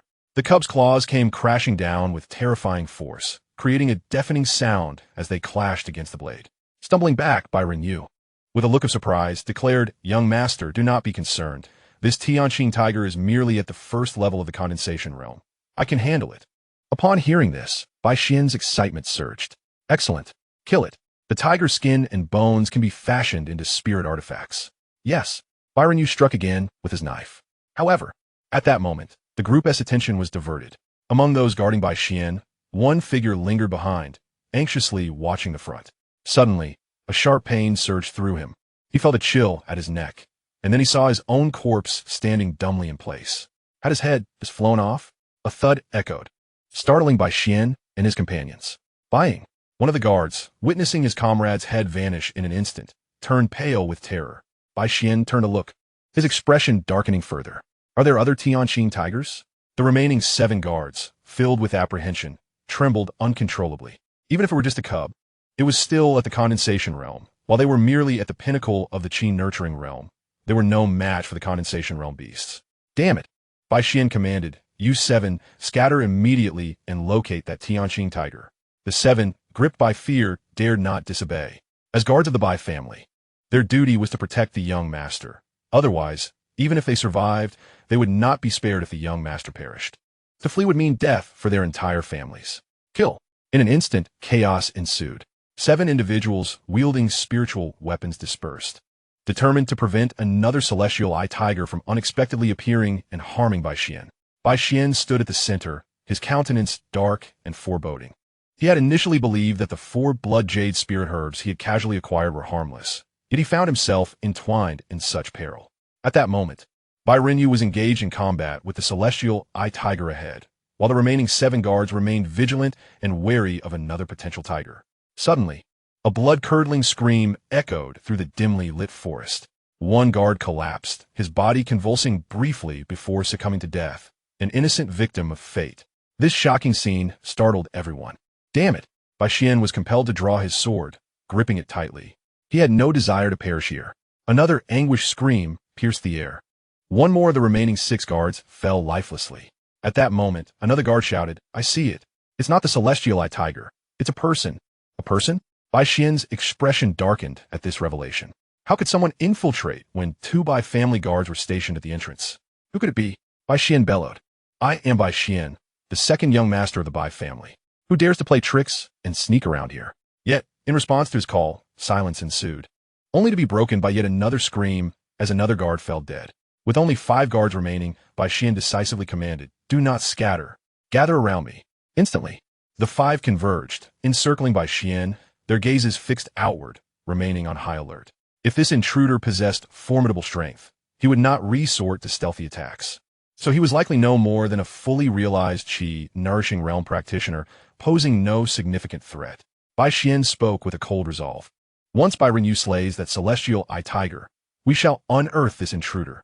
In the shadows, upon hearing this, Ye Changqing let out a silent sigh, feeling somewhat helpless. Although he had successfully struck down several individuals, he was ultimately discovered. At this critical moment, Bai Xian had not lost his wits, compelling the 5 to cluster around him, making it exceedingly difficult for Ye Changqing to continue his assault. Furthermore, once Bai Renyu dealt with the celestial eye tiger, Ye Changqing's opportunities would diminish even further. Thus, gripping his dragon-tooth sword, he began to step out from the darkness, one careful stride at a time. "Here he comes," Bai Xian suddenly shouted. The 5 guards immediately focused their attention to the front left. Behind an ancient tree, a tall figure emerged, walking steadily, sword in hand, advancing toward them. As the figure drew within 3 paces, Bai Xian, aided by the faint light, finally discerned the identity of the newcomer, his expression frozen in shock. "Ye Changqing, how could it be you?" Chapter 58. Am I afraid of you? For Bai Xian at this moment, Ye Changqing should either be hunting spirit beasts within the Dingyuan trial area or being pursued by numerous skilled fighters summoned by the Bai family. Perhaps he was already dead. Yet, he could never have anticipated Ye Changqing was unexpectedly present here, having stealthily attacked and slain several of his own guards. Bai Xian, filled with fury, stepped forward, pointing his sword directly at Ye Changqing, exclaiming, "How did you come to be here?" However, as if struck by a sudden realization, Bai Xian abruptly retreated. No, this cannot be right. Ye Changqing had only been at the mid-level of the qi cultivation realm over the past 20 days. He could at most have reached the late stage. There was no way he could have ambushed and killed several peak, perfected, or even consummate guards. There must be others involved. This brat was merely putting on a show, a diversion. Ye Changqing advanced with his sword in hand, casting a scornful glance at Bai Xian. "Bai Xian, what is this? I have been incapacitated for 2 years while you pranced around before me. Now that I am restored, you dare not prance anymore?" Bai Xian sneered. "Enough of your pretense. Speak. Who is the other one?" "The other one?" In an instant, Ye Changqing comprehended Bai Xian's implication. This fellow suspected that he had not acted alone in the slaying of those guards. "Guess? I'd rather not." Bai Xian retorted. "Ye Changqing, do you not fear punishment from the academy for leaving the training area without permission?" "And you?" Ye Changqing, gripping the Longya sword, replied coldly. "Why are you not at the training ground of the Armored Academy? What brings you here?" "I," Bai Xian stammered. Ye Changqing pointed the tip of his sword at Bai Xian, his gaze darkening. "If your clan wishes to kill me, come at me directly. But to harm the innocent, you shall pay with your life today." As his words fell, Ye Changqing leapt into action, charging toward Bai Xian. "Bai Jing, Bai Cong, eliminate him," Bai Xian commanded immediately. "Be cautious. There is surely another qi cultivation realm practitioner lurking nearby." Upon receiving the order, two perfected Qi cultivation guards sprang into action, one wielding a spear, the other a blade, as they rushed towards Ye Changqing. Get lost. In that instant, Ye Changqing unleashed his full power. The Xianxia sword was pushed to its utmost limits, and the profound sensation of resonating with his weapon surged once more. This time, he directly invoked the 9 transformations of the dragon elephant technique, manifesting 6 faint azure spiritual patterns on his skin, enveloping his entire being. The first level of the 9 transformations of the dragon elephant technique not only greatly enhanced the strength of his bones and defenses, but also provided an extraordinary boost to his explosive power. Previously, when confronting Bai Hanyan, Ye Changqing had not utilized this technique, but time was of the essence now. Whoosh! As Ye Changqing's figure soared between Bai Jing and Bai Tsang, he scarcely paused before darting toward Bai Xian. In the next moment, Bai Jing and Bai Tsang collapsed, their bodies limp on the ground, blood streaming from their chests and necks in crimson rivulets. One sword strike, instantaneous kill. Bai Xian was utterly paralyzed by the scene before him. The other 3 were equally astonished. The peak of the Qi cultivation realm. Bai Xian clenched his fists tightly. How could it be possible that in just 20 days, Ye Changqing had reached the pinnacle of the Qi cultivation realm? This was inconceivable. He himself had advanced swiftly from the late stages of Qi cultivation to its peak in those 20 days. Stop him, Bai Xian commanded in a low voice. The remaining 3 were gripped by fear, yet dared not defy their master's orders. 2 were at the perfect stage of Qi cultivation, while 1 was a peak Qi cultivation guardian, and they immediately charged towards Ye Changqing. However, this was no different from a mantis trying to stop a chariot. At that moment, Ye Changqing, pushing his own strength to the limit, could not possibly be obstructed by these 3. With a resounding crash, Ye Changqing surged forward, sending the 3 flying, causing them to spit blood uncontrollably. Bai Xian, I shall take your life. The dragon-toothed sword pointed menacingly at Bai Xian as he felt an overwhelming threat approaching. Yet, he understood that if he did not resist, certain death awaited him. Am I afraid of you? Bai Xian shouted in fury, slashing out with his sword. Clang! The tips of their swords clashed. The immense force unleashed by Ye Changqing made Bai Xian's body tremble, and he was forced back several steps, crashing against a tree trunk. The trunk splintered and fell.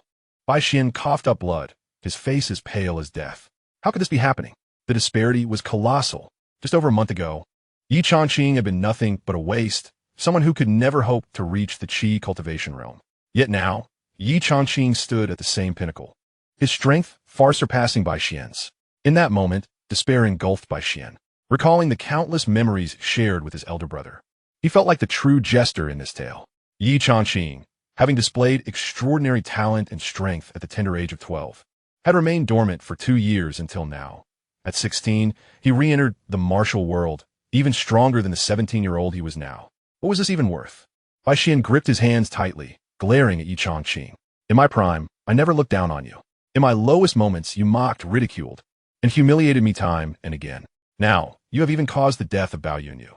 If I do not kill you, this anger in my heart cannot be quelled. With that, Ye Changqing leapt into action once more. I will not yield. Bai Xian roared, grasping his sword once again and charging at Ye Changqing. Clang! The 2 figures stood several paces apart when suddenly, Bai Renyu burst forth with a knife, striking Ye Changqing back.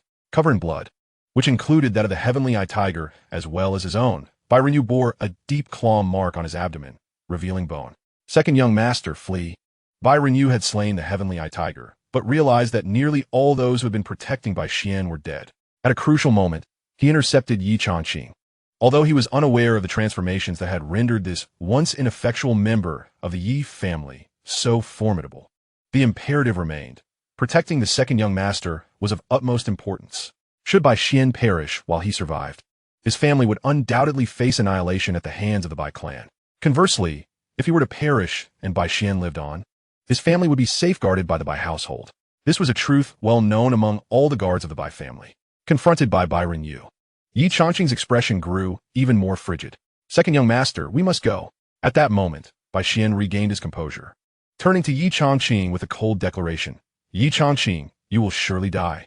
With that, Bai Xian pivoted and departed the passageway. Bai Renyu, wielding a broad blade, regarded Ye Changqing with a demeanor that suggested he was prepared to face death. Was such a person truly worth it? Enough with the nonsense. Bai Renyu stepped forward, his blade slicing through the air. The two figures clashed instantaneously in a fierce struggle. Meanwhile, on another front, Bai Xian emerged from the cave, and, upon spotting two corpses amidst the underbrush, gritted his teeth in fury. Ye Changqing, glancing back at the cave entrance, clutched his chest with one hand while brandishing his sword with the other, stumbling away in haste. Chapter 59. Have you been rendered speechless? Within the subterranean cavern, the clash of blades illuminated the shadows. At this moment, Ye Changqing was not only engaging Bai Renyu, but also deeply immersing himself in the resonance between himself and the sword. With each surge of this profound essence, he could distinctly sense the potency of his swordplay intensifying. As Bai Renyu, despite his injuries, continued to spar with Ye Changqing, his expression grew increasingly grim. What you wield is the seed of sword intent. Bai Renyu, having encountered various experiences, began to grasp the escalating power of Ye Changqing's strikes and felt a growing certainty. It was indeed the seed of sword intent. Ye Changqing, upon hearing this, offered no reply. Instead, he accelerated his strikes, each one becoming more incisive. The extreme wind sword technique in his hands resembled that of a seasoned swordsman, effortlessly showcasing his signature skills. This exhilarating sensation engulfed Ye Changqing, ensnaring him in its depths, until at last, a sharp sound pierced the air. Bai Renyu's broad blade fell to the ground, mere inches from Ye Changqing's shoulder, clattering as it hit the earth. Bai Renyu's body succumbed to the ground, unwillingly. Ye Changqing regarded the lifeless form of Bai Renyu, gradually growing cold, a fleeting glimmer of coldness flashing in his eyes. Swiftly searching the body, Ye Changqing drew his sword and set off in pursuit of Bai Xian. The 4 blood jade spirit herbs were still in Bai Xian's possession, navigating through the dense forest. Ye Changqing followed. Bai Xian, in his haste to flee, neglected to erase his tracks, making it easy for Ye Changqing to pursue. Yet, he had been delayed significantly by Bai Renyu. After a prolonged chase without sight of Bai Xian, Ye Changqing felt a surge of urgency rising within him. Thus, he pressed on. As the dawn broke, Ye Changqing followed a trail until he came to a grassy expanse, where he halted. Ahead, amidst the trees, flags representing the Qiyang Academy fluttered on ancient trees. Ye Changqing recognized that this marked the boundary of the Disciples' Trial area in the Academy's Tianyuan. The periphery of the Dingyuan Disciples' Trial area was similarly adorned with these flags. Their presence served a dual purpose: to warn disciples that venturing beyond this point would compromise their safety, and to caution other martial artists against intruding, as they would face severe repercussions from the Academy if caught. Bai Xian had fled to this very spot, indicating that it was indeed the trial ground for the Jia Academy disciples. This posed a significant dilemma for Ye Changqing. Standing by an ancient tree with a flag, he gazed into the distance, memories of the past 2 years flooding his mind, particularly the tragic demise of Bao Yunyu. Ye Changqing resolve solidified, and with a determined leap, he surged into the trial area of the Jia Academy disciples. He understood that if he were apprehended by the instructors within this domain, the consequences could be dire, especially with Bai Xian potentially framing him. The thought of allowing Bai Xian to escape unscathed was something Ye Changqing could never forgive himself for. Within the trial area, Bai Xian, despite the agony in his chest and gasping for breath, had run to this location, utterly exhausted.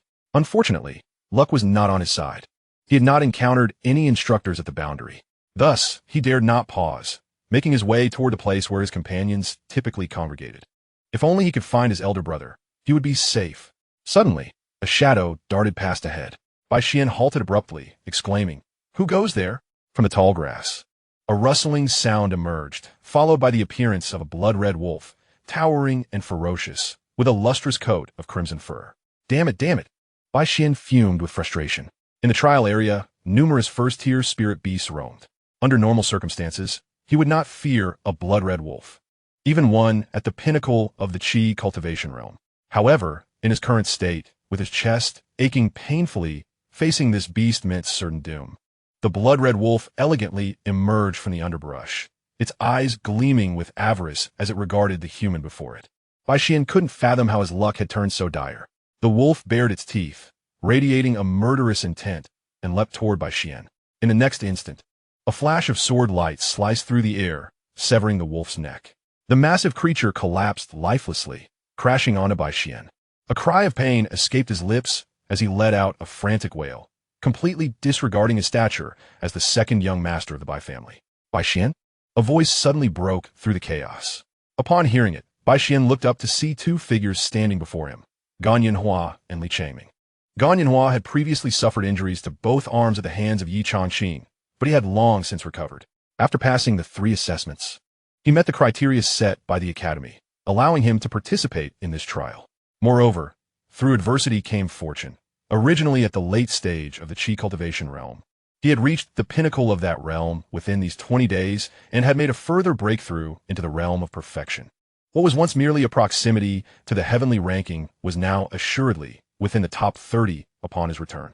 Bazidagan Yunwastu Ye Changqing, a disciple from the first academy, currently ranked 11th on the heavenly list, only a notch weaker than Sheng Yuyue, and now at the pinnacle of the Qi cultivation realm himself.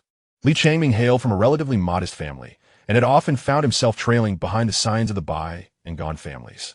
The vanity of Bai Xian, Gan Yinhua, and others swelled in response to such a background-less prodigy's admiration. At this moment, upon seeing Bai Xian, whose face was a mask of panic and clothes stained with blood, Ye Changqing quickly stepped forward to assist him. What is the matter? You seem utterly disheveled.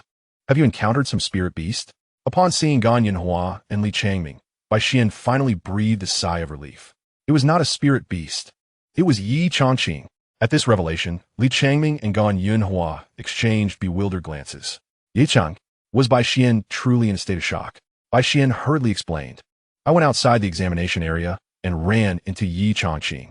He refrained from mentioning the dark assassination plot against Ye Changqing orchestrated by the Bai family, merely stating, some members of our family discovered rare spiritual herbs outside the trial area, but when they were harvesting, they encountered Ye Changqing. How could he be outside the examination area? He should be in the Ding Academy's testing grounds, Gan Yinhua pondered, finding Bai Xian's narrative full of inconsistencies. This young man must be concealing something. Forget about that. Have you seen my elder brother? Where is he? Take me to him. Bai Xian insisted.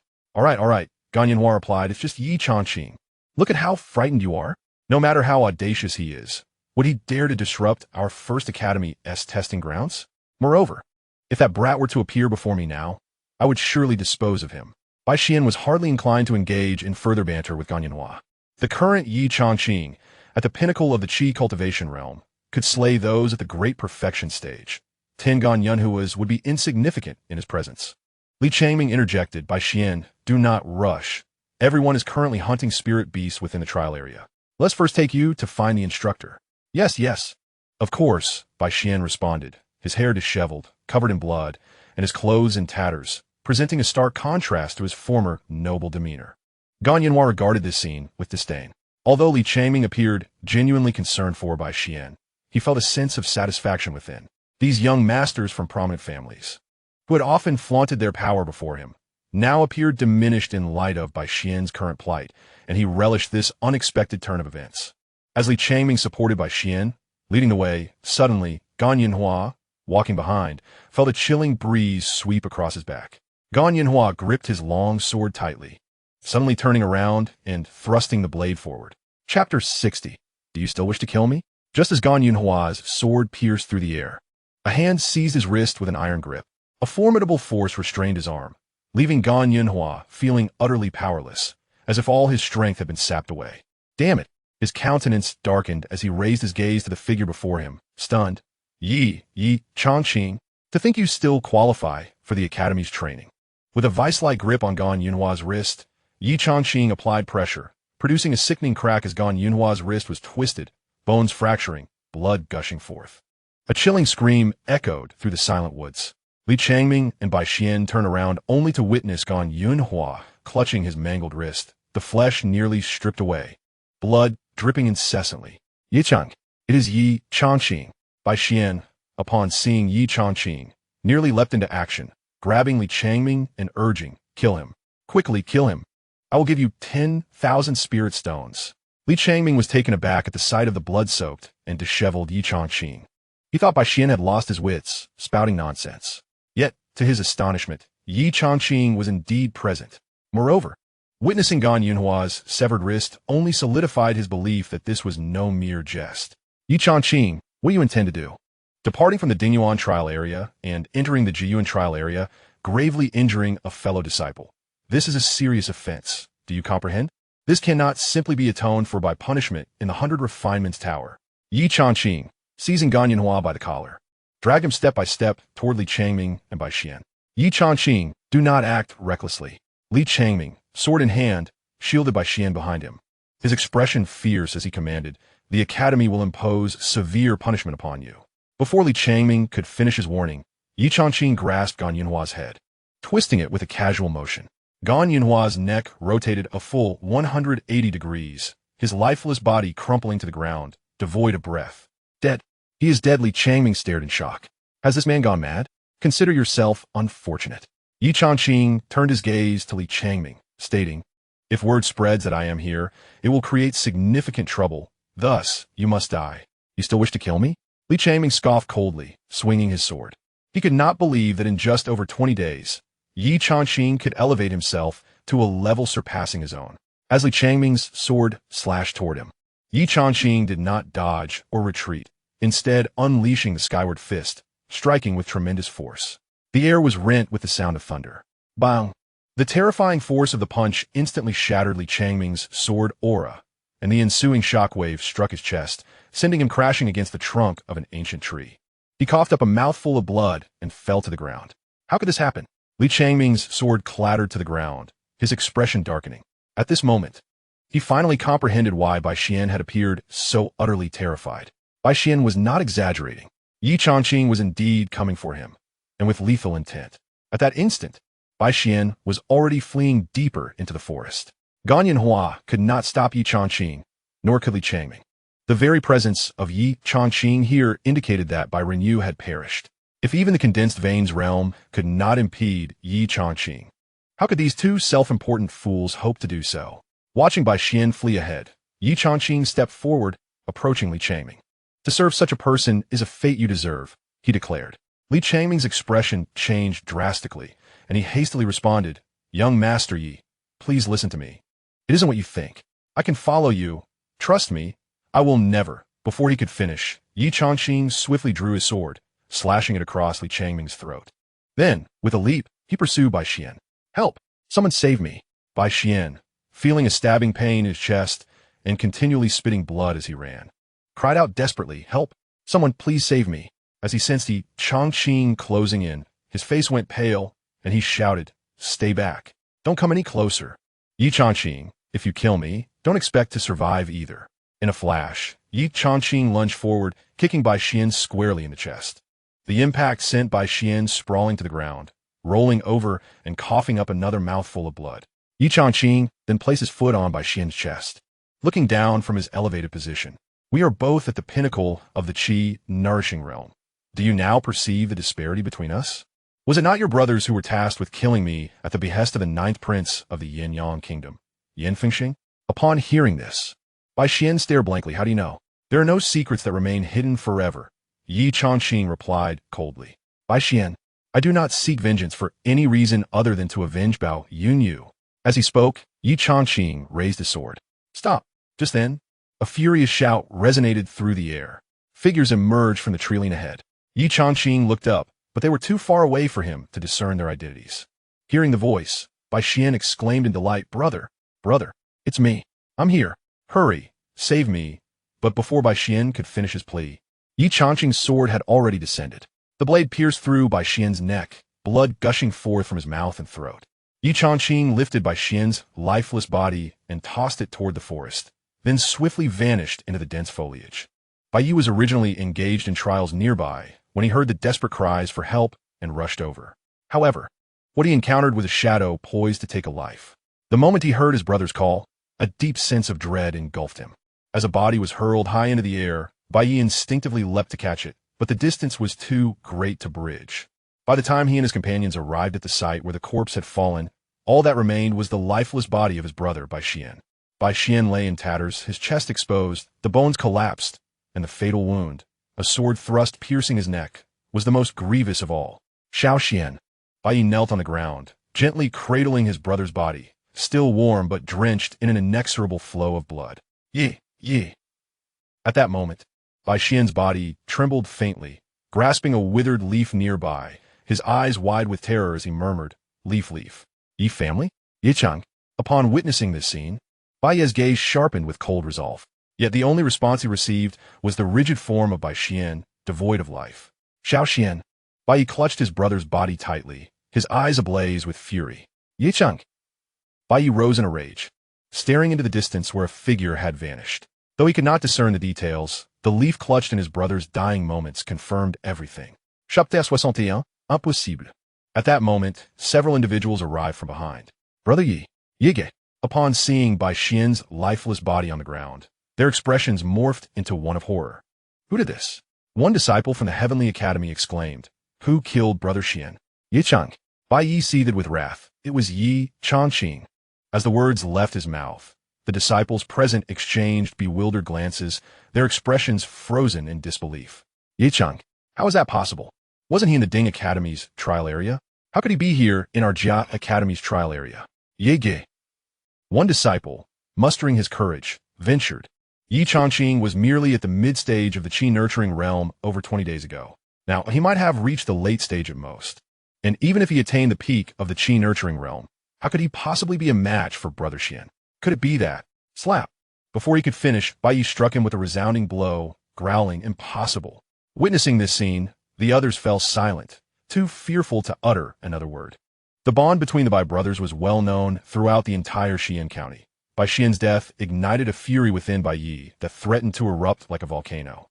Bai Yi then turned to one disciple, commanding, "Yunzhong, you must immediately find Instructor Fan Hong and inform him of this matter.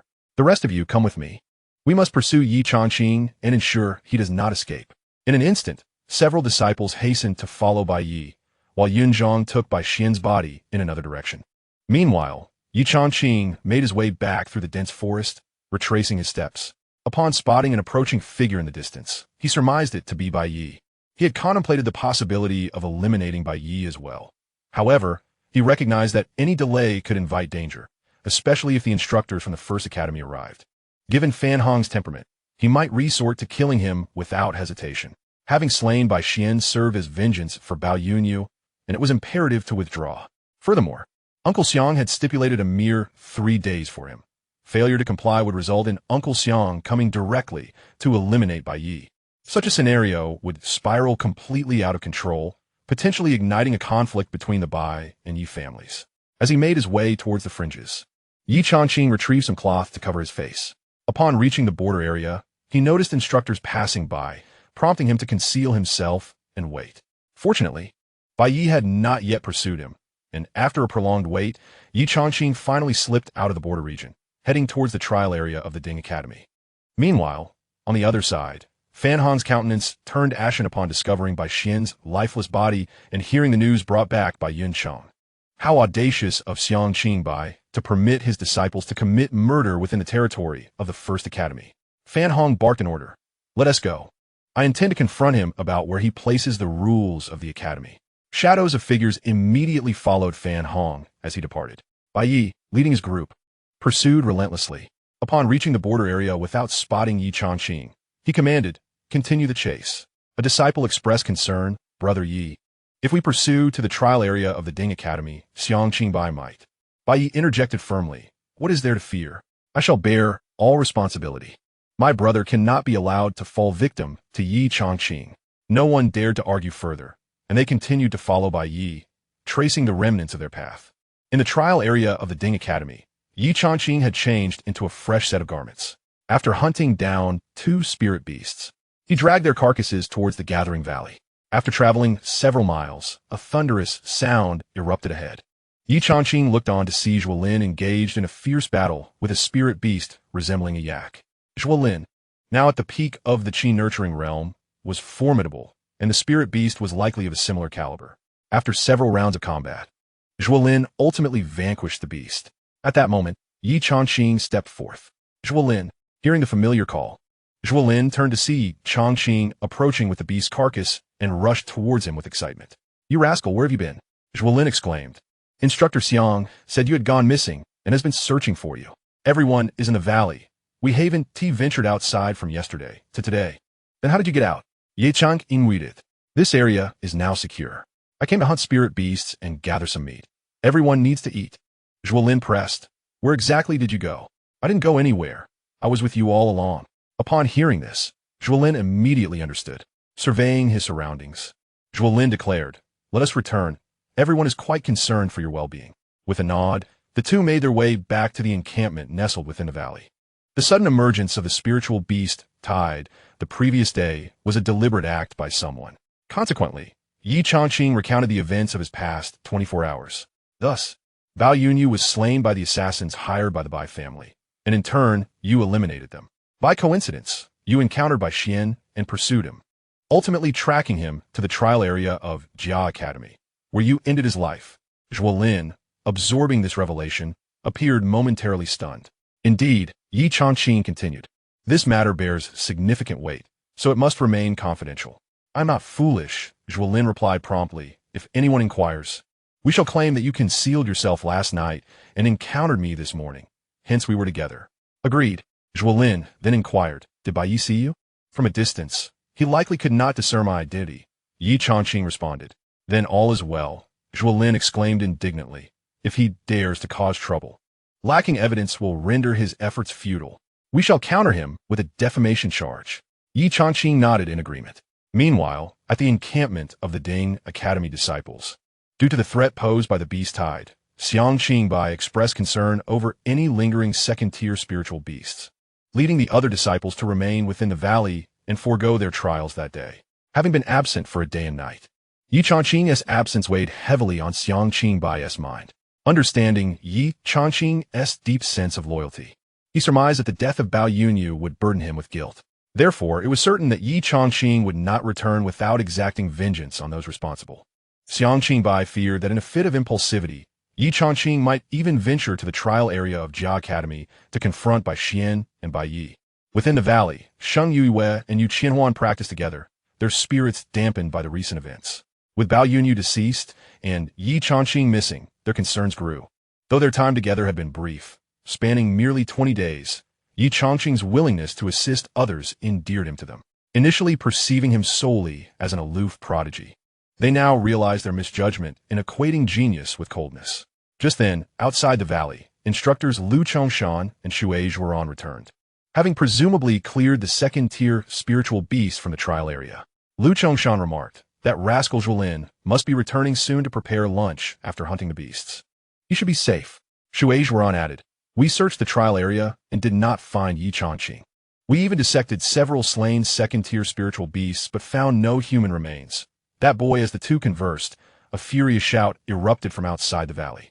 Xianxia Bai, come out. Chapter 62, You Dare to Search. The furious voice resonated, and in the next moment a throng of several dozen individuals surged into the valley, a stream of dark figures converging upon its entrance. The narrow passage, barely wide enough for a single person, was forcefully breached, expanding to over 10 feet in width. Fan Hong strode forward, accompanied by a cadre of instructors and several disciples, with Bai Yi prominently among them. Notably, 2 individuals bore a stretcher draped in white cloth, unmistakably carrying a corpse. The sight of the stretcher weighed heavily on Xianxia Bai's heart. Finally, Xianxia Bai's countenance darkened. What is the meaning of this? Where is Ye Changqing? Fan Hong's expression turned icy as he glared at the few individuals within the valley, barking, that little rascal is not here, is he? At these words, a wave of relief washed over Xianxia Bai, yet a shadow of concern crept in. The implication of Fan Hong's words suggested that the body on the stretcher was not that of Ye Changqing. However, it was evident that Ye Changqing had not only targeted those hired by the Bai family, but had also ventured into the trial area of the Jia Academy to exact vengeance for Bao Yunyu. It was likely that he had taken a life, and perhaps even left behind incriminating evidence. Otherwise, Fan Hong would not have arrived in such a furious state. Of course, Ye Changqing is not here. He has gone out for training. Training? Training in my Jia Academy's territory? Fan Hong immediately flung aside the white cloth, revealing the corpse of Bai Xian. Upon witnessing this scene, Sheng Yuiwei, Yu Qianhuan, and Wang Juanhao's expressions shifted dramatically. Bai Xian, dead? But what does this have to do with Ye Changqing? Ye Changqing had been missing since yesterday, and now a thought crossed the minds of the disciples present, causing them to momentarily freeze. It couldn't be, could it? Xianxia Bai's heart trembled as he beheld the body on the stretcher. This must surely be the work of Ye Changqing, yet he would never admit to it. What now? Bai Xian is dead? In your Jia Academy's trial area. And you come to my Ding Academy's trial area to trouble my disciples? Fan Hong, do not go too far. Go too far? Fan Hong scoffed. Just tell me, where is Ye Changqing? Yesterday, our Ding Academy's trial area was besieged by a multitude of second-tier spirit beasts. Several disciples were in peril, and we toiled throughout the night to clear them out. Xianxia Bai replied coldly. As for Ye Changqing, he was hiding in a certain location within the trial area last night. This morning, I found him. He is currently out hunting wild spirit beasts with Zhuolin, preparing lunch. Is that so? Fan Hong sneered. Yet my Jia Academy disciples witnessed him in the trial area, slain by Xian and making his escape. If that is the case, can you locate him now? Xianxia Bai replied. The Ding Academy trial area is vast. It would take me time to find him. Not to worry. I shall assist you in your search. Fan Hong waved his hand and commanded, everyone, help me search for Ye Changqing. We must ensure that this talented individual does not encounter any peril. Xianxia Bai clenched his fist and coldly retorted, this is the trial area of my Ding Academy. You come here indiscriminately bringing people along and disrupting the trials of my disciples. What is your intention? Disrupting? Fan Hong scoffed. Xianxia Bai, let me inform you that if we cannot locate Ye Changqing, it will only demonstrate that he has left the trial area without permission and killed by Xian. Regardless of the circumstances, Ye Changqing must die. Nonsense. Xianxia Bai rebuked. Even if we cannot find him, can you assert that Bai Xian was killed by him? Just yesterday, my disciple Bao Yunyu was slain. Should I then claim that Bai Yi is responsible? Upon hearing this, Bai Yi interjected coldly, Xiang, I have been in the trial area of the Jia Academy, with companions to attest to my whereabouts. Companions? Are those sycophants of yours going to testify? Bai Yi's expression shifted slightly, yet he refrained from responding. Fan Hong snorted. Regardless, we must conduct a search. You must find Ye Changqing. If he is not located, then conclusions will be drawn. Try searching for him. Xianxia Bai stepped forward and shouted, you will bear the responsibility for disrupting the trials of my disciples. I can bear it. The two exchanged heated words, on the brink of confrontation. At that moment, a commanding voice rang out, what are you doing? Moments latte. Several figures rushed in from afar, leaping into the valley. The three leading individuals were the three vice principals of the academy, Ding Yongsheng, Mei Xingyao, and Hua Jinxin. As soon as Mei Xingyao landed, he admonished, the academy has invested considerable human and material resources into this training trial, designating the region of the Baisher mountain range for your 4 academies. What are you all doing? Instead of focusing on your trials, you are causing a commotion? Fan Hong immediately stepped forward and reported, esteemed vice principals, Ding Academy disciple Ye Changqing has left the trial area without permission, entering the Jia Academy trial area and killing Jia Academy disciple Bai Xian. What? At this revelation, the 3 vice principals and the other instructors were taken aback. Firstly, Bai Xian was exceptionally gifted and a scion of the Bai family. Secondly, Ye Changqing had recently resumed his cultivation and was a scion of the Yi family. If this matter was not handled properly, it could incite conflict between the Bai and Yi families. Xianxia Bai, is this true? Absolutely not. Xianxia Bai promptly denied. In our trial area yesterday, a large number of second-tier spirit beasts appeared for no reason. Ye Changqing did not return last night, and I searched for him all night. I only found him this morning, and he is currently with Zhuolin. Since you say so, why do you hesitate to allow me to search? Fan Hong coldly remarked. I suspect that Ye Changqing is not even in the Ding Academy trial area. You are deliberately stalling for time. You speak nonsense. All right. Mei Xingyao raised his hand. Regardless, we must locate Ye Changqing first. Xianxia Bai, where is Ye Changqing? I do not know at present. Before Xianxia Bai could finish his words, Fan Hong stepped forward and said, we are willing to assist in the search. Mei Xingyao noticed that Xianxia Bai's expression was somewhat off and felt perplexed. If you fail to locate Ye Changqing, you, the chief instructor of the Ding Academy, should be prepared for punishment, Fan Hong remarked coldly. Looking for me? For what purpose? At that moment, a perplexed voice emerged from behind the crowd. Everyone turned to see Changqing and Zhuolin appearing at the valley entrance, with one of them dragging the corpse of a spirit beast. Upon witnessing this scene, Xianxia Bai finally breathed a sigh of relief. This troublesome boy has finally returned. Earlier, he had no choice but to fabricate a story about Ye Changqing being with Zhuolin. Now that they had returned together, it conveniently corroborated his claims. Ye Changqing approached, wearing a look of astonishment, and respectfully greeted the instructors before asking, what has happened? Xianxia Bai immediately reprimanded him. You rascal. I tasked you and Zhuolin with hunting some delicious spirit beasts for lunch, yet you took so long. Chapter 63. What are you smirking about? Ye Changqing promptly replied. Yesterday, so many second-tier spirit beasts invaded, and although they have been cleared out, the first-tier spirit beasts and some wild animals were terrified and have hidden away, making them difficult to find. As he spoke, Zhuolin stepped forward, saying, Indeed, we searched for quite a while for a suitable yak, and have just returned after slaughtering it. Upon hearing this, the expressions of those present varied. Ye Changqing turned his head and was taken aback upon seeing Bai Xian's corpse on the stretcher. How did Bai Xian die? He exclaimed. Hearing this, Bai Yi, filled with rage, shouted, You killed him, and you still ask how he died? Me? Kill him? Ye Changqing responded, Beijing did it. What did he get killed? Zhuolin immediately interjected, asking what time today. Bai Yi coldly replied, This morning. That's impossible for Changqing to have done. Zhuolin shook his head and continued. Many second-tier spirit beasts appeared yesterday, and Changqing was trapped in a cave overnight. This morning, Instructor Xiang found him and asked him to hunt spirit beasts with me to prepare lunch. I was with him all morning. Nonsense. Bai Yi roared. Who doesn't know that you and Ye Changqing are as close as brothers? Your words are not credible. So, my word are also not credible. Xianxia Bai interjected. I just mentioned that Ye Changqing went out hunting. He was not here, and I have no time to collude with him. Upon hearing this, Bai Yi was momentarily stunned. All right, I understand now. Mei Xingyao then said Bai Xian was killed this morning, and you all claim that it was Ye Changqing's doing. Was there anyone who witnessed it? Bai Yi nodded. Yes, I, along with several others, saw it. Saw it? At this moment, Ye Changqing stepped forward and remarked, So, you mean to suggest that I should silently traverse the trial area of Ding Courtyard, without any knowledge of the location of the Jia Courtyard trial area, and blindly wander through the entire Baisha mountain range?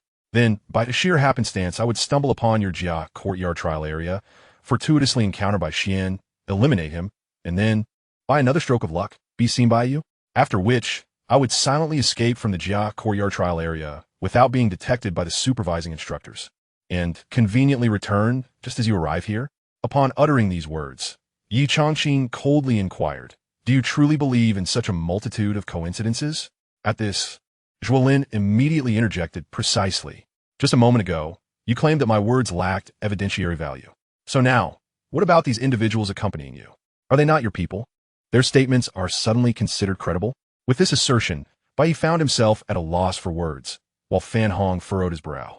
Most importantly, Ye Changqing had returned. Yet, they had not managed to catch him in the act. Ye Changqing then turned to Fan Hong and asked, May I inquire, Instructor Fan, aside from Bai Xian, were there any other incidents?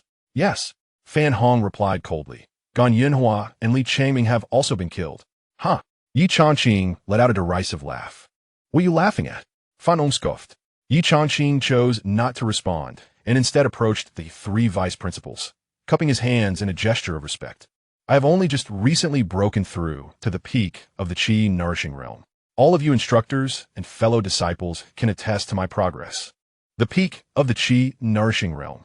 This statement elicited expressions of astonishment from everyone present, apart from those from Ding Courtyard. Just 20 days prior, this young man was at the mid-stage of the Qi nourishing realm, and now he had attained its peak. Ye Changqing continued, May I ask, what is Bai Xian's current realm? And what about Gan Yinhua and Ye Changqing? Bai Xian is also at the peak of the Qi nourishing realm.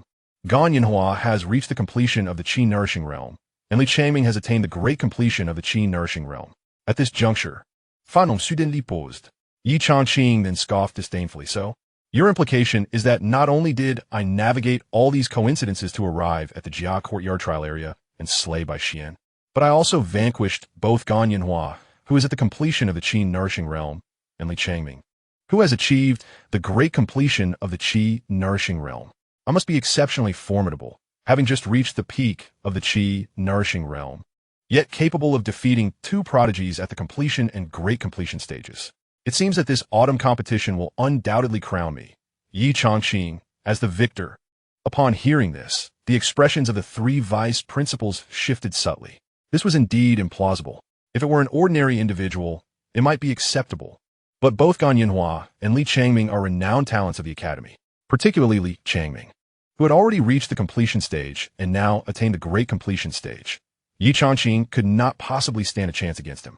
However, at this moment, Sheng Yue, Su Qianhuan, and Wang Juanhao, who stood behind Xianxia, wore expressions of shock. While others deemed it impossible, they understood the gravity of the situation. This was indeed extraordinary.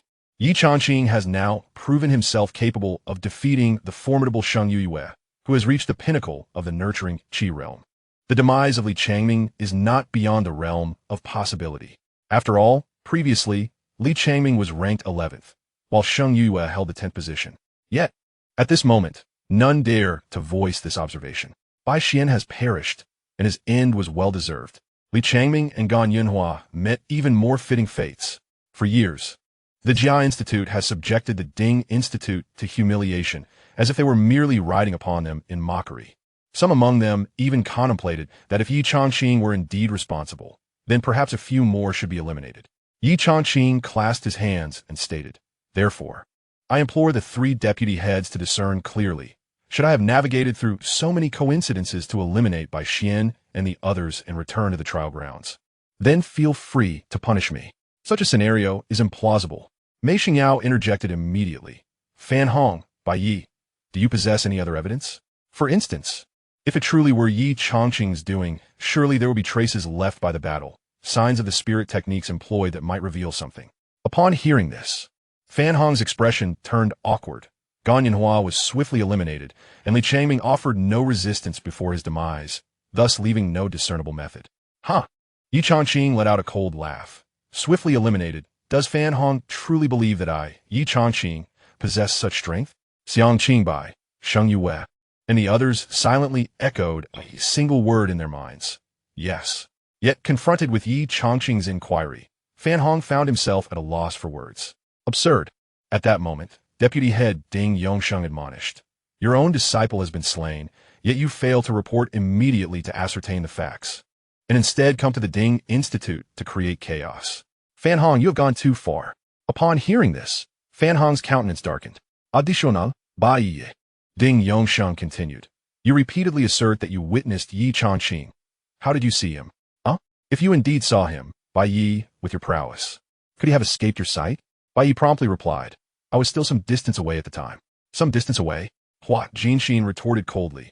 "If that distance, given your condensing veins realm strength, prevented you from catching up to Ye Changqing at the peak of the nurturing Qi realm, then it must imply that the distance was at least several dozen zhang away. At such a distance, within a dense forest, could you truly discern that the figure was Ye Changqing?" As she spoke, Hua Jinxin cast a frosty gaze upon the remaining individuals and scoffed.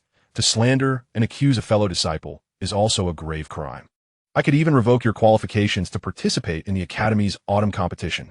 The 3 deputy heads were not fools. Even if Ding Yongsheng held reservations about Ye Changqing, he could not show favoritism at this moment. The reality was that Bai Yi, Fan Hong, and the others possessed no substantial evidence. All indications suggested that Ye Changqing could not possibly be the one responsible for the killings. Upon hearing Hua Jinxin's words, a disciple from the Jia Institute timidly remarked, "At that time, we were indeed several dozen zhang away and couldn't see clearly." Yes. We only saw that it was a person, right?" Several disciples from the Jia Institute quickly clarified. Though they were aligned with Bai Yi, they were unwilling to risk losing their eligibility for the Academy's autumn competition over this matter.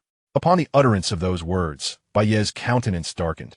His hands clenched tightly as he exclaimed, "Before my brother's demise, he uttered a single character and even grasped a handful of leaves from the ground." Is this not a clear reference to Ye Changqing? Chapter 64. There is no need for concealment. Ha! Upon hearing this, Zhuolin, standing beside Ye Changqing, burst into laughter. "Are you out of your mind? In the entirety of Xian County, apart from the Yi family to which Changqing belongs, how many other families bear the surname Yi? In our academy alone, aside from the Yi family, there are dozens of individuals with the surname Yi, not to mention the multitude of martial artists within Xian County. Just because your brother mentioned a single character Yi and clutched a handful of leaves, you dare to storm into the Ding Academy's trial area?" Indeed, at this moment, Sheng Yue stepped forward, stating, "The 3 deputy heads, I believe the Jia Academy is deliberately causing a disturbance, seeking to exploit the deaths of Bai Xian and the others to ascertain our Ding Academy's weaknesses. After all, if we fail to achieve commendable results in this trial, Instructor Xiang will be compelled to resign." "Exactly," Yu Qianhuan added, although our Ding Academy pales in comparison to the Jia Academy. We cannot allow ourselves to be bullied in such a manner.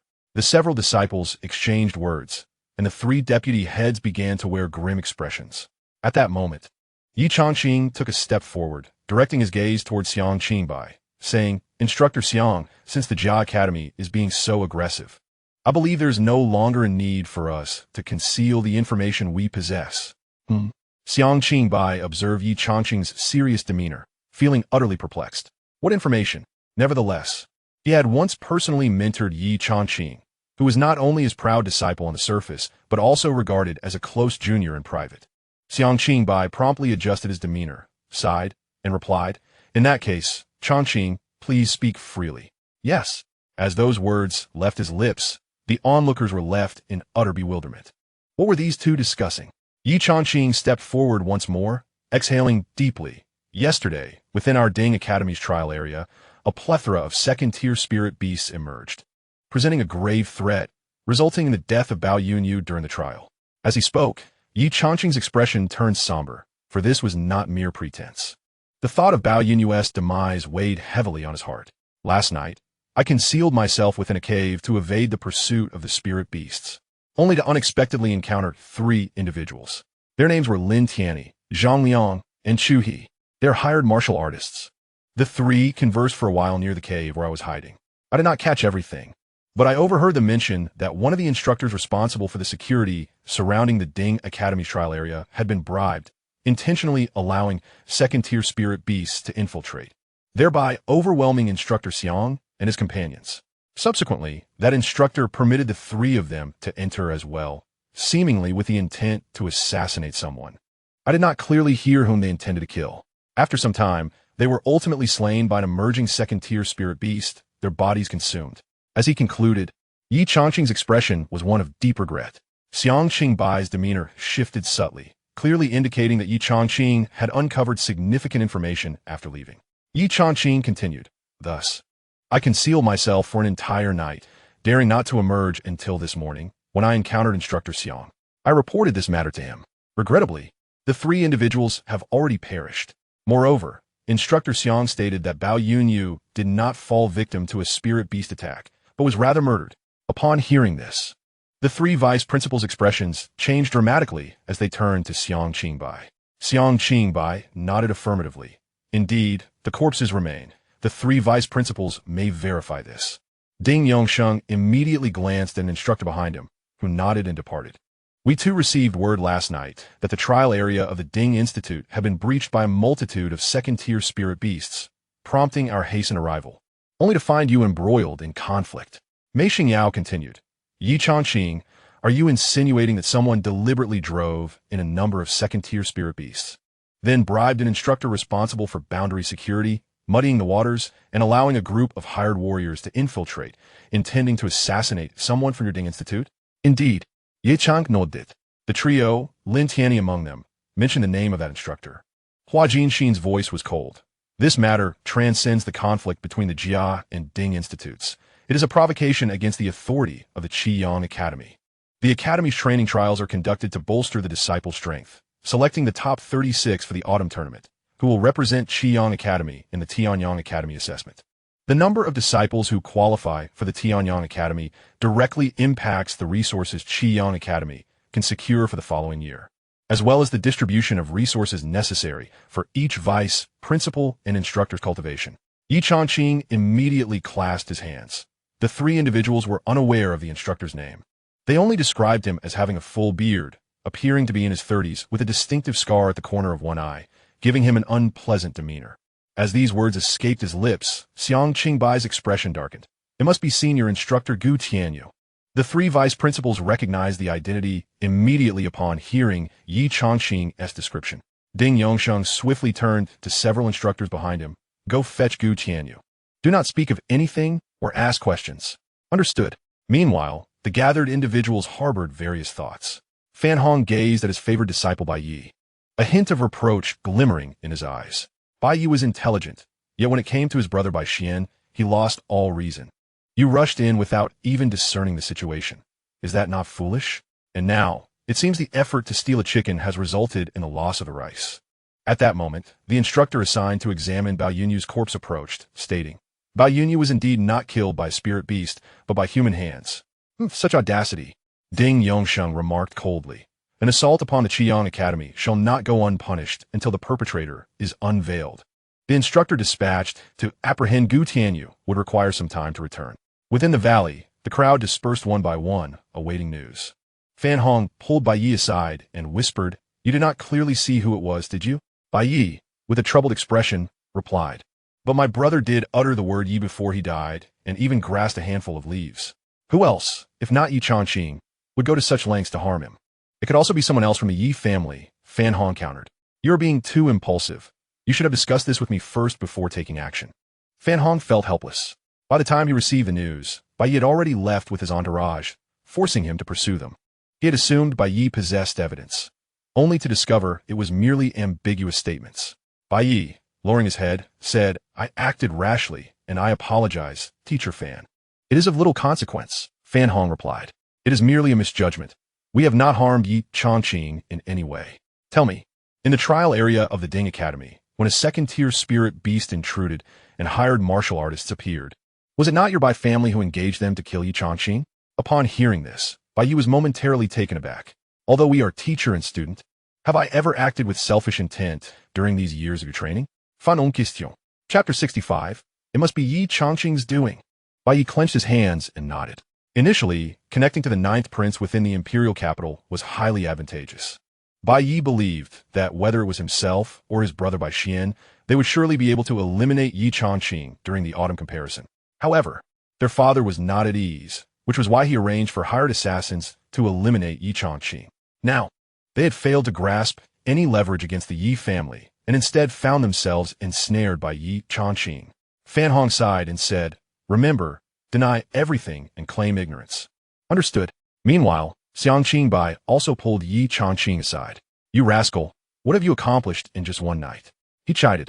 Impressive, isn't it? Impressive my foot. Xianxia Bai retorted. People saw you. It's fortunate you weren't caught red-handed. Ye Changqing chuckled. Bai Yi was a dozen paces away in dense woods. He couldn't possibly see it was me. I was merely trying to frighten you. Thank goodness for your wit, Uncle Xiang. We didn't coordinate our statements, and yet concocted the same story. Get lost. Xianxia Bai seized Ye Changqing again and asked, How do you know about Gu Tianyu? Ye Changqing then recounted how he had first located Lin Tianyi and the others the previous night, proceeded to the gathering place of the hired assassins, and ultimately killed by Han Yin, Bai Rinyu, and those pursuing Bai Xian. You little rascal. Upon hearing everything, Xianxia Bai exclaimed, You had me worried all night. And you were having a grand time killing. Uncle, I told you I know my limits, Ye Changqing replied. Get lost. Xianxia Bai scolded again. If anything were to happen to you, how could I face my deceased mother? Ye Changqing then took the opportunity to ask, Uncle, tell me the truth. Are you my biological father?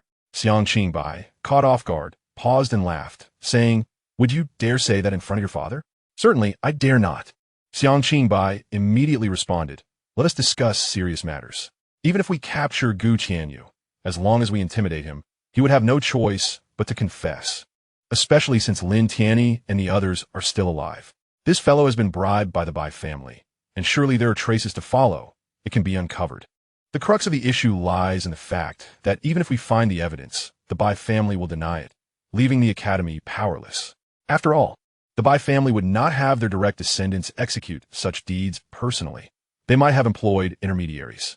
They could easily claim that Gu Tianyu was framing them. Ye Changqing then remarked, I had the same thought. Therefore, the three vice principals are aware of this situation. At most, they would confront the Bai family, but it would not inflict any real damage upon them. However, it would certainly annoy the Bai family, and we need to gain some tangible benefits from this. What you mean is, I see it this way. The two engaged in hushed whispers, deliberating for quite some time. Not far away, Sheng Yue, Yu Qianhuan, and several disciples from the Ding Academy gathered together. From yesterday to today, though it had merely been a day, it felt far more exhilarating than the previous 20 days. Do you think Bai Xian, Li Changming, and Gan Yanhua were truly killed by Ye Changqing? Yu Qianhuan inquired, his face alight with excitement as he clenched his fists. Keep your voice down, Sheng Yue immediately cautioned. Even if Li Changming has reached the pinnacle of the Qi nourishing realm, he still pales in comparison to me. He is indeed no match for Ye Changqing. but to say he was quickly slain by Ye Changqing seems improbable. I have sparred with Ye Changqing several times. Though he may triumph over me, it requires some time. If you were to truly kill me, there would undoubtedly be signs left behind. At this juncture, Wang Juanhao raised his hand and suggested, "Is it possible that Ye Changqing has been concealing his true strength, deliberately allowing you to win?" "Impossible," Sheng Yue exclaimed, visibly shaken by the notion. As a master of the qi-nourishing realm, being defeated by someone at the pinnacle of the same realm, who was merely toying with her. What would be the point of practicing martial arts then? At this moment, Li Yidan interjected, "I believe it must have been Ye Changqing. He has never exerted his full strength during our training sessions. That is for certain. Moreover, he has always taken great care of us during our practice, answering every question we posed. Just the night before last, I even saw Hua Kaiying and Bao Yunya visiting his cave to seek guidance." Suddenly mentioned, Hua Kaiying's cheeks flushed. Her visit was not merely for instruction, but rather an attempt to win his affection. After all, Ye Changqing was exceptionally handsome, and now that he had restored his cultivation, as a direct descendant of the Yi family, any potential relationship with him would be quite desirable. Unfortunately, Ye Changqing seemed oblivious to her advances. Or perhaps he comprehended them and subtly declined. Li Yidan continued. When Bao Yunya sought his counsel, Ye Changqing even practiced with him in the valley for an extended period. And early the next morning, he took Bao Yunya out for training. "Exactly," Zhao Ziqing chimed in. "I saw Bao Yunya hunting spirit beasts yesterday morning, with Ye Changqing right beside him offering guidance." Yu Qianhuan promptly declared, "I understand. Bao Yunyu was murdered by the hired assassins who infiltrated.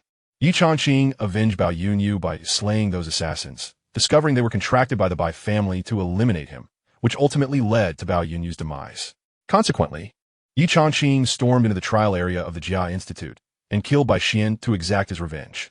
As for Li Changming and Gan Yanhua, they just happened to be with Bai Xian at that moment and, regrettably, met the same fate." Upon hearing these words, Zhuolin immediately grew anxious, exclaiming, "What? I might have misspoken." He hastily coughed to mask his embarrassment. However, when he turned to look, he found that several of his fellow disciples were not gazing at him, but were instead staring at Yu Qianhuan, as if he were a fool. "Yu Qianhuan, you've always been a bit dense, but I hadn't expected you to evolve into foolishness," murmured Sheng Yue. "With your reasoning, I feel we are leagues away from the truth." Wang Juanhao chimed in. "Ye Changqing is indeed formidable. Yet I believe he could not have been the one to kill Bai Xian. After all, Bai Xian is no weakling. And given the vastness of the Bai Stone mountain range, how could he possibly know where to strike?" Li Yidan, Hua Kaiying, and Zhao Ziqing nodded in agreement. Deep down, they felt it was impossible for Ye Changqing to be the culprit. Their previous silence when Xianxia Bai lied stemmed from a desire to shield him, hoping to avert any suspicion from the Jia Institute. At this moment, Zhuolin interjected, "Exactly. Brother Yu, your assumptions are far from accurate. So what do you propose happened?" "Nothing at all. Ye Changqing was indeed with me, at least when Bai Xian met his end." Yu Qianhuan scratched his head upon hearing this. "Isn't that so? It feels quite plausible." Zhuolin secretly sighed in relief. Among the 7 present, Yu Qianhuan possessed the lowest intellect. While he was diligent in his cultivation and had considerable talent, he struggled with matters outside of that realm. Yet this time, his speculations mirrored what Ye Changqing had shared with him. Fortunately, everyone believed it was highly improbable, while the group engaged in discussion within the valley outside. Several instructors had arrived with Gu Tianyu. Chapter 66. I wish to speak with you privately. Vice Principals Mei Xingyao, Ding Yongsheng, and Hua Jinxin, along with Chief Instructors Xianxia Bai and Fan Hong, departed the valley together. At this moment, Ye Changqing returned to the area where the disciples of the Ding Institute were gathered. Sheng Yue, Yu Qianhuan, and Zhuolin approached him eagerly. "Changqing, we are relieved to see you unharmed." Yu Qianhuan laughed heartily. "Those scoundrels from the Jia Institute have gone too far. Bai Yishuan, Li Shengming, and Gan Yanhua deserve their fate." Yu Qianhuan spoke loudly, unbothered by whether others overheard him. Sheng Yue added, "Indeed, those rascals have always oppressed our Ding Institute. So it's only fitting they taste the bitterness of their actions." The more reserved Wang Juanhao could not help but ask, "So did you do it?" As soon as he uttered these words, Zhuolin immediately replied, "Of course not. Changqing has been with me all morning." The others nodded in agreement, feeling that it was indeed improbable, not to mention the considerable difficulty of Ye Changqing departing from the Ding Academy's trial area to venture into the Jia Academy's trial zone. Firstly, Li Changming, Gan Yanhua, and Bai Xian perished swiftly. Given Ye Changqing's prowess, it would be quite challenging for him to have dispatched them so quickly. Amidst the gathering of Ding Academy disciples, Bai Yi approached with several Jia Academy students in tow. Ye Changqing, Bai Ye's gaze, filled with fury, bore down on him. What do you intend to do? Sheng Yue interjected, taking the lead. The instructors are present. I have no intention of causing trouble. Bai Yi retorted, directing his focus solely on Ye Changqing. There are a few matters I wish to discuss privately. Very well. Ye Changqing replied with a subtle smile. Soon. The two stepped aside. Bai Yi regarded Ye Changqing coldly, stating, even if you did not slay the individuals, they were nonetheless killed by your family, were they not? In response, Ye Changqing boldly declared, I did indeed kill them. At this revelation, Bai Ye's expression faltered. My family hired someone to kill me. I see no reason to be courteous to you. Ye Changqing continued, what now? Your brother is dead, and with no evidence to implicate me. You find yourself in a predicament? Bai Ye's hands clenched tightly. The sound of his knuckles cracking echoed in the air. Yet, Ye Changqing remained unfazed. Should Bai Yi dare to lay a finger on him now, he would be barred from participating in this year's Academy Autumn competition. Very well. Bai Yi eventually regained his composure, stating, since you have the audacity to confront me, you should understand what awaits you should we meet in the autumn competition. Understood. Ye Changqing replied directly. Aren't you merely a pawn following your master's orders to eliminate me? Upon hearing this, Bai Ye's demeanor grew even colder. It appeared that Ye Changqing was well aware of the situation. In that case, should we cross paths in the competition, I hope you won't concede defeat. Likewise, they exchanged a few more words before parting ways. Zhuo Lin hurriedly approached, inquiring, what did he say? Just empty threats, Ye Changqing murmured. If the opportunity arises during the autumn competition, I will surely eliminate him. That will be quite the challenge, Zhuo Lin remarked. During the arena matches of the competition, the instructors will do their utmost to prevent fatalities. After all, the loss of a genius would be a significant blow to the academy. Therefore, Ye Changqing pat Zhuo Lin's shoulder with a smile. I will hold back just enough to ensure a fatal strike, leaving no chance for the instructors to intervene or for him to concede. Hold back. Zhuo Lin grinned at the thought. Meanwhile, outside the valley, the three deputy heads, Ding Yongsheng, Mei Xingyao, and Hua Jinxin, along with Fan Hong and Xianxia Bai, returned together. The three vice presidents exchanged glances and nodded in agreement. Mei Xingyao then stated, the matter has been clarified. Gu Qianyu, the instructor, was bribed to deliberately release several second-tier spirit beasts into the Ding Academy's trial area. The Academy will continue to investigate the truth of this incident. Upon hearing this, both the disciples of the Jia Academy and the Ding Academy were utterly astonished. Ye Changqing's words were, indeed, true. Mei Xingyao continued, as for the deaths of Bai Xian, Li Changming, and Gan Yanhua, they were not caused by Ye Changqing. However, Bai Yi and Fan Hong instigated chaos in the Ding Academy's trial area, and due to their heinous behavior, which greatly affected the Ding Academy's disciples, they must be punished. Mei Xingyao proceeded to declare, according to Chief Instructor Xianxia Bai, each of the 8 Ding Academy disciples will receive 3 gathering spirit pills as compensation, while the rewards that the Jia Academy disciples were supposed to receive for this trial will be entirely revoked. As for the deaths of Bai Xian and the others, the Academy will not let the perpetrators go unpunished and will continue to investigate. With less than 10 days remaining in the trial, he instructed, you shall all return to your respective trial areas and continue the trials. The Academy's autumn competition not only pertains to each of your futures, but also to the honor of the Academy. So I hope you will all give your utmost effort. Upon the conclusion of Mei Xingyao's announcement, the 3 vice presidents departed with their entourage, and Fan Hong led the disciples of the Jia Academy away. In the valley, Sheng Yue and the others erupted in cheers. After seeing off the 3 vice presidents, Xianxia Bai turned to return. Instructor Xiang, Yu Qianhuan promptly exclaimed, since they have been punished, why not compensate us with their lost spots? Xianxia Bai replied, you're quite right, Changqing. Even if we were to receive a few additional spots now, the new disciples would have already missed over 20 days of trials, making it difficult for them to break into the top 36. It would be more beneficial to request pills to help you all improve in these final 10 days. Upon hearing this, the others nodded in agreement. As for Bao Yinyu, rest assured, I have spoken with the 3 vice presidents. They acknowledged the situation regarding Bao Yinyu's family, as informed by Changqing. The vice presidents have agreed to allow the Academy's alchemist to treat his sister and will also look after his parents. Should his sister meet the Academy's criteria in the future, she will be admitted, albeit with slightly relaxed standards. Hearing this, everyone finally breathed a sigh of relief. There are still 9 days remaining. Xianxia looked at the 8 disciples and said, "In these next 9 days, we will make a final push. I will provide one-on-one guidance. In the mornings, you will continue to hunt spirit beasts or practice with each other. And in the afternoons, I will instruct each of you individually. On the final day, we will have a true competition." With these words, the disciples felt invigorated. Fan Hong from the Jia Academy dared to confront them directly because he perceived the Ding Academy as weak. Ultimately, whether it was Fan Hong or Bai Yi, they looked down upon them with disdain. As the saying goes, it's not about the bun, but about pride. In order to prevent Ding Academy from being looked down upon, and for their own dignity, it is imperative to exert every effort. Meanwhile, outside the valley, Deputy Master Ding Yongsheng stood before Fan Hong, his expression icy as he inquired, "What have you done?" Chapter 67. Suggestions ineffective. Upon hearing this, Fan Hong, with a sense of helplessness, replied, "I initially thought that Bai Yi would charge him with evidence, but I did not anticipate it would unfold this way." Ding Yongsheng admonished, "Do you realize that Mei Xingyao is nearing the age of retirement?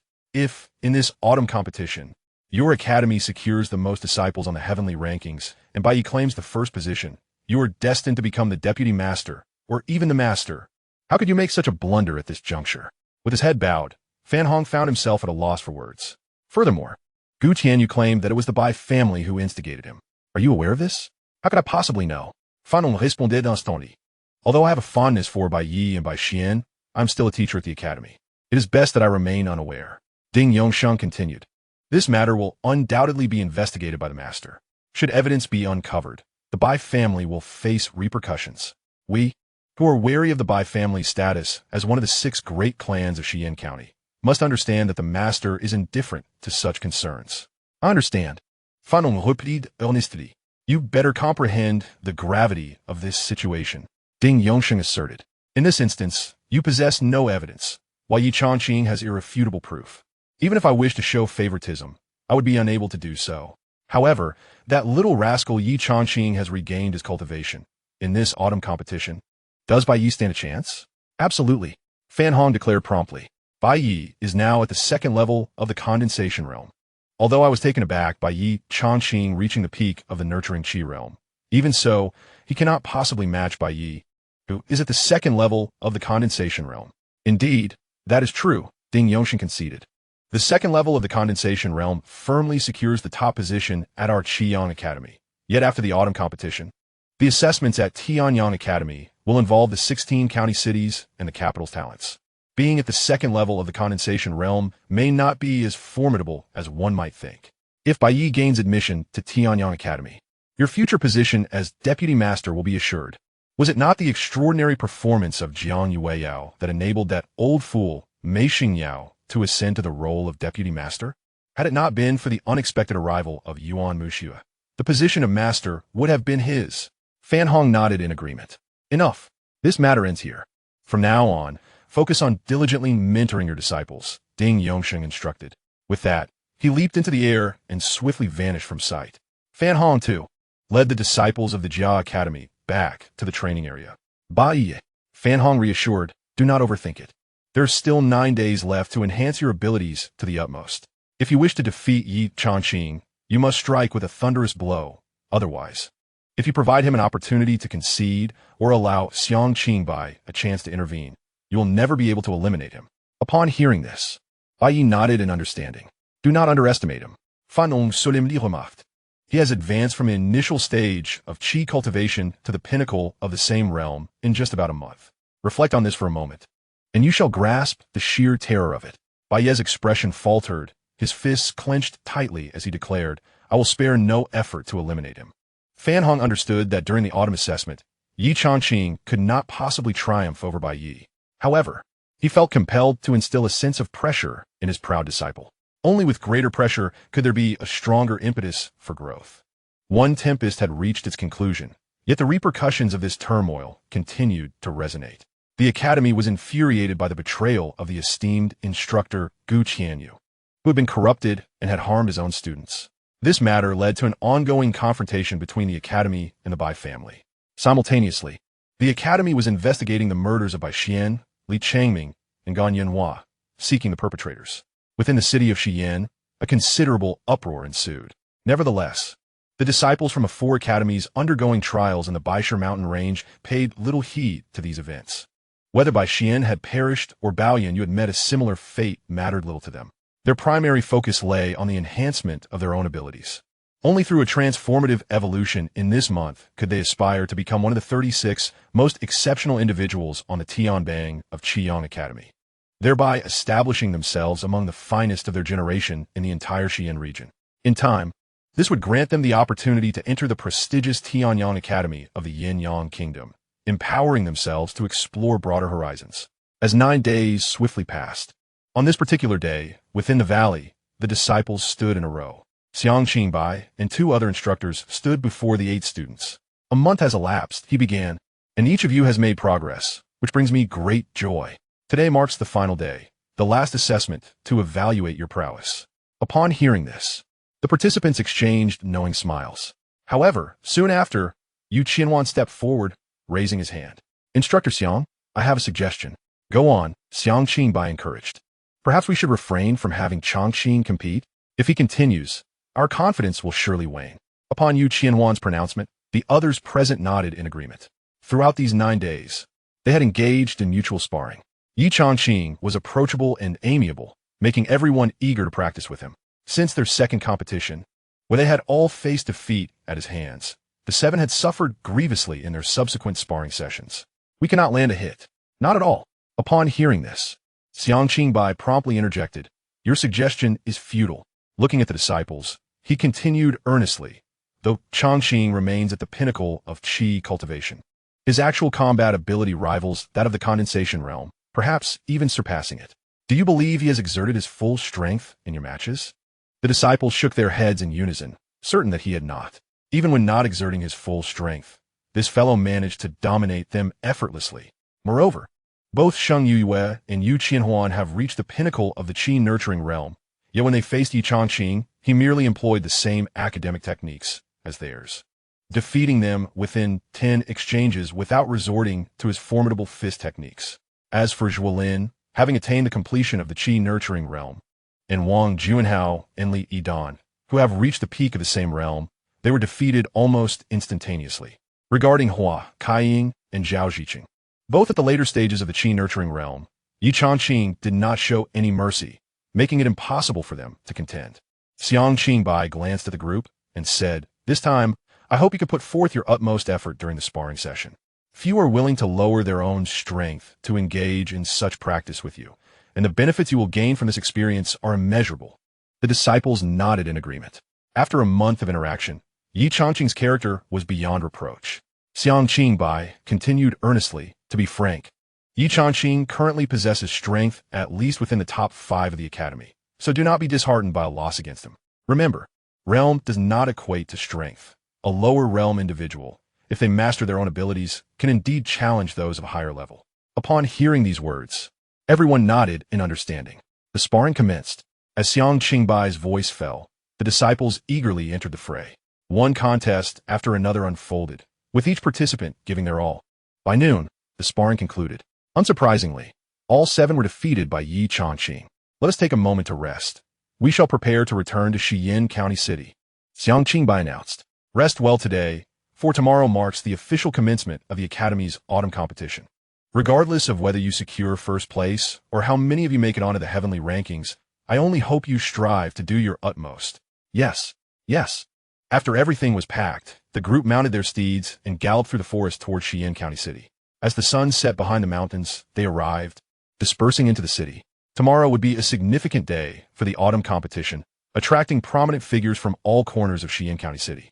This day was not only momentous for the Qiyang Academy, but also for various influential families and factions. Upon returning to the Yi family, Ye Changqing was immediately greeted by his father, Ye Tianxua, and his future father-in-law, Jiang Jingyan. You little rascal, ha ha ha, Ye Tianxua exclaimed as he approached, brandishing a stick and laughing heartily. Dad, what are you doing? Are you going to hit me? Ye Changqing retreated a few steps, feeling anxious. I've trained for a month, exhausting myself, and now you want to beat me? It is only natural for a father to discipline his son. Ye Tianxua retorted. Have you been attacked? How did you know? Ye Chang repeated. Puzzled, Ye Changqing immediately exclaimed, "In recent days, chaos has erupted in Xian County. Bai Xian of the Bai family perished within the trial area, and yet the Qiyang Academy dares to confront the Bai family, demanding an explanation, accusing them of breaching the rules by hiring someone to assassinate the disciples of Ding Academy. I can only surmise that the intended target was you." Upon hearing this, Ye Changqing retorted, "You know they were after me, and yet instead of showing concern upon my return, you wield a stick. What do you intend to do? Strike you?" Ye Changqing scolded, "You little rascal, you've been targeted for assassination, and yet you didn't rush back to find me? Do you genuinely believe your father is powerless? Or do you think our Yi family, one of the 6 great families of Xian County, is merely ornamental?" Ye Changqing discreetly took a few steps back, declaring, "Father, I have found the blood jade Lingji. Even if you found the King of Heaven, you must present it to me, understood?" "What?" Ye Tianshu was taken aback. Ye Changqing produced a blood jade Lingji, stating, "The blood jade Lingji. If my elder brother consumes the 9 Nirvana returning cloud pill and then utilizes the blood jade Lingji for recovery, he shall not suffer any harm." Upon hearing this, Ye Tianshu set down the stick and hurriedly stepped forward to receive the blood jade Lingji, glaring at Ye Changqing, "You little brat, why didn't you mention this sooner? Your brother is nearly in agony." "What? He has already consumed the 9 Nirvana returning cloud pill?" Ye Tianshu exclaimed, "Let us speak while we walk." In no time, Ye Tianshu and Jiang Jingyan escorted Ye Changqing towards the back courtyard of the Yi residence. "After you departed for the trials, your elder brother could no longer wait. It was merely half a month ago that we were utterly unable to discover any news about the blood jade Lingji. We even inquired in the imperial capital, but to no avail.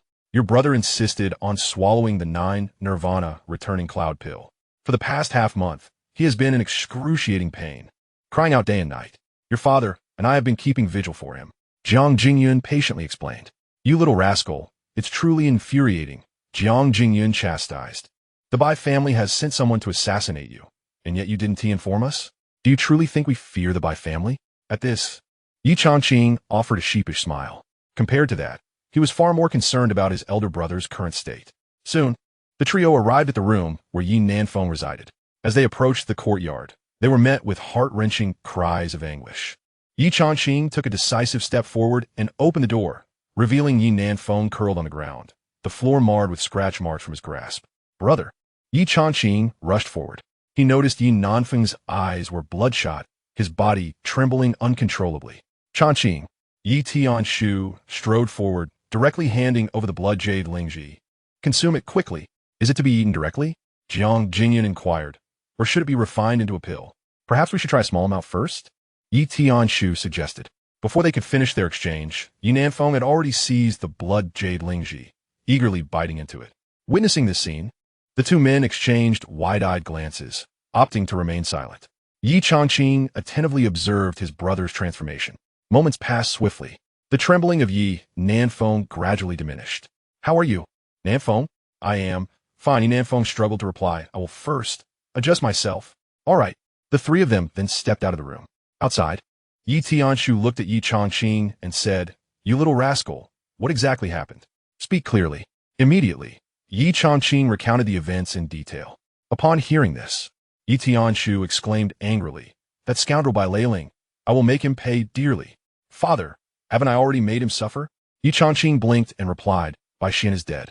Next in line is Bai Yi. Do you have confidence?" Jiang Jingyun asked anxiously. "Bai Yi is already at the pulse condensation realm, while you are merely at the peak of the Qi nurturing realm. I cannot guarantee absolute certainty, but I am confident about 80 to 90%. "Good." While the 3 conversed, Jiang Yuewei walked in from outside.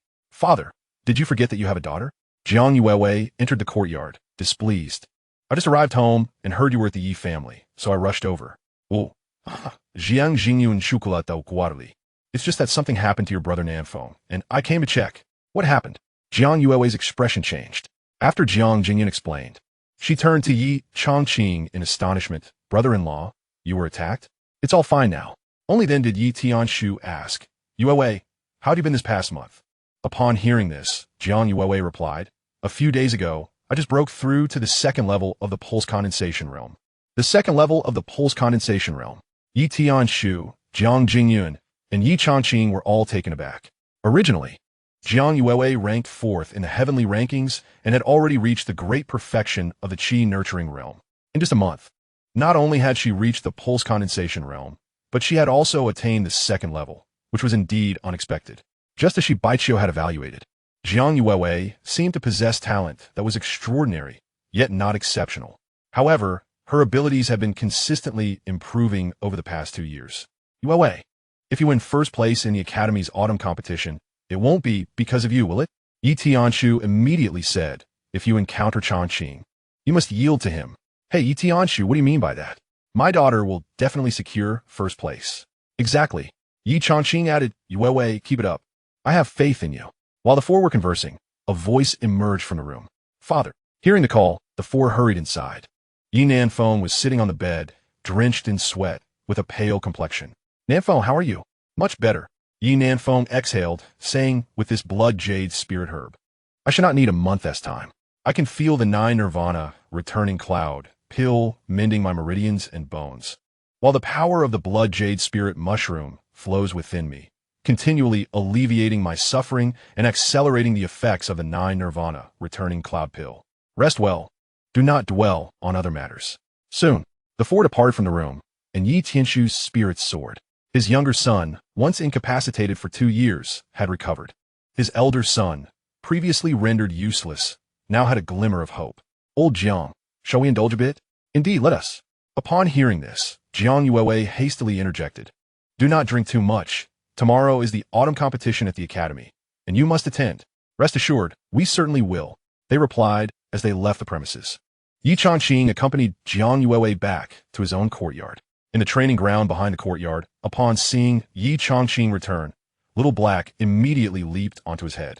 You've managed to gain weight again after more than a month apart. Do you not engage in any exercise? Ye Changqing grumbled, feeling the little creature bouncing on his head. Little Black wore an indignant expression. Jiang Yuewei chuckled, let me embrace you. Hearing this, Little Black jumped into her arms, nuzzling affectionately. Little rascal, Ye Changqing thought to himself, observing Little Black's blissful demeanor. When he had participated in the Holy Sun selection, he encountered Little Black during the trials. The little creature had been nearly a meter tall and gravely injured. Initially, Ye Changqing contemplated roasting it for a meal, but reflecting on the dubious taste of wolf meat, he fortuitously saved it. The bond between them flourished over time, and after their separation, it was Little Black who returned with him when he was incapacitated. Such is the wondrous nature of fate. For the past 2 years, Little Black had resided with the Yi family, keeping him company daily. As for Little Black's true strength, Ye Changqing remained unaware. He did not even know its breed. In the past 2 years in the Xian County city, Little Black had always appeared as a small black dog, garnering little attention. Yet for Ye Changqing, regardless of the creature's breed, it was his companion. Brother-in-law, what level of strength have you truly attained? Jiang Yuewei inquired with curiosity. Chapter 69. Do you really think I dare not? That is difficult to ascertain, Ye Changqing replied. During this past month, I have primarily engaged in sparring with Sheng Yue, Yu Qianhuan, and the others. Although they are only at the pinnacle of the qi nurturing realm, my strength undoubtedly surpasses that level.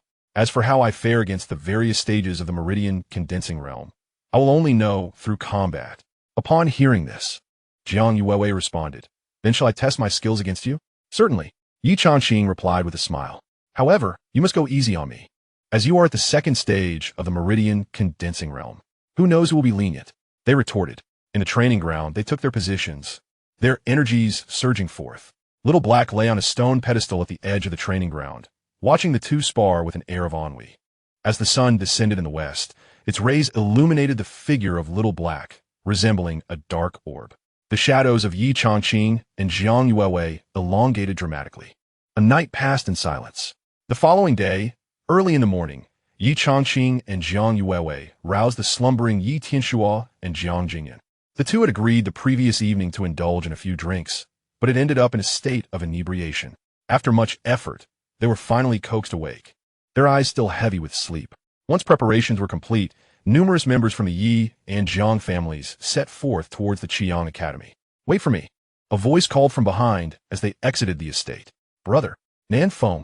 They spotted Yi Nanfeng approaching, breathless. Ye Tianxua approached him. You rascal, what are you doing? Go home and rest.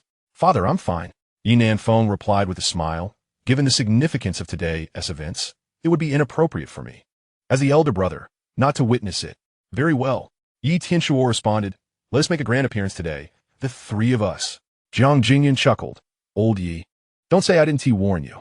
Perhaps my daughter will claim the top spot in the Academy's autumn competition. In that case, our Jiang family would have two firsts.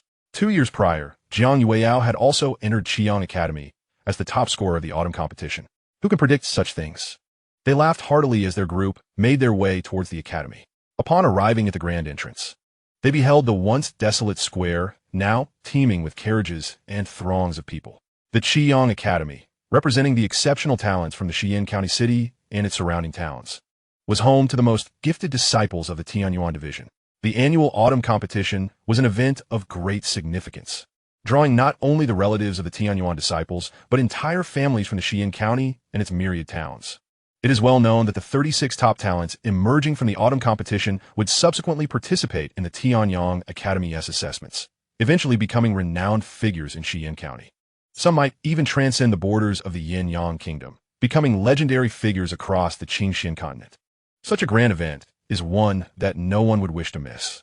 Nevertheless, the seating within the academy was limited, and not everyone could gain entry. Observing the throngs, Ye Changqing remarked, the autumn competition at the academy is always a grand spectacle. I remember back in the day, you weren't so remarkable either. Jiang Jingyun interjected, prompting laughter. At the entrance of the academy, the stone monument, exuding an air of honor, vividly displayed the figure of Jiang Yueyao. Her position at the forefront signified her once brilliant brilliance. As they passed the monument, Ye Changqing's hands instinctively clenched tightly. It wouldn't be long before they would meet again. Soon, they entered the academy grounds. Ye Changqing and Jiang Yueyao hurried towards their respective gathering places in the various districts, while Ye Changqing and Jiang Jingyun made their way to the martial arena. The vast arena could accommodate nearly 10,000 spectators, bustling with a cacophony of voices, creating a lively atmosphere. As members of the 6 great families, the Yi and Jiang families naturally had designated seating. When Ye Changqing and Jiang Jingyun approached their family seats, they unexpectedly encountered a group of individuals heading towards them. The 2 leaders of this group presented contrasting appearances and demeanors. On the left stood Bai Leiling, the imposing patriarch of the Bai family, exuding an aura of authority. To the right, slightly more slender yet radiating sharp intelligence, was Gan Yuan Mao, the patriarch of the Gan family. Patriarch Bai, Ye Changqing exclaimed with a smile upon seeing Bai Leiling. I have heard of your tragic loss. My condolences. At these words, Bai Leiling's expression darkened, and he barked. Ye Changqing, you court death. Indeed, I seek my demise. Come, strike me down. Ye Changqing retorted.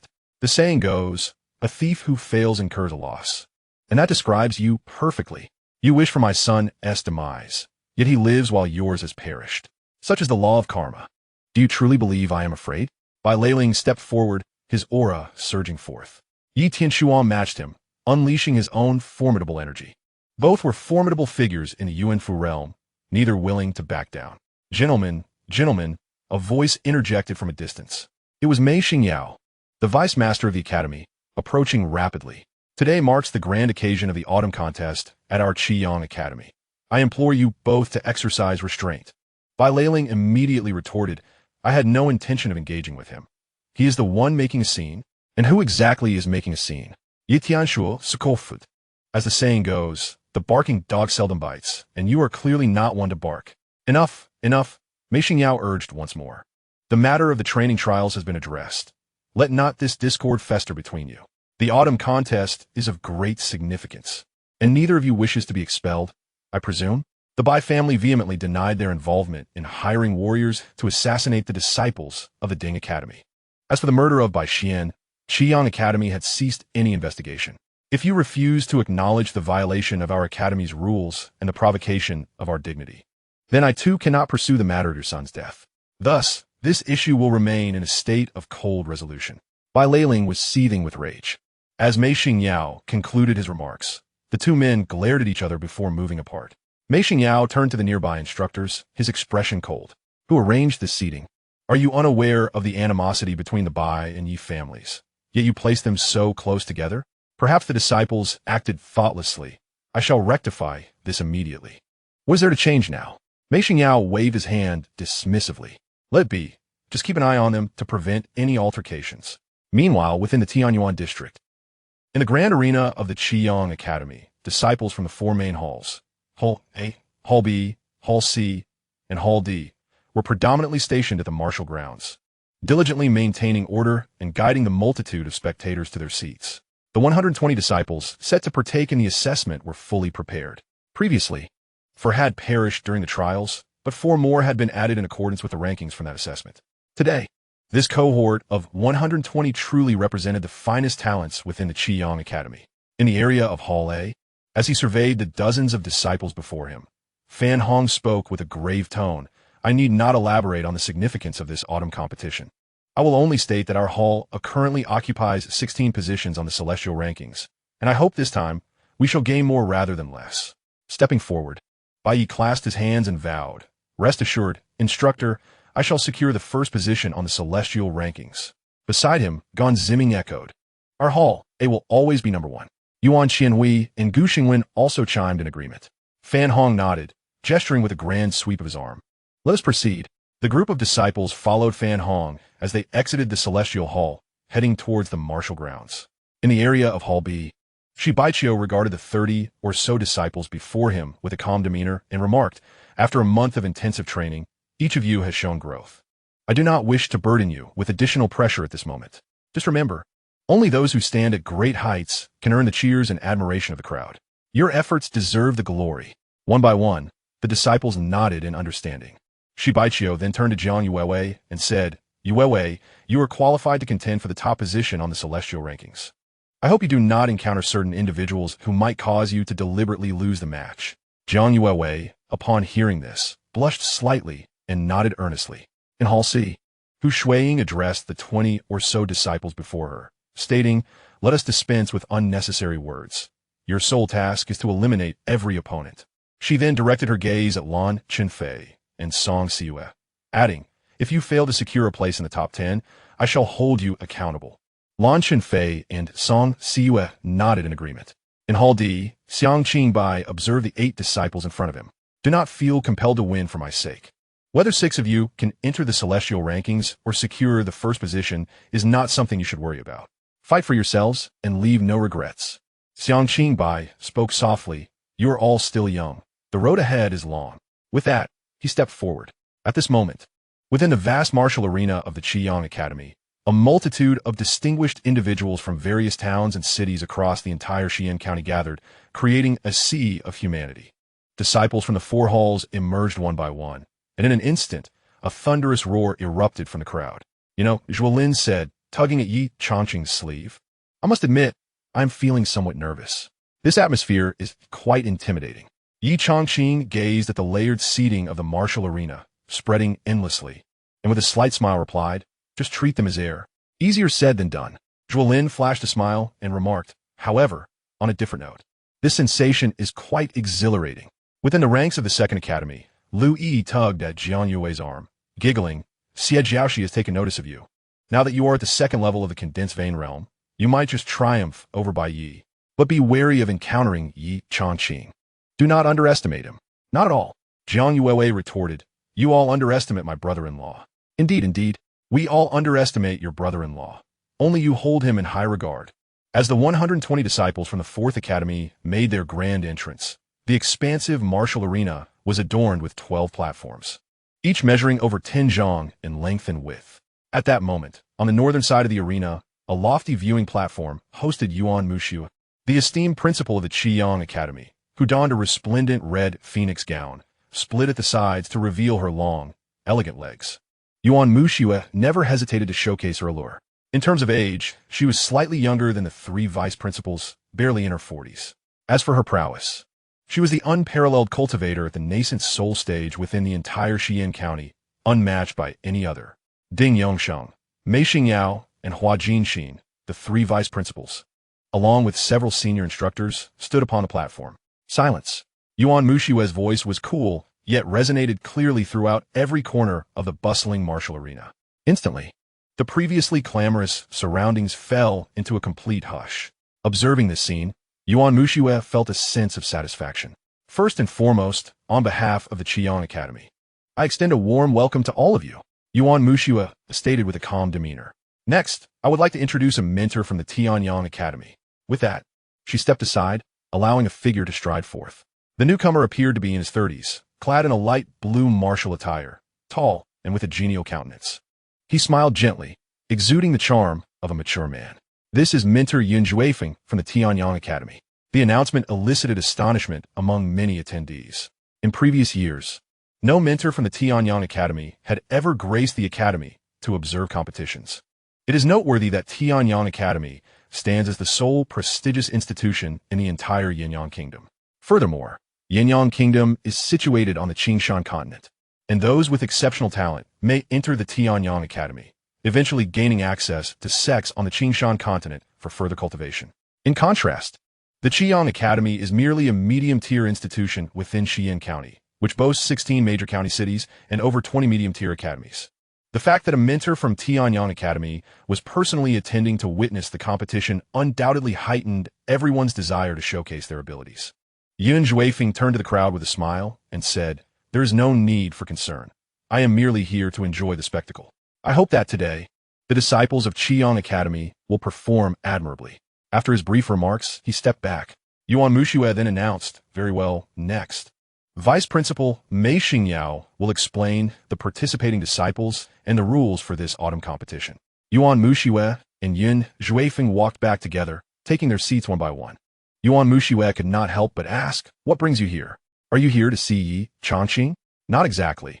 I am indeed here to witness the spectacle," came the reply. "Umph." Yuan Muxue scoffed. "He has recovered, yet it seems some wish for his demise, does it not?" Upon hearing this, Ye Changqing remarked, "Oh, you. How so? Am I mistaken?" Yuan Muxue chuckled lightly. "I truly cannot fathom what those individuals in the capital of the Yinyang Kingdom are thinking, one after another. Enough of your complaints." Ye Changqing laughed. "Have you made up your mind? What about? When will you return to Tianyang Academy?" Ye Changqing replied matter-of-factly. "Do you truly intend to remain the head of this Qiang Academy for a lifetime? And what of it? If it pleases me, then so be it." Yuan Muxue stated nonchalantly, "It is far better than witnessing those individuals engage in deceit and treachery." Hearing this, Ye Changqing found himself momentarily at a loss for words. "Come now, who exactly sent you here?" Yuan Muxue continued. "Were you sent by those who wish for Ye Changqing's death, or by those hoping to see him regain his former extraordinary talent?" "I simply wish to come and observe," Ye Changqing replied with a wry smile. "No one directed me." "Then let us watch the competition. We shall know in due time." Yuan Muxue waved her hand dismissively. Ye Changqing, feeling utterly helpless, chose not to say more. At that moment, Mei Xingyao had finished introducing the disciples from the 4 academies and began to explain the rules of this autumn competition.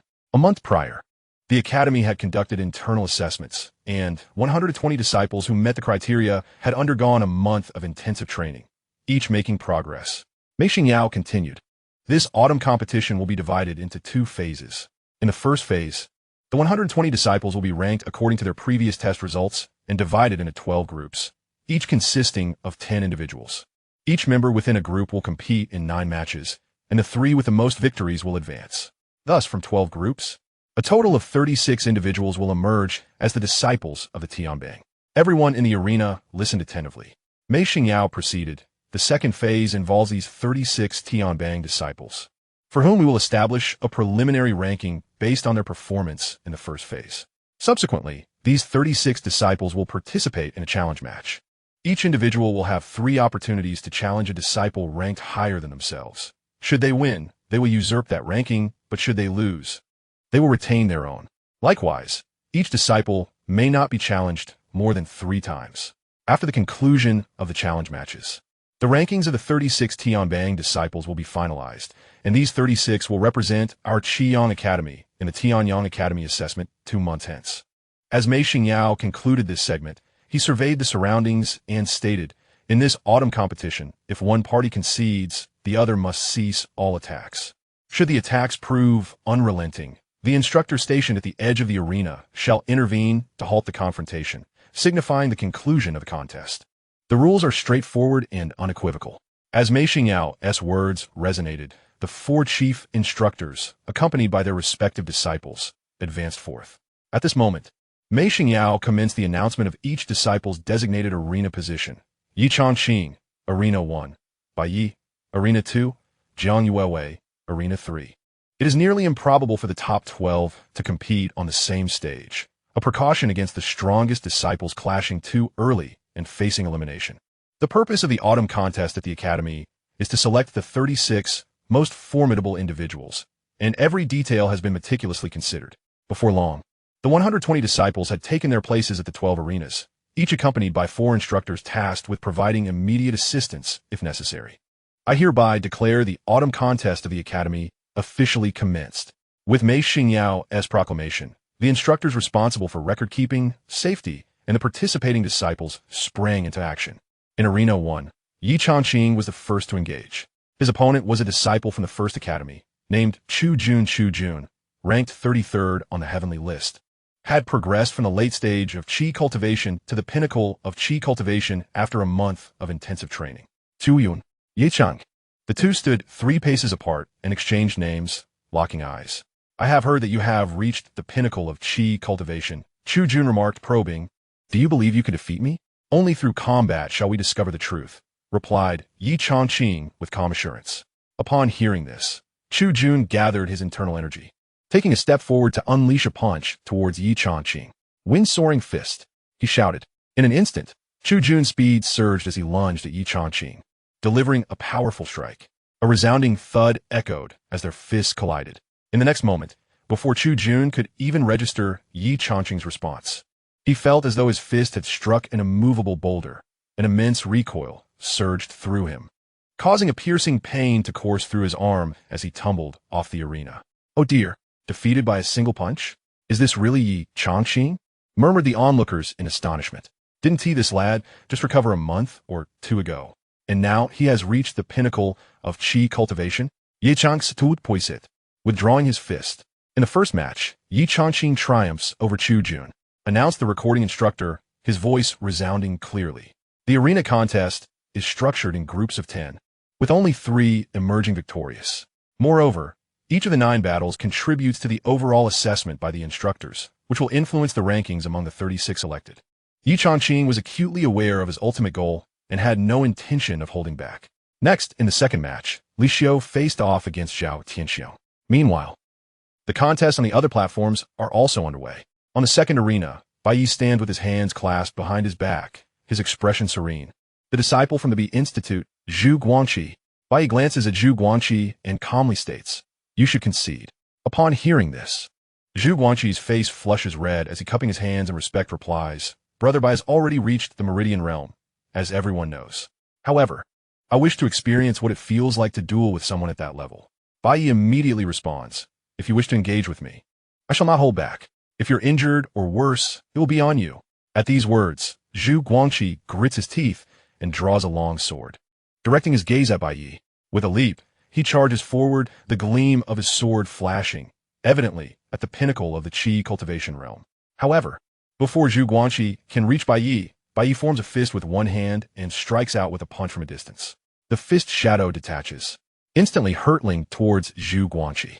He brings down his sword to counter, but with a resounding clang, the punch collides with the blade. The tremendous recoil causes Zhu Guangqi to spew forth a mouthful of blood, his complexion turning ashen as he crashes to the ground. Bai Yi steps forward, appearing before Zhu Guangqi once more, raising his hand again. "I concede," Zhu Guangqi hastily exclaims. The recording instructor announces, Bai Yi defeats Zhu Guangqi. Bai Yi is the victor. Bai Yi gazes down at the prostrate Zhu Guangqi and remarks coolly, "Why go through such humiliation?" Zhu Guangqi's face darkens further at these words. At that moment, an instructor approaches the arena to examine Zhu Guangqi's condition, stating, "Your sternum is fractured. Will you still participate in the upcoming matches?" "I will participate." Zhu Guangqi grits his teeth defiantly. The instructor, knowing full well that even if Zhu Guangqi competes, it is nearly impossible for him to secure a top 3 position among the 10, cannot help but think that Bai Yi's methods are excessively ruthless. Following this battle, the disciples observing Bai Yi's decisive actions are filled with apprehension. Meanwhile, on the third arena, Jiang Yuewei, on the fourth, Gan Ziming, and on the fifth, Lan Chenfei, among others, each deliver remarkable performances. The matches continue one after another, and the situation on the platforms soon becomes vividly apparent. On the first arena, Ye Changqing remains undefeated thus far. On the second arena, Bai also boasts a flawless record, with most of his opponents conceding. On the third arena, Jiang Yuewei likewise stands victorious. It is evident that the top 10 disciples on the heavenly rankings are indeed a cut above the rest. Despite the majority being in the Qi cultivation realm, the disparities among them are substantial. In the blink of an eye, Ye Changqing has reached his 9th match. And among his group, the only other unbeaten contender is Guixu, previously ranked 12th on the heavenly rankings. Coming from the A Institute, Guixu showcases her achievement at the great perfection of the Qi cultivation realm, having already secured 8 consecutive victories. The two are set for their final match. Whoever emerges victorious shall claim the title of group champion. Chapter 72. This title must be seized. Guixu appeared to be around 17 or 18 years of age, adorned in a fitted lilac gown that accentuated her slender figure, exuding an air of serene elegance. At this moment, Guixu brandished a straight blade, her gaze fixed upon Ye Changqing, her expression calm and indifferent. Guixu remarked coolly, "Ye Changqing, it seems your strength has progressed swiftly. If given more time, I fear I may not be your match. You are no longer my opponent." Ye Changqing retorted directly, "Why not concede?" Ye Changqing harbored no fondness for Guixu. The Guixu family, though not on par with the 6 prominent families in Xian Prefecture, was still a notable lineage. As the proud daughter of this family, Guixu carried herself with haughty grace, harboring feelings for Bai Yi. Once he had shone brightly, but since his downfall, she had incessantly chattered about how, even if he had not been crippled, Bai Yi was now far beyond his reach. Ye Changqing could not fathom this line of reasoning. If you admire Bai Yi, simply praise him. Why must you belittle me? This woman had repeatedly slandered him at the academy, leading to several conflicts with Jiang Yuewei, who had heard of these incidents. Now, they found themselves in the same group. Ye Changqing was determined to assess Guixu's current capabilities. With a cold gaze, Guixu clenched her fist and launched an attack towards Ye Changqing. Without hesitation, Ye Changqing met her strike with equal fervor. Guixu executed the esteemed academy's first-grade spirit technique, the swallowing cloud fist. This technique was not characterized by grandiose movements, but rather by the escalating intensity of each punch, growing increasingly fierce and violent. Guixu was proficient in this technique, and naturally, Ye Changqing was as well. In the past, Ye Changqing had reached the Yuanfu realm, mastering the common techniques and both first and second-grade spirit techniques within the Qiyang Academy. On the arena, their fists collided with resounding force. Guixu's expression remained icy as she suddenly shifted her strategy, abandoning the Academy's martial techniques for her family's unique martial art, the star-aligning palm. In her heart, she commanded herself. With her cultivation at the peak of the Qi-nurturing realm, her internal spirit energy circulating through 18 cycles, exceedingly abundant. This unique palm technique of the Guixu family wielded tremendous power. She doubted Ye Changqing could withstand it. With a fierce cry, Guixu charged at Ye Changqing. Simultaneously, Ye Changqing had assessed Guixu's strength. She was slightly stronger than Yu Qianhuan, yet still fell short of Cheng Yue.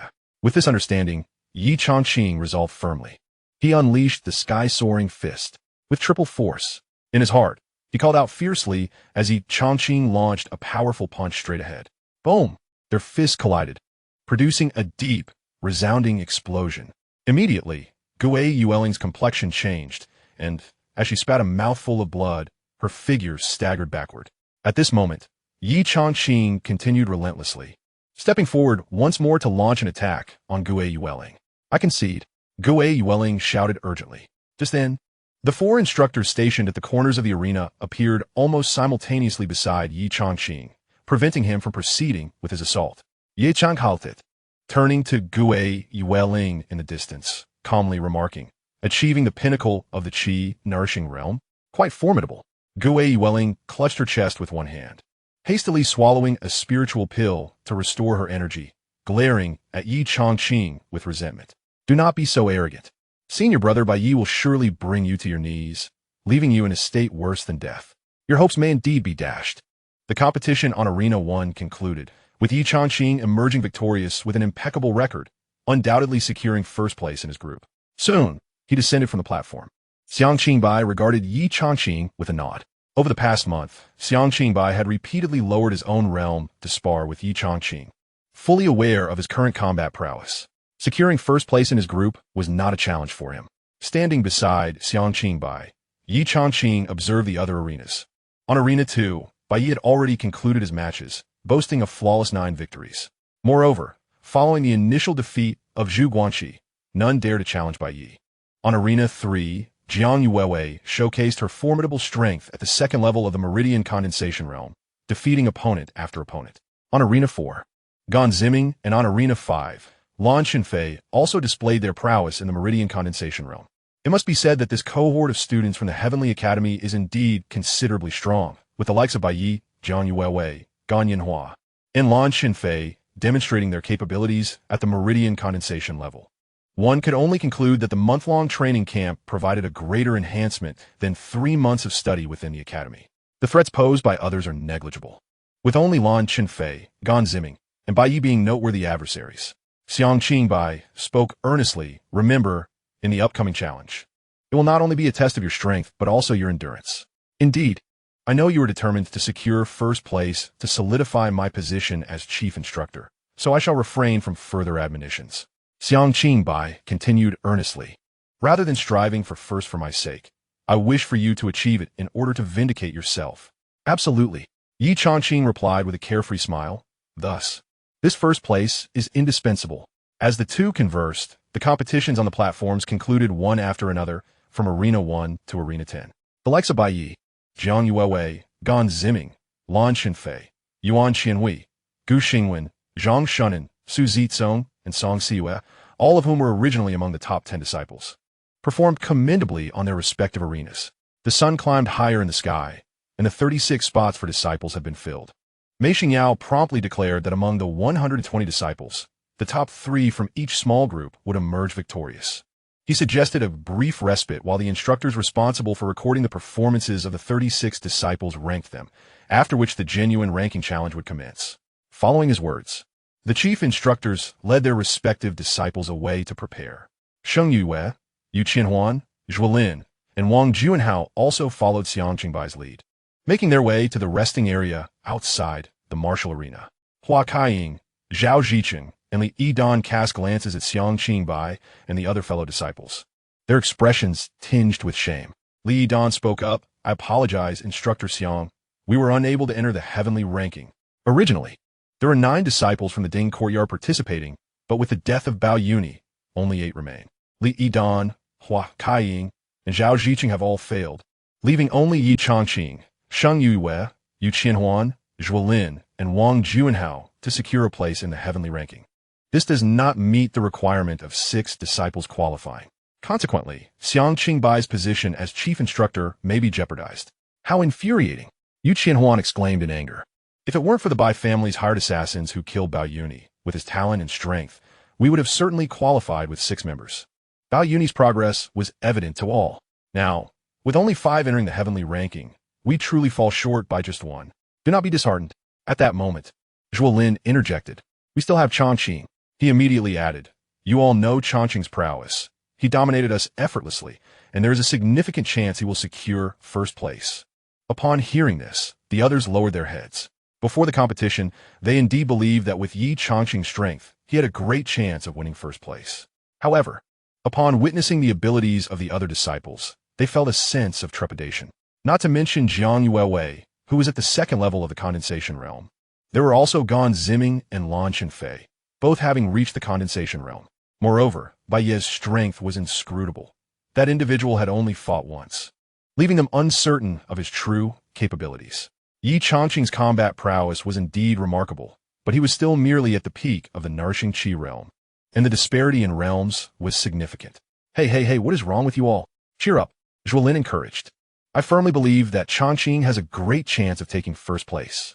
Changqing, you tell them. As soon as he said this, everyone turned their gaze towards Ye Changqing.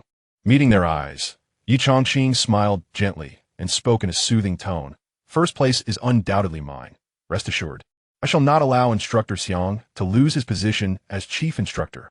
Show a bit of spirit, Zhuolin remarked, exasperated. The way you say it lacks any motivating fervor. All right, he concluded. Xianxia gazed upon the several disciples who, having emerged through the arena competition, now appeared disheartened. He remarked, The forthcoming ranking battles are of paramount importance. Your standings will significantly influence your prospects during the Tianyang Academy assessment. Therefore, I urge you to muster your spirits.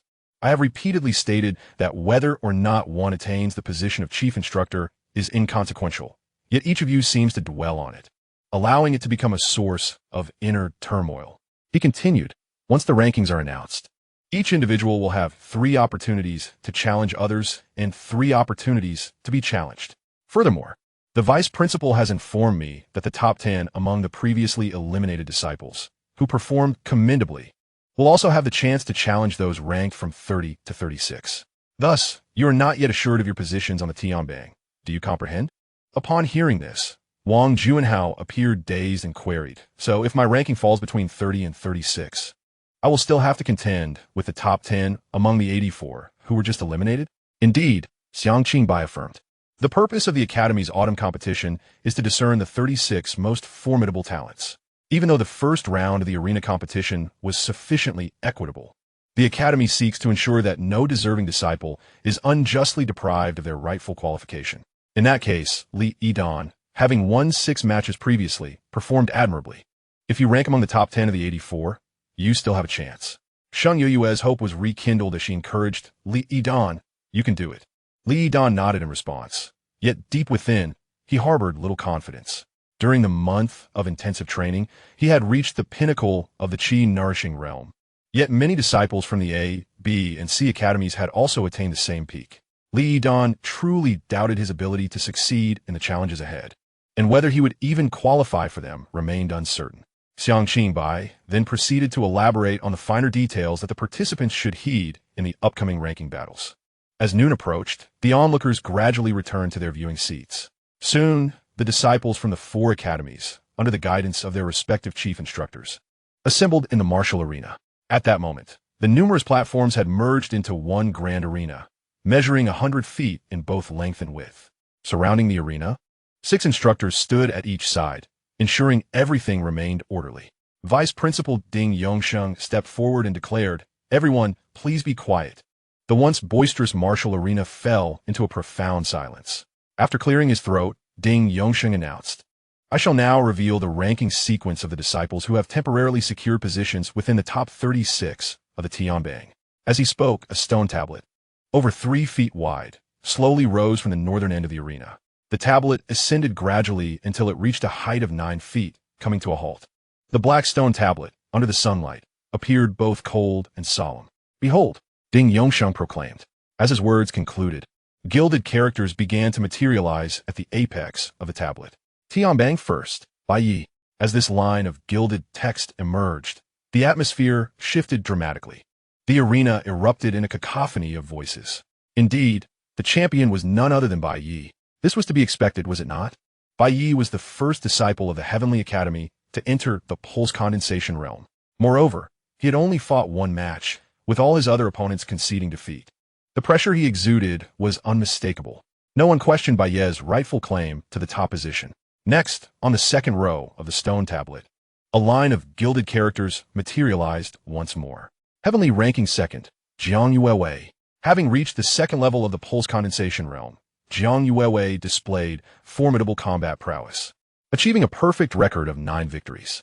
The crowd pondered who would claim the 2nd spot between Gan Ziming and Jiang Yuewei.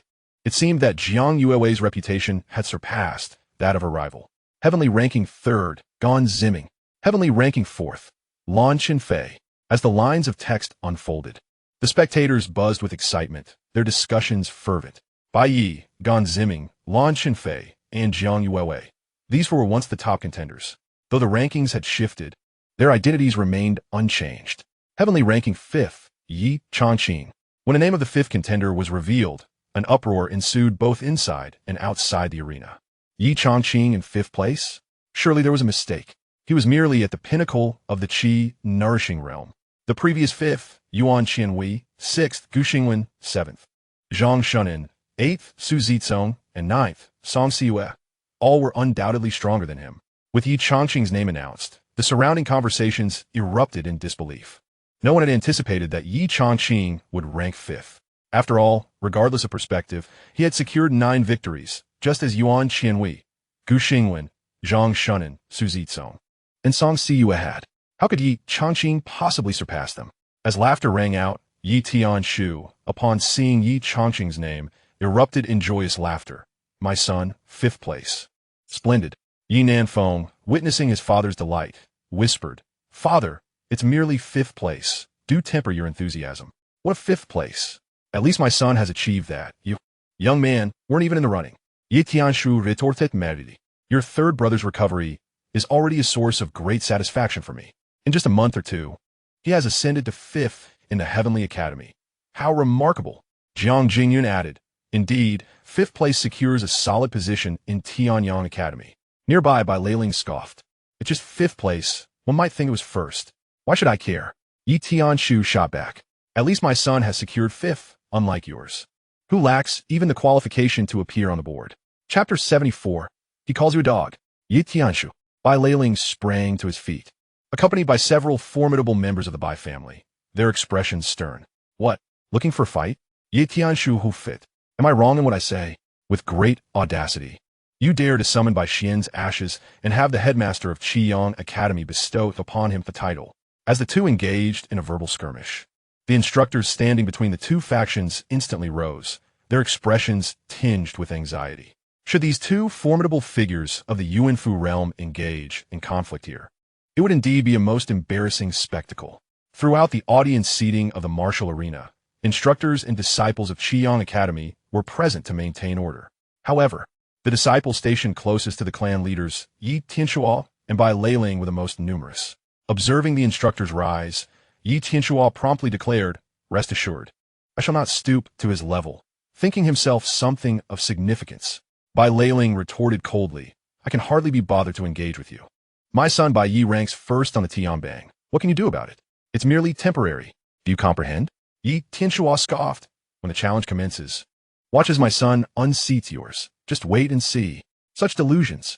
Their exchange continued until they were ultimately quelled by the persistent pleas of the academy instructors. Meanwhile, the announcements of the Tianbang rankings persisted. 6th on the Tianbang, Yuan Qianwei. 7th, Gu Xingwen. 8th, Zhang Shunan. Ning Su Zigong. 10th, Song Siyue. 11th, Sheng Yue. 36th, Wang Juanhao. Once all the rankings were revealed, many gazed in awe at the gilded inscriptions, filled with envy. Particularly, the other disciples from the celestial and terrestrial academies yearned for recognition. Who would T desire fame and fortune? Who wouldn't T wish to be acknowledged as the academy's finest? Their name engraved upon the honor monument at the academy's entrance? Jiang Yuewei, seeing her own ranking as 2nd and Ye Changqing's as 5th, remarked, Brother-in-law, your position is rather low. Is it still low? Pouted Lu Yi beside her, My dear sister, he is merely at the pinnacle of the Qi nourishing realm and yet ranks 5th. I am at the completion of the Qi nourishing realm and am only 13th. Previously, Lu Yi had ranked 13th, but with Ye Changqing's insertion, her position should have dropped. However, as the 11th ranked Ye Changqing had perished, her ranking remained unchanged. In truth, the top 20 geniuses on the Tianbang had experienced minimal shifts in their standings. The disparities among them were significant. Conversely, from the 21st to the 36th ranks, considerable changes had occurred. Zhuolin, witnessing his own ranking at 19th, cheerfully proclaimed, Changqing, I have made great strides, haven't I? Indeed. Wang Juanhao, upon seeing his 36th position, wore a grim expression, stating, I was previously ranked 35, and now I am 36th. Instructor Xiang mentioned that among the 84 eliminated, 10 with the most remarkable performances will be selected to challenge those ranked 30 to 36. Thus, my 36th position is undoubtedly precarious. I shall surely face challenges. If I falter, my hold on this rank will be lost. The rankings were thoroughly unveiled. Ding Yongsheng cast his gaze around the martial arena and announced, Next, I shall reveal the 10 among the 84 disciples who did not make the rankings but have demonstrated exceptional performance. Each of these 10 shall have but a single opportunity to challenge the disciples ranked 30 to 36. Should they succeed, they will take their place. Should they fail, they shall be irrevocably barred from the heavenly rankings. Upon hearing this, a wave of excitement surged among the eliminated disciples. Soon, the disciples ranked 30 to 36 ascended the stage. The 10 named disciples followed suit, stepping onto the platform. Ding Yongsheng picked up the scroll and began to announce the names. Before long, all 10 disciples had taken their positions on the stage. Ding Yongsheng then instructed, "Let's commence one by one. Remember, this challenge requires you to display your utmost strength. However, as this is a contest among fellow disciples, let there be no intent to harm." The 10 challengers and the 7 challenged disciples nodded in agreement. Surrounding the martial arena, the onlookers eagerly anticipated the events to unfold. Meanwhile, the other 29 ranked disciples stood in a line, waiting for their moment to shine, though that time was not yet upon them. Ye Changqing, with nothing pressing on either side, chose to sit cross-legged on the ground, closing his eyes in meditation. Having recently reached the pinnacle of the Qi nourishing realm, he had received 3 gathering spirit pills as compensation for the penalties imposed on his academy. Ye Changqing had consumed all 3 pills and was now on the cusp of achieving perfection in the Qi nourishing realm. In these past few days, he had devoted much of his time to refining his physical body with spiritual energy, advancing the 9-turn dragon elephant technique to the completion of its first transformation. Rather than obsessively pursuing a rise in realm, cultivation was fundamentally about exerting oneself to the utmost.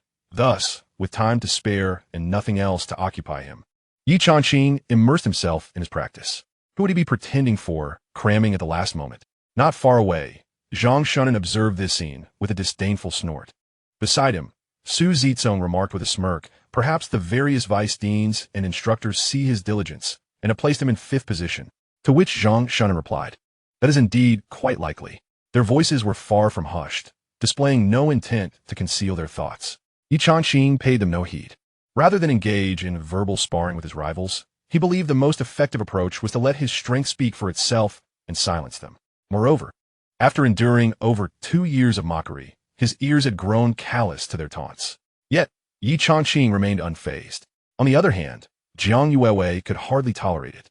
Zhang Shunan, Su Yigong, Jiang Yuewei stepped forward, addressing the two with icy composure. "If you believe the rankings to be unjust, feel free to voice your concerns to the instructors. They rank based on prior performances in the arena, or have they shown favoritism toward my brother-in-law?" Seeing Jiang Yuewei defend, Ye Changqing only fueled Su Zizong's ire. "If you are dissatisfied when the challenge begins, you are more than welcome to challenge my brother-in-law." Jiang Yuewei retorted sharply, "Enough with your sarcastic remarks." "Very well," Su Zizong snorted. "Rest assured, I shall challenge him, and you shall see who truly deserves the 5th rank." At that moment, Ye Changqing opened his eyes and glanced at Jiang Yuewei, beckoning her closer. "If you heed the barking of dogs, you will only invite more barking. Do not take it to heart." Jiang Yuewei shot a glare at Zhang Shunan and Su Zizong before approaching. "He called you a dog." Zhang Shunan turned to Su Zizong and asked, "Can you tolerate this? Do not incite discord. If he insults me, he insults you as well." Su Zizong snorted again. "I cannot fathom the thoughts of the instructors. How can one at the pinnacle of the Qi nourishing realm, ranked 5th, be taken seriously?" In truth, it was not only Zhang Shunan and Su Zizong who felt discontent. Many other disciples harbored similar grievances. To them, Ye Changqing's 5th rank seemed highly inflated.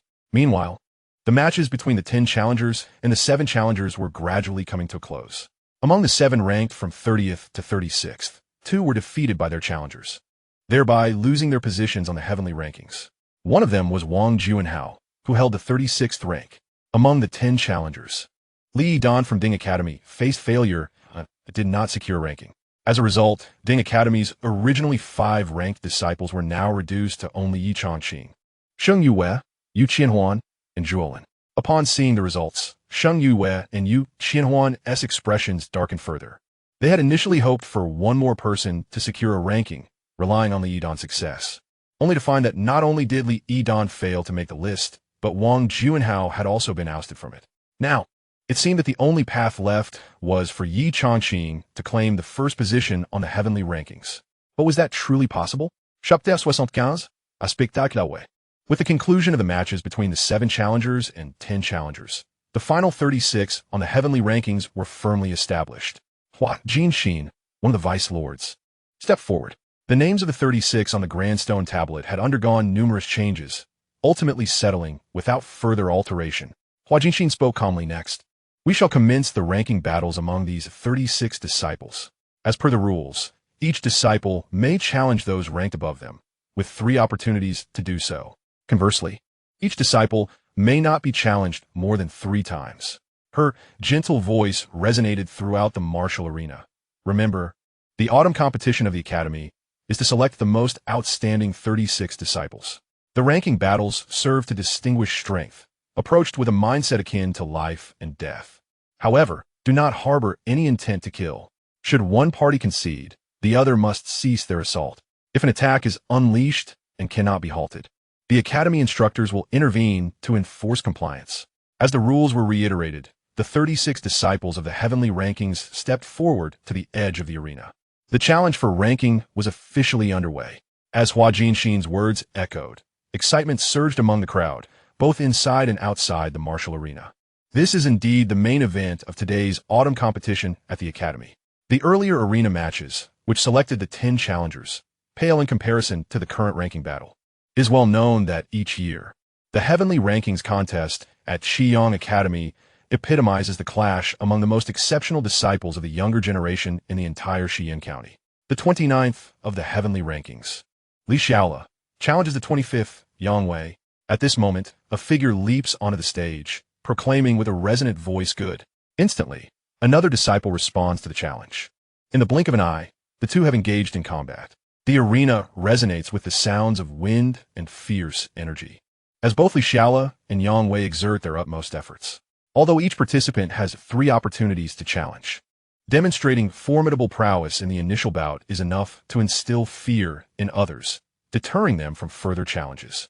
Suddenly, with a resounding thud, Yang strikes with a punch, exploiting a gap in Xianxia's defense, landing a direct blow to his chest and sending him flying. Xianxia crashes to the ground, his complexion paling.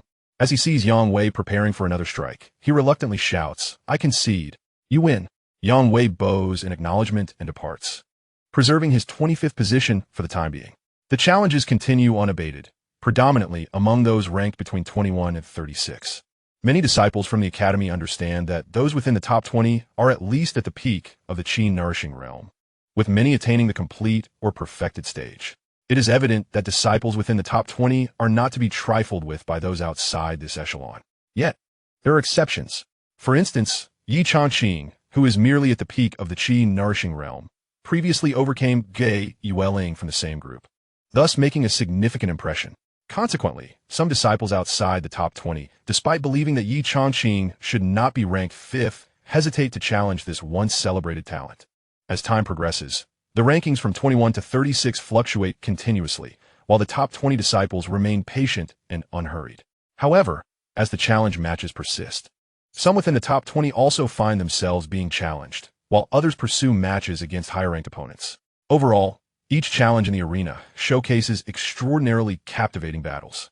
For example, Zhuolin, ranked 19th, successfully defends his position against 2 challenges and even triumphs over the 15th-ranked competitor.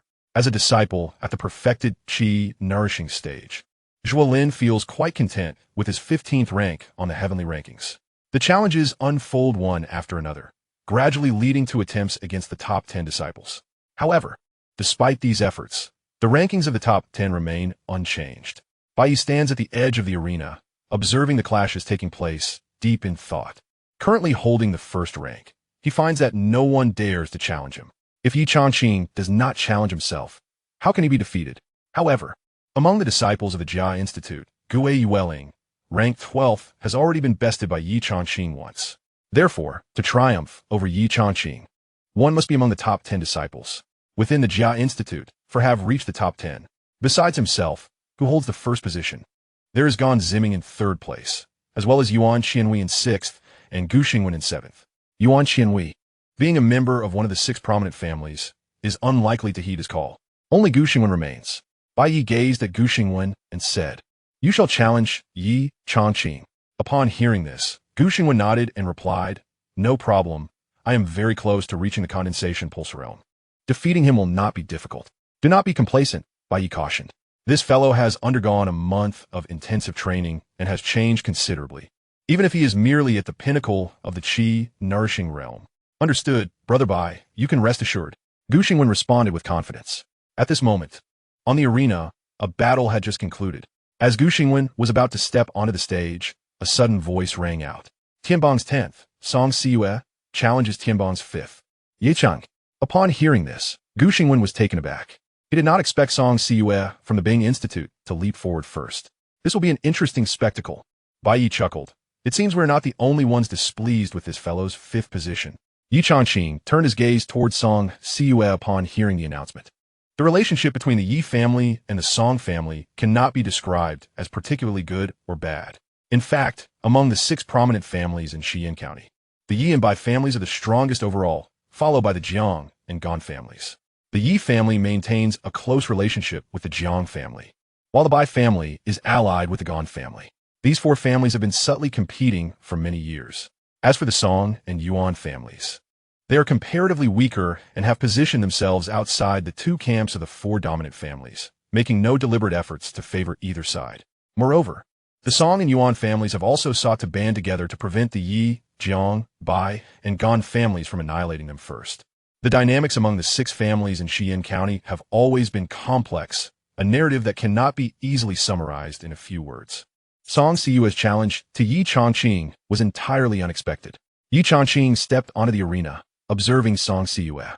I do not target you specifically, Xianxia declared directly. In the previous round, your victory over Guixu and your 5th rank demonstrate your qualifications. I merely wish to ascertain who among us is truly stronger. Ye Changqing acknowledged with a nod. The top 4 of the Tianbang have all reached the condensation pulse realm, while Xianxia remains at the peak of the Qi nourishing realm, making this a fitting challenge for her. I will give it my all, Xianxia proclaimed earnestly. So shall I. Without delay, Xianxia clenched her palm, her internal spiritual energy surging forth as she stepped forward, charging at Ye Changqing. Chapter 76, The Challenge of Su Zizong. At this moment, Ye Changqing clenched his palm, meeting the incoming strike with a similar gesture. The collision of their palms erupted with a terrifying force. A peak Qi cultivation realm confronted a perfected Qi cultivation realm, seemingly leaving Ye Changqing with little hope of victory. However, he had previously triumphed over Guixu, who ranked 12th on the heavenly list and was also at the perfected Qi cultivation level. Notably, while Guixu held the 12th position, Xianxia was ranked 10th, suggesting that she was indeed stronger than Guixu, though the extent of that superiority remained uncertain. On the arena, the 2 silhouettes intertwined. As Xianxia unleashed the finest spiritual techniques from her academy, Ye Changqing met each with the same. Having practiced both mundane and first-tier spiritual techniques within the academy, Ye Changqing faced them with no sense of alienation. Conversely, with each exchange, Xianxia grew increasingly astonished. She was finally able to grasp the sensation that Guixu must have experienced. Although Ye Changqing was at the peak of the Qi cultivation realm, his muscle and spiritual energy burst forth with remarkable precision and finesse. His supremacy in the Academy's triad tests, where he outperformed talents like Bai Yi and Jiang Yuewei to claim the top position, was no mere coincidence. It was a testament to his exceptional talent. Once more, Xianxia called out, her fist transitioning again. As their exchanges continued, she gradually ignited her fighting spirit. Yet, she found herself unable to gain the upper hand against Ye Changqing. Frustratingly, she could distinctly sense that he was not exerting his full strength. Damn it, Xianxia growled, clenching her palm as a short sword materialized in her grasp. The spirit kite sword technique. In that moment, she ceased employing the Academy's techniques and instead invoked her family sword art. The spirit kite sword technique was quite renowned among first-tier sword techniques, often chosen by many sword cultivators of the Song family. However, few succeeded in mastering it. With a fierce strike, the short sword gleamed as Xianxia leapt forward, her power suddenly condensing as she executed the fierce kite slash. Witnessing this, Ye Changqing ceased to hold back. Among the myriad of techniques he had mastered, the Qingtian fist learned from the esteemed Qin Wuyo remained the most formidable.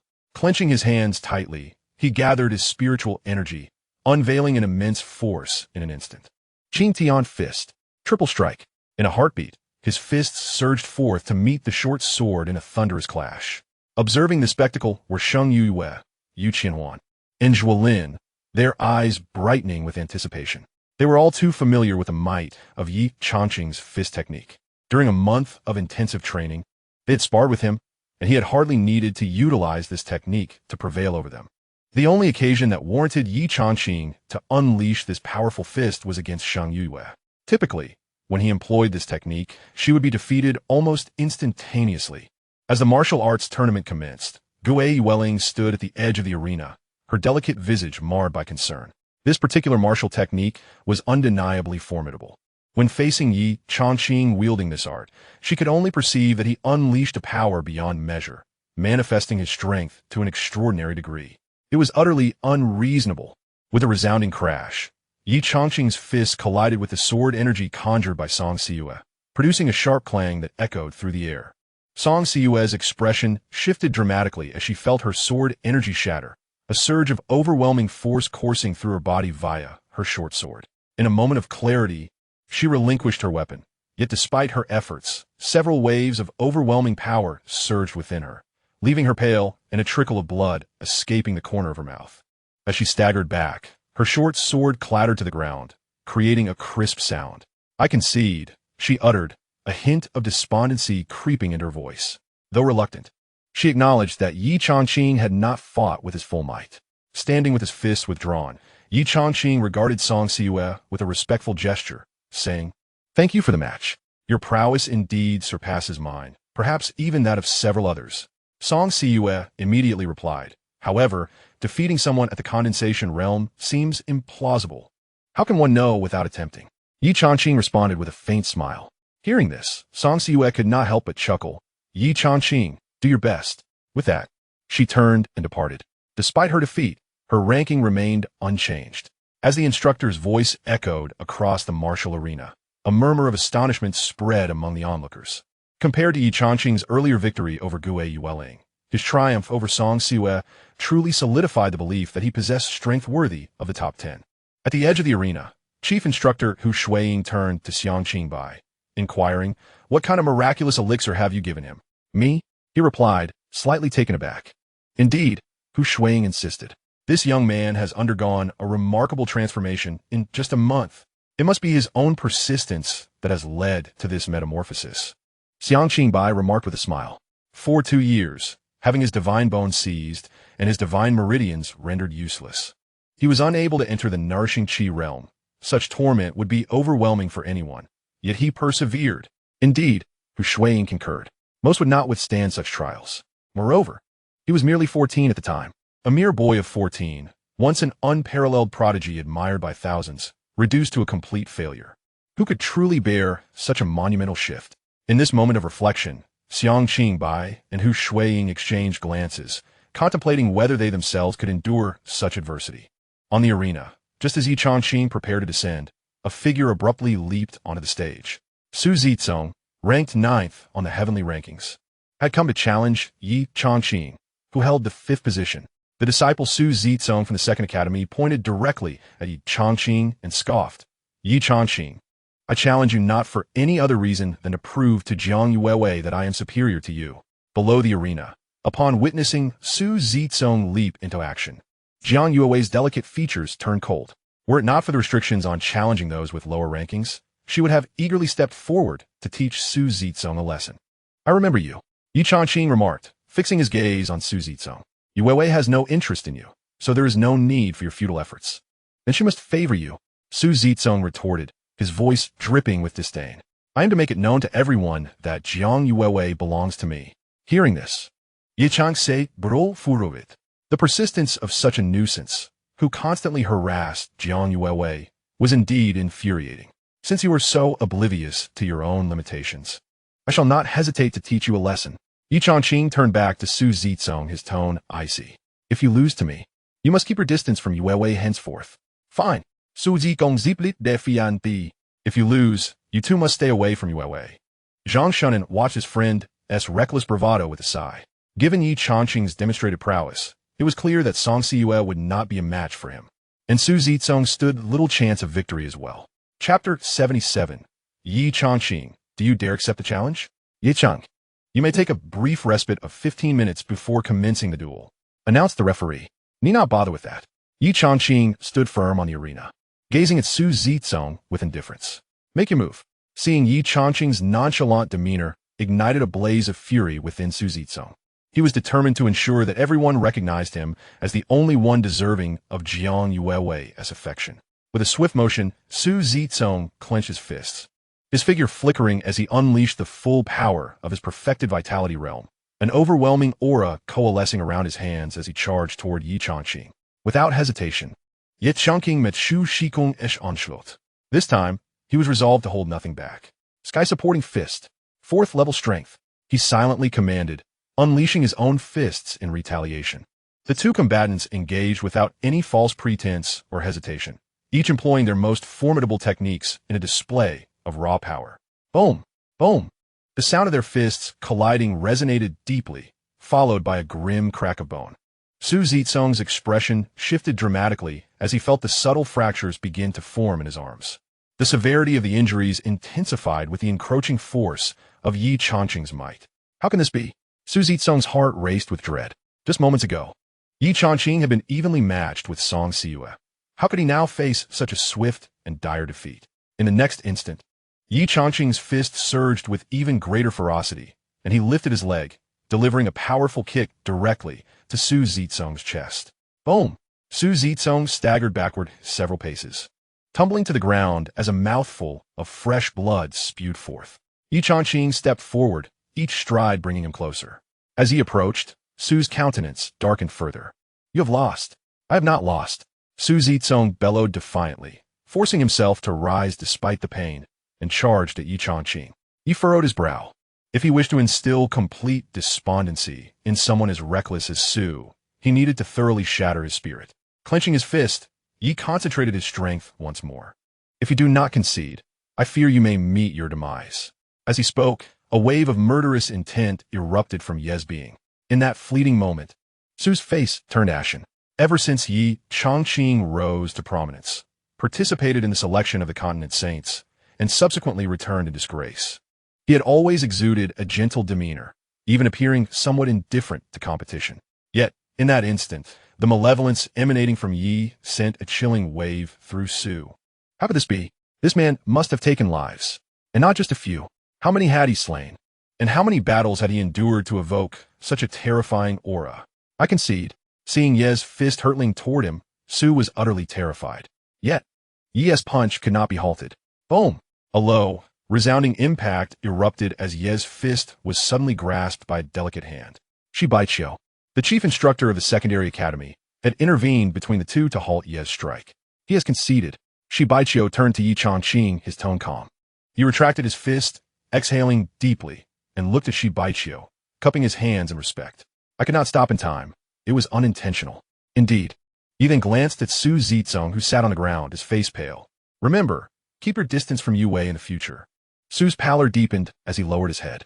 He then turned to leave. Guixu helped Su to his feet, saying, I warned you to stay away from Jiang Yue. Her affections lie with Ye Changqing. Can't you see that? Why should it matter? He already has Jiang Yue. Why? Because she does not harbor feelings for you. Enough, enough. Must you humiliate yourself before you learn your lesson? Su Zitsong, filled with shame, lowered his head. Instructor, I apologize for bringing you embarrassment. At the edge of the arena, Jiang Yue watched the scene unfold, her face alight with joy. Look at you, so delighted. Lu Yi observed her friend's exuberance and remarked, This fellow must have had great fortune in his past life to encounter you. Jiang Yue smiled brightly. My brother-in-law is truly a wonderful person. All right then. The consecutive battles have unveiled Ye Changqing's formidable prowess to all. The 10th-ranked Xianxia has been defeated, as has the 9th-ranked Su Zitsong. This indicates that Ye Changqing's current strength is at least at the 8th tier. Zhang Shunan, who holds the 8th rank and is also a disciple of the B Academy, watched his friend Su Zitsong descend the arena in despondence. He patted Su's shoulder and remarked, Feeling better now? Get lost. All right, I'll leave. You would lose as well. Upon hearing this, Zhang Shunan bitterly replied, Indeed, I cannot withstand his boxing technique. Meanwhile, at the edge of the arena, the 7th-ranked Guixu cast a glance at Bai Yi, hesitating to speak. There remains one last opportunity.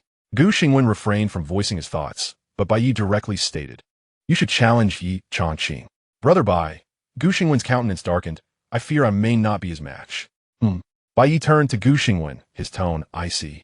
Do not forget how much my family has invested for you to reach your current status. Besides my directive to eliminate Ye Changqing, there is also that individual. Should this task fail, I will be in trouble, and you will be too. Guixu's expression grew increasingly grim upon hearing these words. Bai Yi patted his shoulder and reassured him. Rest assured, I can see that he may be stronger than you, but I do not require you to defeat him. What brother by implies is that you only need to injure him. Bai Yi continued, I am not concerned about my capability to best him. My worry lies in the possibility that he may surrender during our confrontation, which would prompt the instructor to intervene, preventing me from finishing him off. However, if he sustains some injuries, eliminating him should pose no issue. Upon hearing this, Guixu promptly replied, I understand. At that moment, challenges continued, and those ranked 11th to 20th mustered their courage to contest the top 10. Xianxia fought once, as did Xianxia, both maintaining their standings. Gradually, no one else dared to enter the arena. Yet, this tranquility did not endure for long. Guixu, the 7th on the celestial rankings, challenged the 5th-ranked Ye Changqing. Guixu leapt onto the arena, his gaze fixed on Ye Changqing, declaring, Ye Changqing, do you dare to accept the challenge? Observing Guixu's spirited demeanor, Ye Changqing smiled faintly. Why would I not dare? However, as he glanced at Bai Yi standing not far away, a subtle glimmer of murderous intent flickered in Ye Changqing's eyes. Chapter 78. Overestimating him, underestimating me. Guixu is a talented individual without any formidable background. His family is not particularly affluent, yet his progress in cultivation is significant, and he is not lacking in spirit stones and elixirs. This fellow has always been quite close to the Bai brothers, Bai Yi and Bai Xian. Ye Changqing perceives that Guixu's challenge stems largely from Bai Ye's instigation. He has already been challenged twice. Enduring this time will secure the 5th position. However, 5th place is not his ultimate goal. Ye Changqing stepped onto the arena. Guixu smiled and remarked, It is evident that your martial arts are quite advanced, but fortunately, I too specialize in the art of boxing. With that, Guixu clenched his fist, his figure flashing as he wasted no time and charged directly at Ye Changqing. A low, resounding thud echoed. Guixu, without any hesitation, unleashed his most proficient boxing technique. This martial art, a serendipitous discovery, was exceedingly formidable. Thus, Bai Yi merely provided him the means to injure Ye Changqing, a task he deemed not particularly difficult. Nevertheless, inflicting harm upon Ye Changqing would certainly come at a cost. Yet, that was of little consequence. Completing Bai Ye's assignment was of paramount importance. A thunderous roar erupted. The two figures flickered across the arena. Ye Changqing soon sensed that Guixu's strategy was entirely focused on a tit-for-tat approach. Each strike he launched disregarded his own safety, aiming solely to leave scars upon Ye Changqing's body. So that was the intention. Ye Changqing quickly grasped the situation. Perhaps Bai Yi had also discerned that Guixu might not be his equal, thus enticing him to expend all his efforts to ensure mutual injury. Bai Yi understood that he would inevitably challenge him. A clever scheme indeed. However, he had overestimated Guixu while underestimating me. Ye Changqing murmured to himself, and his speed of attack began to escalate. The 4th level of the Qingtian boxing technique erupted in full force. Thunderous sounds reverberated as with each punch. Scars were etched upon Guixu's body. Yet, Guixu remained unfazed, caring little even if bones were fractured. This fellow's prowess was undeniably superior to that of Xianxia and Su Zizong. However, Ye Changqing was reluctant to reveal too many of his hidden cards. With a forceful collision, their gazes locked. Blood oozed from Guixu's mouth. Yet he looked at Ye Changqing with a cold smirk and declared, I must injure you. Why must you? Ye Changqing replied coolly, I have no desire to kill you. Kill me? Guixu, now fueled by anger, sneered. Do you think you're capable of that? Once more, the two figures entwined in combat. Guixu coldly stated, Ye Changqing, why not simply lie low? Why the sudden resurgence? Do you know how many wish to see you dead? At these words, Ye Changqing's expression darkened. So, you are aware that someone has incited Bai Yi to eliminate me. Of course I know. Guixu retorted with a cold laugh. Your recovery is a bad omen for many. In that instant, Ye Changqing's eyes glinted with murderous intent.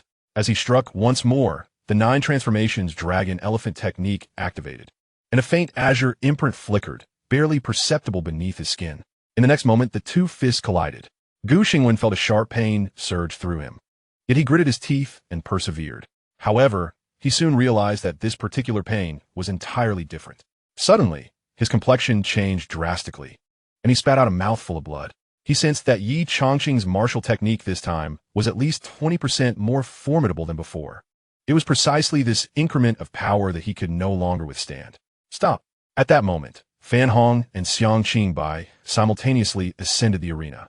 Fan Hong aimed to repel Ye Changqing, but Xianxia Bai was quicker, pulling Ye Changqing away.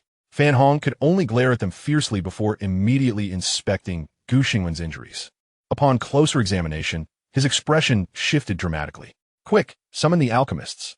Several alchemists from the academy rushed onto the stage. At this juncture, Guixu felt a growing darkness surrounding him, rendering his vision and hearing unclear. Xianxia Bai, holding onto Ye Changqing's wrist, could distinctly sense that Ye Changqing's skin and bones seemed to possess an unusual quality, as if clad in a layer of soft armor. What kind of spirit technique is this? Soon, the alchemists began to treat Guixu. However, not long after, one of them looked at Fan Hong and shook his head. Guixu's arm bones are shattered, and his sternum has pierced his lungs. He cannot be saved. Upon hearing this, Fan Hong's face paled. "Ye Changqing, how can you strike to kill in a sparring match between disciples?" Before Xianxia Bai could retort, Ye Changqing interjected. "Instructor Fan, you have been observing throughout. Did you see me intent on taking his life? Each time I repelled him, he recklessly charged back at me. How was I to know he was so gravely injured?" "You." Fan Hong was about to say more when, from the main platform, Yuan Muxue, her long leg draped over the other, spoke lazily. "Sparring indeed carries the risk of death. All four of you chief disciples were watching from the sidelines and failed to notice any issue, which indicates there was none. However, the challenge continues. Do not disgrace us before outsiders." Yuan Muxue asserted unwaveringly. Yes, Fan Hong could only nod begrudgingly. Soon, the alchemist carried Guixu's lifeless body away. The instructor responsible for recording then announced, "Guixu challenged Ye Changqing. Ye Changqing wins, maintaining his 5th position." As the declaration echoed, an uproar erupted both inside and outside the martial arena. "He is dead. Guixu is dead." This was the 7th-ranked genius of the heavenly list. Ye Tianshuo, Ye Nanfeng, and Jiang Jingyun were equally bewildered. Given the temperament of a third brother, he would never strike with lethal intent unless provoked. Yi Nanfeng could not help but exclaim, "It seems that Guixu has long been a trusted disciple of the Bai family. I am quite familiar with your third brother's character, yet I am intrigued by how he managed to slay Guixu in plain sight of so many onlookers." Yi Tianshu expressed his confusion. Logically, with the presence of the 4 chief instructors and other instructors beside the arena, someone should have noticed. This point also piqued Yi Nanfeng's curiosity. The death of Guixu had a profound impact on everyone present. It not only indicated that Ye Changqing truly possessed 5th-level capabilities, but also suggested that he might be invincible within the Qiyang Academy, beneath the realm of meridian condensation. Yuan Qianhui, ranked 6th, was certainly stronger than Guixu, but could she have killed him? Absolutely not. Yet Ye Changqing accomplished this feat moreover. The top 4 were all at the meridian condensation stage. Does this not imply that Ye Changqing, merely at the pinnacle of the Qi nourishing stage, has already become invincible within that realm?